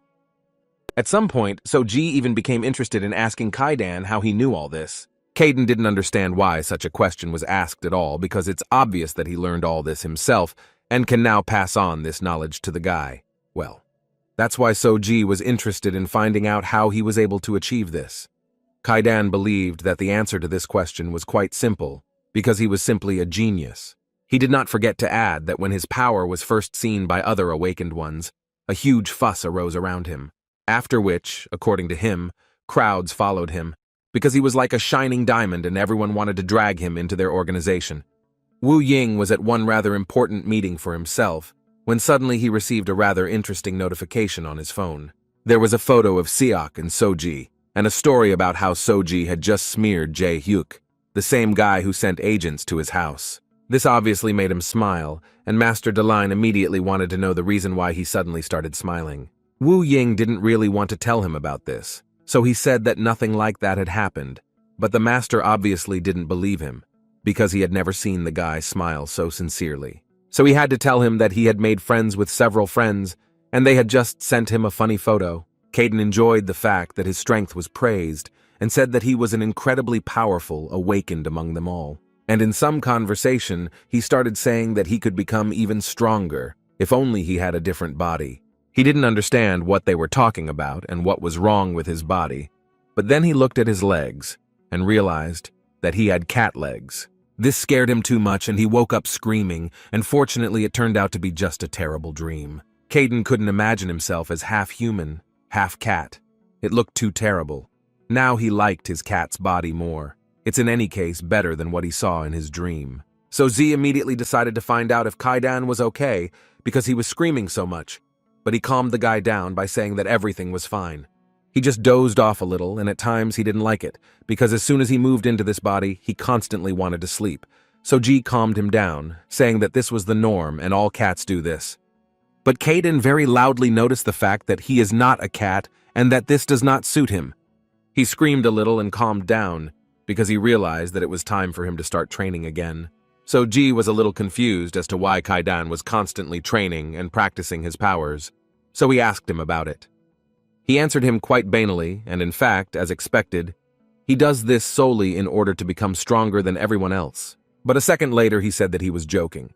But in fact, he is doing this because all his attempts to improve the abilities in the cat's body end in failure. But he is incredibly drawn out by the process of finding a solution to this problem. Suddenly he opened his eyes and his face was again dissatisfied, and all because he felt the presence of Chairman Ju in the courtyard. Caden mentally understood that he felt her presence only now could only mean that she had excellent control over her powers. Seoji immediately ran to meet her because most of all he didn't want to keep her waiting. The guy immediately opened the door with a smile and immediately asked what fate she had decided to come. The girl immediately asked him for forgiveness for coming without an invitation, but according to her, she had a very important conversation with him.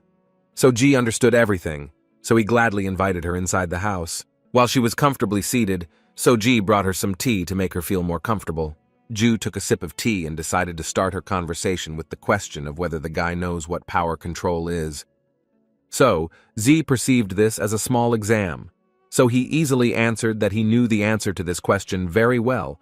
According to him, this is one of the ways to control the powers of the awakened, and he has known about this since childhood. However, it was worth noting that he still had not learned correctly control your powers. She agreed with him and his answer, but that wasn't what she really meant. Therefore, she began to talk about how once upon a time there was a search for the effective use of awakened forces, as well as their rapid strengthening, and soon the result was achieved, because people were able to find several ways to control the forces. And since there were countless such methods, each awakened person studied according to his own method. And having found his own method, no one tried to tell about it. They told this secret only to their closest relatives. Ju also did not forget to add that this was done so that no one could find out about this or that method of learning, and therefore, Ji had a question about why they tried to keep all this secret. The girl answered him that the strength of awakened abilities directly depends on the method of training, and those who know the secrets have a greater chance of becoming stronger than those who do not have this knowledge at all. It was also worth noting that, unlike ordinary self-control, control of forces allows you to reveal new facets of awakened abilities. Therefore, against this background, conflicts often arise between the awakened ones, and not only between people, but also organizations.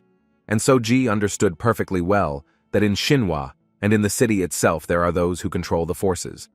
Ju confirmed his words, and also noticed the fact that in Shinhwa there is also a method that is passed down from generation to generation, and such control of forces can have several variations, and in Shinhwa, it is based on the power of the wind. Now, Ji began to understand why Hyuk-gu and Seok used this particular element. Everything was absolutely correct, and she also added that they were trained according to the Shinhwa power control system. And of course, not everyone is given this, and depending on how important a person is, he is trained to a certain level of power control. So Z's face changed dramatically, because he realized that what Caden was teaching him was the very control of forces. She immediately added that this might surprise him, but people put in quite a lot of effort in order to obtain the highest level of control of powers, because the higher the level, the stronger a person becomes. But now everything has more or less settled down, but earlier there were fierce battles among the awakened ones for the right to increase the level of their abilities. Listening to all this, Ji realized that Ju would like to know what method he uses. At that moment, it dawned on the guy why Kaiden was telling him to keep everything a secret, because someone might notice. Ju noticed that the guy was nervous, and therefore decided to say directly that she believed that he used power control in that battle. And then, Ji realized that she really noticed this, and at that moment, it seemed to him that it would be best to lie, because he promised Kaidan that he would keep everything secret. He didn't answer her for a long time, and she said that he didn't have to worry about it, because she wasn't here to find out how he found out about power control, because it was important for her to explain to him that he had to keep everything a secret. And she immediately told him that this was quite important, because if someone found out about his abilities, he could be in great danger, and Soji agreed with her, because he understood that most likely there would be those who would want to learn about the control of powers that he learned. Suddenly she interrupted his thoughts when she decided that it was time for her to leave. But before that, she added to the guy that at the moment she had done everything that depended on her, so then he must decide for himself what to do. Seoji thanked her for coming all this way to discuss all this with him. The guy at that moment could not believe that power control was such an important detail. Kaden, meanwhile, was thinking that the cat's body is actually specially designed so that it can fight, and this explains why cats are so angry and dangerous at times. When suddenly his thoughts and reasoning were interrupted by Soji, who wanted to ask his friend why he taught him this. Kaden didn't understand a little what this guy was talking about and why these questions. Soji explained to him that he was talking about control of forces and repeated his question again. Kaden didn't expect the guy to even talk about it, but it was actually worth expecting, because he had just talked to Ju, and the guy confirmed it, and added that she told him that it was very important. He started with the fact that a lot of people were hunting him, and many wanted to learn his method of controlling powers, but Kaiden refused everyone, and there was no reason for this. He just wanted it. At some point, Soji could not stand it and began to hug Kaidan, interrupting his story. Kaiden didn't quite understand why he was doing this, but in any case he asked the guy to move away from him, because at least he couldn't breathe. But Soji didn't want to do this because he was very grateful to Kaiden for teaching him the control method. It actually means a lot to him.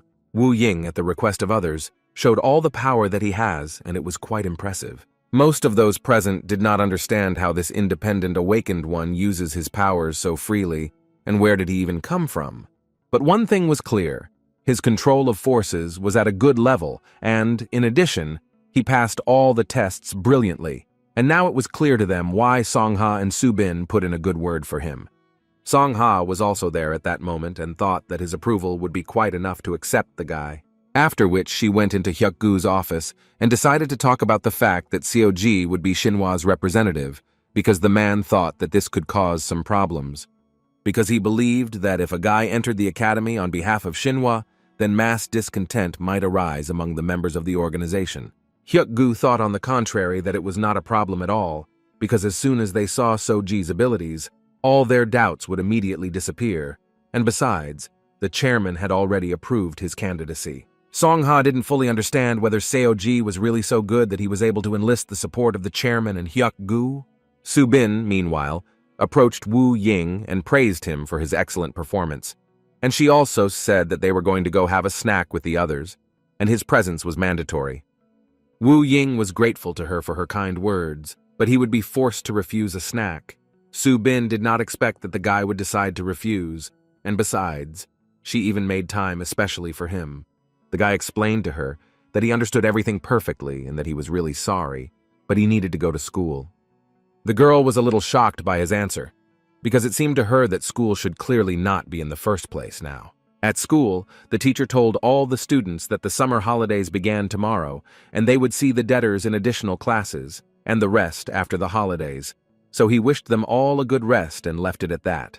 But suddenly Wu Ying entered the class, and it was quite unexpected, if only because classes had long ended and he had just gotten to school. In any case, the teacher didn't care anymore because their vacation had already officially begun. Seoji immediately went up to his friend to talk and was glad that Wu Ying came to school after all. Wu Ying told the guy that he was released from the academy early, so he decided to look into the school. Soji was glad to hear this, and immediately invited the guy to go to his house, buy some food and celebrate the beginning of the holidays. At that time, Sok was also at school, and his former friends pestered him again, who suggested that they hang out together during the holidays, otherwise they hadn't really had fun for a long time. But he immediately answered them that he was passing, and after this answer they decided to ask him why he suddenly started communicating with new friends. Sok turned to them rather angrily and asked, "What's wrong with this, and how does this concern them in general?" They could not answer this, and so Juice decided that it was actually time for him to leave, and finally wished them a good rest during the holidays. After school, he immediately joined Soji and Wu In, who went to the store and started buying everything they saw on the shelves.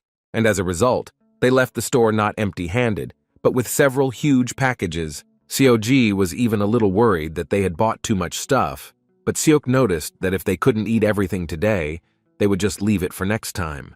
When they were already approaching the house, they noticed that Soo-bin was waiting for them there, to whom Seok immediately greeted. She still didn't understand why the guy even greeted her and behaved as if they were friends. Juice immediately decided to find out what fate she was here, and she asked him not to interfere because she did not come to him. Soo-bin was here to find out why Wu Ying ignored her, so she could go and have fun with them. He didn't answer her, so she started talking about how she did everything to invite him and 2 other participants from the academy to dinner, and Wu Ying just took it and disappeared as if nothing had happened. She thought that he has really important things to do, and he's just hanging around with his friends. Wu Ying once again repeated to her that he was very sorry that this happened, but they had already agreed on everything in advance. Seok confirmed this information, because they had long planned to stay overnight at his house, and then Hyuk-gu offered to take them to the academy. It wasn't a normal excuse for her anyway, because it was incredibly difficult for her to get them all together. The guy made it clear to her that he really didn't care at all about this, because his friends were more important to him. Soo-bin thought that he was just laughing at her, because she wanted to help him improve relationships with other students, and that means he decided to do this. Seok could not help but notice at that moment that apparently Soo-bin was incredibly worried about him, and apparently his refusal greatly upset her. As soon as she heard this, she immediately started screaming at them, because she believed that she absolutely did not care about him, and who even told them that she was upset. But then she noticed how Seok at that moment was again talking to Song-ha about how the girl was messing around again, and he couldn't just stop her, so he asked him to come and pick her up as soon as possible. Soo-bin started screaming even louder about this because she didn't understand how he even dared call her teacher and say such things. Seok decided to stop this fight and invited Soo-bin to go with them. She didn't understand what he was talking about, and Seok told her that Seok and Woo-in were staying overnight with him today, and tomorrow they would go to the academy together. But she thought that he was just sick when he offered her this, because at least there is no time for all these parties. Seok didn't know that she was so busy, and it annoyed her even more because she had so many things to do before going to the academy that they never even dreamed of. Juice rather strongly doubted that she needed to do a lot of things. Most likely she had just worked herself up. This was her last straw, and she was ready to tear the guy into small pieces for such words. A few hours later, Caden simply could not believe what he was seeing. They literally ate everything they bought, and then immediately fell asleep. Hyuk-gu drove straight to Seok's house, and this incredibly irritated Jae-hyuk, who didn't understand why they even had to take this guy straight from the house, because like everyone else he was obliged to come to the meeting place. Bo-young explained to him that Seok's house is on the way to the academy, especially since Seok and Woo-in are also there, so it is quite convenient. A few minutes later, they arrived at the place and were immediately greeted by Seok, who was happy to see each of them. He was followed out of the house by Seok and Soo-bin, who had been quarreling and arguing for some stupid reason since the morning. Bo-young and Jae-hyuk simply could not believe that they were seeing such a picture. What was even going on in this house? Juice still didn't understand why she was so angry now, because yesterday she had the most fun of all. She immediately answered him that she simply had nothing to do. But still, Seok asked her to note that tonight was a lot of fun and they had a great time. This literally shocked Bo-young and Jae-hyuk, who already did not understand what was happening here. And when they heard that they had also been together all night, it became even more incomprehensible. Soo-bin answered the guy that she was just mad about Sok, who, as it turned out, simply didn't know how to behave, although Sok thought that she was no better. In addition, she was too unhappy with the fact that they would go to the academy together. Seok asked her not to worry about this because Hyuk-gu told him that everything was ready and they would get there pretty quickly, but she reminded him that she still needed to get ready, and this also needed some time. Juice again intervened in their conversation and asked her not to talk about the fact that she had to gather there and something else like that, because he was sure that she would not do anything, because other people would do absolutely everything for her. She immediately warned him that if he didn't close his mouth, he would get hurt very badly. Juice asked her not to be so nervous, although he understood how the truth could hurt her eyes. Soo-bin simply couldn't restrain herself, and suddenly Sok asked her a rather logical question, in which he wanted to know why, if she was in such a hurry, she didn't leave in the morning.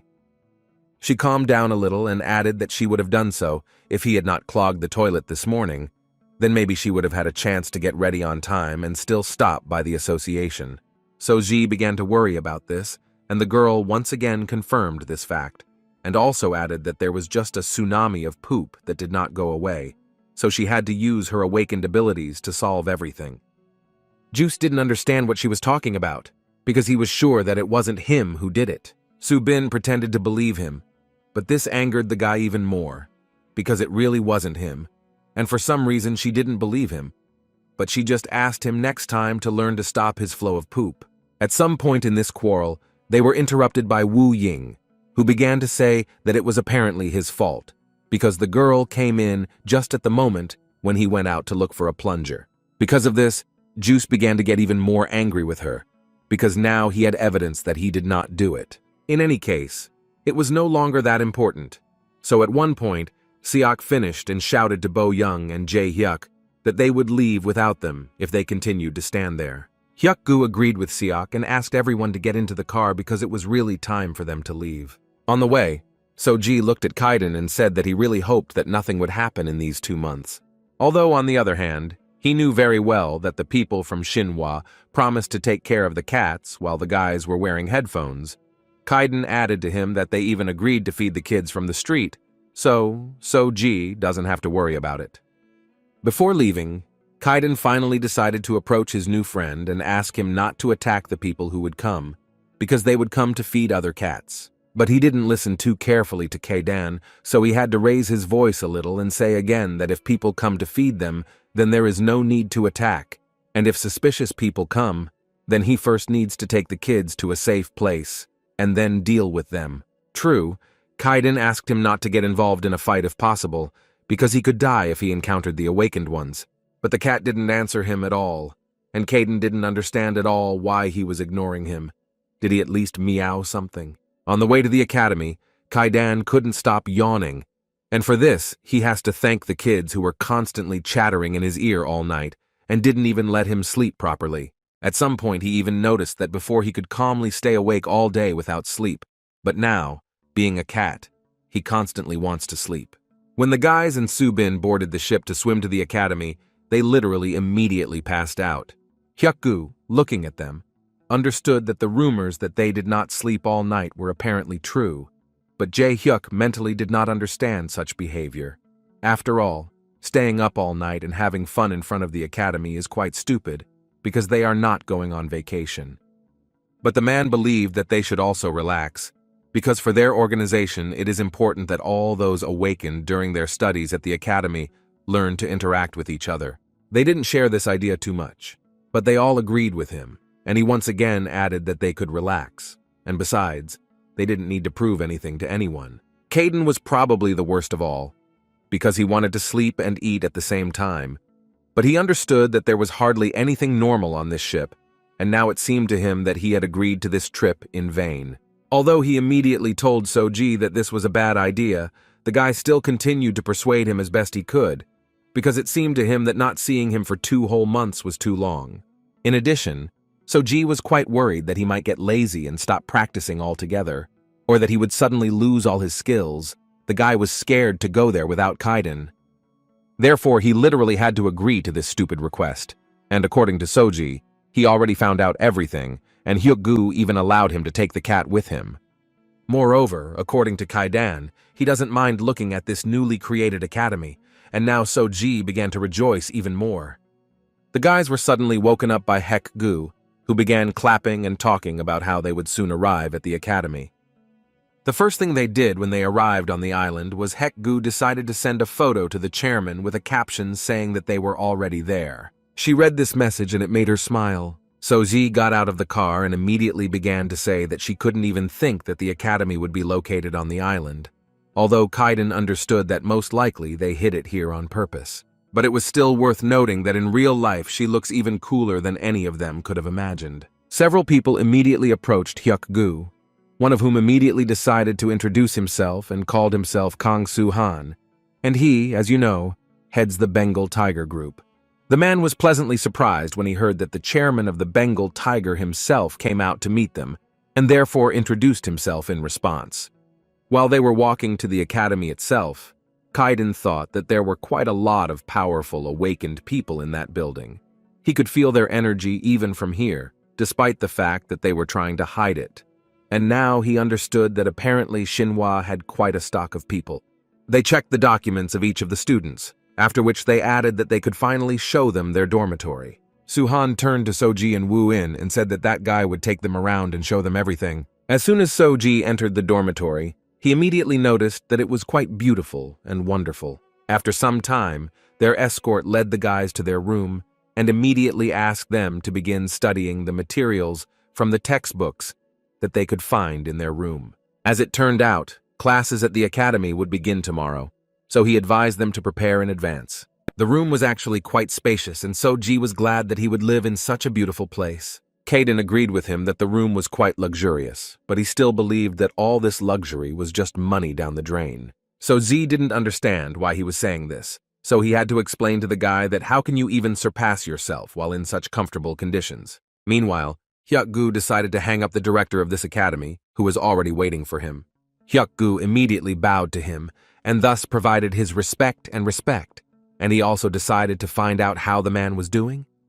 The director answered him that until recently everything was fine with him, and Hyuk-gu took this with caution, because he knew that once upon a time this man was considered the most powerful awakened one in Korea. But still, he added that it would be even better if he finally left this post, because he never thought that in his old age he would be doing such difficult work. Hyuk-gu mentally understood that it must be very difficult for the man, because until that moment he was peacefully passing the time in retirement, and now he is forced to monitor the academy. But this was probably strange. How did he even agree to this position? Their conversation did not last long, and Hyuk-gu finally left the office and thought that they just exchanged a few words, and he was so exhausted. Suddenly, his thoughts were interrupted by Song-ha, who apparently will work here as an instructor. And the man first of all thanked Hyuk-gu for helping Subin get to the island. Hyuk-gu told him that it was a mere trifle, and Song-ha decided to take him to the hostel dormitory so that he could also rest a little. On the way there, Song-ha told the man that, according to his information, children from other organizations arrived here long before them. It was quite strange to hear, because Hyuk-gu heard that classes would start tomorrow, and would they really only be given one day to adapt to the children? Song-ha answered him that, in fact, at first it was like that, but some children expressed a desire to find out about everything in advance, and Hyuk-gu realized that it turned out that everyone except them decided to act in their own way. But they both understood that, in fact, this was inevitable, given that over the past couple of years their organizations had become ahead of the rest. Hyuk-gu agreed with him, but on the other hand, he was very worried about the kids. Soji had just decided to change his clothes when suddenly someone knocked on the doors, and as soon as he opened them, he heard the big guy start asking Soji why he was taking so long to open the doors. He told him that he was just changing clothes, so he couldn't open the doors right away, but the big guy didn't care at that moment, and he thought that this guy was a weakling and most likely the championship would be his. After which he decided to introduce himself and called himself Lee Chong, and as it turned out, they live on the same floor with him. Soji was pleased to meet them. But Lee Chung's curiosity did not end there, and then he would like to know what Soji's strength is. He didn't have time to say a word when suddenly Wu Ying appeared out of nowhere, who immediately decided to point out that asking about awakened abilities is strictly prohibited. Lee Chong tensed and replied that he already knew the rules very well, so he asked him not to teach him how to speak. Then Soji didn't understand a little why he asked this since he knows the rules. Lee Chong sighed and called them stupid because he believed that all independent awakened ones should stick together. Soji did not fully understand why he was doing this, and Lee Chan asked him a counter-question in which he wanted to ask Soji whether he thought they were even welcome here at this academy. But without waiting for an answer, he added that no one needed them here, and therefore they should stick together, and for this, they should get to know each other better. Wu Ying said that he understood him perfectly, but he still felt that that question was not entirely appropriate in this situation, and besides, there are many other ways to get to know each other better. Lee Chong rudely told him that this was definitely not for him to decide, because this had been the case for a long time, even before the two idiots arrived here, so he literally began to force them to answer questions when they were asked. Wu Ying, without hesitation, answered him that he simply did not want to do this. And so Ji supported him, saying that he was also not going to say what his superpower was. Of course, Soji thought it was great that independent awakened ones decided to stick together. But why on earth should they break the rules at all? They could get along with each other and not have to resort to such issues. This was already starting to piss Lee Chong off, and he didn't understand whether he wasn't polite or convincing enough, or maybe they were trying to play tricks on him. The guys didn't understand why there was such aggression, so they simply remained silent and did not give him an answer to his question. The chairman spoke on the phone with Hyuk Gu, and he told her that he had just spoken with the director of the academy and told her that Mr. Han had finally agreed to take the post of director. And not only that, he doesn't seem to be planning to leave him yet, and the man kept wondering why Mr. Khan still decided to take the reins of government into his own hands, because he was never interested in affairs outside the organization.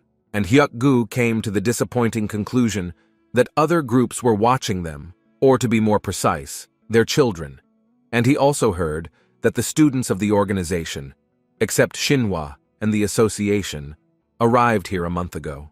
Ju didn't know what to answer, so he decided to reassure her and asked her not to worry, because she wouldn't keep her eyes open, and from tomorrow, communication with the outside world would be completely cut off, so he was afraid that they wouldn't be able to talk on the phone for a long time. She heard him and asked him to be extremely careful, after which their conversation ended. For Lee Chong, there was a big difference, and he asked these puppies to watch what they said, otherwise he would have to teach them to talk. The guys didn't answer him, and he continued to talk about how they shouldn't have expressed themselves like that when he was talking to them quite politely. But his friend who was standing next to him was not so brave and constantly asked Lee Chong to end it. But he believed that this was not enough, and these upstarts needed to be taught a lesson, although his friend immediately warned that they could be expelled for a fight inside the academy. The guy thought about it and realized that in fact his friend was right about something. Therefore, he turned around and wanted to leave with the words that they were very lucky today, because if they were not on the territory of the academy, he would not leave a wet spot on them, and his friend simultaneously begged them to tell Lee Chong what superpowers they have. It was not difficult for Soji to repeat once again that they were not going to talk about what superpowers they had, no matter how much they asked. And apparently, these words became the main trigger, because Lee Chong could not stand it and pushed his friend and decided that he would still have to teach them a lesson. Lee Chong believed that they were not even a match for him, so he was going to beat them until they decided to run away. But apparently this won't happen today because someone unexpectedly stabbed Lee Chong in the back. And it was Sok who decided to ask the big guy who he decided to beat. Then he dealt him several more blows to the body so that he would understand that it was better for him not to open his mouth again. And then Juice decided to clarify who he was, that he decided to intimidate them. Apparently for Lee Chong this was an incomprehensible explanation that it was better for him not to interfere anywhere, since he decided to gather energy in his hand and go into battle again. Juice also didn't just stand there and immediately warned the guy that before that, he had been as gentle as possible with him, and if he continued, he would regret it. When suddenly Seoji shouted Seok's name and asked him not to continue this, Lee Jung at that moment could not believe his ears that he heard the name of that same Seok from Shinhwa. At that moment, Soji told the guy that fighting was far from an option, but Sok noticed the fact that this guy started first, even trying to use his strength. Still, he thought that this was also not a reason to fight. Lee Jong was not only surprised that Seok from Shinhwa was standing in front of him, but he was also friends with these weaklings. Seok noticed how Lee Chong was looking at them and decided to put it mildly to ask the guy why he was looking at them at all. Did he really want them to squeeze him out again like a dish sponge? Lee Chong realized that this time he really made a mistake, and he should not have gotten into a fight. Besides, he did not know that he was the same Seok from Shinhwa. Seoji decided to apologize to this poor guy for beating him up a bit. But Lee Jung didn't like it, because the thing he doesn't like the most is self-pity. So he stood up and said that everything was fine with him and began to leave, Juice added to the end so that he knew his place and did not interfere with them. Soji decided to ask Sok why he came, but the answer was obvious. He simply looked around his apartment and came to visit them. A few seconds later, they noticed Su Bin, who did not understand why these guys' apartments were so far from her. Soji, as usual, was happy to see her and still pretended that he and she were pretty good friends. She didn't like it as usual, and for the 100th time she asked him to stop behaving like that. But still, they all began to enter So-ji's room together, where Kaiden was, who wanted to be in silence for at least a few hours. But apparently, it wasn't fate. She still couldn't calm down from the fact that their apartments were so far from each other. She even heard that they decided to house independents separately from those who were already members of the organization. This upset So-ji, and that's probably why Lee Chong said that independents need to stick together. Seok didn't even understand who he was talking about. Therefore, he had to tell that this is the guy whom Seok successfully beat when they met, and apparently he is the same independent awakened one as he and Woo In. Seok couldn't believe that this crazy guy actually said that. Soo Bin was the only one sitting and didn't understand what they were talking about. And Seok told her that recently a donkey came here who wanted to beat So-ji and Woo In. She understood that he obviously wanted to do this for a reason, and Wu Ying added that he wanted to find out what their strength was in order to strengthen the relationship. But when they refused him, he began to intimidate them. Soo Bin and Seok simultaneously noted that he was just crazy, and that's all. And it was not surprising that this became a new reason for them to quarrel. Evening has come, and finally Kaiden will be able to rest a little, because all day he couldn't find a little peace from these children. But So-ji turned to him again, who wanted to ask him one question. Although Kaiden was not happy, he was still ready to listen to him. Seo-ji started talking about how he never asked Seok and Soo Bin why independent people should stick together, but he really wanted to find out because he clearly remembered what Lee Jung told him about how others don't care about them. Kaiden, in turn, believed that this was a fairly common problem, because the awakened ones are considered special, because unlike ordinary people, they have unusual skills. So Z thought this was quite strange, because is this really the only reason? Kaiden actually believed that this was enough, because if you imagine the situation with ordinary people, one of whom earns millions, and the other only counts pennies, then naturally the first will extol himself over the second, and so it is with the awakened ones. Some believe that they are many times better than ordinary people, while others generally consider themselves to be a special species, hence the hierarchy among the awakened, which is based on the difference in strength. That's why independent awakened people who don't belong to organizations like Shinhwa or the association aren't even considered people, and it seems So-ji realized that Kaiden decided for this very reason to learn how to control powers from others, and thus became much stronger. Kaiden answered him that he did it partly because of this, because not everyone is given this, however. When someone is recognized by certain associations, he can learn from them, albeit not the highest, but some kind of control of forces. However, moreover, being independent, gaining favor with other groups is still a task. Listening to Kaiden, So-ji realized that being next to him, Seok and Soo Bin think the same thing. Do they also think that they are taller and stronger for him? Kaiden didn't know how to answer this question, so he asked So-ji if he really thought so. So-ji still wanted to believe that they were definitely not those kinds of people. And Kaiden also thought so, because it seemed to him that these two were peculiar guys, even for him. After all, it seemed to Kaiden that if they looked down on So-ji, they would hardly have hung out with him so often, and this lifted So-ji's mood a little, and he began to laugh again. The next day, when Kaiden woke up, he realized that So-ji was not in the room, and he did not understand where he had gone. But when he looked at his watch, he realized that apparently he had left for classes at the academy. Therefore, he decided that it was better to continue sleeping, especially since So-ji is already an adult boy and can cope perfectly well on his own. Kaiden wanted to explore the area here a little today, but then he realized that it would be better to take a little nap.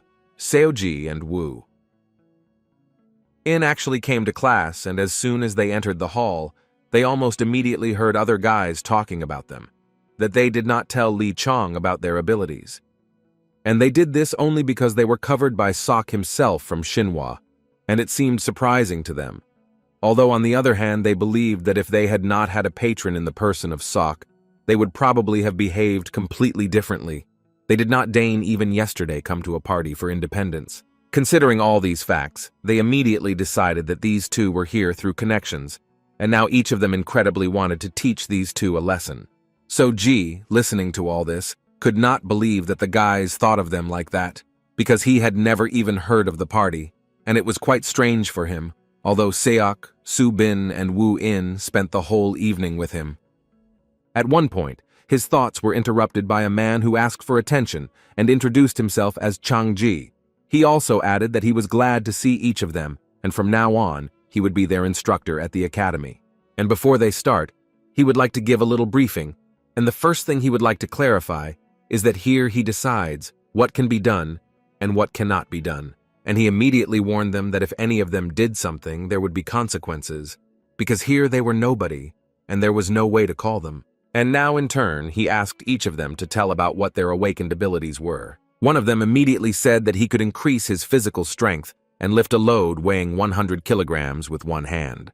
And then they started talking in turns, and the girl said that her superpower is telekinesis, and she can easily move any person. Next was the turn of the shy girl, who said that she could quickly analyze the situation and come up with the most effective solution. The first two students immediately started laughing at her, who believed that this was not an ability. Kangji immediately calmed them down and asked why they laughed, but received only silence in response. And since they are silent, he asked them to listen to him carefully.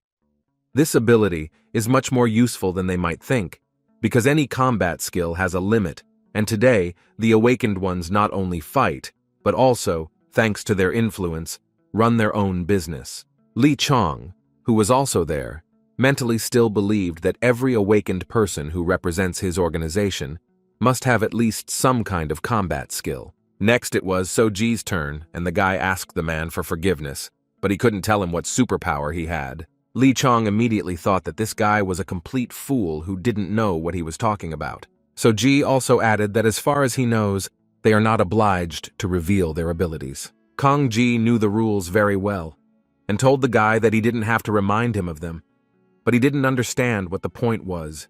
Did he really consider himself better than others? After which he told Soji that they are learning to control their abilities here, so it will be better for him if he talks about them. Besides, sooner or later, while studying at the academy, people will still learn about his strength. Soji completely agreed with him. His abilities are no better than others, however. He raised his head and once again repeated that he did not intend to disappoint the one who taught him to hide his powers. The other guys, looking at him, understood that the guy was just a fool who had just signed his own death sentence. But on the other hand, they were even happy about it. Kang Ji suddenly told him that this was pretty good and he actually respected the guy's choice. But the man once again reminded him that he had to obey him. And therefore, for such audacity, Kang Ji decided to give him the opportunity to run 20 laps, and so Ji was gladly ready to run them. And Wu Ying was about to start running after him, and Kang Ji decided to clarify where he was lathering up. Wu Ying also carefully asked for forgiveness, but he, like Soji, was not going to reveal his abilities. Now they were running together, and the man actually really respected them for this choice. Kaidan at this time was still trying to get up, but he just couldn't stop yawning and wanting to sleep. But still he tried to force himself to wake up, because he urgently needed to go inspect the territory. When suddenly his thoughts were interrupted after he saw that the doors in the room were opening rather slowly, and Hyuk Gu entered them, who was very happy to see his beloved cat again, and this time he was not empty-handed and brought the cat some different treats. At first Kaidan was a little angry with him that he came again, but then when he dumped everything he brought, Kaidan was no longer so angry with him. And the man did not stay long in this room and almost immediately left. Kaidan was still wondering what was wrong with this man. Why did he always behave so strangely? After Cog and Wu In ran their penalty loops, Kang Ji announced that today they would have a day of sparring and he would like to see what they are capable of. But one of them immediately decided to remind him that he had no fighting skills and could not participate in sparring. Kang Ji remembered this very well, but immediately told the guy that this does not mean that he cannot participate in sparring and use his powers in battle. Besides, as an awakened one, it is quite important for him to learn to find a way out of such situations, but neither under no circumstances should you distance yourself from them. After which he wanted to know which of them would like to be first. Without thinking for a long time, Li Chong immediately stepped out of line and wanted to be the first. He did this because he believed that this was his chance to show them all here who was the strongest here. Next, Kang Ji decided to find out from the others who the guy's opponent would be. No one was particularly eager, and so Wu Ying decided to also try his hand and show what he was capable of. And this made Li Chong quite happy, because he actually wanted to fight this guy most of all, because he immediately didn't like him after their first meeting. Kang Ji immediately told them that they don't have to worry about injuries because there is a hospital on the territory of the academy where they will receive timely treatment, so they can start the battle at the signal. So Ji at that moment wanted Wu Ying to show this guy what they are really capable of. Li Chong immediately used his super strength and was going to quickly end this fight, but his blow did not work, because Wu Ying did not spare him and also immediately used his superpower to deliver a counterstrike. He didn't stop there and struck another one, which literally cut every centimeter of Li Chong's body. This big guy's friends couldn't believe it. How is this even possible? Immediately after the fight, Ji could not help but praise Wu In, and of course noticed the fact that he really was a great guy. After such a fight, Kang Ji was not entirely sure that this child was independent, because it was hard to believe that he could learn to control his power on his own. At that moment, Ji did not tire of repeating that Wu Ying was an incredibly strong warrior. Li Chong recovered a little after such a short fight for him, and simply could not understand where this guy got so much power. He literally could not believe that he was independent. He even thought that perhaps he had been kicked out of the organization, and now he was forced to hide. As soon as he stood up, Kang Ji immediately turned to him, who ordered the guy to immediately get back into line. But Li Chong understood that if he gave up now, they would all think that he was a weakling, so he began to ask the teacher to give him another chance. He also added that since he is already testing them, then let him do it properly, because he did not show everything he is capable of, which is why he is asking now for another chance. Kang Ji still believed that he was not able to continue the fight, but the guy still continued to prove that everything was fine with him, and he was ready to continue. So Ji was surprised that the guy would do this, because for example, if he were in his place, he wouldn't be able to lift a finger after such a blow. So Ji decided that apparently this guy had excellent self-control. Kang Ji still decided to give him this chance, but then reminded him that in a real battle, he would not have such a chance, and he needed to always remember this. Therefore, the man asked the guys who would like to be next, and the girl at that moment was thinking that Li Chong was injured, and he could take advantage of this, and besides, she needed glasses, so now she thought that it was the most opportune moment. And so Ji at that moment was thinking that this guy was wounded, and it seemed to him that it was impossible to continue fighting with such wounds. He, of course, did not deny that he was really very resilient, but so Ji was sure that every step was given to him with great difficulty, and if they continue in the same spirit, it may end badly. But apparently Kang Ji thought differently, and therefore decided that Li Chan would continue the fight with Ji. He came closer, and the first thing he decided to ask was how Li Song was feeling. For him, this question seemed something terrible, and now it seemed to him that Ji was looking down on him, so he replied that it was none of his business at all and suggested finally starting the fight. Ji answered him that he didn't mind, although mentally he didn't understand what he was doing, because this guy was wounded and he should go to the hospital. But in any case, he received the order, so Ji stood up and was ready to start the fight. As soon as Li Chong saw this stance, he immediately realized that this was close combat, and this was the most ideal option for him. Now it seemed to him that not a single attack would break him, and first he would knock him out and then restore his status. And he wasn't going to wait long, so he again concentrated the energy in his hands and went into battle. Ji was able to dodge this blow quite easily and, moreover, he was able to launch several counterattacks of his own. Li Chong still did not give up and continued to hope to strike Ji, but he could not do this. And as a result, at one point he received another blow to the head, only now it was a precise blow from Ji. This only angered him even more, and he continued to attack this small cockroach, but he still could not land a strong enough blow, or even any blow at all. But he himself missed quite a lot of blows, so Ji was too fast for this guy. At that moment, Kang Ji was thinking that the guy reads his opponent's movements with incredible accuracy and speed, and simultaneously carries out the appropriate attack. He does it so simply. At these moments of the battle, Ji had a picture in his head of how he spoke with Kaidan, and he told him that until that moment, he was simply attacking the enemy, using his strength and speed. For a beginner like him, this was a completely acceptable fighting style, but since then, Kaidan believed that his skills had increased greatly, so he thought it was time for the guy to learn how to read the enemy and collect as much information about him as possible. And if Ji understood him correctly, then Kaidan wants him to essentially stall for time during the fight. Kaidan praised him for guessing so quickly. He also added that victory is actually not that important, as long as his life is not in danger. so during the battle you can simply study your enemy and his specifics of the battle. He immediately told the guy that he simply couldn't miss such a chance, because in the future, when he became very strong, few people would want to fight him. And that's why Kaiden had a great attitude towards the academy, because there are all the conditions for his self-improvement. So Ji decided to listen to Kaiden, and during the fight began to collect information about his opponent, who had fast and quite agile strikes. He is also very strong and quite good in defense, but since he is weaker than Ji, the guy can calmly fight him in such pace.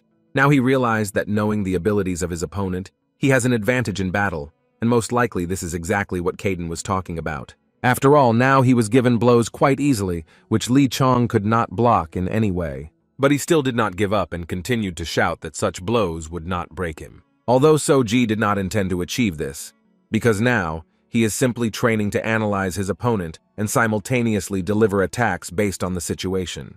After a few minutes of the fight, Li Chong was already thinking that he would only have to strike one blow, and then he would be able to overwhelm this little one. But this brat continues to evade all his attacks, and, moreover, delivers his own blows in response. Kang Ji, looking at this, understood perfectly well that this was not only about Ji's speed, because it was clear that he was deliberately using his strength in such a way as to inflict maximum damage on the enemy. He became interested in finding out where this child came from, but still, first, he decided that there was nothing more to see here, and it was time to end this fight. He shouted to the guy that the fight was over and they could relax. Li Chong immediately began talking about how he was still able to continue the fight. Kang Ji looked into his eyes and asked the guy with a stern look, or does he think that if they continue, something will change? Li Chong stood silently and could not believe that this was really the end.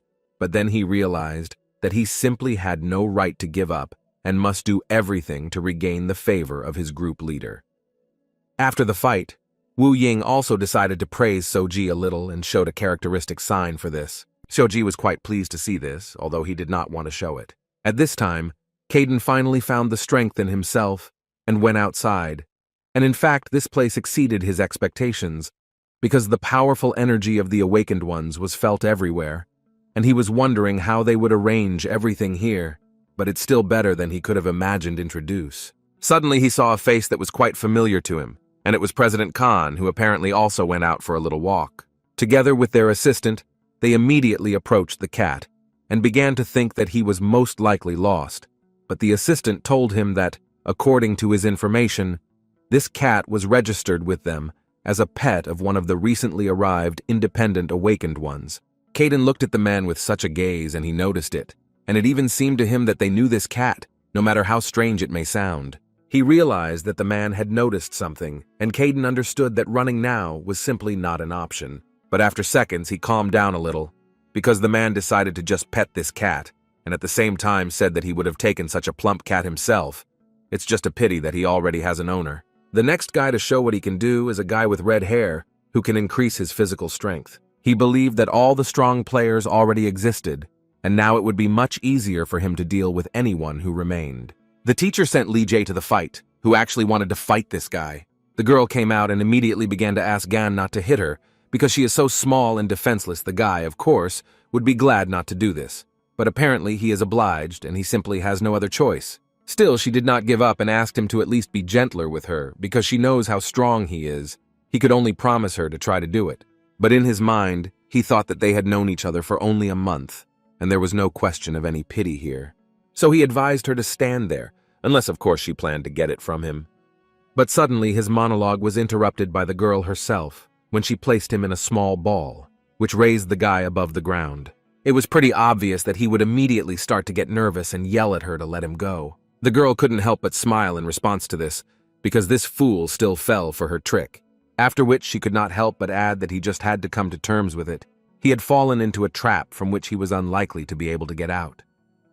Everyone present understood that if he fell from such a height, he would hardly be able to continue the fight and would go straight to the hospital. The guy tried to come to an agreement with her and said that she would not do anything like that. She started laughing even more and added to the guy that she couldn't do otherwise. But he didn't have to worry, because she was sure that it wouldn't destroy him. It would just cause a little damage. Although the girl herself understood that she had never thrown people from such a height, and did not fully understand what could happen to the guy, and she really didn't care, and she wanted to lift the guy even higher. But it seemed that this was her limit, so she had to let him go anyway, because she couldn't hold him anymore. But before that, she decided to raise him as high as possible, so that after he fell, he couldn't fight anymore. And as soon as she did this, immediately after that the ball burst, and in a second the guy would be in free fall. While he was flying from such a height, everyone around heard only screams, and this was not surprising because the guy was falling from such a height. At that moment, Lee Chong even changed his mind about this ability, because before that he only thought that it was useless, but when he saw how it could be used, he immediately changed his mind. Even after such a strong fall, the guy continued to call the girl names and told her that he would definitely kill her. She didn't like those words too much, so she invited him to fly again, since he didn't fully understand her. But as soon as she lifted him into the air again, the guy asked her to stop and not do it. Lee Jae started laughing again. It was funny for her to watch how the guy quickly changed his mind, because he had just threatened her and talked about how he would destroy her. The girl threw the guy off again, though not from such a great height, although even that was enough to knock him out. The man immediately asked to take this guy to the hospital, and this only meant that their fight was over at this stage. So Z also decided to help the guy and put Gan on his back to make it easier to carry. After which the master added that now it was So-ji's turn to fight the girl, which was quite unexpected for both of them. Kang-ji added that all the guys except them fought twice, and so now it's their turn to increase this number. Wu Ying immediately noticed that he too fought only once, but Kang-ji answered him that everything was clear with him, because he mentally understood that there was no point in testing him. He was already stronger than everyone here. But as for So-ji, not everything is so clear with this guy, and so far Kang-ji was not entirely clear what level of abilities he had. The girl understood that judging by what she saw, her opponent was very fast, but that was not what worried her, but the fact that he saw her awakened abilities, and this could play a cruel joke on her. Although looking at him, she still decided that she could lift the guy into the air and slap him several times, as was the case with Gan. But as soon as she wanted to place the guy in her ball, he literally disappeared in 1 second. He simply corrected himself. And when he appeared again, she realized that it was too late to do something about it, and So-ji was able to successfully strike her body. It was a rather strong blow, which the girl could not block, and after a few seconds it seemed that she was lying unconscious. So-ji himself was shocked that he was able to finish her off so quickly, because it seemed to him that their battle would be much longer. Lee Chong, looking at this, simply could not believe that the guy could be so fast, and at one moment he realized that when he was sparring with him, So-ji did not use all his strength. This could not help but be noticed by Kang-ji, who also mentally did not fully understand how the guy could become faster than in the fight with Lee Chong. So-ji immediately started running towards her because he began to worry about her, because when he saw how she was fighting, he began to worry, but apparently, So-ji overdid it and hit her too hard, which knocked her out. The guy shouted to Kang-ji to come and help her, and the man at that moment only thought that he, of course, knew that the guy was not fighting at full strength, but it exceeded all his expectations. And the most surprising thing for him was that this guy knows the advantage of his strength, which is quite a rare phenomenon at this age.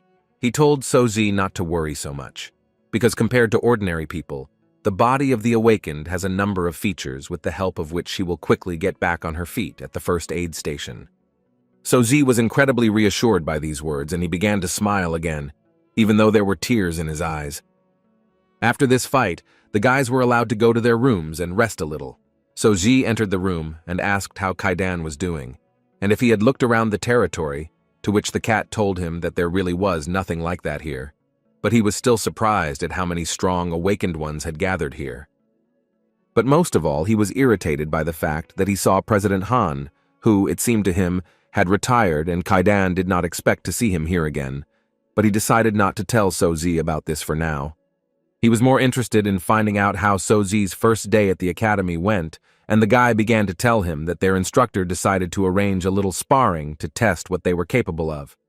And looking at the guy's mood and appearance, Kaidan decided that So-ji won in one of the sparrings. And so it was. So-ji confirmed this information and even added that he was able to win 2 sparrings at once, and Kaidan was sincerely happy for the guy.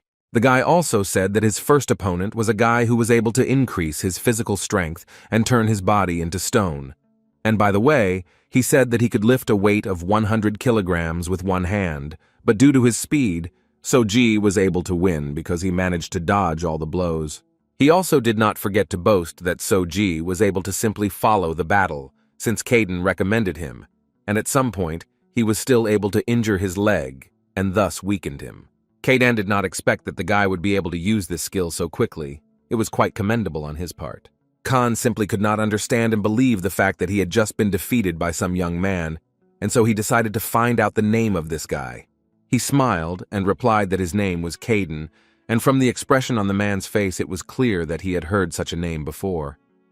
Now it became clear to him why he lost the fight, because he fought with the same Kaidan, but it was still worth noting that the man still did not expect him to be so strong.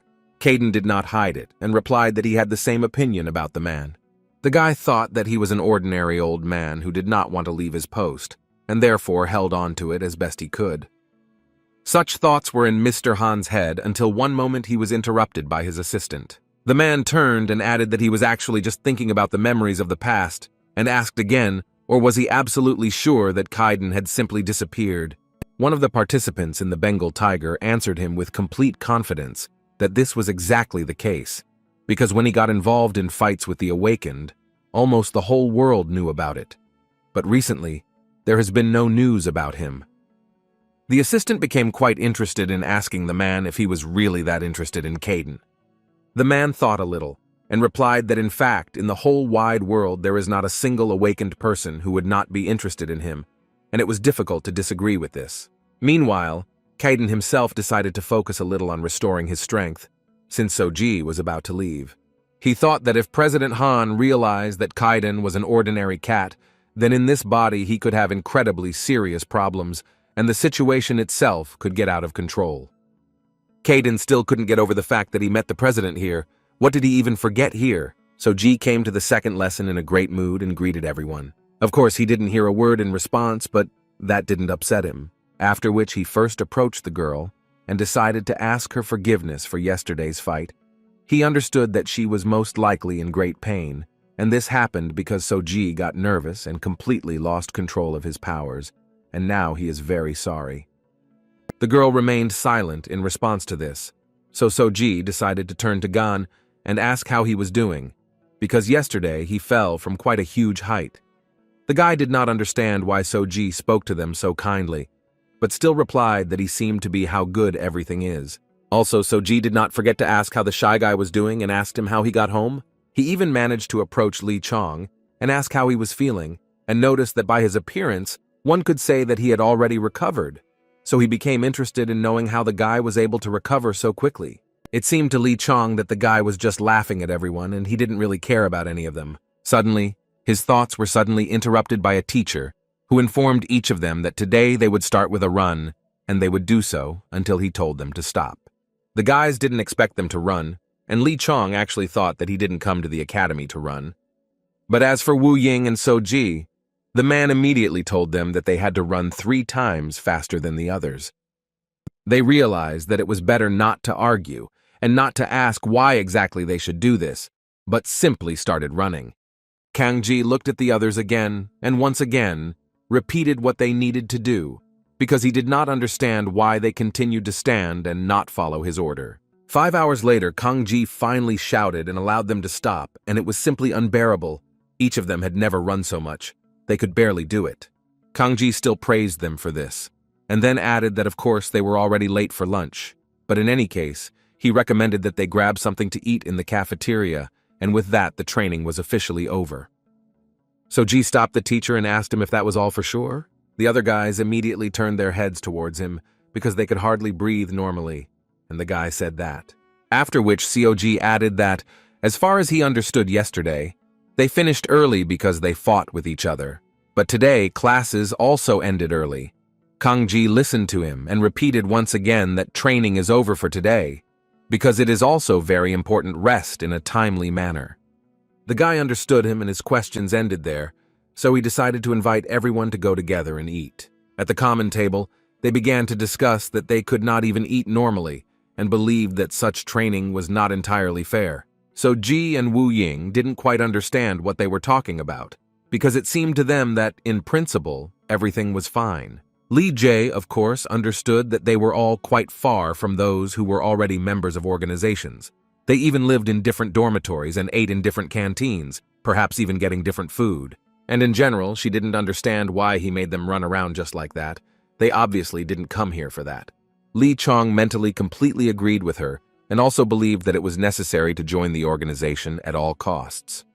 So Ji decided to interrupt them, and at some point began to talk about how perhaps the teacher has some kind of plan that he is following in order to teach them. In response to this, they began to get angry, because he always seems so friendly, and besides, if he thinks that he is so strong and therefore everything is possible for him, then no. Although it was obvious that this is not what he means. But Li Jie still asked him, if he doesn't know, then don't tell him, after which she added that if anyone finds out that they just ran for 5 hours, then absolutely everyone will laugh at them. At one point, their conversation was interrupted by Seok and Su Bin, who entered the dining room and asked the guys why they were taking so long to have lunch. Juice also added that they had finished their classes and were bored, so they decided to come here. Su Bin immediately noticed that they ate absolutely everything that was given to them, and she didn't understand where they could be so hungry. The other guys who were sitting at the table simply didn't understand what Seok and Su Bin were doing here, and why they were talking to So Ji and Wu. And like they were all friends. Kang Ji was walking down the corridor after class and met Hyuk Gu, who was glad to see his old friend, and immediately suggested that he somehow get together and spend a little time together. Otherwise, we hadn't seen each other for a long time. The man did not quite share his ideas, and apparently therefore asked him a counter-question, in which he was interested to know what Shinhwa and the association were thinking about. Hyuk Gu didn't quite understand what the man was talking about, so he asked him to clarify. Kang Ji began to say that in his opinion, these guys are already ready to become full members of organizations, but they still train with other independents.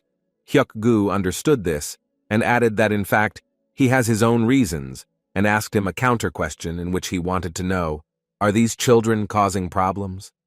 The man thought about this question and at some point said that on the first day, So-ji refused to obey him.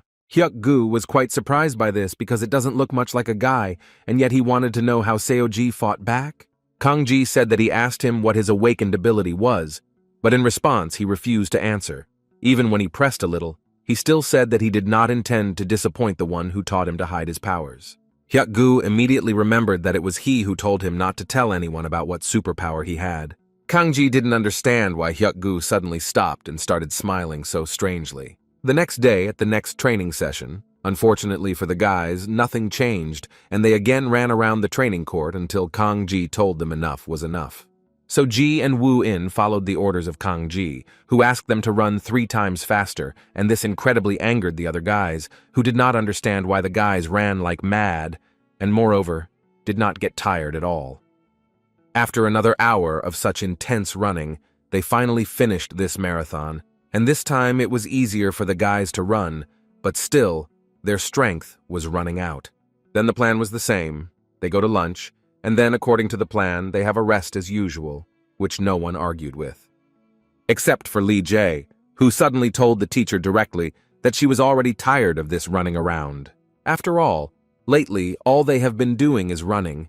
It was more like some kind of torture to her, because it seemed to her that they had come here not preparing for the Olympic Games, and Gan completely agreed with her. It even seemed unfair to them, to the independent, awakened ones. Also, the girl could not help but add that she heard that they are fed even differently, and they also live and train separately from the others. While other students have a teacher for each subject, they only have one. From all this, Kang Ji understood that they want to be treated specially. But the girl replied that on the contrary, they want to be ordinary students. Kang Ji repeated this word and asked another question in which he was interested to know if they had even grown to this level to be, as she puts it, normal students. They remained silent, and he began to say that the entire program was specially designed for independent students, and each organization has a history that has been built over many years, and each of them has made an invaluable contribution to the life of their country. And those students with whom they compare themselves are the real elite, and they were trained from an early age, and that is the only reason why their training is different. And now after this story, he wanted to hear what they could show him. Strength or maybe a sharp mind. They continued to be silent, and he summed up that this is all just ridiculous because they still have to grow, and there is nothing to praise each of them for yet. And if they suddenly do not agree with the education system at the academy and its teaching methods, then they can be free. No one is holding them here. In the dining room, Lee Jae immediately turned her attention to the guys, who, in her opinion, pretended that this question did not bother them at all. So Ji again pretended that he didn't understand what she was talking about.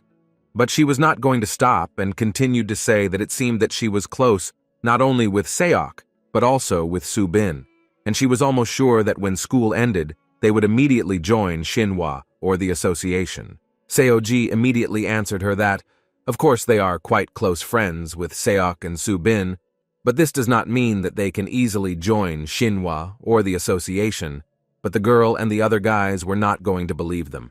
Gan believed that now it was not so important, because he wanted to know first if they would continue to run like this, and he hoped that Kang Ji would change his mind, because now it seemed to them that they were just wasting their time, and at this rate, I will never be able to catch up with my peers. At one point, Lee Chong interrupted them and asked them to stop whining like little children, and he believed that Kang Ji made it clear to them that they could not count on the same training as other students. Besides, their mere presence here was already happiness for them, and now they should be grateful that they were called here. The girl immediately noticed that he went in the wrong direction, because before coming here, she lived quite well. So unlike him, she somehow doesn't care about this academy. He agreed with her that perhaps she lived well among ordinary people, naively believing that they were weaker than her. But does she really think that it will be exactly the same with the elite awakened ones? Of course not. And it's good that eminent organizations generally paid attention to them and not some underground groups. Lee Ji suddenly fell silent because she didn't quite understand what he was talking about. What other groups? Lee Chong, instead of telling her a little more, asked her to listen more to the teacher and not upset him. After which he left the dining room with the thought that what these guys do is whine about trifles. Suddenly, he interrupted his thoughts as soon as he saw some guy while walking along the corridor. A few minutes later, they were already on the street, and this stranger was beating Lee Chong in the face. And he did this because Lee Chong promised this guy that he would make sure that all the glory would go only to him. But it turns out quite the opposite, and now everyone is only talking about those two from the association and Shinhwa. Lee Chong tried to apologize for this, but in response to this stranger struck him directly in the body.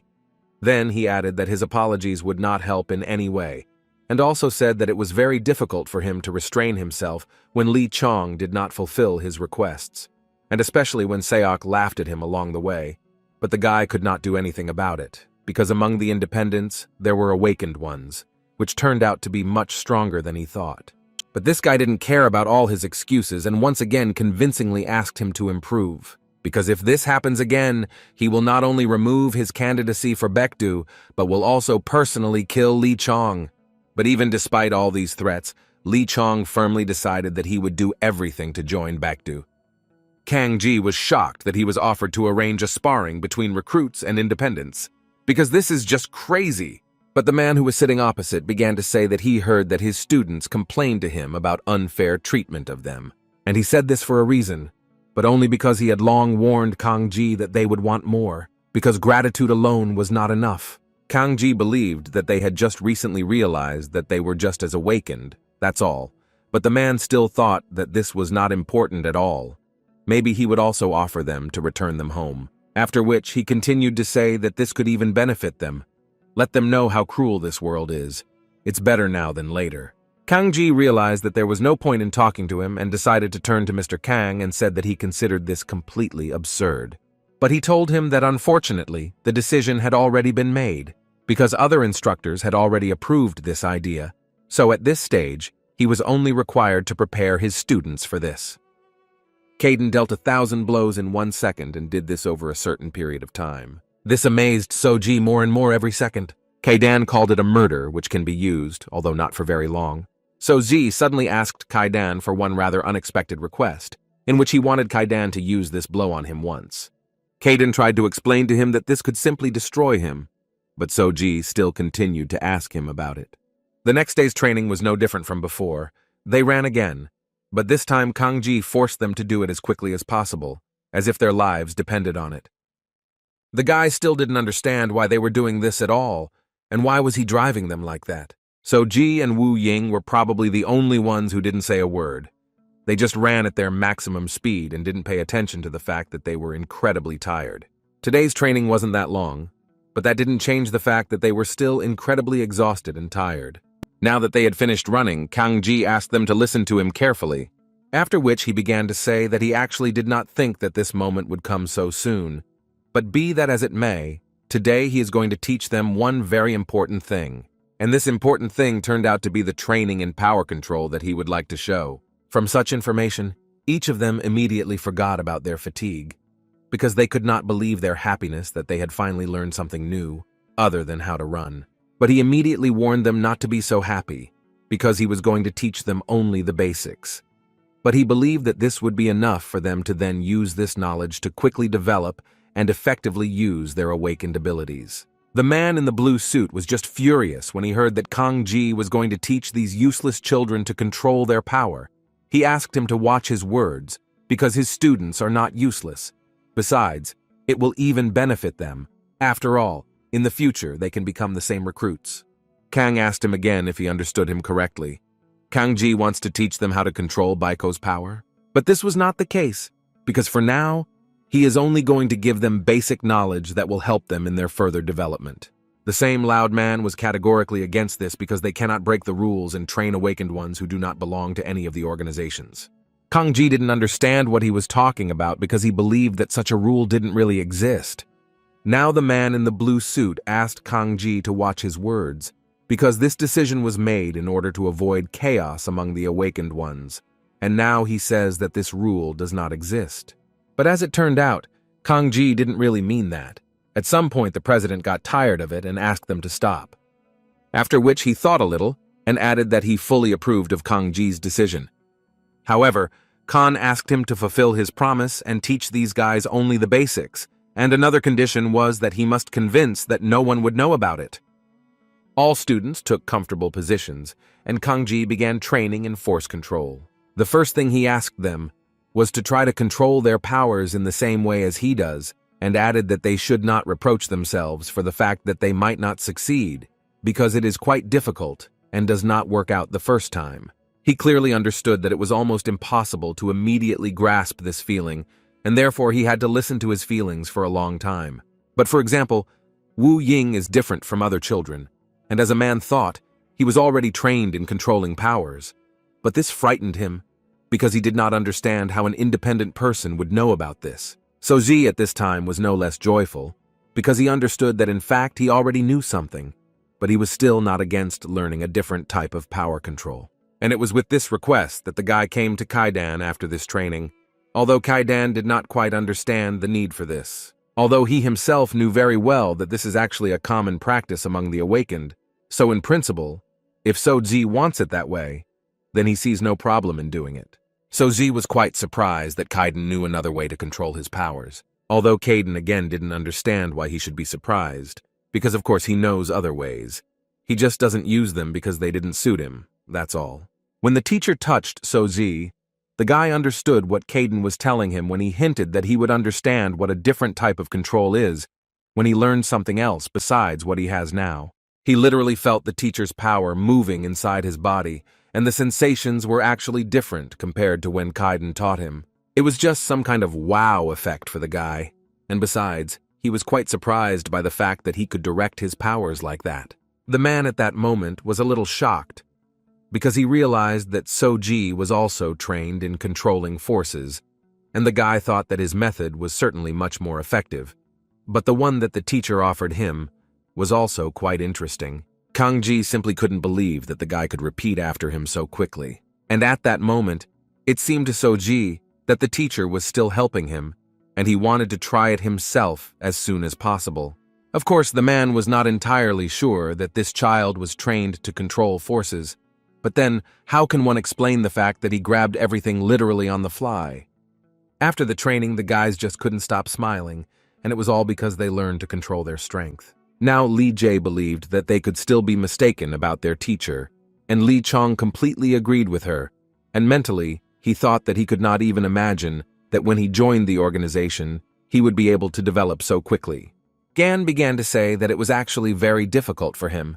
It seemed to him that he understood how to direct his energy, but then it turned out that he did not remember this feeling at all. So Ji thought that it was better for him not to say that he already understood everything perfectly, because they might misunderstand him. So he continued to just eat and pretend that he was also incredibly happy, when suddenly he was interrupted by Li Chong, who suddenly stood up from the table, and apparently he did it for a reason. A few seconds later, the guys saw at the entrance the same stranger who was beating the guy, and he took several guys with him. And his visit was due to the fact that they could not believe that today they were learning how to control forces in training, and this made them incredibly angry, because they are all losers who should not do anything else besides running. Li Chong looked at him silently, and the guy asked him a specific question in which he wanted to know if he had studied with them. And after he answered that he did this, he was immediately hit on the head with a food tray. All the guys got up from the table because they didn't understand what was going on and why suddenly this guy attacked poor Li Chong. He kept hitting him with the tray and telling him that he should have asked permission to do this kind of training first. At this time, Li Chong mentally simply did not understand what the point was in this, and the guy continued to shout at him that he was not some kind of joke, and that if Li Chong still did not understand, then he needed to report everything. The guy only asked himself that he needed to endure and not give up, and most importantly not to lash out at one of them. But at some point the cry of one of the guys, Li Chong, made the guy stop and stop beating him. Strangely enough, it turned out to be So-ji, who believed that whether Li Chong was trained in controlling powers or not, this was purely his business, and it should not concern them. Now all attention was immediately focused on So-ji, whom they immediately began asking who he was and why he was getting into this conversation. But instead of So-ji, someone else answered this question, who made it clear to them that he was from Shinhwa. And this someone was Jae Hyuk, with whom Bi Young stood, and they were very interested in finding out for these guys how much they want to get themselves in trouble.